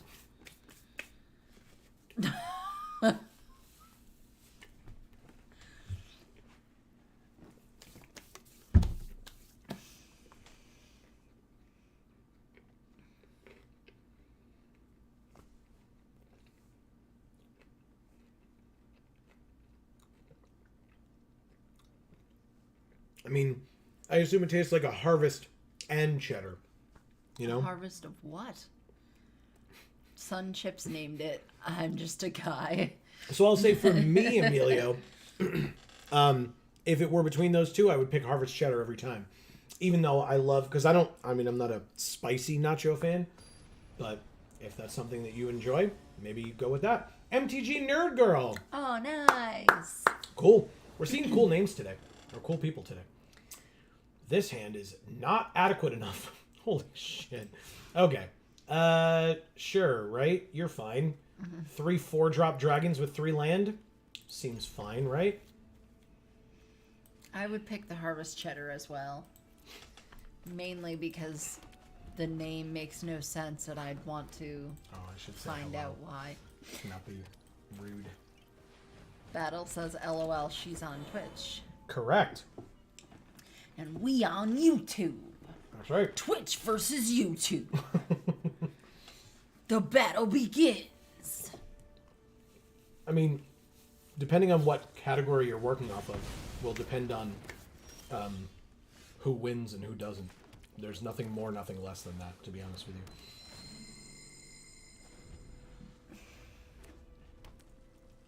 Oh, She's the same color as we are. Nice. Oh, she has... Wow. Okay. Well, we don't have a fourth land, so this is going to get awkward. Pass. Emilio says, "This is the game. You will draw perfectly." Hasn't happened so far, but I appreciate the enthusiasm. There's the land. All right, let's try the muralists then. Battle says, "YouTube is better. Geek is far better." Just saying. Nice. I like it, Battle. I like it. Oh my god. But I do also like MTG Nerd Girl. She is awesome. All And right. Emilio says, "Wait, never mind." Yeah, well, we tried. He says, "Hold on, never mind again. You will draw perfect." I'm trying, man. I'm trying. All right, let's play the ambitious Dragonborn. So, the only things she's played so far this Oh game are my 3 Dragon's God. Fires. Damn it. All right. What do you do? One of our creatures fights one of their creatures. Combat. Attack for 4, please. Let's see what happens. Bam. Okay. Sure, I'll play this. I assume she has something to stop it. She knows it's coming. But, so at the end of our turn, what happens? 6 mana, 4 cards in hand? It's got to be something. It's nothing at the end of the turn? All right. Scaled Nurturer. Okay. 4 mana. 5 mana. No, 4 mana. Ooh. Okay.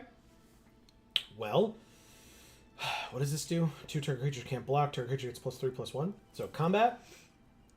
Attack for 10. This is the game, Emilio says. I'm trying. She's at 6. And we get 17 treasure. Oh my god. What? That's just sickening. She will be appalled at us. I'm appalled at us. I'm not gonna lie. I'm not gonna lie. I definitely auto pay for that. Play Gut, Fanatical Priestess. Have our Dragonborn fight their thing. Emilio says, "Dude, that card is nuts." Yeah, it's insane. And we got 2 of them. So if she kills this one, we could just try to find the other one at some point. All right, she's trying to figure out what to do about this thing. Or maybe she's just reading it. Oh, she's Dragon's Firing it. I don't think that matters. But also, I could just go like this and give it +3/+1 so it lives. She had 4 Dragon's Fire. She sure did.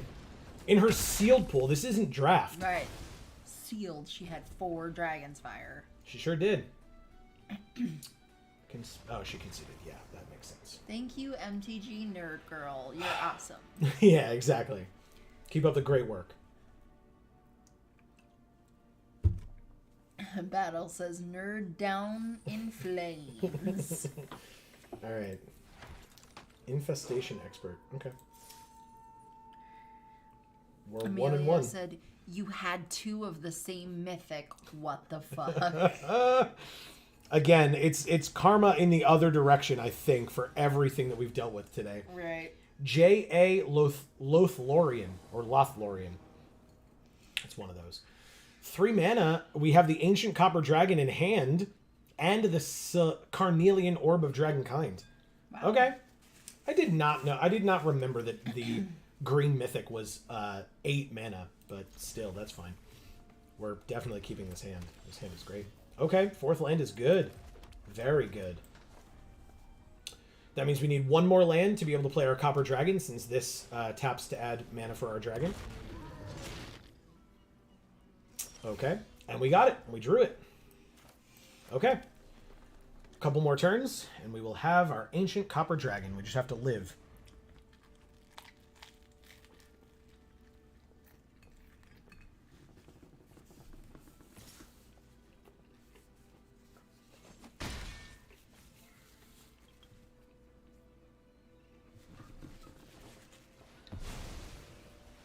Wow.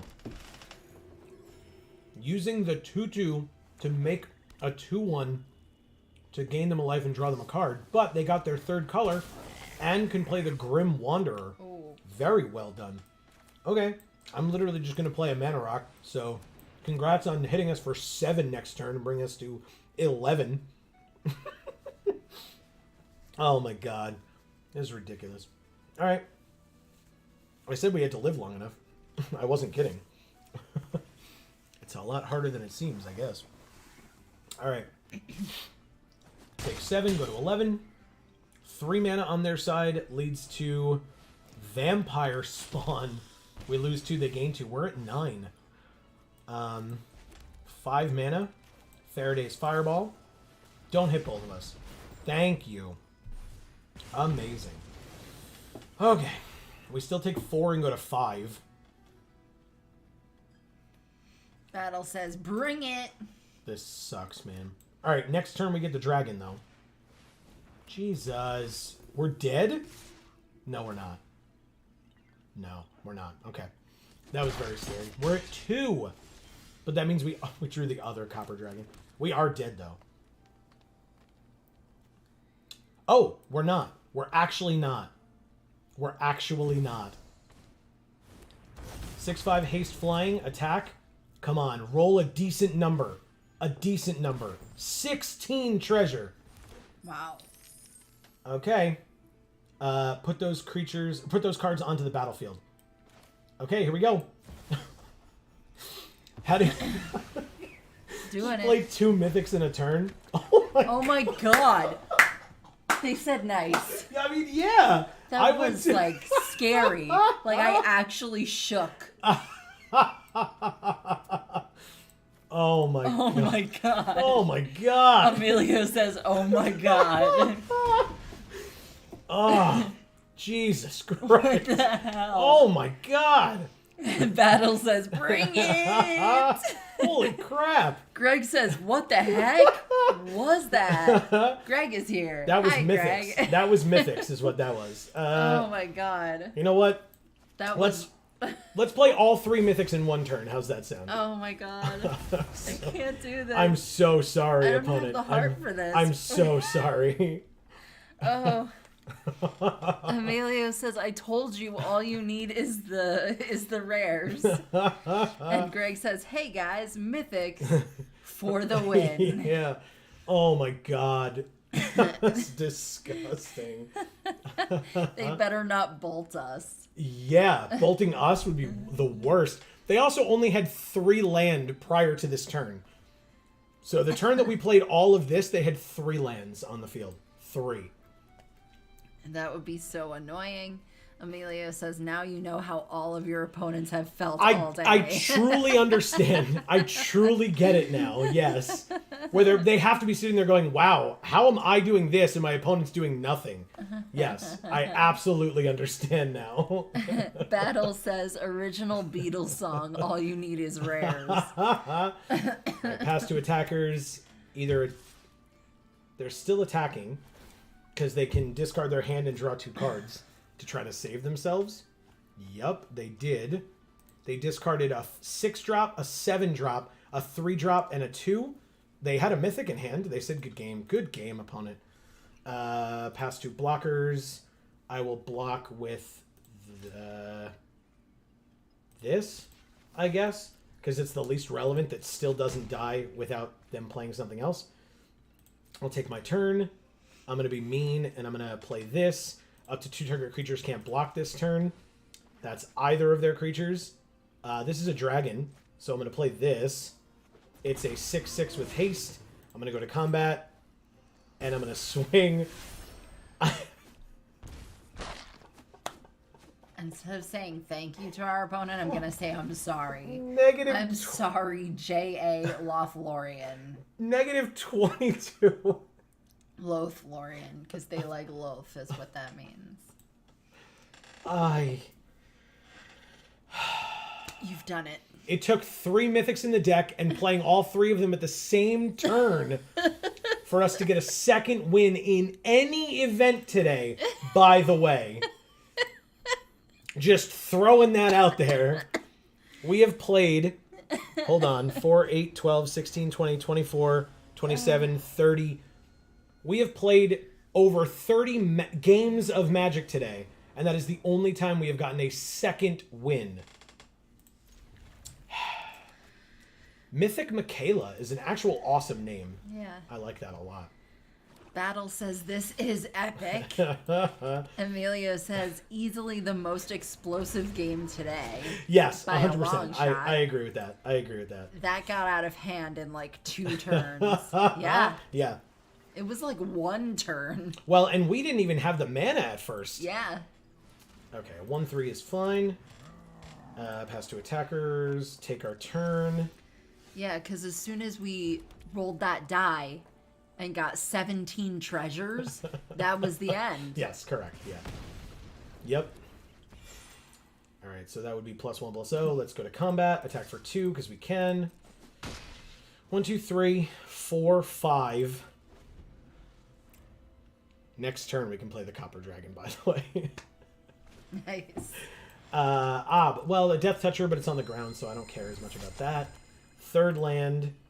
We take our turn. Underdark Basilisk. So we play the land, and we play the Ancient Copper Dragon. That is a 7/5 perpetually, Oh my thanks to the Mephit's Enthusiasm.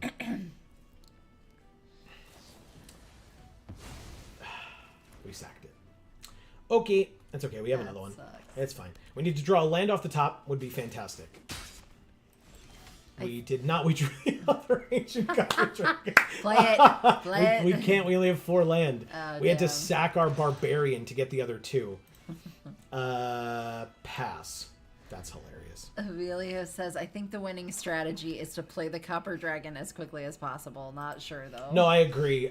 As long as we have other cards in our hand. If it's the last card in our hand, it doesn't matter as much. I will happily take 2. Not a concern.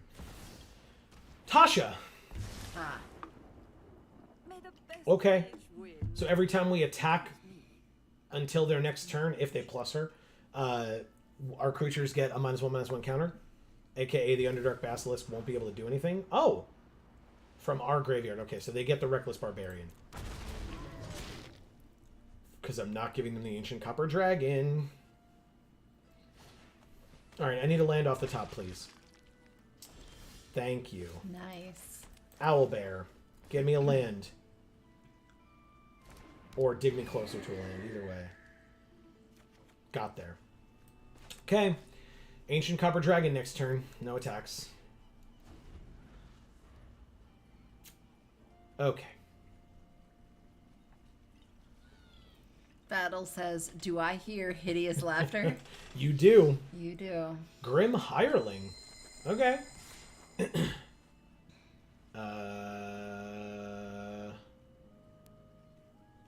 Sure. They get to draw a card. You got there. Maybe? Maybe you got there? Maybe you didn't get there? Okay. Did it. So they do draw a card. They're looking through our graveyard because now the Basilisk is there and they can't -2. They could have -2'd Tasha pre-combat and just gotten our Copper Dragon if they wanted it. They did not do it though. Okay. And so, what now? We drew another land. We'll play this. We'll play the second Ancient Copper Dragon. They're probably like, what? I mean, they dropped a Planeswalker. I don't think they get to be like, what? About anything. Well, except that we had 2 of the same mythic. We sure did. We have a 3rd mythic in the deck somewhere. Plus, with Unexpected Allies, we're going to have a 3rd of that mythic. Ooh. Yeah, as long as it lives. They have 3 cards in hand, so.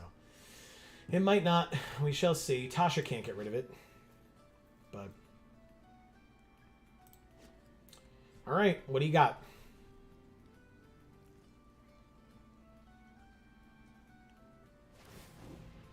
Okay. The Copper Dragon does kill Tasha here. Now, the question is, whenever it deals combat damage to a player. Okay, so it specifies a player. So never mind.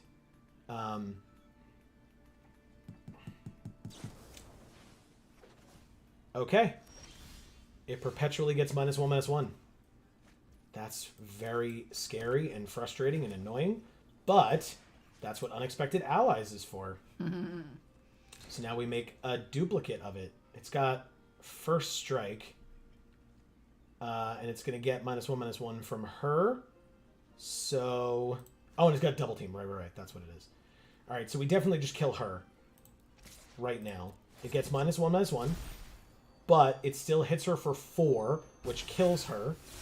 And we get another one in hand that we can play next turn, not this turn. They can't stop it, so she dies. And our Ancient Copper Dragon dies at the beginning of their upkeep, but we have another one in hand. So, it dies. Okay. No problem. Battle asks, isn't the Copper Dragon from Kryn? I don't know. I mean, this is like D&D, right? So I don't know specifically. I just know that like D&D has metallic dragons, and so this is their copper dragon. And it's just an ancient copper dragon, which is why it's like sick nasty and like really good. Sick nasty. Yeah, you heard me. Okay.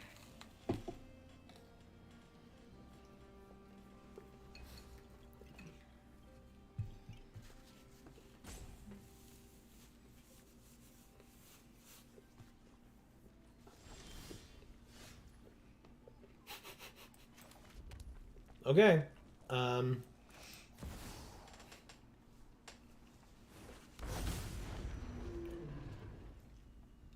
A third ancient copper dragon.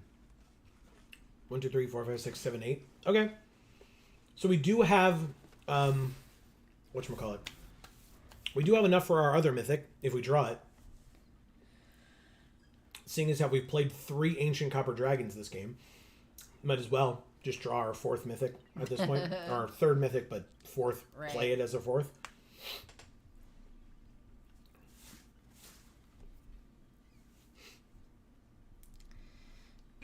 Battle says, I guess I didn't realize there were metallic dragons in Forgotten Realms. Yeah. Yeah, they are in the player's handbook and everything. Or not the players, I guess. It would be the main monster manual. Yeah.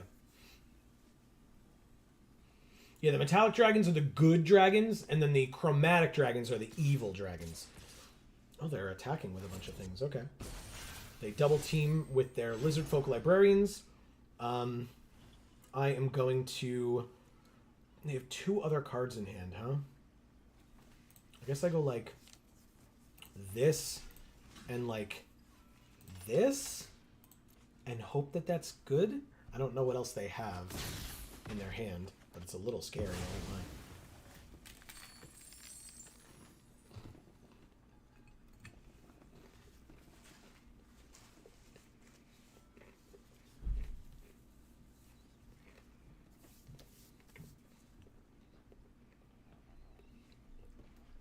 All right. 8 mana.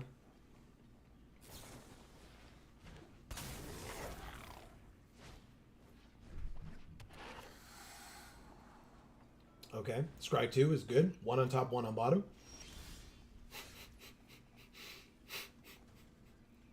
Well, it's not our mythic, but, you know, it's pretty good. They have nothing to block flying, so... We'll just do that. Looking for 6 and roll. You can roll low this time if you want. 11. That's not low at all. 11 treasure. Play the 4/4 flying dragon that deals them 4 more damage. And pass, holding up our patented Geek for All handland. Emilio says, how nuts would it be if you somehow drew another copper dragon? And Battle says, what do I know? I mostly read the Dragonlance novels. That's pretty cool. A creature from their graveyard to the battlefield. Ah, a Death Toucher. Okay. Sure. And that doesn't stop our flyers, but still. Yeah. I would just block it with the Owlbear. We drew another land. That's unfortunate, but we win. So it doesn't matter. Let's see. So are there We win. copper dragons and dragonlance? Thank you, Mythic Michaela. Wow. 2 in a row. That's pretty cool.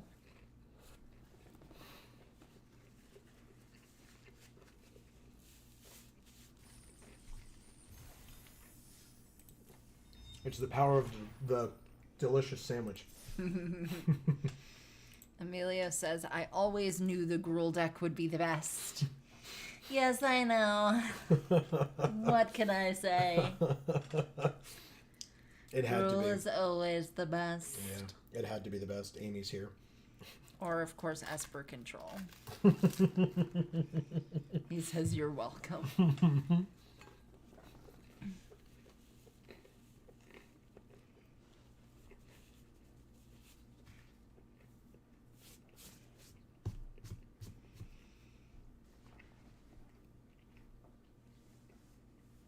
No, but we did have one other Gruul deck tonight that was not good. Not at all. That was, in fact, I think one of our 0-3s, but maybe not. Maybe it was one of our 1-3s. I don't recall. But either way, it's not good. Correct. Battle says, yeah, the metallic were good and the chromatic were evil. Huma rode a silver, and Kaz, the Minotaur, I think rode a copper named Bolt. Awesome. Cool. Hey, Pacto das Gildas, who I believe changed their avatar. Okay. I mean, because this is the 8, I think we can keep this. I'm gonna try it. They did change their avatar because they were a Johnny. Andrew DeFazio is here. Or DeFazio? Is it DeFazio or DeFazio?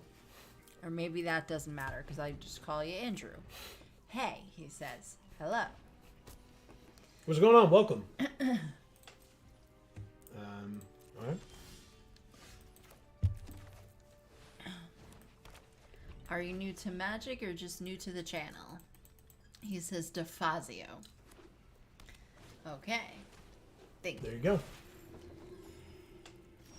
right, we're going to play a 4-3 with haste by tapping this and going like that. Attack for 4. Battle And- saying hi to you, Andrew. So what's going on, Andrew? Welcome to the stream. Sorry for the chewing. I was just finishing up our dinner. It is, wow, it is 9:45. I did not realize that. Andrew says, no, I'm just new to the channel. I've been playing Magic for 4 to 5 years. Hell yeah, very nice. Well, welcome to the channel. Glad you're here. Welcome. You came at the perfect time because we have not been having the best day in terms of record, like winning record, wins and losses. But this deck is doing much better. So Yes, it is. glad to have you.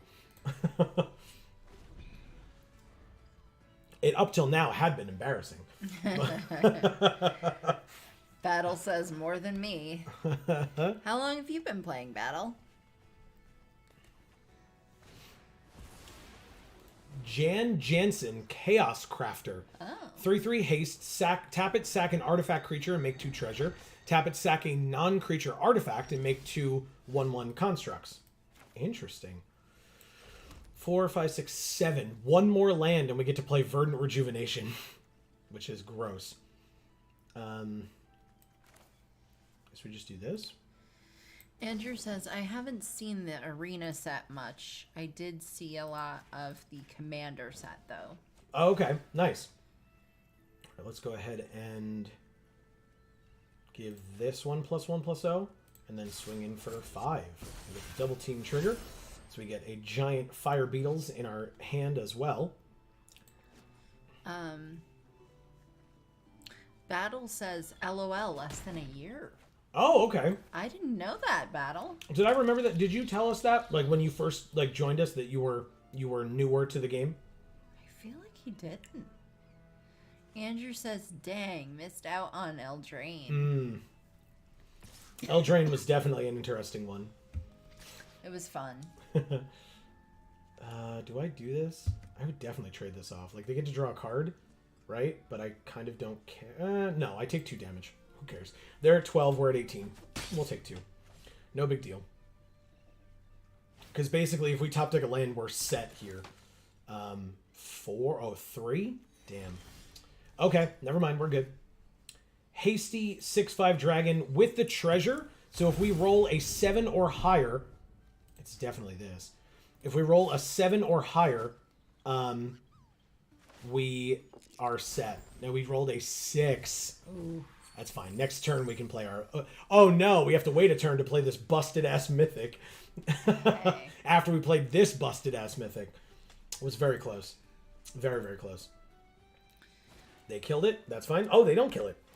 It just doesn't have any abilities or can't activate its abilities. That's fine. Not a problem. We have this Verdant Rejuvenation. Battle says, I'm a noob. Probably did say new to the game. Fair enough. Okay. Yeah, I didn't remember that. We have no blocks for 2 damage because we're just going to play this. Actually, I should probably play the land. Yeah. Play the land. Play this. Oh my god. Oh god, it's so good. Oh man. Combat. This one, but I'm not actually going to attack this turn. I will wait and swing out next turn. They're at 3. Feels good. Wow. Feels good. Andrew says, was kind of hoping they were going to make this set like a historic brawl legend. That would be kind of cool. Legends. Yeah, that would be kind of cool. They conceded, yeah. Thank you, Pacto das something. Gildas. Gildas. Correct. Did I say it? Mm-hmm. Okay. Did you say it? Yes, you said it. You got it.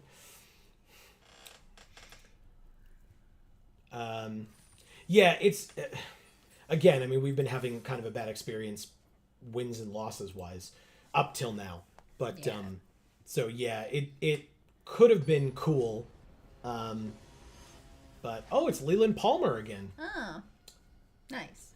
But yeah, okay. So Owlbear, a little rougher, but we've got Red Dragon, you come to the Knoll Camp, and Carnelian Orb. I think we're going to try this. Yeah.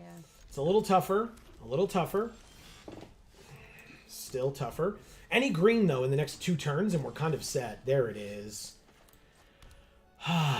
Much better. Doesn't that feel good? Doesn't that feel good? They have the best pet in the game, Leland Palmer. You're so good. Good choices, Leland Palmer. You make good choices.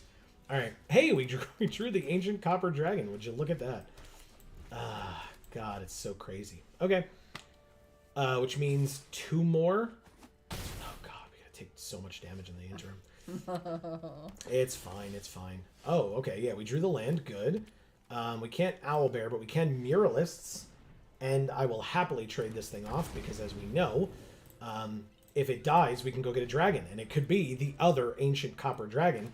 Because, yes, for those of you who are just joining us, we have 2 of this insane mythic. We do. Hey, we drew the land. Okay. So land, 1, 2, 3, 4, 5, 6. But this has haste. So we attack with both for certain. Oops. They go to 10, and we get 19 treasures. Oh my god. No fucking way. He said nice. I mean, yeah, thanks. Oh my god. I agree. That's pretty nice. Let's play this Owlbear. Let's play everything we got. Let's play draw a our card. whole Don't draw friggin' the deck. mythic. Okay. Whew. We'll play this Valor Singer. Auto pay for that. Okay. We'll end our turn. Battle says, youch. Oh my god. It's mean. It's actually mean is what's Yeah. happening. It's like rude. It's like so much. Oh my god.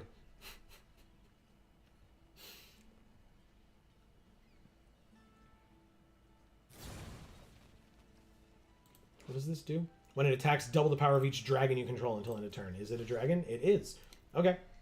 It does have trample, notably. Amelia says giving it haste is so unfair. It's rude. It's truly rude.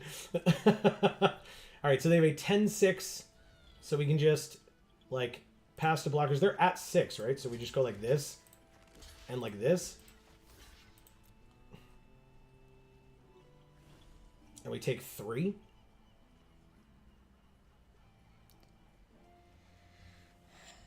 Oh, they have something else? Okay, nice. Double strike. Okay, so if we hadn't stopped it that way, +3/+1, does that make a difference? So the first strike kills them both, and it wouldn't matter even if it had the +1, so that's fine. We still don't lose, which is what matters, right? Yeah, we go to 3, though. Very close. Nice. No. Very close. That was great. What a great way for them to fight back. I appreciate that a lot. Yeah. All right.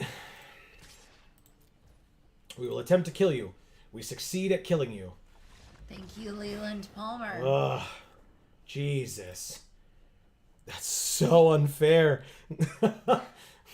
Yeah, that orb. I mean, we need that orb to be able to get up to that mana value that quickly. And then, yeah, I mean, being able to then just... It then automatically has haste. Insane.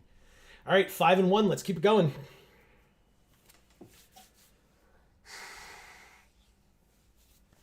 This is the deck. I guess. I mean, it is no matter what. Like, even if we lose the next 2 games in a row, it's still the deck. It's the deck of the day. It's... We'll get there. I'll talk about it when we're done.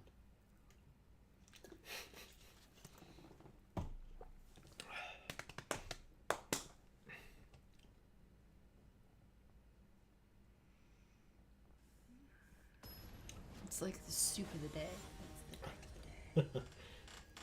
Anna MT 1992. We played them earlier. Or we're in a draft with them earlier or something. Okay, we've got one of the Ancient Copper Dragons in hand. We've got Gut in hand as well. Jaded Sellsword and Unexpected Allies. This hand is a lot more awkward than the other ones, but I still think we're okay. Any land gets us the Jaded Sellsword, and then we can, like, Unexpected Allies it or something, but yeah. What are their sleeves? My Little Pony. Oh.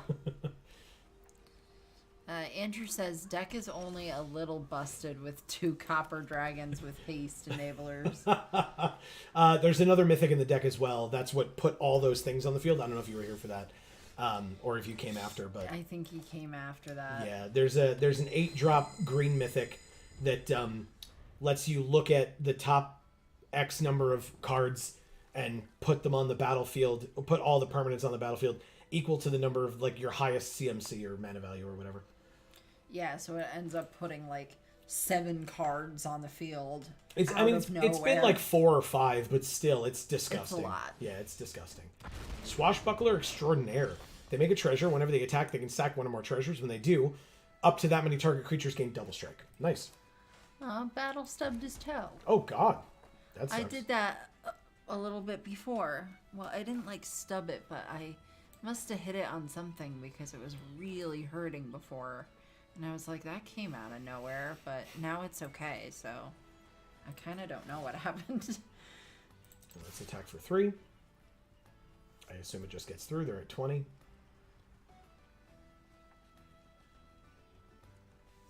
What? Okay. Jesus. I was like, what is happening? Jaded Sellsword. Sure. All right, 2 more turns and 1 land over the next 2 turns, which get us our good cards, or great cards, actually.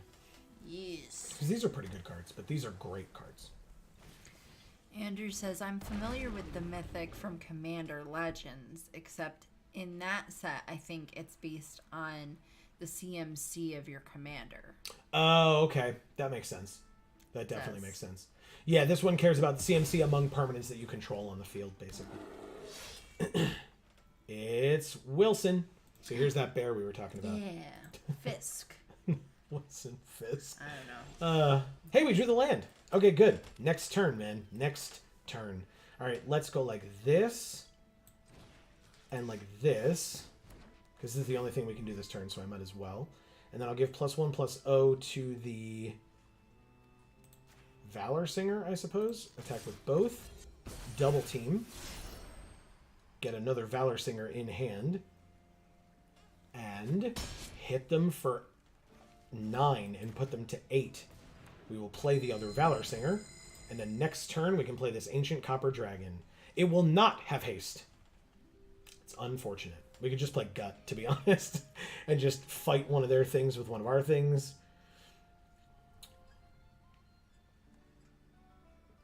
Could it be Wilson? No, it can't, because he's got Ward 2.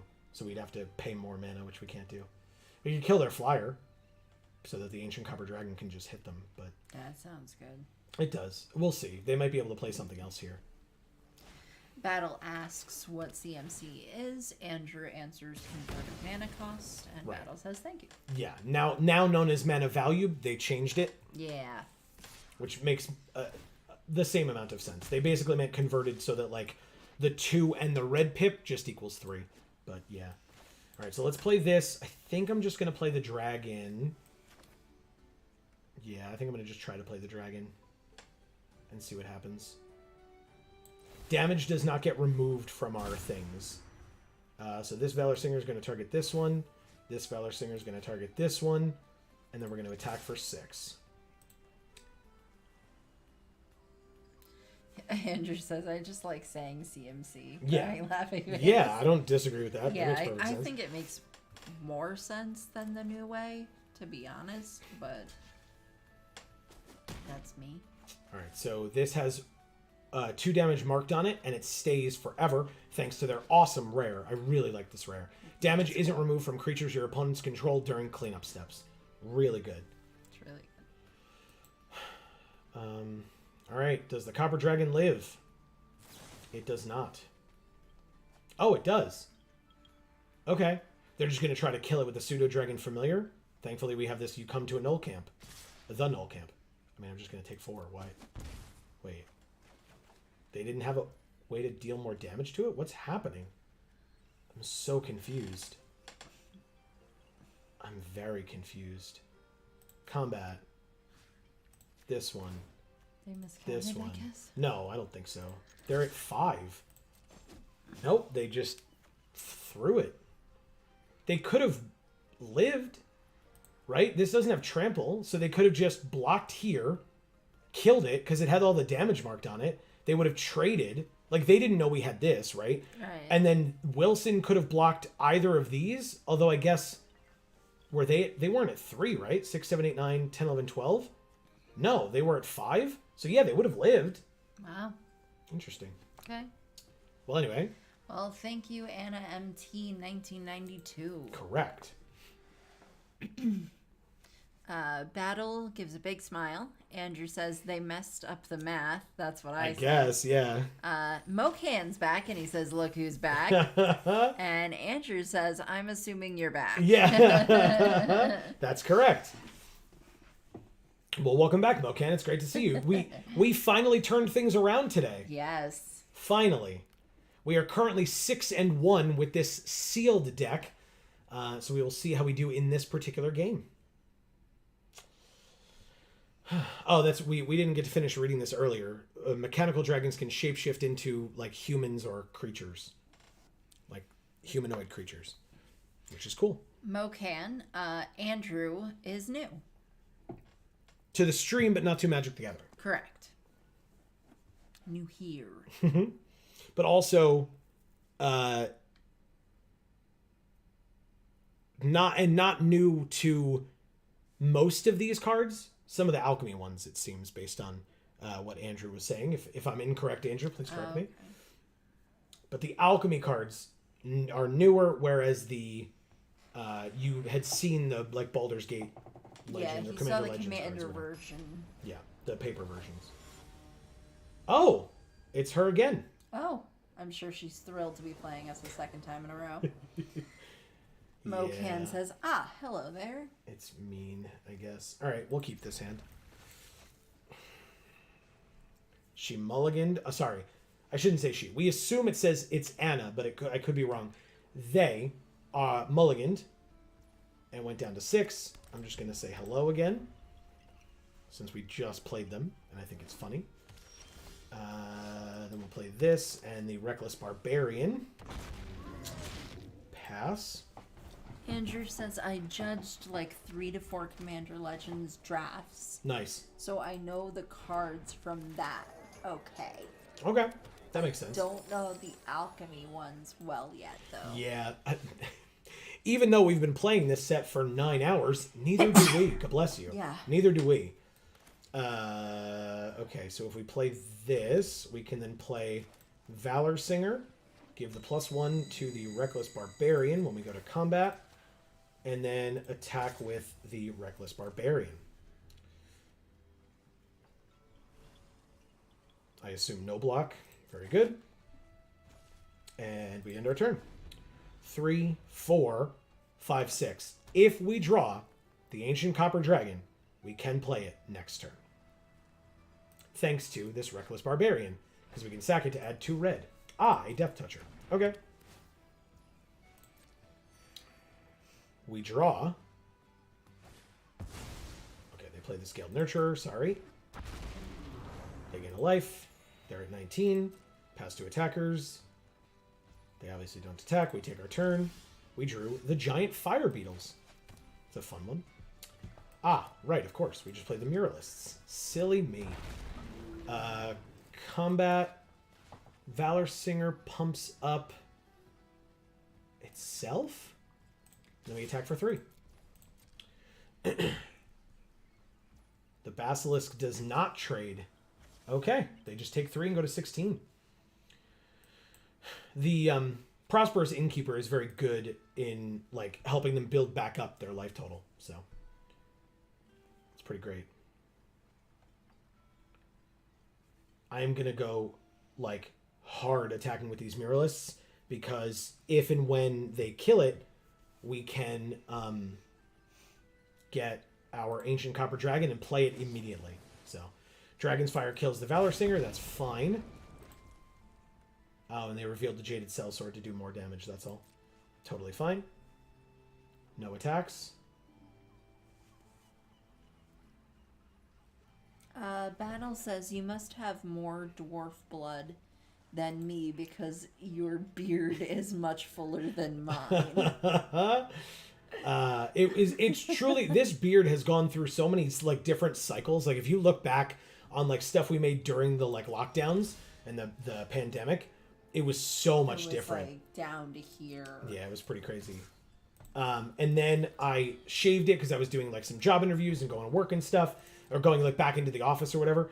And He then didn't shave it. He just well, cut it I really short. cut it. Yeah, you're right. I like buzzed it down shorter, and then now I've just been letting it grow back in because that all kind of stopped for a while, and so like I'm still going back to the office, but nobody cares like Right. at all. So I'm just kind of doing my own thing.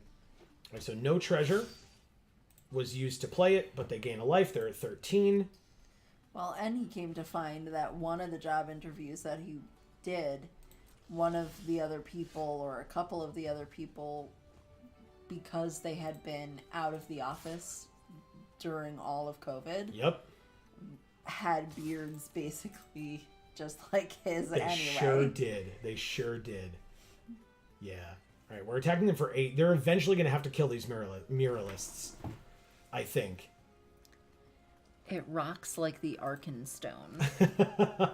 Thank you. I'm glad you appreciate it. I also appreciate it. I like it a lot. Okay, so that dies. And they sacked their, or traded with their Death Toucher for that. I will end our turn with the Giant Fire Beetles on the field. They're at 9, we're at 20. So if they want to attack with this like Jaded Sellsword or whatever, I don't care. I'm just trying to have them kill my Muralists so I can get one of my dragons, one of my 3 big 6-drop dragons out of my deck so that I can play it in the same turn and see what happens. Yeah, so they attack for 4. You got it. No blocks.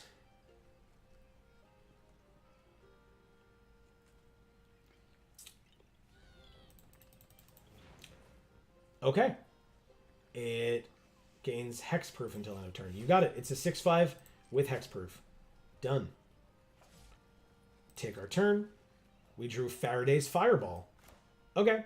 Oh, I can't do it. We don't have enough mana. All right, first combat then. Muralists, attack. Fire beetles, attack. Yeah, Double fire team. beetles will attack you That's the hope. as they have sex. So it's exactly what it looks like is happening. I know. Exactly. All right. Kill my muralists, please. Oh, this is the opponent we just played. She knows, or they know, excuse me, that we have the big dragon, right? So they're just trying desperately to make sure that we don't get it, which is fair, by the way. I get it. Okay. I mean, we're just going to kill that one, clearly. Got it. And then I guess I just play this to kill their 6/5 if it attacks again and end our turn. Andrew wants to know if Fireball can target a player. It can, well, so the 5 damage doesn't go to a player, but then 2 damage goes to a player, and it's either both of us or just them. But the 5 damage only goes to a creature. Or a planeswalker, sorry.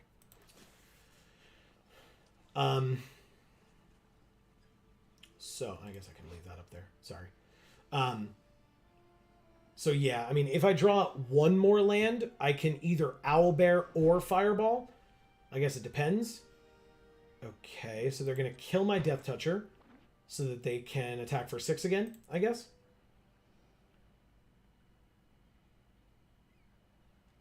No, they just pass. We drew a land. Okay, let's kill it. And then attack? Well, actually, no. Attack first. Give them the chance to do the wrong thing and kill the Muralists. And if they let it through and go to 1, they die to the Fireball instead. Because otherwise they would have chumped with the Innkeeper because they knew they would have needed to. But now they just kill the Muralists. We go and get our Ancient Copper Dragon. Take the action. No, we don't actually. We get the Red Dragon. Deal them 4 damage when it enters. Auto pay. And then all we need is 1 more land and we kill them with Faraday's Fireball. Because they're at 1. Yeah. And they take 2 from this. Either we both do or just they do. But either way. He says, gotcha, just checking. Yeah, no worries. We did not draw the land. Oh, wait, we already had the land. Okay, good. Never mind, so we win. Play this. Kill your creature. Hit both of us for 2. And we win. Thank you, Anna MT 1992. And guess what? And we drew that amazing card that would have put a zillion cards on the field. Yeah, we didn't have the mana for it, but yes, it definitely, that's sick mythic. We get Spiked Ripsaw, okay. Wow. Okay, so we don't even get to play it one more time. No, that's it, it's done. But I would also like to point out, we just went 7-1. This deck right here. Let's look at it one more time. All right. Mocan just says, sorry, was that 2 Copper Dragons? And Andrew says, yes, it's bonkers. Yeah. 2 Ancient Copper Dragons. 2 Ancient Copper Dragons and a Verdant Rejuvenation. Which is insane. Yes. Yes. Well, because the number of times we've hit with an Ancient Copper Dragon, gotten enough treasure to then cast Verdant Rejuvenation in the same turn, was busted as hell. And in fact, we did one game where we played the Ancient Copper Dragon because of the orb it had haste, hit them with it, played their Verdant Rejuvenation, got a bunch of stuff out, and then played the second Ancient Copper Dragon all in the same turn. Right. All 3 cards in the same turn. It was insane. Amelia says, just open all the mythics again. It's easy. Yeah. Why wouldn't you do that? Yeah. And honestly, we've talked about this before. In sealed, or especially with this type of a situation, we have 485,000 gems. We could keep cycling through sealed decks until we get something busted like this again. But That's not what this was. This was just, hey, let's play a sealed. Oh crap, we got 3 mythics. Let's make a deck. Right. And it worked. So Mocan says, no surprise, you got 7 wins. Yep. Then he has like a face with Shocked eyeballs face. popping out. Yeah. So I will say, we have played, that was the 9th event we've played today. We're not done. Please don't think I'm wrapping up. I just want to talk about this deck for just a moment. This is the 9th event we have played today between sealed and draft. We've done 4 drafts and 5 seals. This is our 5th sealed. This deck has won more than every other deck we have played today combined. Combined. All day today, before this deck, we had 6 wins, and then this deck got 7 wins. 6 wins total among all the games that we had played. Of 8 events. Out of 8 events, we had 6 wins, and then in the 9th event, we got 7 wins. Gross. This deck was gross. Yeah, because we got one of 3, or how do you say it? We went 1-3 for the first 6 events, 0-3 for the next 2 events, and now 7-1. Emilio says this deck was super sick though. Agreed. And then Battle says, "Wow." Yeah, it was nuts. It's not okay how good this was. In fact, just to make myself feel better, can we do it from here? Yes. I'm going to add it to the decks because I feel like it. And then we will claim our prize. 2,200 gems and 3 packs of Alchemy Horizons Baldur's Gate. Nice. Let's try another draft. Let's see if there are even people in the queue. I'll move that out of the way. There are not. We are the only person at the table. So we may have to go back to sealed. We'll find out in a moment. We'll give it like 2 minutes or so. And then otherwise we'll just go back to sealed. We're not going to make everybody sit here and wait. It's ridiculous. Unnecessary. Wow, I have a lot of notifications. Jaboy did in fact subscribe, so thank you, Jaboy, if you're still here. Jaboy. Appreciate it. We'll get rid of that. Yeah, I kept seeing your phone light up, and I figured it was just Google thinking we were talking to it again. Yeah. Oddly enough, no. Even though we're busy here, there are tons of people over on Video Games for All watching and commenting on all of our great stuff. So we really appreciate that. Thanks, guys. For any and all of you that are for any and all of you that are doing that, that's awesome. For those of you who are unaware, Video Games for All and Gluten Free for All are our other 2 channels. Links down in the description box below. And wherever you are, don't forget to subscribe and ring that bell so that you will get notifications whenever any of our videos come out, whenever we go live, like for this stream or our regular streams every Monday and Friday at 8 p.m. Eastern. Mondays, for those of you who are only here for Magic, no hard feelings whatsoever. We totally understand. Magic the Gathering Arena every Monday at 8 p.m. Eastern. Fridays are random video games, whatever we happen to be playing at the time. This Friday, more of our first ever Nuzlocke with Pokemon Fire Red. So definitely stay tuned for that as well. Andrew says, have you opened any other of the dragons yet? Mythic ones, I mean. So Mocan is correct. We had the green one. I think we had the green one twice. And we had the blue one as well. So we had... Through draft, at least. I don't think we opened them in sealed. Maybe we opened the green one in sealed. But we had the green one in draft, and we had the blue one in draft. Not in the same deck. I remember the blue one, but I don't remember the green one. 100% with the green one. Okay. It was, yeah. We never got to play it, but we had it in the draft. Gotcha. Yeah. All right. It's been 2 minutes. We were still the only person at that table. So we will go back. Nope. I did it again. We will go back and do more seals. Open it up. Let's see what we get. Good stuff, good stuff, good stuff. Hey, look. We opened this green dragon. Is this since Andrew asked? Oh, yes, it is. Okay. Since Andrew asked, we have this green one. So then I do remember it. I just didn't realize that was one of the mythic ones. Yeah. Wow, look. Raga Draga, Gore Guts Boss. is a legendary human boar. 4 mana 4/4. Each creature you control with a mana ability gets +2/+2. Whenever a creature you control with a mana ability attacks, untap it. And whenever you cast a spell, if at least 7 mana was spent to cast it, untap target creature, it gets +7/+7 and gains trample until end of turn. Firstly, whoa. Second, what the hell is a human boar? I mean, half boar, half human. I guess How is that a thing? mechanically, like biologically, I don't want to think about it, so I don't know.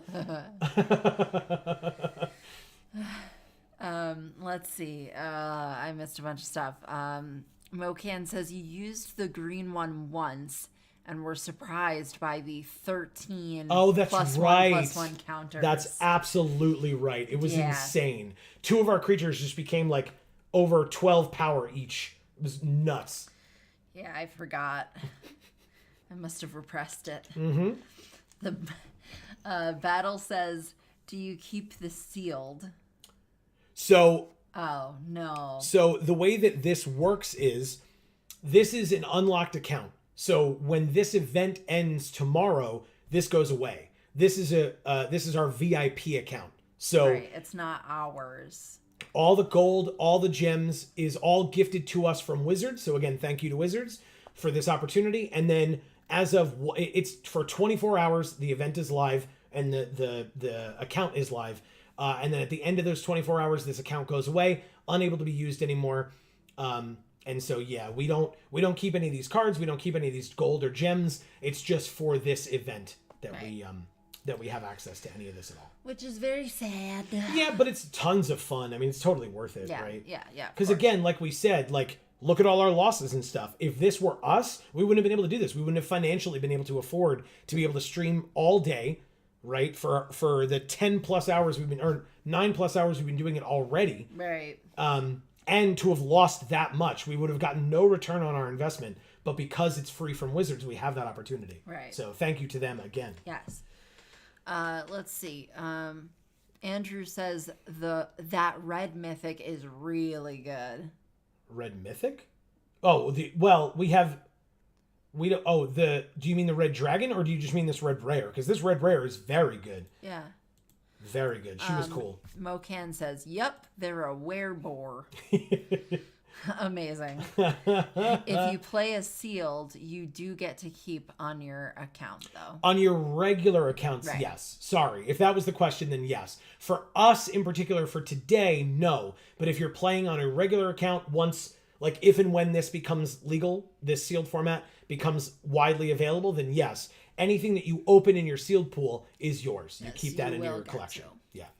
Andrew says, oh, what? Karlach This one. is mythic in Commander Legends. Okay.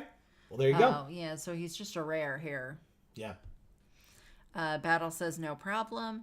And then Mocan says, it's a different Karlach. Oh, okay. Of That's course interesting. it is. It's wouldn't gotta be confusing. Same art, different effect. Oh, that's super confusing then.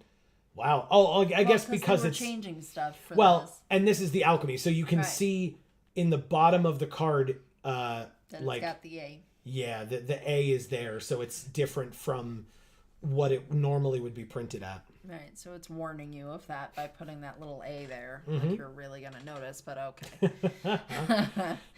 Andrew says, well, maybe it's not busted then. I mean, it's not bad. This is a 2-mana 2/2 first striker, and then you can specialize it for 6 mana. Either when it's on the field or this one, you can activate this ability if it's in your graveyard. And so it specializes and comes in when you tap that 6, you then also discard a card. If that card that you discarded was a red card, was a particular card of a color or a land, then based on what that is, Karlach will come in on the right as whatever. So if it was a red card or a mountain, Karlach will come in as this 3-mana 4/4 first strike haste, and when it perpetually gains, this creature can't block, and target creature and opponent controls can't block, then this is the white version. So you get a 2/2 white knight, and all your creatures get +1/+1 in haste. The blue version is seek an instant or a sorcery with mana value 3 or less. Until end of turn, you may cast that card without paying its mana cost. The black version is when you may sack a creature, and if you do, you draw 2, and each opponent loses 2, which is awesome. And the green version is when this creature specializes, another target creature you control gets +4/+4 until end of turn, which is really cool. So yeah, I mean, I'm content with doing Gruul again, not because I'm like, saying that it's as good as our last deck, because it's not, but still pretty cool. Sorry, guys, I swallowed my water the wrong way. Don't do that. Oh, God. I hate when that happens. We have a Dragon's Fire. That's good. We have a Young Red Dragon. We have a Jaded Sellsword, Giant Fire Beetles. There's some cool stuff here. We got a Gate to Mannerborn. That's something. It's pretty. Oh, we have the Underseller Myconids, Amy, your favorite. I actually really like. I mean, like, there's the mana ability things. Where's the thing that cared about mana abilities? Didn't we have that here? Am I dumb? Yeah, it's here. Okay. Yeah, and we There got you go. 2 of them. So Start that's putting sick. them in. I will. All right, so this goes in. The dragon goes in for sure. Andrew says the one for Commander Legends just says when you attack, if it's the first combat, untap all creatures, and then there is an additional combat after this one. Nice. Can we stop for a moment and talk about the fact that I have 3 Grim Bounties? Ooh. Destroy target creature or planeswalker and make a treasure. I have 3 of them. Goddamn sealed. You can't splash for black though because it's got 2 pips. It's and double for black. 3 Yeah, of we them, can't that do would it. be No. insane.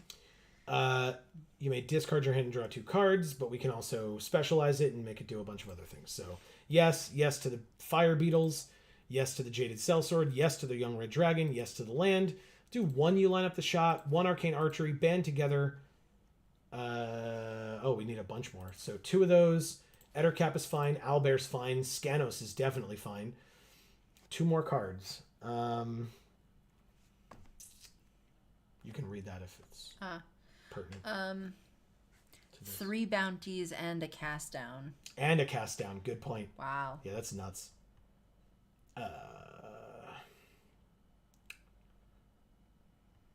Okay.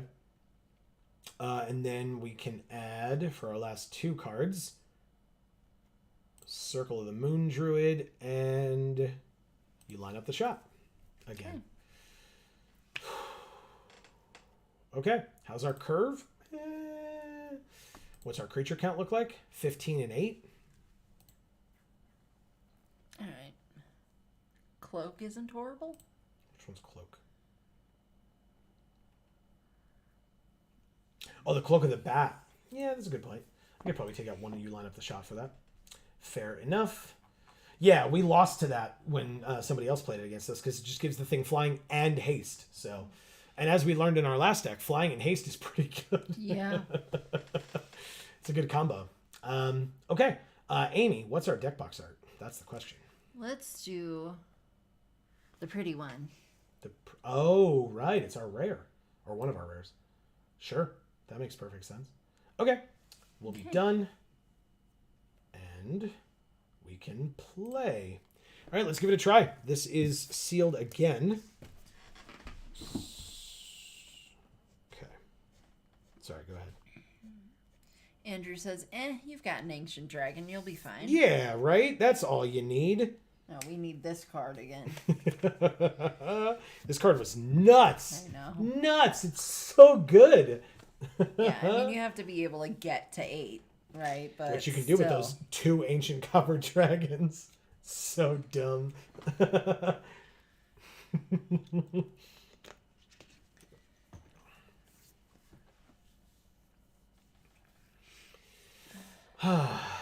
That's funny. Amelia says, just make sure you attack with it on turn 4. Exactly. That's the best way to get it done. I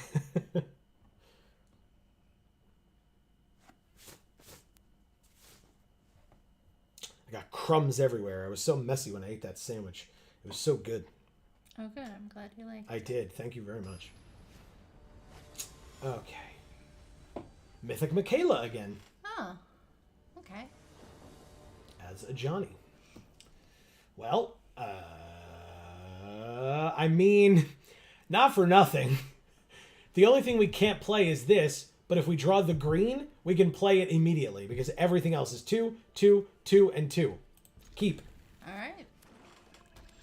We drew the green. Okay, well, there you go. That's hilarious. I should say hello because we faced her already, or them already. So hello, Mythic Michaela. They say hello back. Thank you. Very kind. We then draw the Ancient Brass Dragon. Well, fine. Sure. We'll play this rare. Emilio says, I'm so hungry. I'm Poor sorry. Amelia. Is it just that you only have chips, or you would have to stop and go away for a while to take the time to make something? Because we'd be okay with that. Maybe you're not. Maybe you just feel like you don't want to, but if you're that hungry. Mocan says, study shows low curve decks can play their cards. What? What a surprise. What a novel concept, even. All right. Let's play this 1-3. So we can block this 2-2 if it decides to attack. Look what they played, Amy. The walrus. It is the walrus. So cute. It's a. Don't you love it? It's fine. I have no problems with this walrus. You love it? Don't I love it? I mean, yes, honey, I love it. It's great. It's fine. There's nothing wrong with it at all. I'm not I saying, love it. I'm not, Why don't you love it? I'm not saying there's anything wrong with it at all.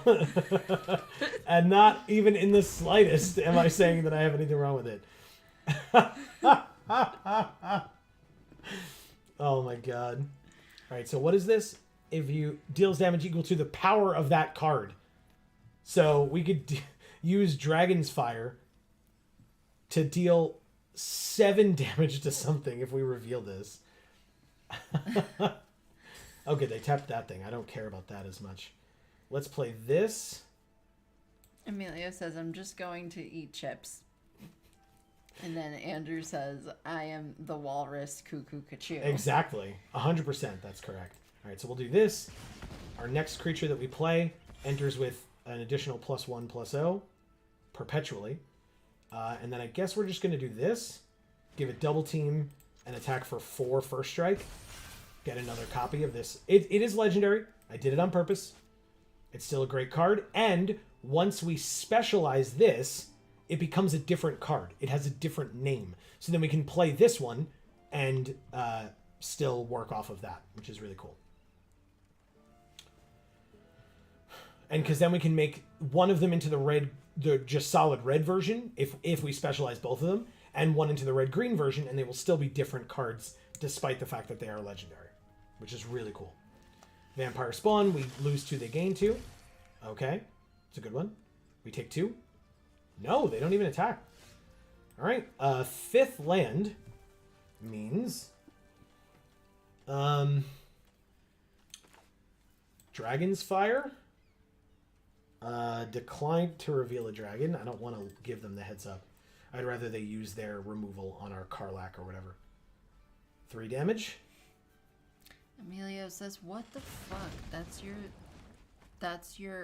the smartest man on the planet. Why am I the smartest man on the planet? Oh, because of the fact that you can specialize and then they're different creatures at that point. It's true. All right, so let's go like this. Make it also have 2 power. Oh, they just kill it. Hell yeah, that's fine. Oh, because it's non-legendary. I see what you did. Because I was like, why wouldn't you use it on this? Because you can't. Got it.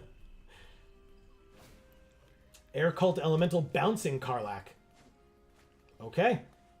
Well, I mean, they know we have it. I guess I'll play this. Oh, this one has haste.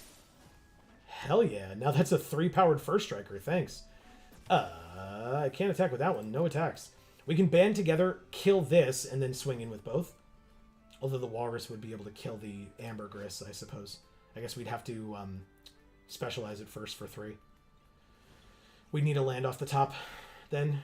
I would love a land off the top, actually. Andrew says, wait, did they add Vexing Puzzle Box to this? That, I think, would be a Mocan question. I haven't seen it yet, but that doesn't mean it's not in the set. Mocan might know better than I. We did not get it.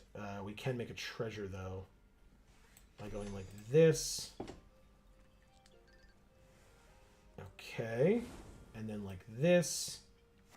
Oh, we don't want that. All right, pass. 1, 2, 3, 4, 5, 6. Yeah. Now if we draw a land, we get the Ancient Bronze Dragon. Okay. Okay. Removal. Oh, it's just bounce. Okay. That's fine. Yeah, that's fine. If we top 10, now they know that we have both of these. Well, I guess they knew always because the double team just creates a copy. Right. But they know half the cards in our hand is more what I meant. Mocan says, I don't think so about the puzzle box. Cool. Yeah, like I said, just because I haven't seen it doesn't mean it's not, but now that I've played, we're on our 10th event, I feel like I've seen a fair number of these things at this point. So. It's quite probable that we would have seen it by now. Yeah. 2 damage. And we drew the land. What are you, a 7/7? Hell yeah, let's do it. Auto pay with the treasure. Bam. Hopefully the last card in your hand is not a thing to deal with this. Or the card that you just drew, I guess.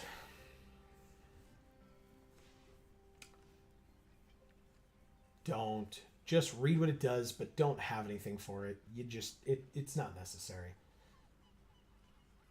Okay. They have 8 mana available to them, by the way. With the lands, their treasure, and their walrus. Signature spells. They got none. Because it's supposed to be mana value 3 only. So they may not have known that. Either that or it doesn't indicate that they got them. It would show that they were in exile, though. Okay. Oh, I can't block this at all if they cast a non-creature spell this turn. Got it. Okay. Well, let's play this. Andrew says, no, that's my favorite one from the set. Oh.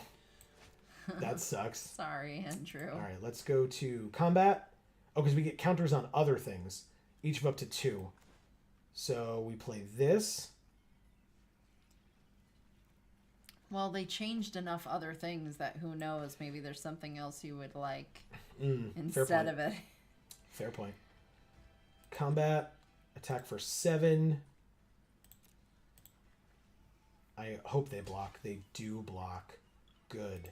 Because then I'm just going to instantly band together and kill their 6/6 now. Sure. Thank you. I don't have to deal with that crap anymore. Okay. That feels a lot better. They have a young blue dragon. Not a problem. It's only a 3/3 in the air. It is a chump blocker so that the bronze dragon doesn't make everything massive, but still. Good, good. Andrew says, better than a dice rolling mana rock that puts any artifact from your library into the onto the battlefield. Well. What do we want to do here? I guess we want to specialize. Activate the ability. Specializing. What do they do? First strike haste. Another target creature gets +4/+4 until end of turn. Sure. We'll get rid of the Myconid. Okay. Let's attack. We're at 10. 5. We're fine. Attack with both. You got rid of the Myconid. I did get rid of the Myconid. You're welcome. You're welcome. They just take 11 and go to 3. Bold. And I get 4 +1/+1 counters on this. Oh, it counts itself? Hell yeah. Wow. Okay.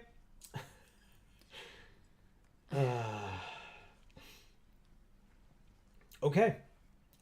Well, they're at 3. We drew a land. So we just win? They have 2 cards in hand, I guess. So let's Karlach. Let's Cloak.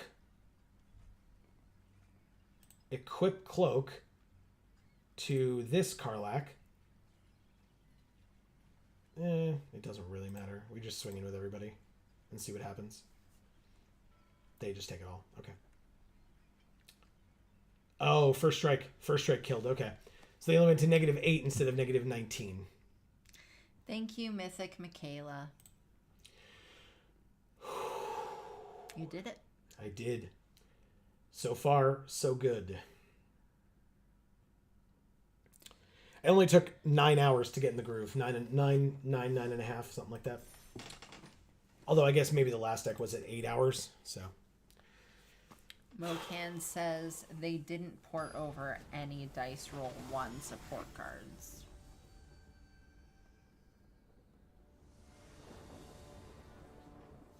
And very few of the die roll cards in general. Well, they're sick as hell, so Right. I They're very can't cool. blame them. Yeah. All right, so 3 land with a 3, a 4, a 3, and a 5, but this makes treasure. So I guess this is fine. We're just going to gate to the Manorborn. Oh, we drew a land, so good. Okay. Oh, and of course they're gates. Of course they're gates. First of all, gorgeous artwork. Exactly. It's Wilson. Wilson! It's an instant. Pass.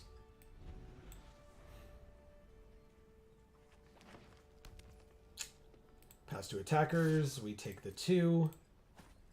And then for 3 mana, they play nothing, so we make a treasure. You think he puts honey in his potions? Wilson? Just because he's a bear, you mean? Yeah. No. You know, like how I put honey in my tea. Yes, definitely. All right. Do I try to kill Wilson here? He's very good. I think I try. I will have to use the treasure. Yes, I'm certain. I will pay the 2. Auto pay. And Wilson lives. Oh, it gets bounced. Okay, well. Fine, I suppose. Here comes Wilson. Fine. It's very annoying. Emilio says the rolling feels pretty balanced from what I've seen. Well, how did we get 17 treasures in one turn then, Emilio? Normal effects that reward you for being lucky, but not too powerful. Come on. Wilson is going to kill me every time, I feel like. Holy crap. This card is good and very annoying.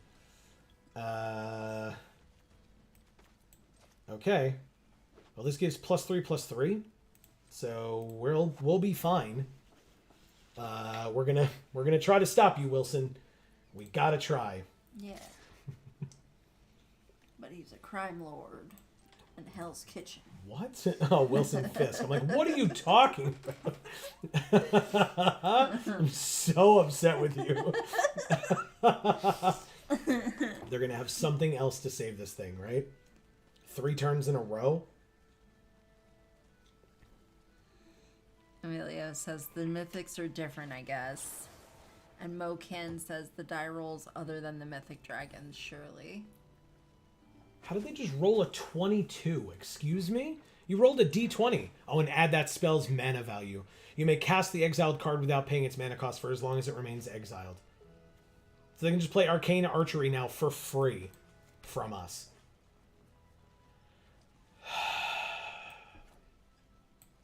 Okay, well, how many turns are they going to be able to destroy us with this goddamn bear and support cards in their hand? That's what I want to know. Yes, I'm going to block, and I'm going to try to kill your goddamn bear. And they have another, because of course, they just play our card for free.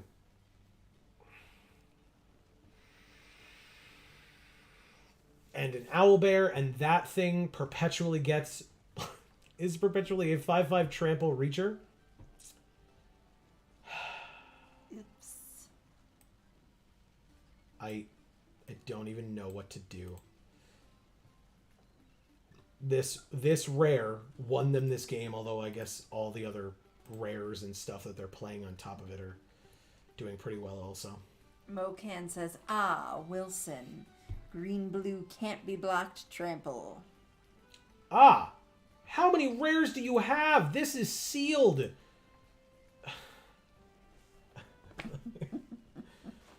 Says the guy who had 3 mythics. I know.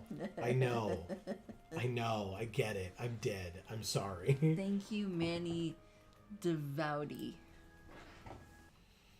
It's my comeuppance, I suppose. I deserve it. Yeah.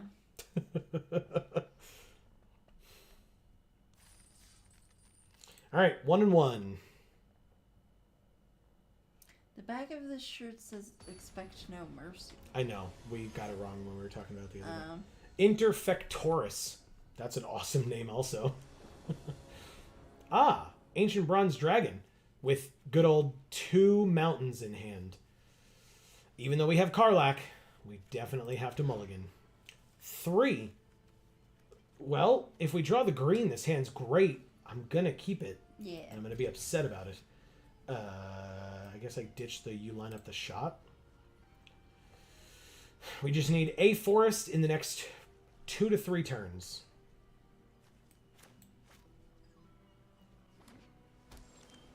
That's not it. Although, if we do get the forest, that's incredible. Sorry, Amy. Okay, there's Simic. And they have a Dragonborn Looter. Okay. We can actually play this. Cool. Pass.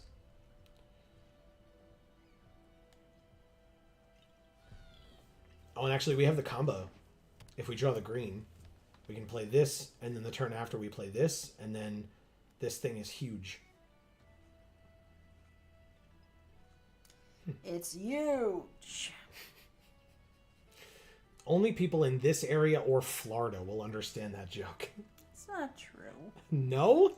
Well, I mean, not in the same way, but they'll be like, oh, she's doing an accent from, like, you know, Brooklyn or the Bronx or something where they can't pronounce H's.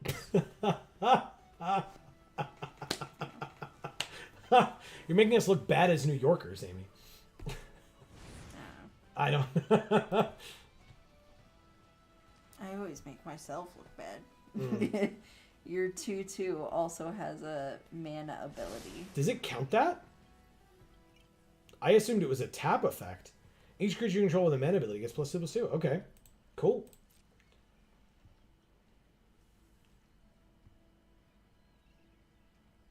Come on, Forest.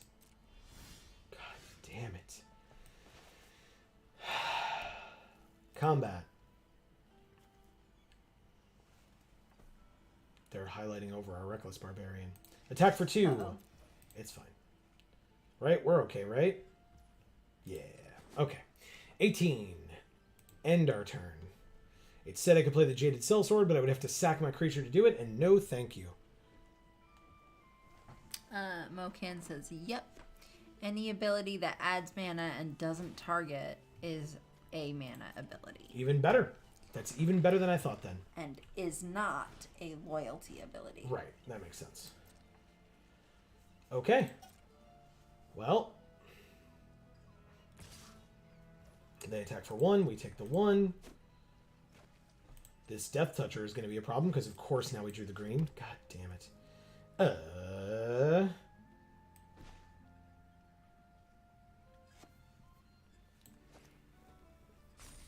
Okay. Combat. Attack for 4. It untaps. They can trade off if they want. In fact, I prefer it if they traded off here. But if not, I mean, I have 2 4/4s untapped, which is great. Look, it's a chocolate Belgian waffle. I have no idea where are you pointing? I'm pointing next to your deck. It's just a vent. It's like Oh, Jesus. Okay, so they do trade off. Good. Good. Okay. You're funny. Yeah. All right. I don't know about that. Young Blue Dragon. 3/3 flyer. It sounds like it's on a menu somewhere. What? I'll have the Young Blue Dragon. Sounds like a drink, maybe. What's the market price for that? All right, so 3. Nice. 3 mana. Destroy target creature with flying. And then attack for 4.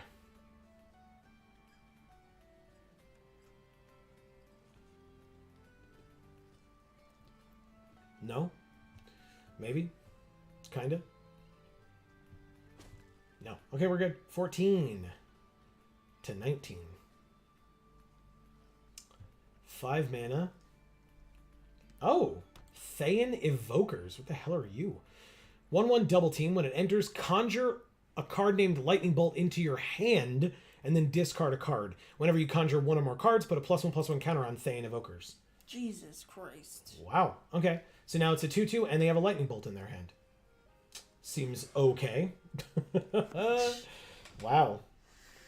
Yeah, you know, I just walk around with a lightning bolt in my hand. Must be nice.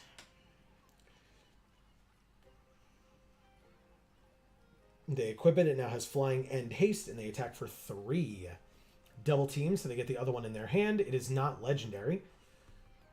And because they conjured a card, they got another +1/+1 counter on it. 4, 5, 6 means 1, 2, 3. 4, 5. We didn't have enough green. Fine. I'll attack for 4. Mocan says without red they can't cast it though, so that's something. Good point, and there it is. Still, good point to bring up. But also, 2 of our creatures have 4 toughness, which is quite nice. So they can definitely use it on this Saproling if they really want to. There's the other Thayan Evokers, which means they conjure another Lightning Bolt, which means they get more +1/+1 counters. Oh, and they have to discard a card as well. So they discarded the giant fire beetles last time. This time they discard.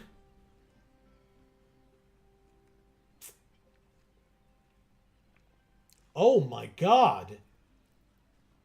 They just discarded an ancient silver dragon. What the hell? I guess because they're nowhere near it. 1, 2, 3, 4, 5, 6. They're 2 away from it. What do they have that they would discard that? I mean, 2 lightning bolts and question mark, I suppose. Jesus Christ. If they had a second red, they could kill either of these. Or hit us for 6, notably. We're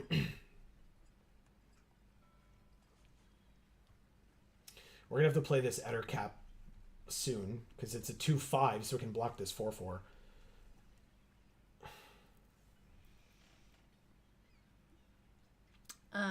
Mocan says why I think Silver Dragon is better than a Lightning Bolt. I would 100% agree with that.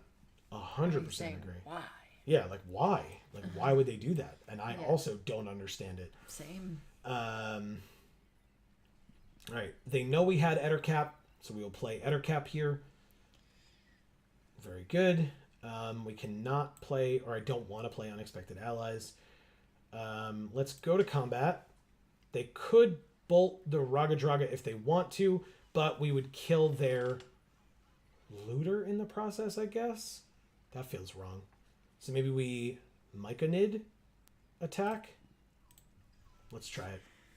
Yeah, because it untaps now. So you gotta wait for it to untap, then you can block it with your evokers, and then kill it with a lightning bolt as well. Oh, okay, right. They can block it with the looter. Either way, like I said, that's fine. We get to kill one of their creatures. It's not the evokers, which is very annoying, but still. Okay. They sure do block it. They then lightning bolted, I assume, although we don't know that for a fact. They do. Okay. Interesting. I mean, it means Raga Draga is doing pretty well. We get a Saproling again. They're so cool. Yeah. They're so cool, Amy. Yeah. They're so cool. Yep. I agree with you so much. I know. Hopefully you'll stop talking about it. Amy doesn't like them, everybody. I'm so sorry. I like them. I think they're cool. Their faces are melting. Mocan says unexpected allies on the Ettercap next turn to use another adventure. Yeah, you could. Yeah, you could definitely do that. To destroy a target creature with flying. Yeah. So we'll go like this on here.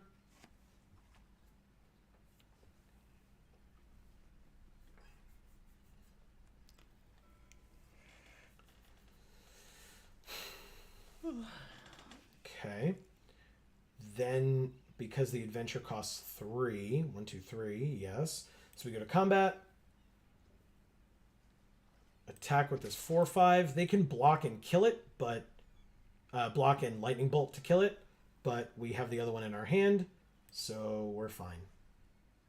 But yes, you're absolutely right, Mokan. Thank you.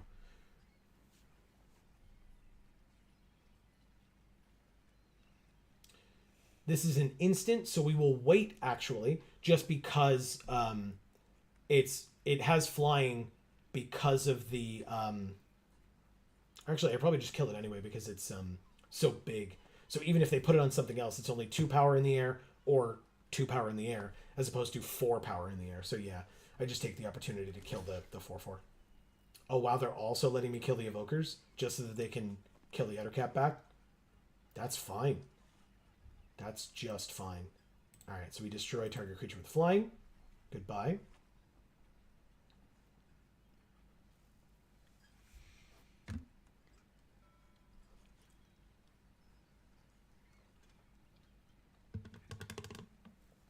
Yes, maybe. They have 3 mana and 1 unknown card in hand. So good, it happens. All right. Okay. They didn't even lightning bolt to kill the Ettercap. I'm actually... oh, yeah, no, they could have done it. All right, we took care of their evokers. There's an ancient... They had an ancient bronze and an ancient silver. Respect. Yeah. Respect.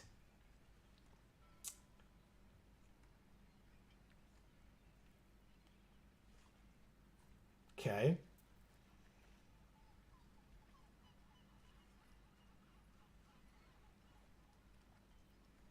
Skanos. I mean, I don't have a ton else going on. What do you do when you specialize, dude? With red, first dragon plus X plus O. Otherwise, for green, it's vigilance and plus X plus O. Okay. No attacks. Mokan says, okay, maybe you should have held the adventure. How would I have known? It definitely made sense that, I mean, the Thayers or whatever the hell they're called, Thane invokers, or evokers, were 100% the biggest threat on the board by a lot. Equip it, so now they're all flying, 9 damage, and we die. We're just dead. Doesn't matter. They gain 2 life as well. Congrats. And block? The flyers? Oh, we can block the 2/3, I guess. But we actually have to block the ancient bronze, otherwise we're dead. So, good call. But yeah, we take 2, go to 5.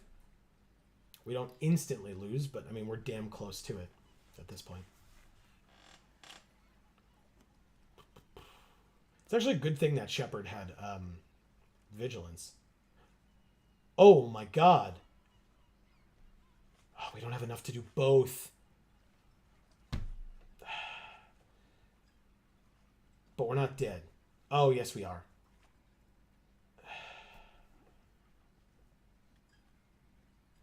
Combat. Hold on. 4, 8, 10, and more.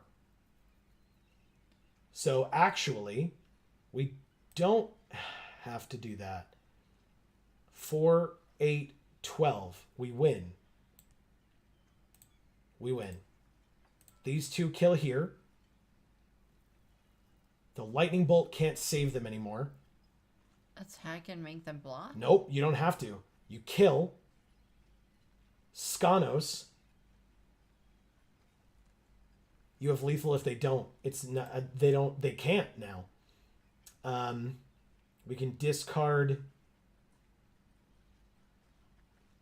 Yeah, make it a 6/6. Get rid of the circle. They've got nothing. They've got lightning bolt only, so they can kill the 1/1s, and we don't even need them. Wow, I thought of that the wrong way around. Yeah, we got this. We're done. We win. That was crazy. Wow. I don't know how that happened, but it's definitely this one that gets the pluses, because otherwise they would kill the 1/1 that we gave the pluses to. So we just win. Hit them for 16.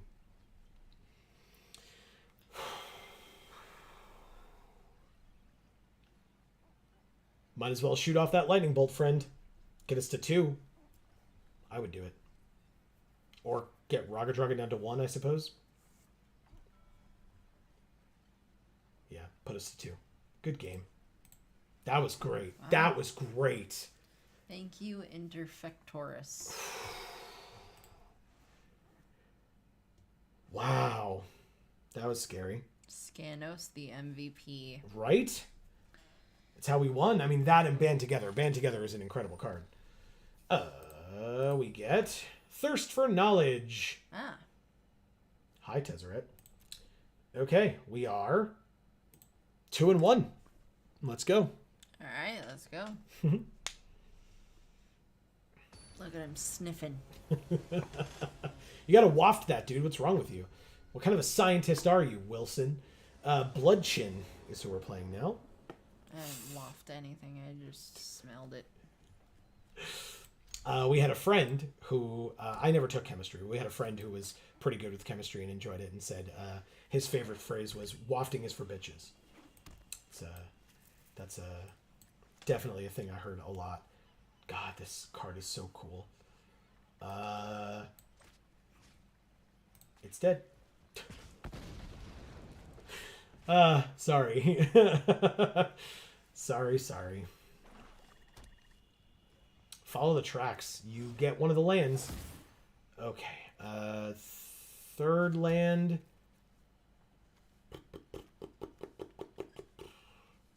I guess we might as well play this. It gets a boost to its power.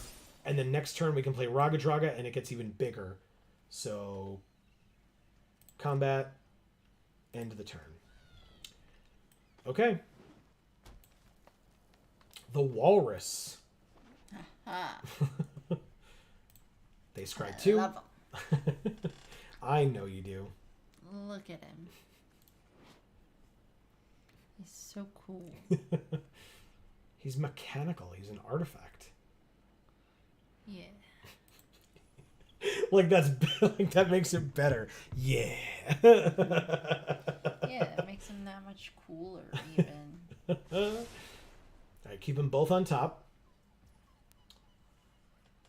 Pass to attackers. Take our turn. So now, with this land like this, we're just going to play Raga Draga. The Reckless Barbarian becomes a 5/4. If only you had a walrus. I know. It doesn't have a mana It does. ability. It does. have a mana ability. That's a good point. Yeah, Raga Draga would help us. I didn't have one in the sealed. You had one in draft and you didn't take it. That's correct. I did not. Thank you for noticing. You're welcome. Don't give me that sourpuss face. Return a creature from your graveyard to your hand? Gross.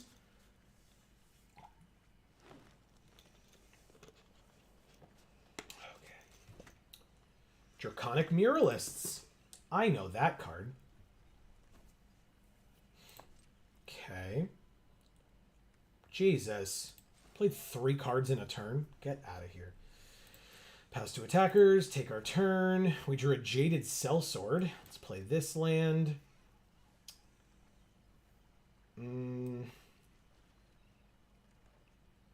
2 and then 4. I guess we could do it. Make a treasure.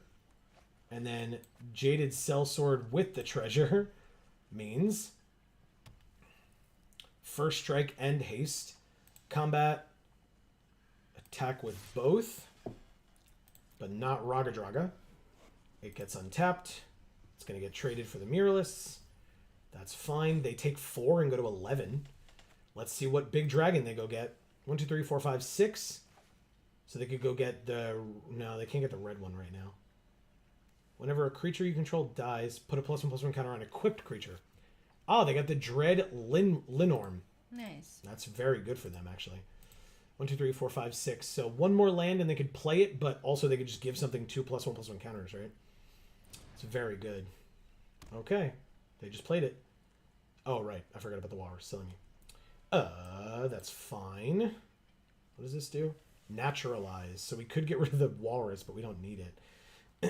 Or we don't need 2, I should say. Let's play this dragon. Yeah. Yeah, I got there. Sorry. They have 7 walrus. They sure do. Pass. I guess I could get rid of this lantern, right? So maybe I do get naturalized. I guess we'll see by the end of their turn if it's something different. If I want something different.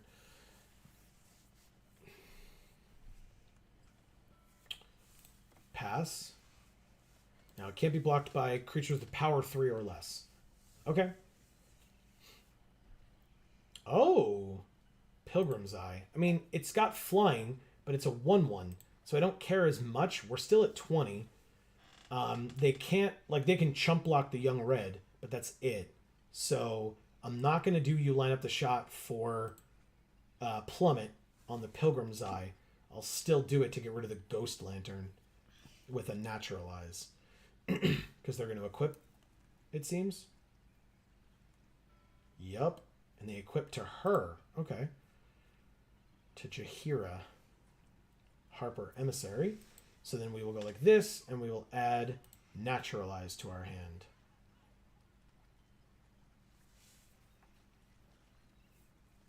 We drew another land. Thank you. Naturalize the Ghost Lantern. Go to combat. Attack with the young red.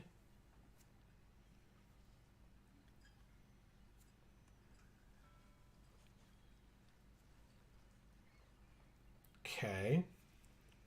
That's a good sign.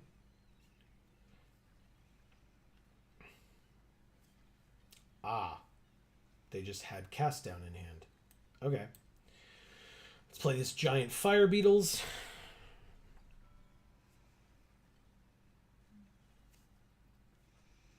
What naturalized art is that? I've seen it a few times. I forget what it's exactly from, but It's weird. yeah. I think it's supposed to be like a gem, like a Fabergé egg, Yeah. like cracking in half and like tree growing out of it. Weird. Yeah. They have 2 cards in hand. We have 1. It would not be very difficult for them to have better cards in hand than us. Ah. Okay, they could destroy up to 1 artifact or enchantment. We didn't have any, but they did gain 4 life and went back to 15. It's a little upsetting. But also, since it only has... Oh, it has exactly 7 power. So, okay. I guess it's a 2-for-1. Really sucks. Really sucks. Oh, Moken says, looked it up. The art was from 8th edition, Gotcha. though used on a lot of reprints. Correct. Wasn't on Arena, though. Okay, there you go. First time in Arena. That's nice. Oh, we need 1 more mana for this Ancient Bronze Dragon. That feels nice. Go like this. Guess we can't really attack with the Fire Beetles now. Guess we just pass. This can have 3 power. It's not enough. I just need to top deck a land. That's it. Hopefully it happens. Hopefully it works. I guess if they attacked with Jaheira, we could double block and give the plus to the Genasi Rabble Rouser. So they shouldn't be attacking. Or I would doubt they would attack with anything but the flyer, basically. Speaking of which, they do attack with Jaheira. Oh. Okay. I mean, it'd be a 1-for-1 trade, so I'm okay with it. It would cost us 2 mana. So I'm fine with that.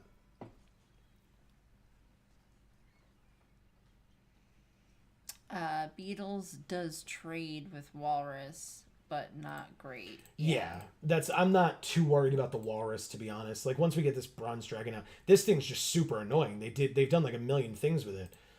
I'm just going to activate the ability once. Now we have the 4 that we need. Now they have the Linorm, and we're screwed. Okay. They were waiting for me to spend the mana. Congrats, you did it.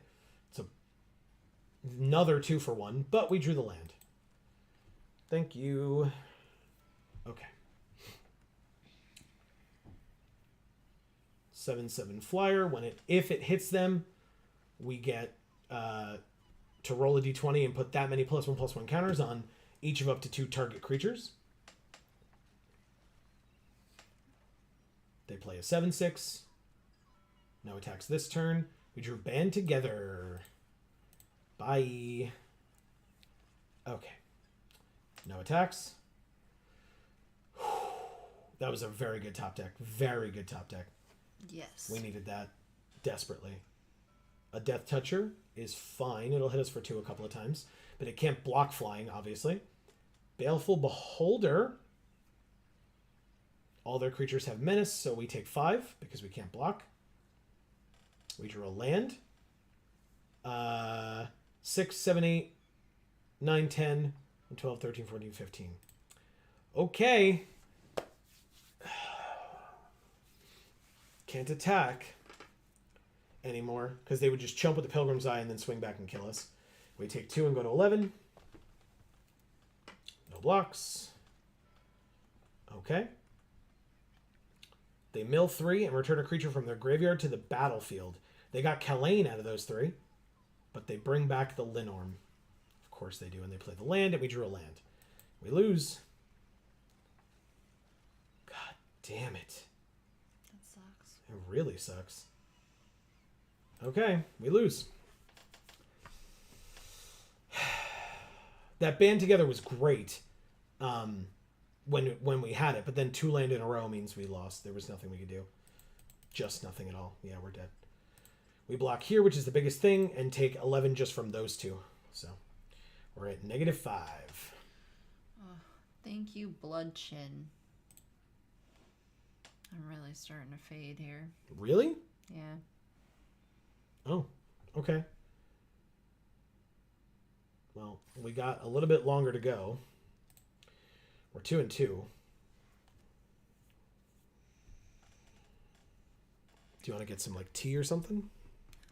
It's definitely too hot for tea. Are you warm? I'm warm. I'm a little warm. A little. Kamesiba. Okay. We've seen them before. I think we've played them at least once, but we've seen them in like drafts and stuff.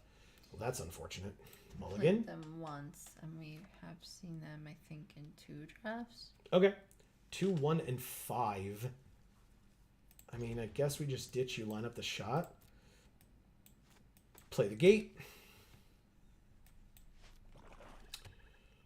Oh yeah, I forgot. A Mephit is like a known creature in D&D. A known monster from the monster manual. Doesn't look like a monster. Looks like a dude who half his head came off. Well, I'm talking about the little red guys up here in the flames. Because the Mephits are little elementals. Ooh. Okay. Raga Draga. It's a 5/4. I like it. Yeah, they're little like elementals, and the Mephits can be a bunch of different elements. So there's like fire, ash, ice. There's like all different kinds of Mephits. Intellect Devourer. We exile a card from our hand, and then they could take it. I think we'll just give them this land and hope that we draw a land off the top.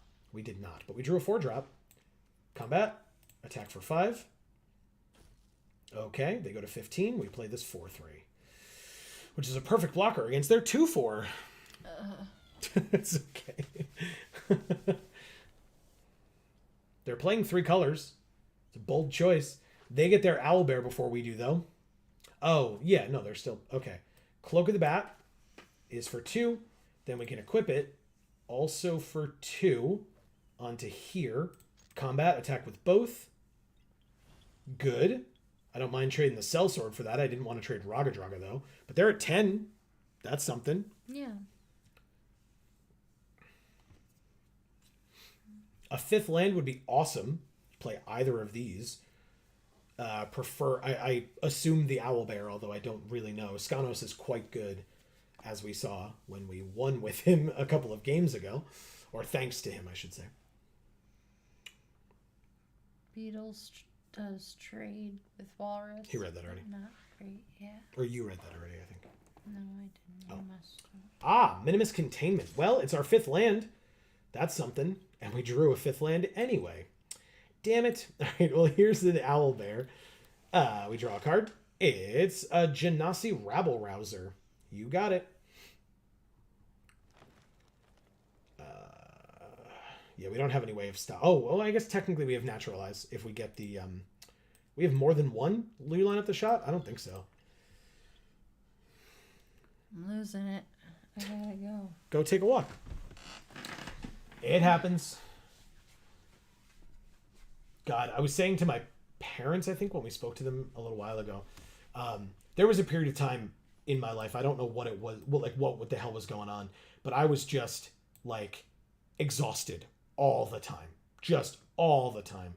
I don't know why. I don't know what it was, but I was. Not exhausted all the time, but exhausted to the point where when I was tired, I was like, I need to go to bed right now. That was it. I don't know. It was like a 2-week period where when I was started to feel tired, like usually it's like, okay, I feel a little tired. Let me get up. Let me do something. No, this was, I'm tired. I need to go to bed because otherwise I will pass out where I'm sitting. It was crazy. Yeah, you know what happened? You turned 30. I turned 30. That sounds right. If only Line Up the Shot wasn't on the bottom, I agree. But it's fine. We got rid of it. In fact, we can probably just go like this and we win. Possibly. They have a lot of cards in hand. So we're going to see what we can do. Okay. Combat. Attack for 6. Double team. So we get another one in hand. They do have eyes. Okay. We still get the double team trigger. So we have another owlbear in our hand. And we can play this. The Genasi Rabble Rouser.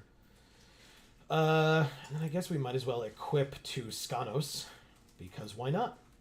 We had the mana for it.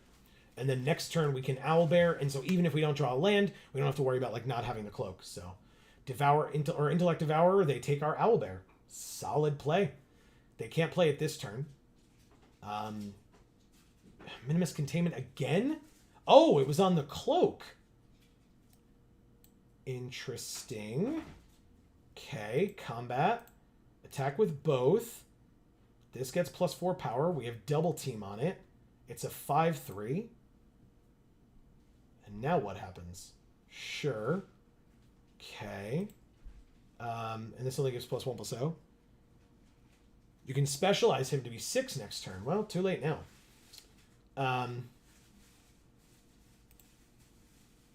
Okay. No problem. We kill that. It comes back as a 2/2. We play the Rabble Rouser. And then we can manifest a card or whatever the hell it's called. Seek with Gate. Yeah. Yeah, I'll be doing that at the end of their turn. Activate only once. Okay, so here's my owlbear that they get to cast for 5, drawing them a card. This is quite annoying.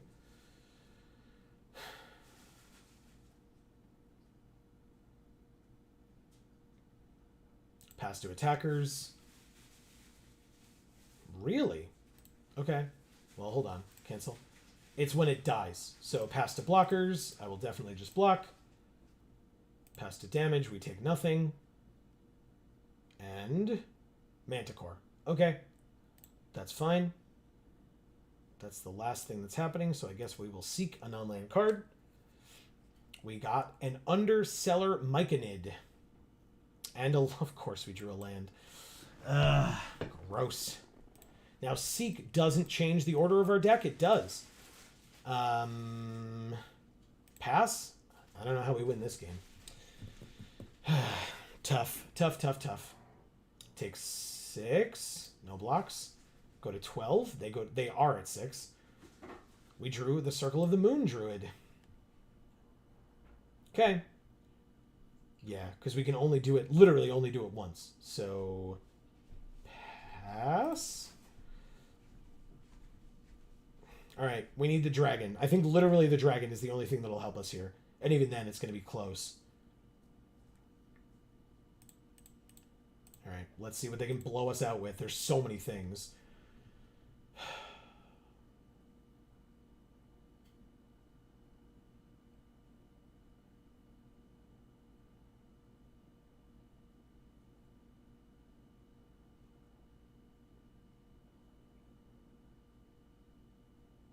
No?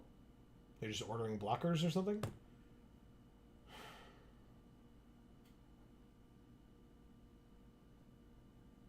They have to have something. They have 9 land. They have band together. I kind of figured based on the things they were clicking on or whatever. Okay, that's a massive blowout. We're super dead. We get a 1/1. How fortunate for us. Dragon off the top. Not a dragon off the top. Although +3/+3 and reach and trample on our 1/1 is not the worst thing in the world. It can trade with or kill the Manticore, I guess. They still have like a million things, right? So cancel, pass to blockers first. I guess we have to block the owlbear. It's just so big. And then we just do this and try to trade. It works. We go to 3.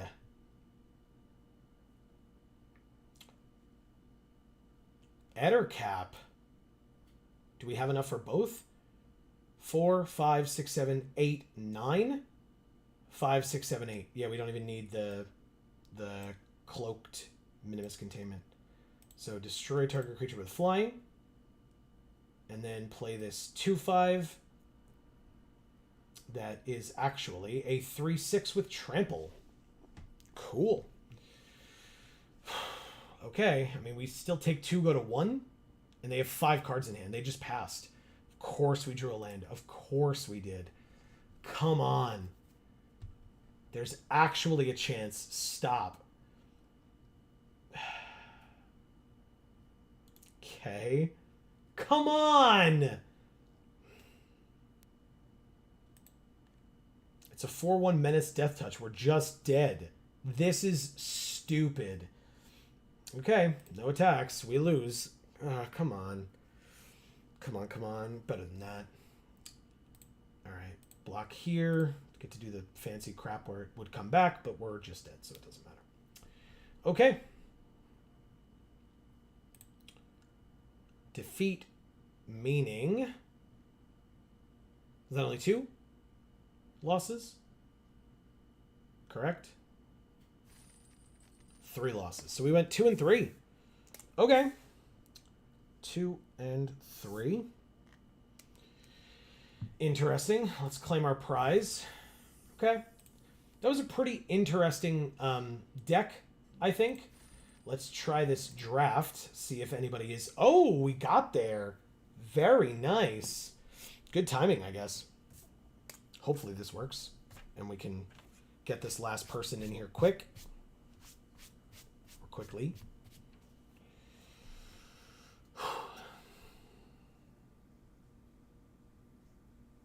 Okay.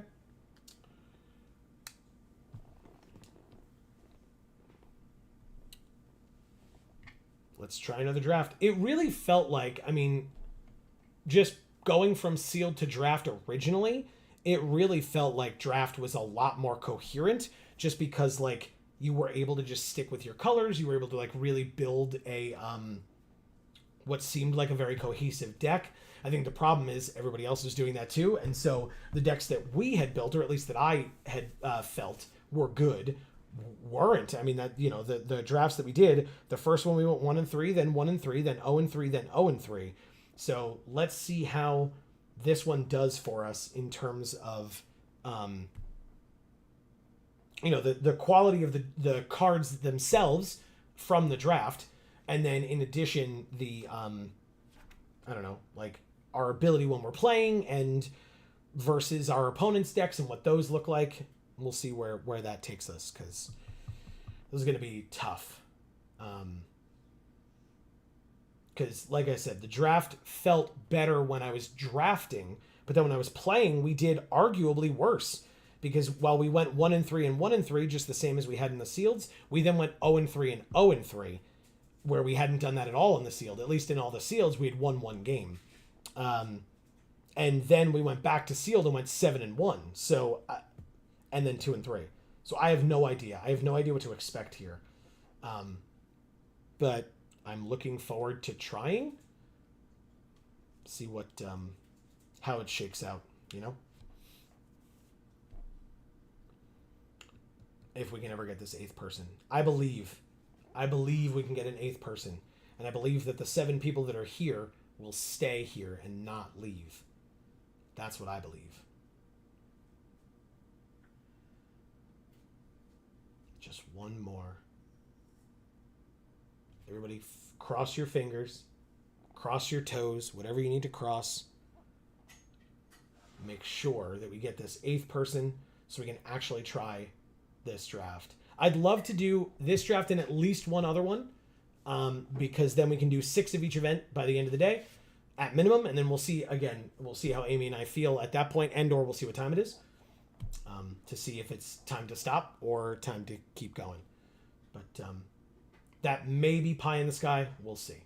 After this event, we may very well just be like, okay, we're done. And that would be totally fine. And it also depends on how we do, right? If we get 7 wins and like 2 losses in this one, it will probably be late enough where we will need to stop regardless. It's getting very warm in here for me, just because we have to turn on... we've talked about this.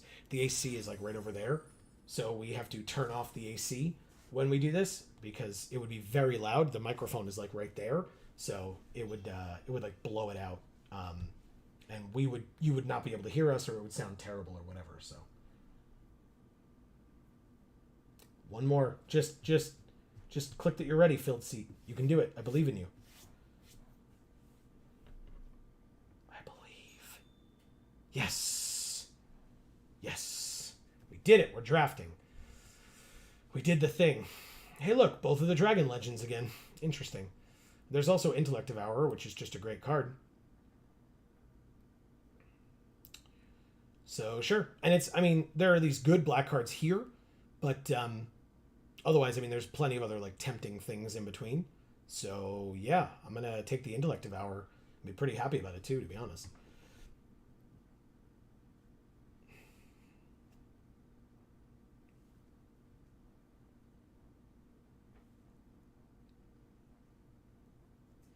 Okay. What do we think? Want to give people a chance to give their opinion if they want, especially earlier on in the picks. Once we get to later in the pack is kind of when we get to the point of like people being like, oh, you should do this, and it's like way too late at that point. Who are we drafting with? Kess Wiley, Samsoni 1, Lord Tupperware, Kamasiba, Despotic Girl, Tappy Toe Claws, and Blood Chin. So a couple of people that we've seen a couple times today already, and some new faces and yet familiar names like Tappy Toe Claws. And Lord Tupperware, I've seen them in past events as well.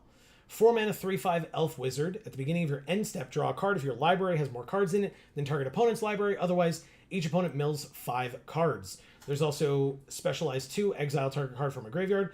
Maybe we'll get another one of these, but I'll take this rare. I'll give it a try. Sure, why not? I like mill. It's fun. It's a 3/5 for 4. Like, it's just a cool card. It's an elf wizard, even though that does not look like an elf at all. Oh, man. That's not any elf I've ever seen before. But, sure. That's fine. And then...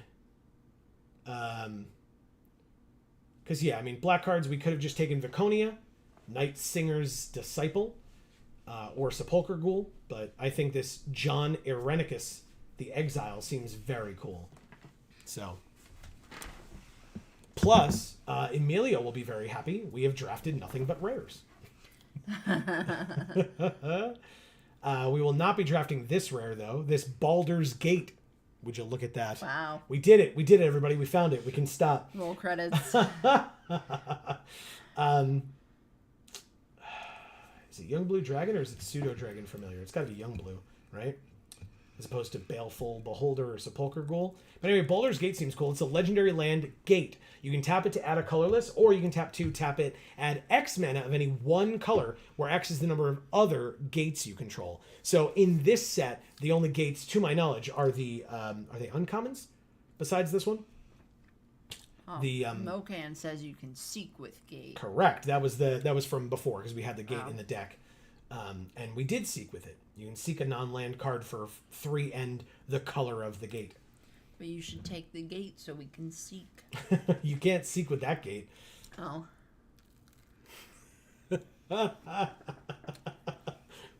This really has been a Baldur's Gate. Yeah, it really has. It sure has. All right, let's take a Charmed Sleep because it's a great card and I'm happy with that. Let's take a Curve Consideration with Dragonborn Looter as opposed to Blur, which would be cool. Shield Frost Giant, which would be great. But I am going to take the Looter because it's 2 mana. Then Sword Coast Serpent is very good. There's the Slod, the Chain Devil, and the Armor of Shadows as well. But I will take the Serpent happily. We are very blue and a little bit. We got 2 black pips right here. My face was very close to your elbow. Oh God, I'm so It's sorry. okay. I didn't hit you though. No. Okay. Yeah. See, so here's a gate. They are uncommon. Gate to Sea Tower, and so you can Seek. so you can tap 3 and the color of the land. Tap it, seek a non-land card, and you can only do that once. So that's the one we're taking. It's not. Oh. It's probably Baleful Beholder, I guess. Boo. Beholders are great. What do you mean, boo? Yeah, they are great. Did you see Tappy Toe Claws is I here? heard Tappy Toe Claws. I did not see her, no. And Lord Tupperware. Okay. And Bloodchin, whom we've seen many times today. As well as Kamasiba, who we've seen many times today. Yes. And Despotic Girl. Yeah. So, like I said, familiar faces and then new faces with familiar names. So, good stuff. Good times. It's a familiar face because they're all Tasha Yes, they are all Tasha, you're right. or Johnny. All right, we'll take a Curve Consideration with Guild Thief. Plus, it's a fine card. And it's blue. We don't have a lot of black because, removal and all that. But hopefully we'll get more next time around.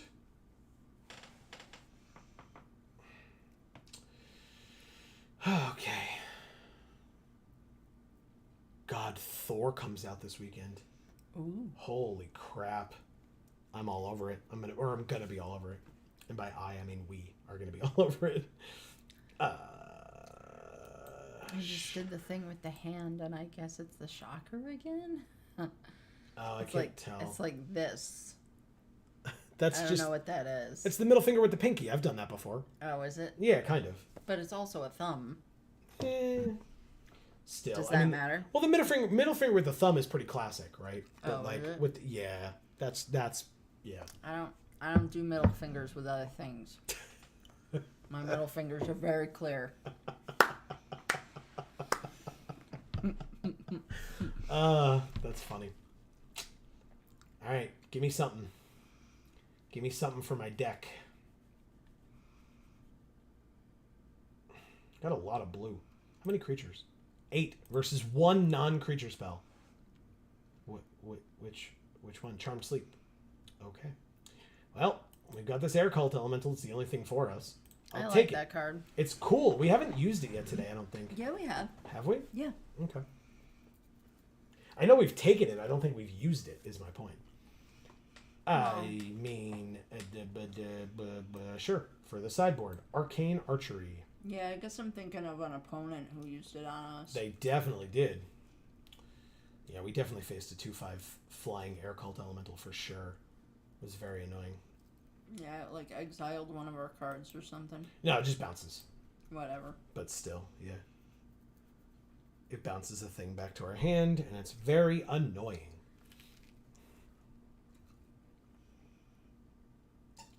Ah, thanks, Worm Shield Frost Giant. Great to see you. Our curve is real weird. We got a lot of 2s. That's fun. Ooh, we can actually play this. All right, on color, rare or preferably mythic. Nope, not even close. Oh wow, it's okay. I was gonna say it's the 3 colors we're not in, but it's not. It's 2 of the 3 colors that we're not in. Right. Wow. There's like nothing here for us at all. I'll take the Imp, I guess. Band Together, so good. Owlbear, so good. Scaled Nurturer. Skanos. God damn it, man. That sucks. I'll take a Nefarious Imp. That's unfortunate. Yeah, it is. I would have looked at the last one and just saw like what the blue version of it does. The Skanos? Yeah. That's me. Fair.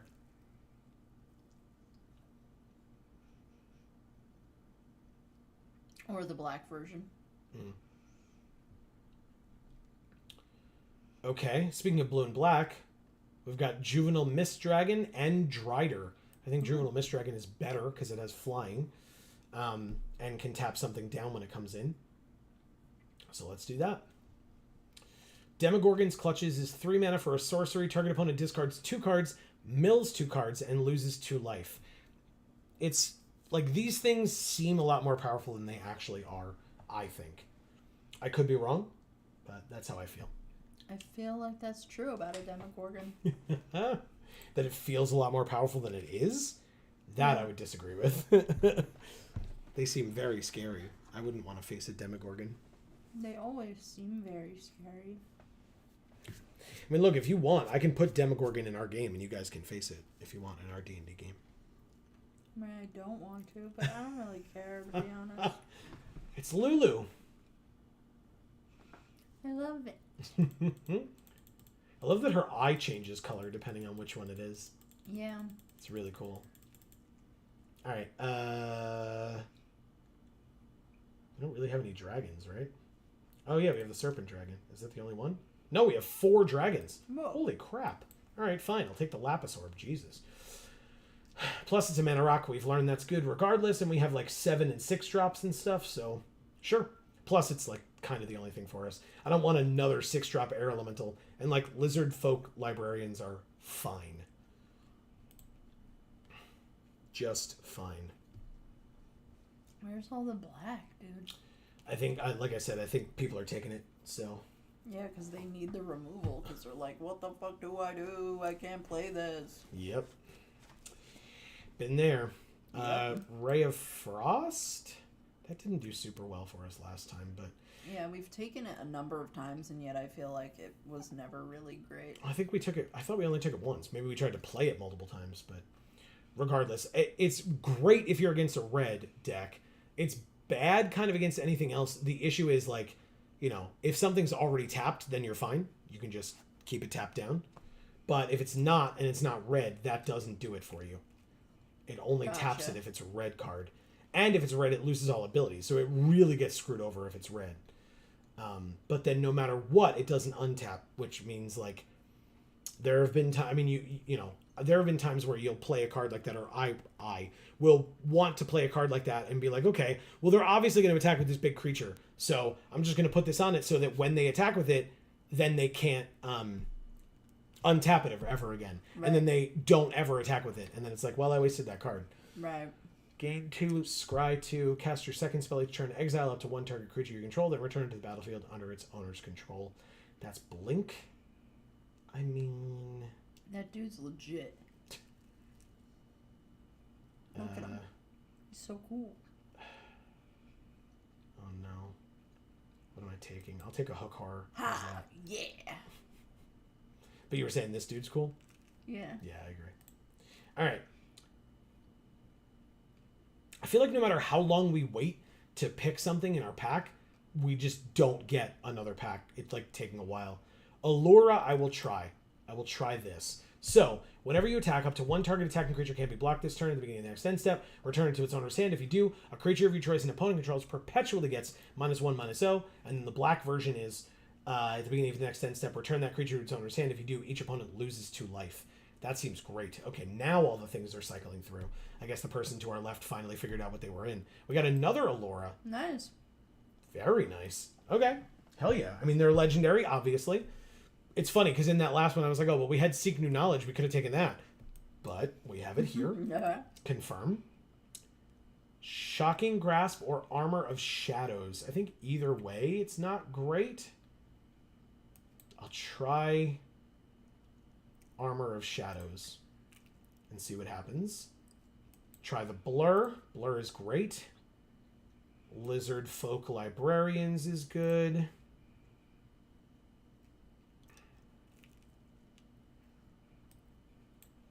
That we're not even in pack 3 yet. Wow. Take this.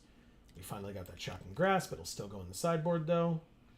Yeah, I feel like you got a lot of stuff in your colors I agree. already. I agree. All right, and last pick will come eventually.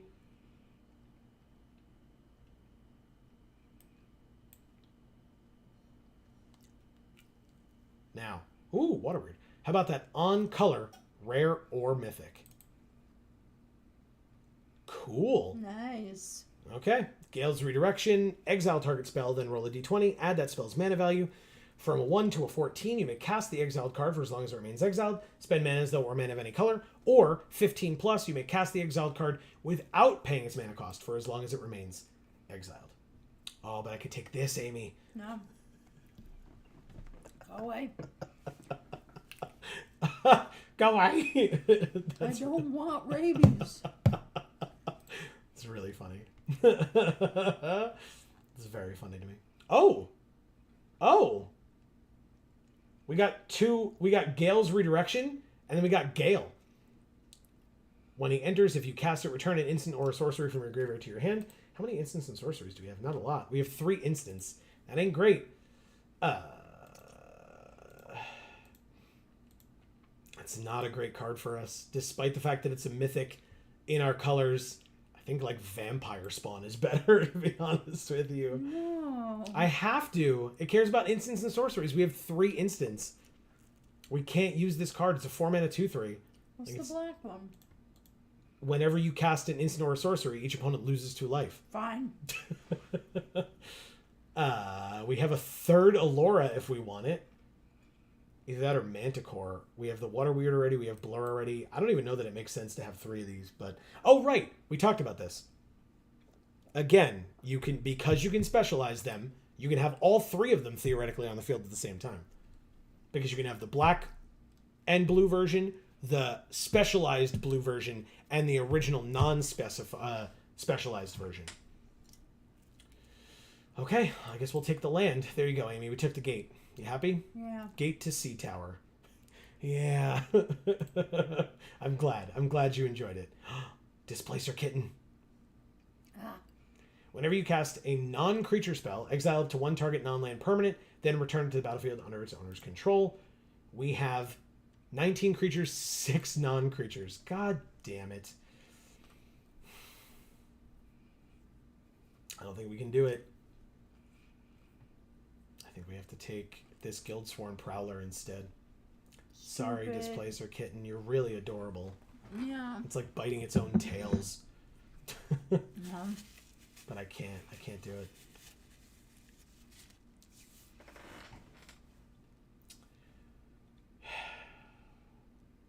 Okay. There's still a rare in here. Belt of Giant Strength. Equipped creature has base power and toughness 10/10. The equip cost is 10, but it costs X less, where X is the power of the creature it targets. I'll take the Rhyme Shield Frost Giant, thanks. Oh, we already have one. So, to the sideboard.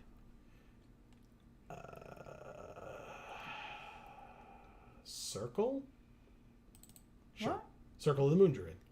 We're not in green. Did I... Sorry. Thank you. Whatever. There's a 4th Allura. That seems unnecessary. I'll take Contact Other Plane. You come to a river or Dream Fracture. I guess come to a river. I don't know why I mentally was just like Because green. it's 11:40. We've been doing this for almost 11 hours. Is that why?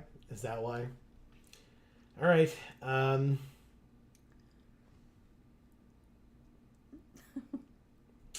You've got enough stuff, so. Oh, yeah. Blur. Probably only keep the 1.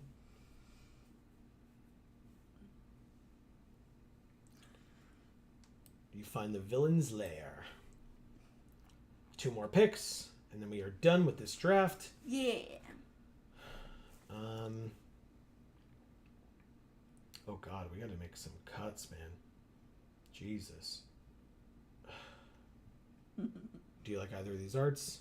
Yes. The that snake. one. Yes. Dim. Maybe I am. I love you. I love you too. Let's have this as our deck box. Yes. She's cool. All right. We need 6 cuts. Jeez. Okay. It's not that bad. It's not. It's not that bad at all. It just looks bad. Like, it looks like there's a lot there, but Yeah. 6 doesn't sound that bad. How many dragons do we have? Still 4? Whatever. It's still a mana rock. Like, we need to get up to the big stuff regardless, so it's fine. Dragon, Rhyme Shield, Frost Giant, Hook Horror, Gale's Redirection. Draw a card if your library has more cards in it than target opponent's library. Otherwise, each opponent mills 5 cards Wow. at the beginning of your end step. It's pretty great. Let's get rid of Water Weird. Probably get rid of one of the Alloras. Yeah, I mean, 3 is a lot.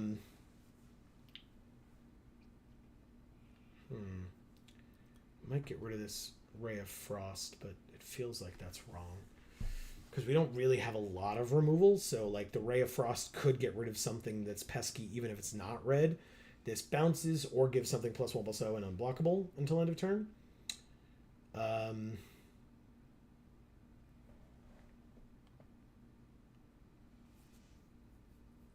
feel like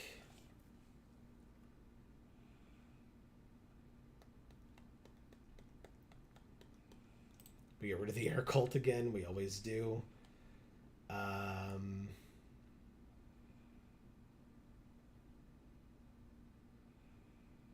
Maybe the Hook Horror as well.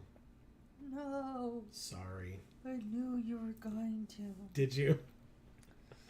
I love him. I'm sorry.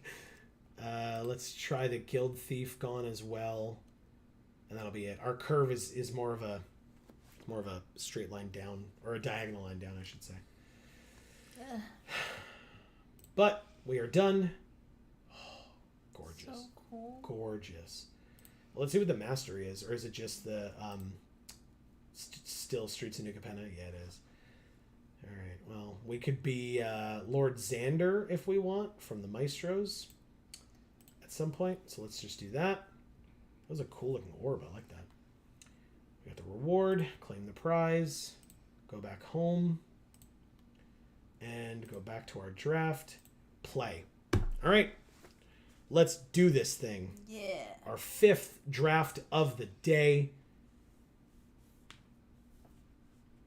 Do you remember how many events we've done? How many sealeds have we done if this is our 5th draft? 5, No. 4, 6. Correct. I don't care. Just want to go to bed. That's all I want. God, my back is so bad today. It's insane.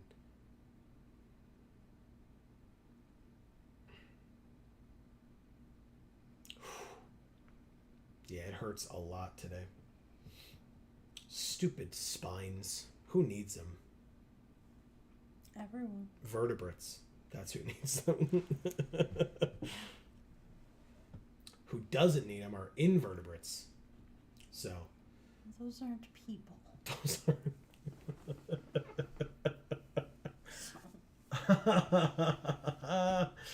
That's correct. They're not people.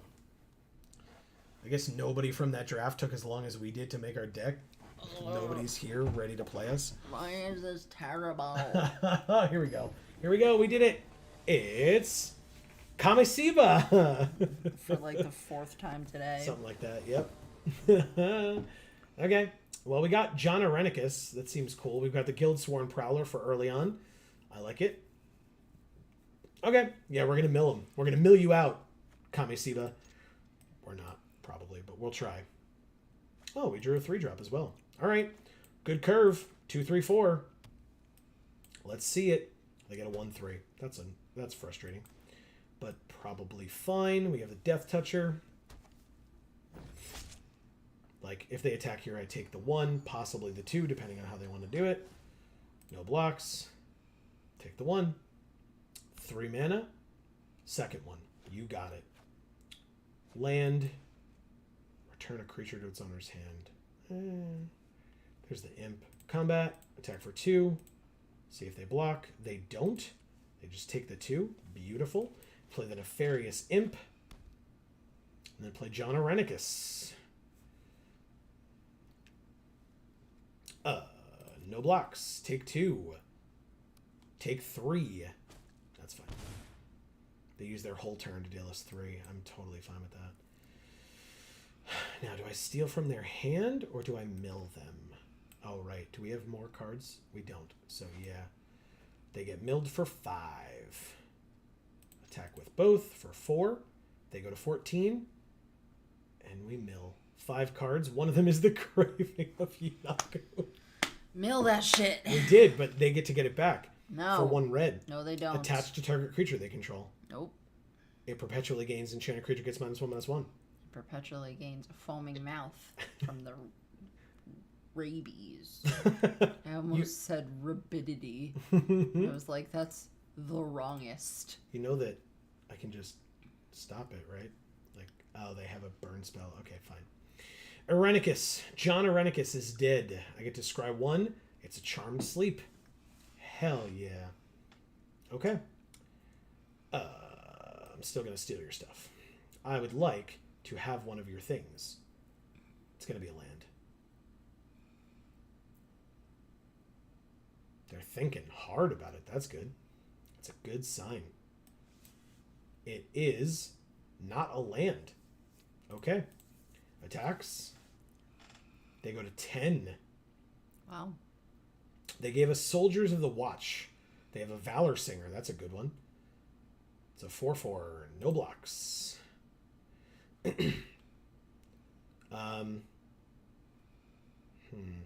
Oh, right.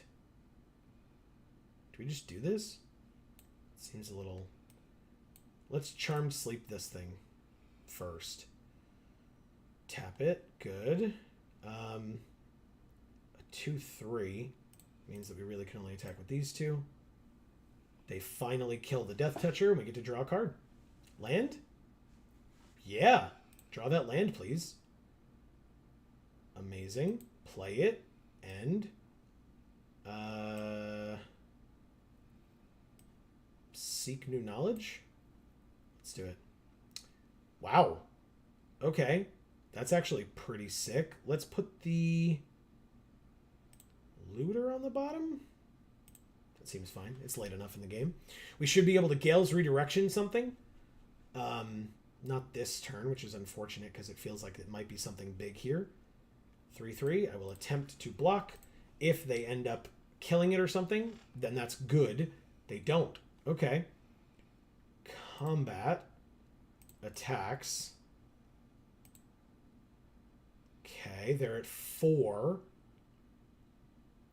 Let's end our turn. Because again, I think we can do this. Valor Singer, is this worth it? I think it's worth it. Get rid of it.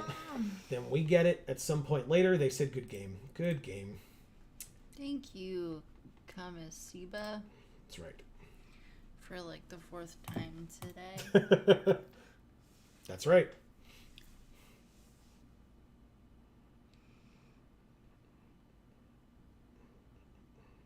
Okay. We are 1-0. Keep it going. How you doing? Terrible. Still?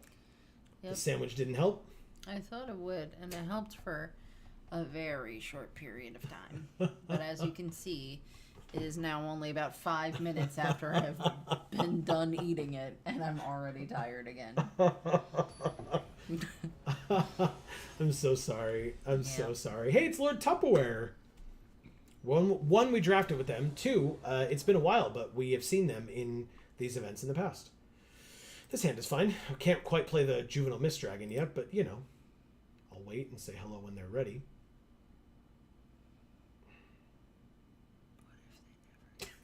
I mean, if they're never ready, then they will concede to us and we'll win. And like I said, I'll take wins however I can get them. Let's play this.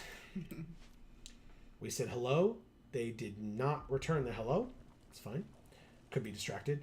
I noticed that in the past. Like I'll go like tomorrow when I'm at work, I will go and watch some of these other streams, like the VODs of them or whatever, or the recordings.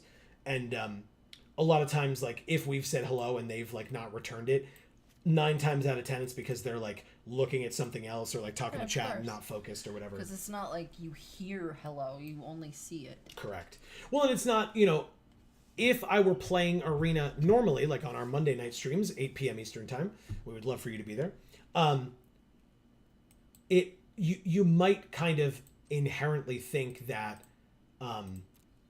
they're like ignoring you or they don't care, like they're like, oh, screw you. But because this is the streamer event, like the early access streamer event, like I feel like people here are kind of overall more friendly, and maybe that's just my bias in thinking, like it's not actually that way at all.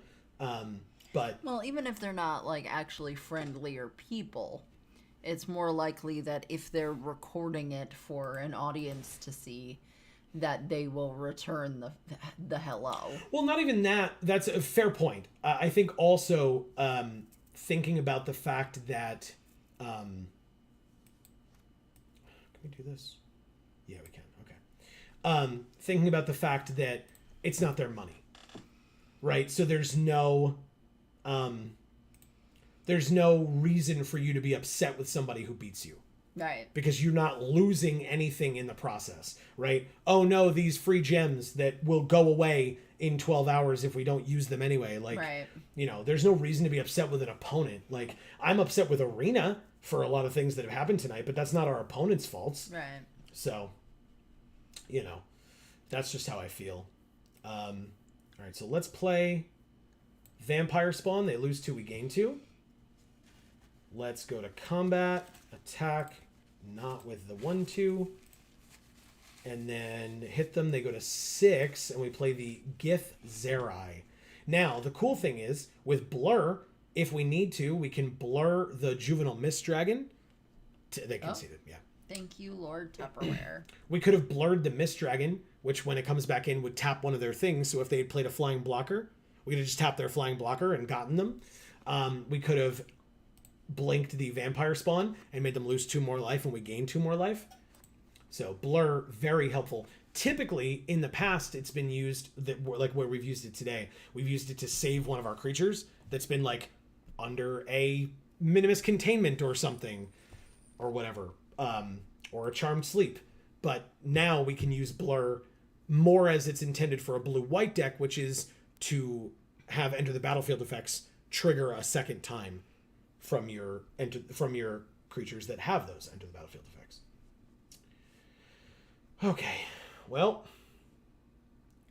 let's see what we can do. It's gorgeous, right?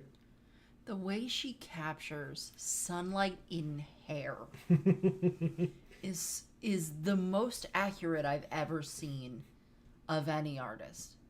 It's insane. It's insane. Oh, that's cool. The Yawning Portal is a tavern in Waterdeep named after the great hole in the tap room that leads to the dungeons of Under Mountain.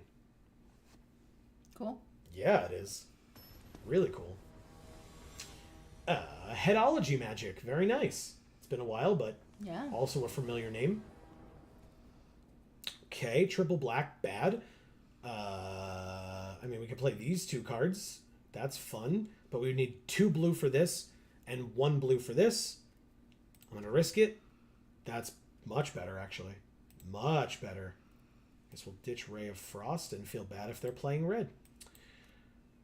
Hello. Well, they are Jaya. And they are playing red. It was literally the first land that they played. Okay, well, that's what I get. Genasi Rabble Rouser. Immediately, too. All right. Guild Sworn Prowler, please.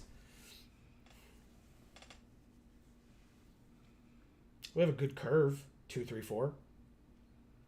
Oh, but look at their pet. Ah, cool. Literally. No blocks. Very nice.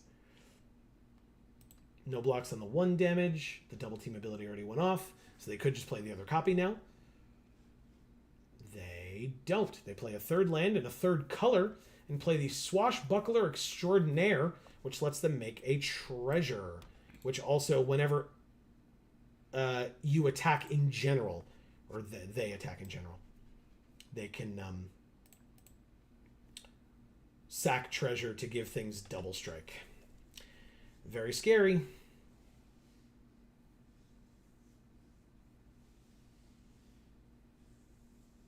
Thankfully, it's on attacks, so they can't just do it whenever they want, meaning like after we block, they just give something double strike and then we lose our creature to it. We know ahead of time before it's coming, which is nice. Playing the other Genasi, attacking with both, sacking a treasure for the Swashbuckler itself only. No blocks. We take 5 and go to 14. Juvenile Mist Dragon we cannot play yet. We don't have the double blue for either of these, which is a huge problem right now. Huge problem. Let's go like this. Enter combat and attack with both.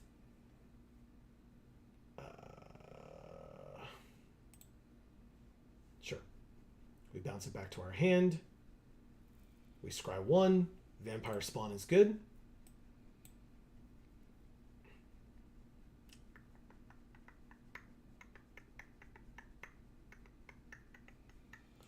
Now we can specialize her to a 4/3.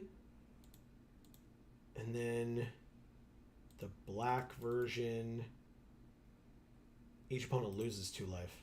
Interesting. Or the blue version perpetually gets -1/-0. Also fascinating. Okay. A blue off the top would be phenomenal here. Island off the top, please. Oh, right. Of course. I'm an idiot. We have Vampire Spawn at the top. Because we scried. That's bad. Okay. Well, we'll see which... Vampire Spawn isn't blue. We'll see which one they give double strike to. Nothing. So we take 3 if I block this way. Worth it.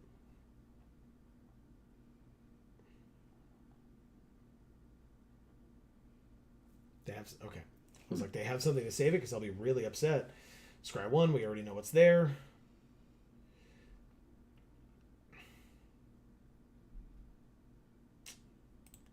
Keep it right where it is. Oh, so it doesn't show you what's under that. No, it wouldn't. It's still your top card. That's And you're only scrying 1, yeah. Yeah. Yeah, but you're scrying one that you've already seen, so Doesn't why matter. can't you scry the next one? It's just the trigger, right? Like, You're just the trigger. that makes sense. That does make perfect sense. I know. It doesn't. Okay. Well. Attack for 2. We're at 11. This is very unsettling. Ugh. Jesus. Okay. We get to scry 1. It's not the blue that we need, so it goes to the bottom. Blue, please.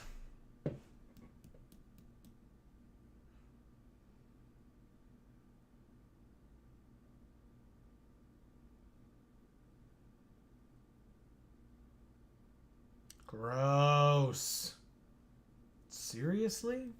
We get to draw a card. It's the blue! Yay! Thank God. Good Lord, man. Okay. It's a lot of damage. 1, 2, 3, 4, 5, 6. We go to 5. They can also make it 6. Sure. We go to 4. You got it. Oh, 3. Did I mess up the counts? Creatures you control. Got it. Okay. Juvenile Mist Dragon. Keeping one of the Rabble Rousers tapped down. Submit. No attacks with the Githzerai. I almost said Genasi. That's over here. Okay.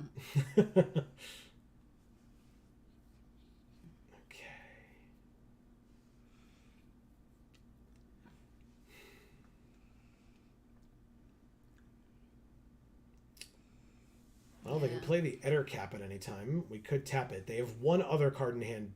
Well, the Ettercap's not in their hand. They have one card in hand. Okay. They played the 2/5 Reach. They gain a life. +1/+0 to something. It's not going to be enough to stop our Mist Dragon, or to kill the Mist Dragon, I guess. So we will vampire spawn.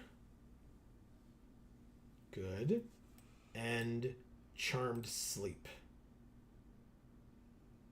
Good. Because we're at 5, I'm going to say no attacks. But, you know, we'll see what we can do. Targeting the innkeeper. Swinging out. Interesting choice. Okay, so they can activate it twice, so it would have 3 power. So, or each of them would have 3 power. So we go like that to make them do it.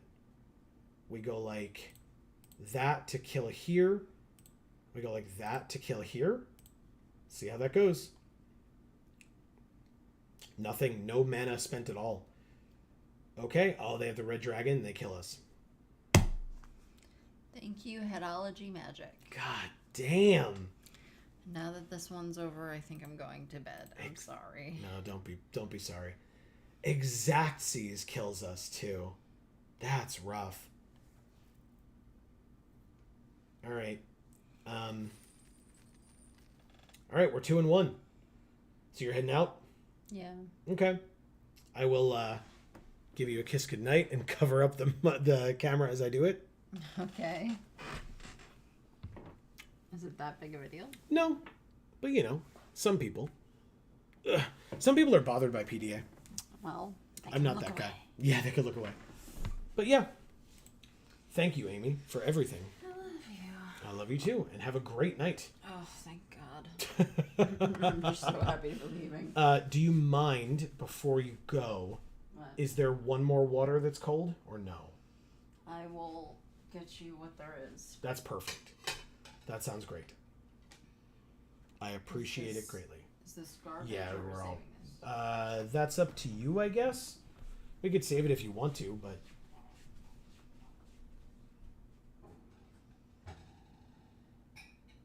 Yeah, if you want it for, like, breakfast tomorrow, you can. But if it's just for me, I don't really know.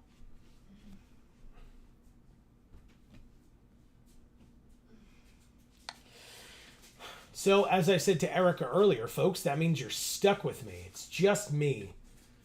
Amy left to go to sleep, and so it's just Joe now.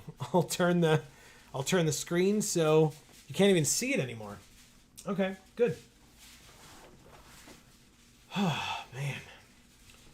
As we wait for an opponent, you know, we'll see how this goes.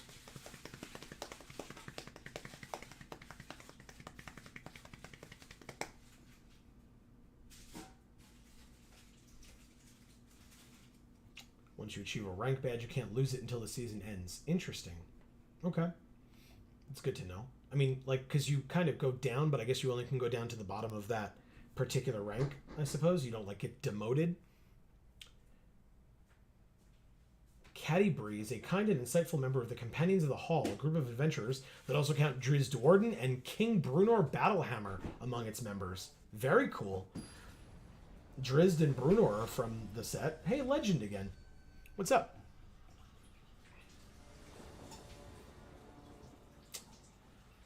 Okay, 4 land, 2, 5, and 3. Should be fine. Any other land whatsoever gets us Rime Shield Frost Giant. And we don't have any other tap lands in the deck, so we don't have to worry about it being a tap land versus an untapped land. Plus, we just drew it, so we're fine.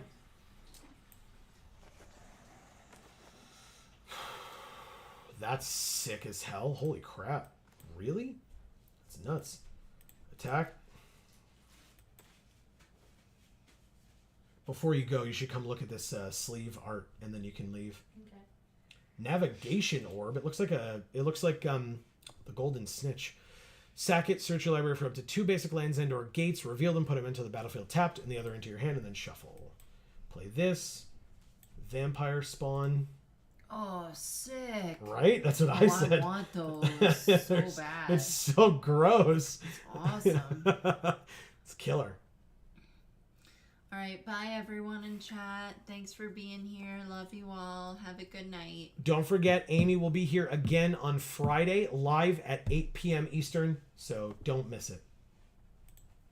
Thanks, Amy. Good night. Good night. See you tomorrow. All right. I guess we just play the 4-5, but I guess we attack first.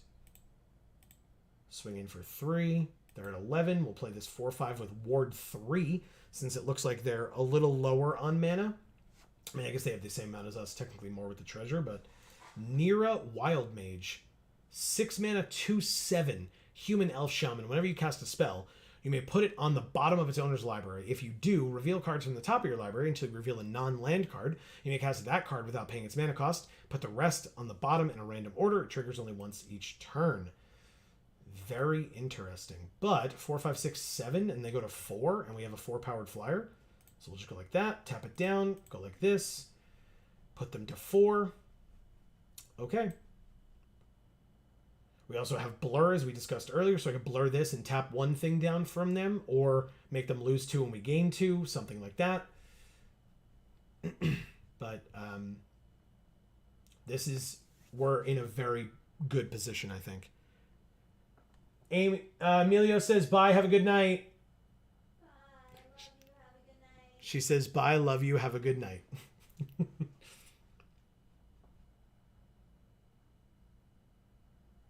Okay, so they may put this on the bottom.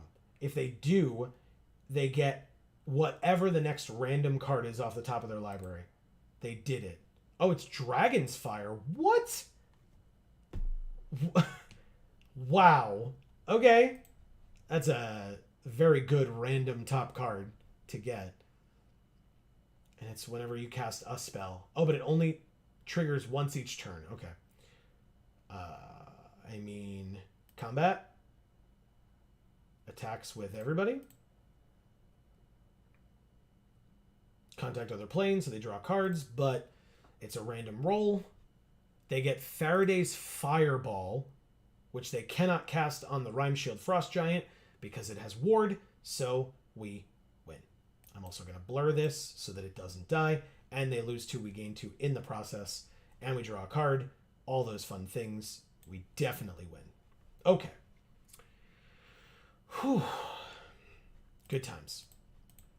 Next. That was a little scary, but not too much.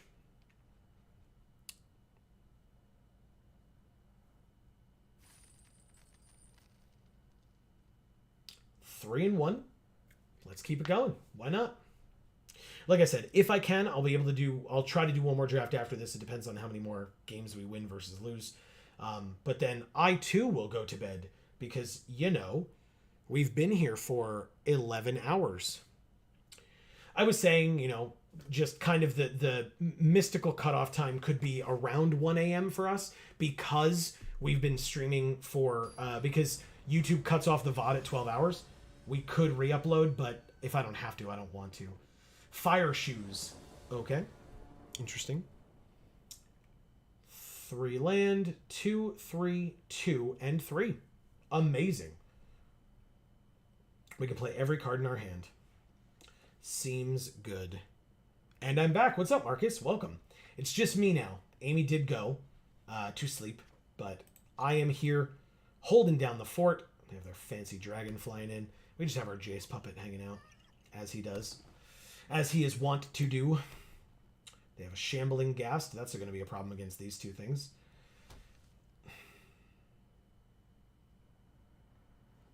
But welcome back. How's things? How was the day? Whoa. That's sick. Where the hell is this from? I mean, it's from Zendikar. I meant where could you have gotten this? All right. A Wizened to get Zerai is good when we then have a second one. So I'm okay with that. If they attack, I happily block. Not a problem whatsoever. They get a free treasure, I guess, because they don't have to use the -1/-1 to kill. That's good for them. They get the Nefarious Imp. Sure, you got it. Congrats. You get the 2 triggers, you get a treasure, and you get the Scry. Okay. Day was long, glad I'm off. Well, then I'm glad you are too. I agree that the day has been long. Let's vampire spawn it up here. Oh, look at that emote. I saw that. That was cool. That was a good one. With Minsk. I can't block it, so take 2. Does this thing do that all the time? Like, that's annoying. Ugh. Gross. Fine, it's back. Congrats. Jesus. Okay.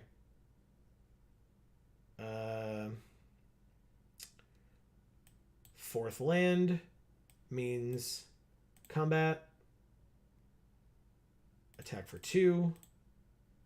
I assume no blocks. No blocks. Wizened Githzerai. Whoops. Guildsworn Prowler. And pass.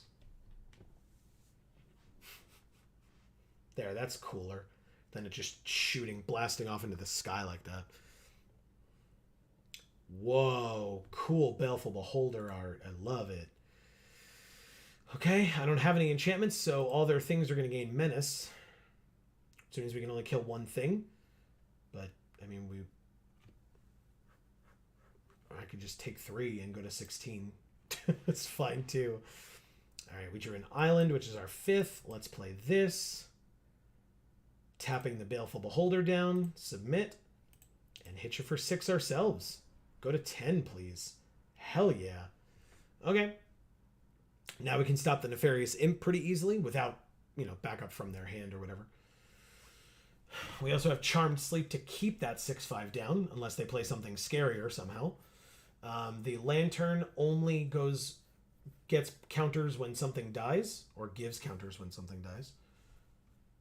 So it's just a 2/1. They play a Shambling Ghast and a Guildsworn Prowler. Nice. Okay.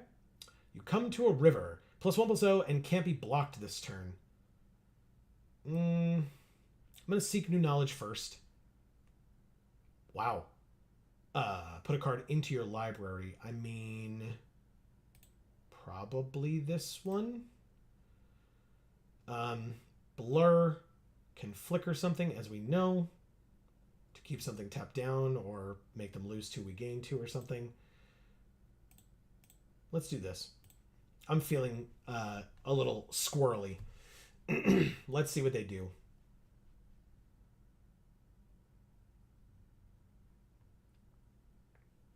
Oh, it just dies, which means they can kill the Prowler pre-combat. We're going to blur the spawn, I think. Yeah. Oh, right. It just has no power. Never mind. So it doesn't die pre-combat. We're good then. Okay.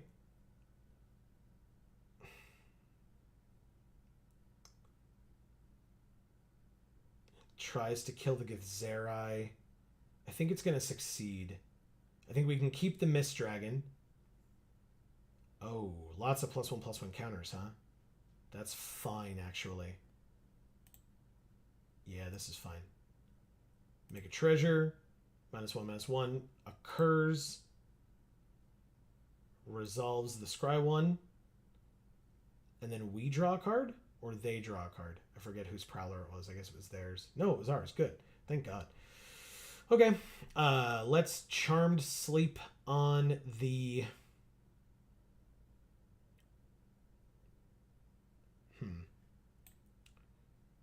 Blur lets us draw a card. Charmed Sleep keeps a thing tapped down. We're going to tap down the Imp. The 6/5 is there. It's annoying, but we have a 4/3 flyer. So we're going to tap their flyer, keep it tapped. They can re-equip the Ghost Lantern if they want to, but the creature is the one that keeps the +1/+1 counters. Okay. +2/-2 on life totals. Interesting. That's going to be a little frustrating, but it's still 2 hits from the Mist Dragon, which is fine. They can't stop that right now. Take 6. Go to 8 if they attack. Okay. Now we can bounce. So, yeah, we're going to... that's fine. We don't want to return. So we will just They say hello. We will attack for 4. Go to damage. Hit them for 4. Now, you come to a river is going to be able to bounce, and we can blur something as well if we really need to. So, land. Good. Now, blur only works on one of our things. So, pre-combat, let's blur the Mist Dragon. It goes away. Excuse me. It comes back. It taps down their Baleful Beholder. We draw a card as well. And so now the vampire spawn can't even profitably attack because we have a 4/3. And so, come on. They do attack. Pass to blockers. I'll still block. If they have something in hand, we can always bounce to save it. But otherwise, it dies. They get a +1/+1 counter, and they scry 1. You got it.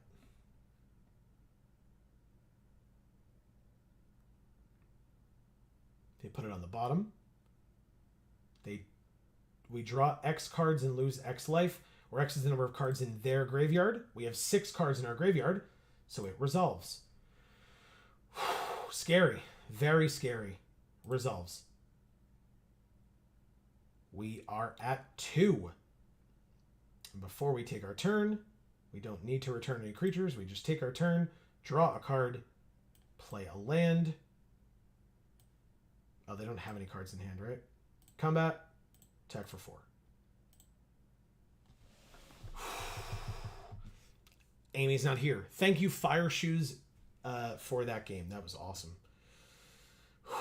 Very, very scary. That was a great game. Okay.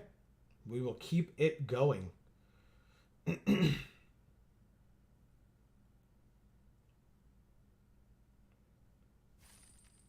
With 4 and 1.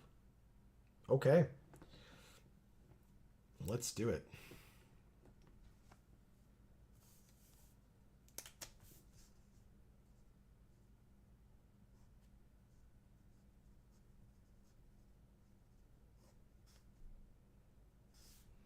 Okay. My plan to do another draft after this may be foiled, no pun intended, by the fact that there might not be people online right now. But we will see. It's been better recently, I feel like, trying to get things going on here. Like I commented earlier, I mean, first of all, some of these streamers are only doing streams for a few hours in comparison to us, which that is not shade. We go way above and beyond, and asking streamers who do this for a living and regularly to do that is a lot. And obviously I'm not asking anything of them, but I mean, like, sitting here being like, I don't understand why they're not also streaming for 12 hours. Yes, I do. I absolutely understand why.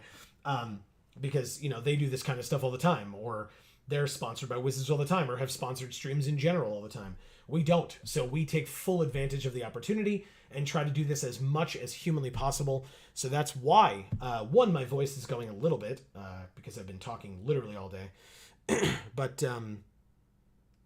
also because that's why we've been doing this for over 11 hours so far.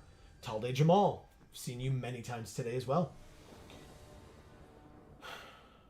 3 land, 2, 3, 3, and 4. Great. Any land gets us Intellect Devour, so I'm happy. And there it is. Automatically. Did they say hello? I don't know, but I'll say hello.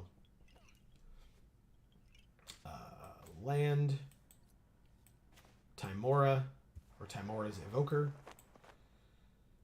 3rd land is Vampire Spawn. Oh, we drew John as well. John Irenicus. Okay, Vampire Spawn. Very good. Ooh, what are you? Holy crap. Oyo Minartok. Polar Werebear. It has hexproof if it hasn't dealt damage yet. Whenever it deals combat damage to a player, make a food. Tap a blue, sack a food, draft a card from its spellbook. When you do, add triple blue. Spend it only to cast blue creature spells. Holy crap, it's just a bunch of fish because he's a fisherman. That's crazy. Okay, 4th land. Do they have more in our library? Or their library? No. So John Irenicus, please.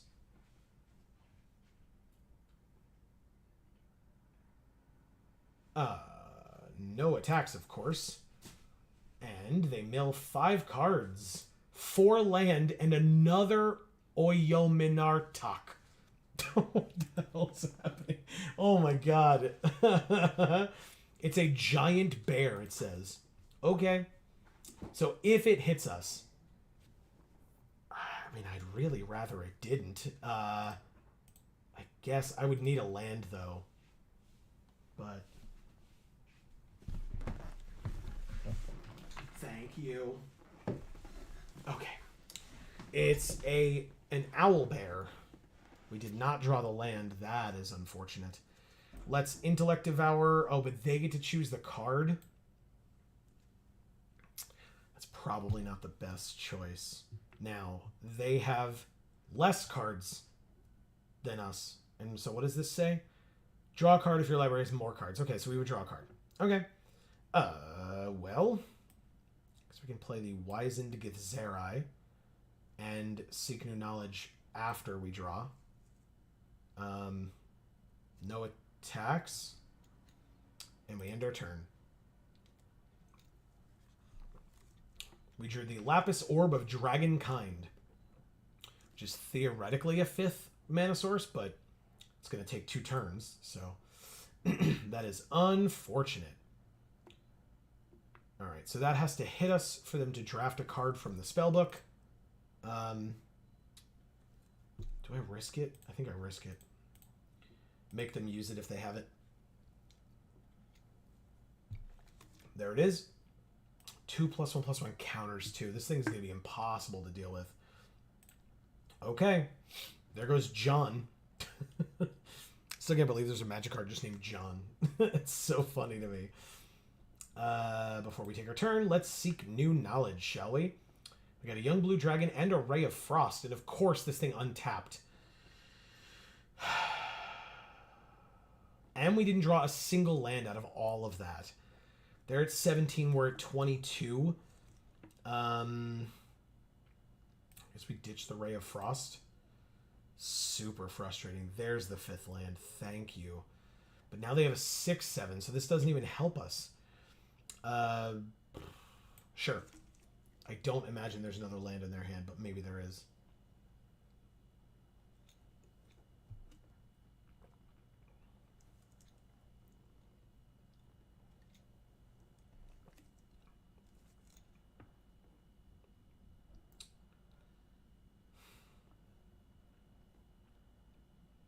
Oh, they gave us their Blessed Hippogriff.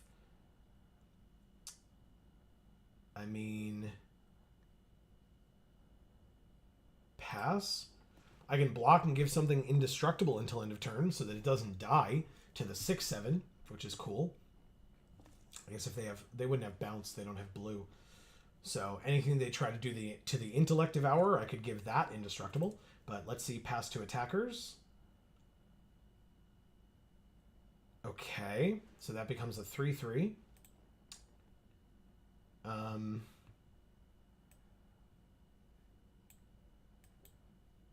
Let's try to give indestructible now to the Intellect Devourer, I guess.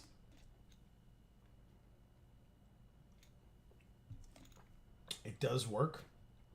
Now we can, I guess, double block here. And does that make sense? Hold on. We can double block. No, I was right. It doesn't matter. They're both dead. We go like that. So we can try to kill the owlbear and just not take damage from the Oya Minotaur. Okay. The Intellect Devourer is the only thing that lives. Now, They gain 3 life too. Jesus Christ. Okay, let's blur this. Draw a card.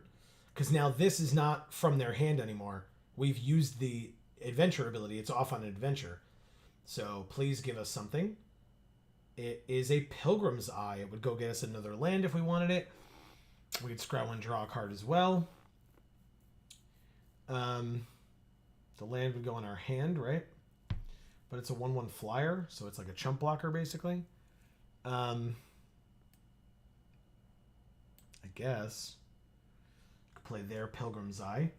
I would definitely search for a basic. I'll go get a Swamp in our hand.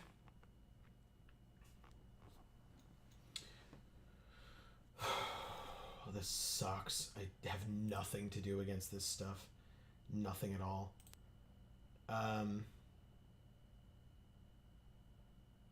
We take 10 and go to 9, and they get to draft another card from the spellbook.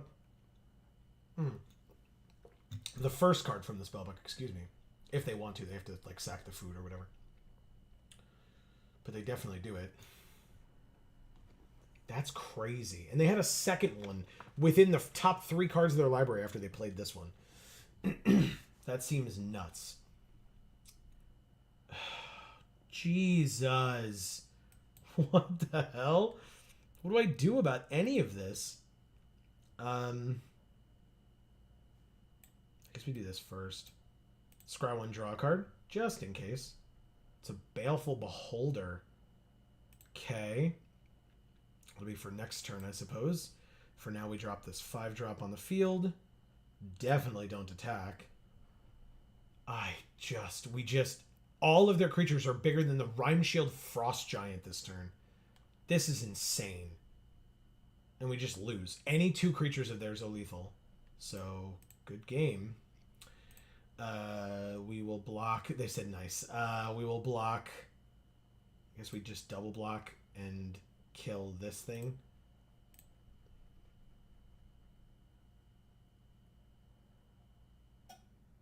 Do they have something to save it? That'd be super annoying. It's fine, obviously.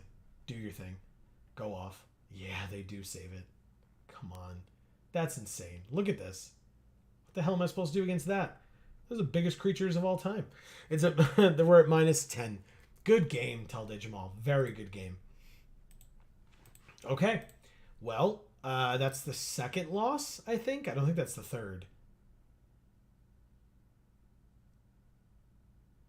Right? Gotta make me sweat it out, right? Yeah, it's 2 losses. So we're 4-2.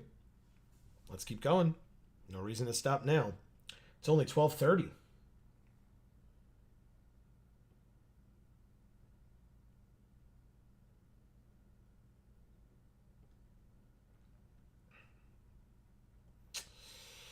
Okay, let me quickly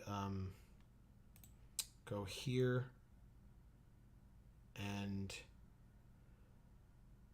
record, I think. Right, that makes sense.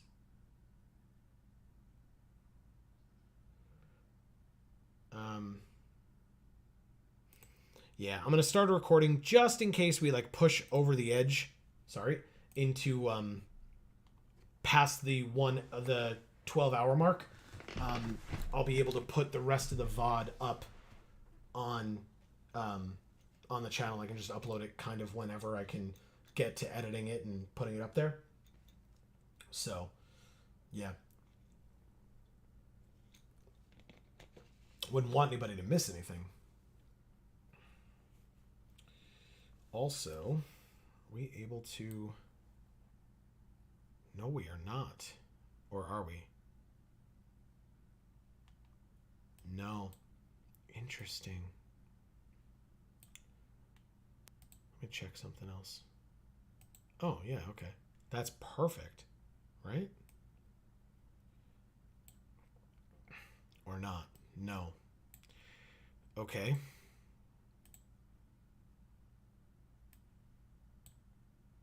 Interesting. Okay. I was trying to do fancy stuff with y'all in chat and it did not work, so I apologize for the weird like non-explanations of me like clicking around and being like, no, no.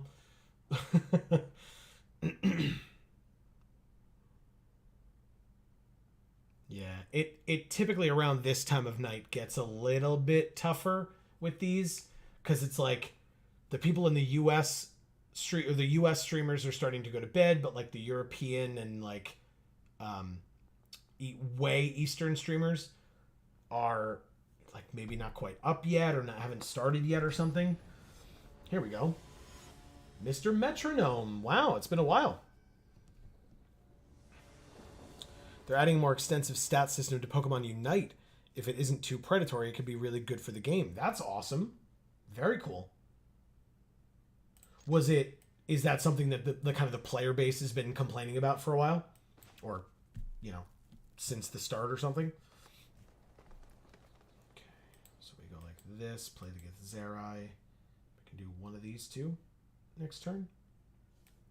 This here. 2-1. Okay. Combat. Attack.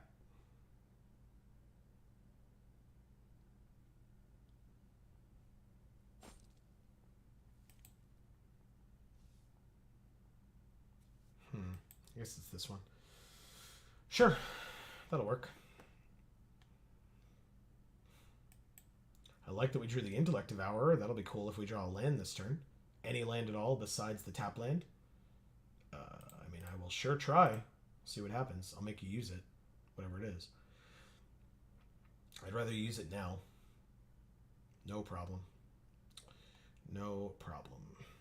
It is not a land. It's super annoying. That's the thing when it enters, so we're fine. Or not a thing when it enters, I should say. Play this.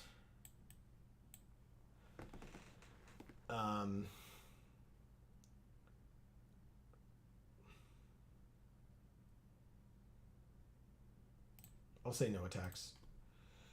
It would give -2, -0, but it would still kill. It's just annoying.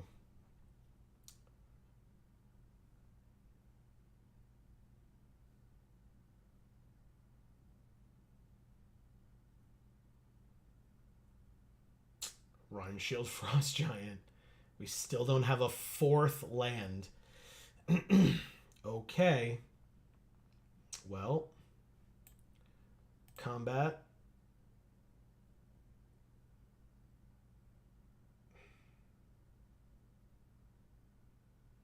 Attack for 2. In the air.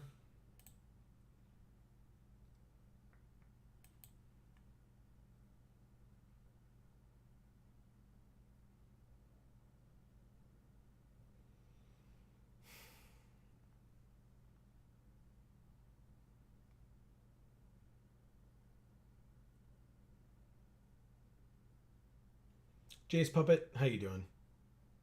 Good. I'm glad. I'm glad you're still just as kooky as ever, my man. 6 land.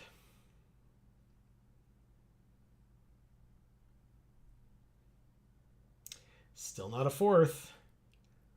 Still not a 4th land. Combat.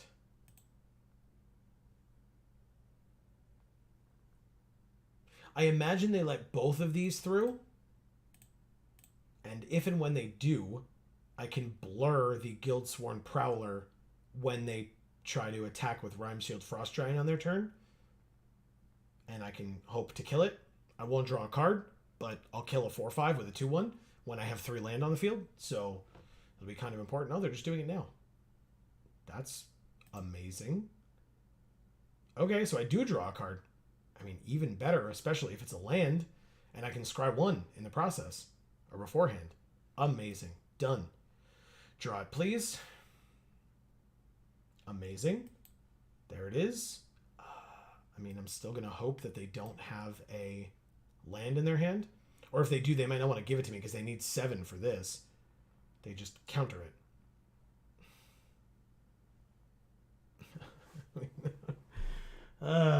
Okay.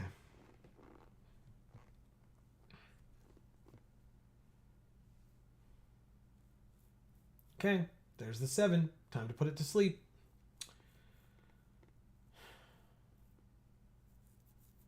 No blocks, take 4, go to 18. They're at 12. So Charmed Sleep on this is pretty great.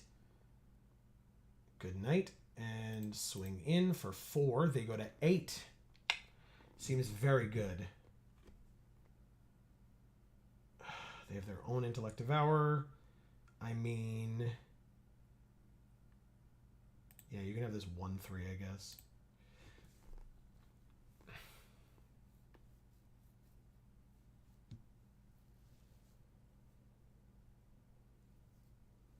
Sure.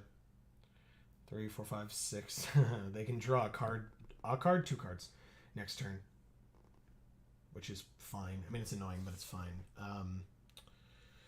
We don't have a 5th land, or obviously then a 6th. Let's go to turn a non-land permanent to its owner's hand. I mean, that's pretty funny. Because this is what? Exile a card from their hand until it leaves the battlefield. Yeah, okay. So I could Githzerai and you come to a river, or actually do both. Bounce that, and then let's go to... this has a bunch of study counters on it, and it needs 5 mana to do a thing. So let's go like this. Let's see what they do. Okay. So we do bounce their thing. Now it perpetually got the -2/-0, but now we can bounce it. And it still keeps the -2/-0. So thanks. That's actually really sick. Yeah, they can do the ability. That's fine. Draw, then discard. Put a study counter on it, but then the study counters go away. They don't stay, to my knowledge. And they don't have the 5 mana, as I said, to specialize it. So. Okay. Lantern of Revealing. Take 2. And I guess we'll play this other Wizened Githzerai. It's an 0-1. Amazing. That's very funny. Any land off the top would be phenomenal here. Sorry, any basic land off the top here would be phenomenal. Okay, they drew 2 cards, but that's their whole turn. Sorry, they play a single land as well. We drew the land. Fantastic. All right, so now we go like this. And we tap down this, I guess. Submit. Swing in. They block one of them. It becomes a -1/3. They go to 2. Fingers crossed.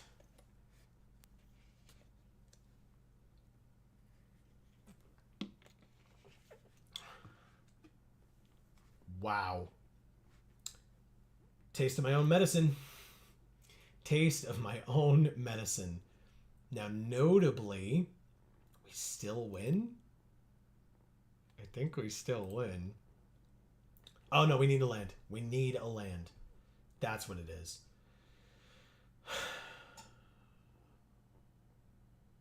We got it. That is amazing. Everything gets menace. We attack with our 2 flyers, which are both lethal. They can only block one of them because they only have 2 blockers for flyers. And we win.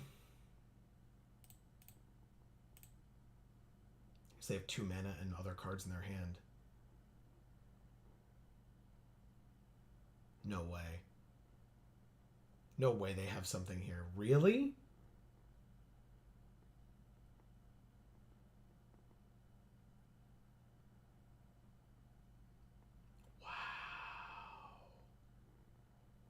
They did have something. Okay. I mean, obviously we killed the 4/4. That's super annoying. No way.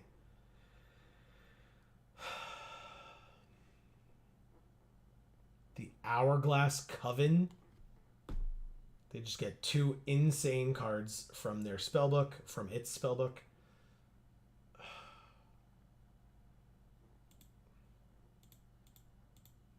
Yeah, don't even know. There's like a million things that it could be.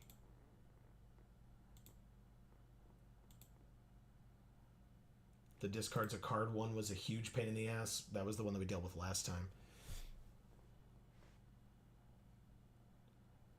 Each opponent loses 3 life unless they sack a non-land permanent or discard a card. We have to do that twice. Okay. Like, what the hell? Can we do anything? No, we can't. We can't do anything. 3. Nefarious Imp. Like, Blur, we get to scry one, I guess. And draw a card.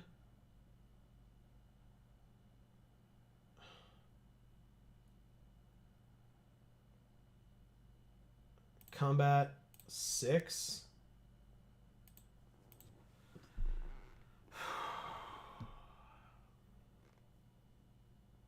Yeah, they could just chump block with the Sapperling.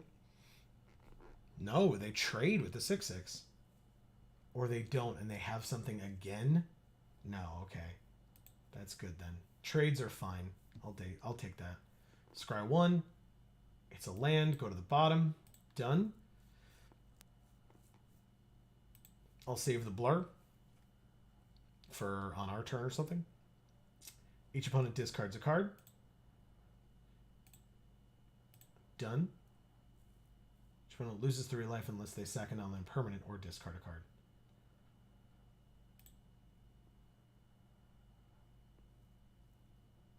I'll lose 3. But how are they... I thought they had to draft the same card twice. So... how did they draft 2 different cards? I don't understand. Am I not reading this correctly?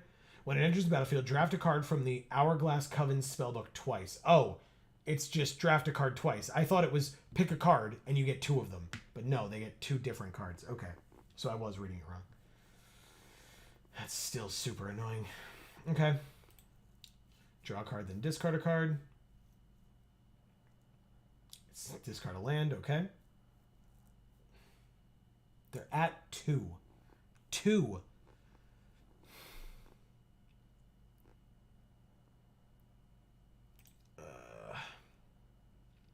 Super frustrating.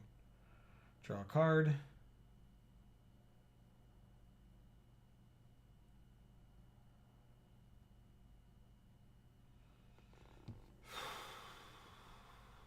Okay. They have another 6/6. That's right. Okay. Play a land. Pass to attackers. Attacking with... the 3/3s.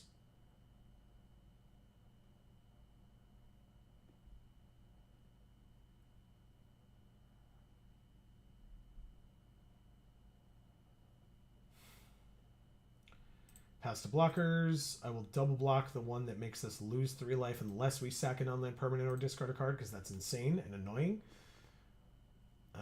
It happens. We take 6 and go to 9. And they lose one of their creatures. We scry 1. Put the land on the bottom. And then...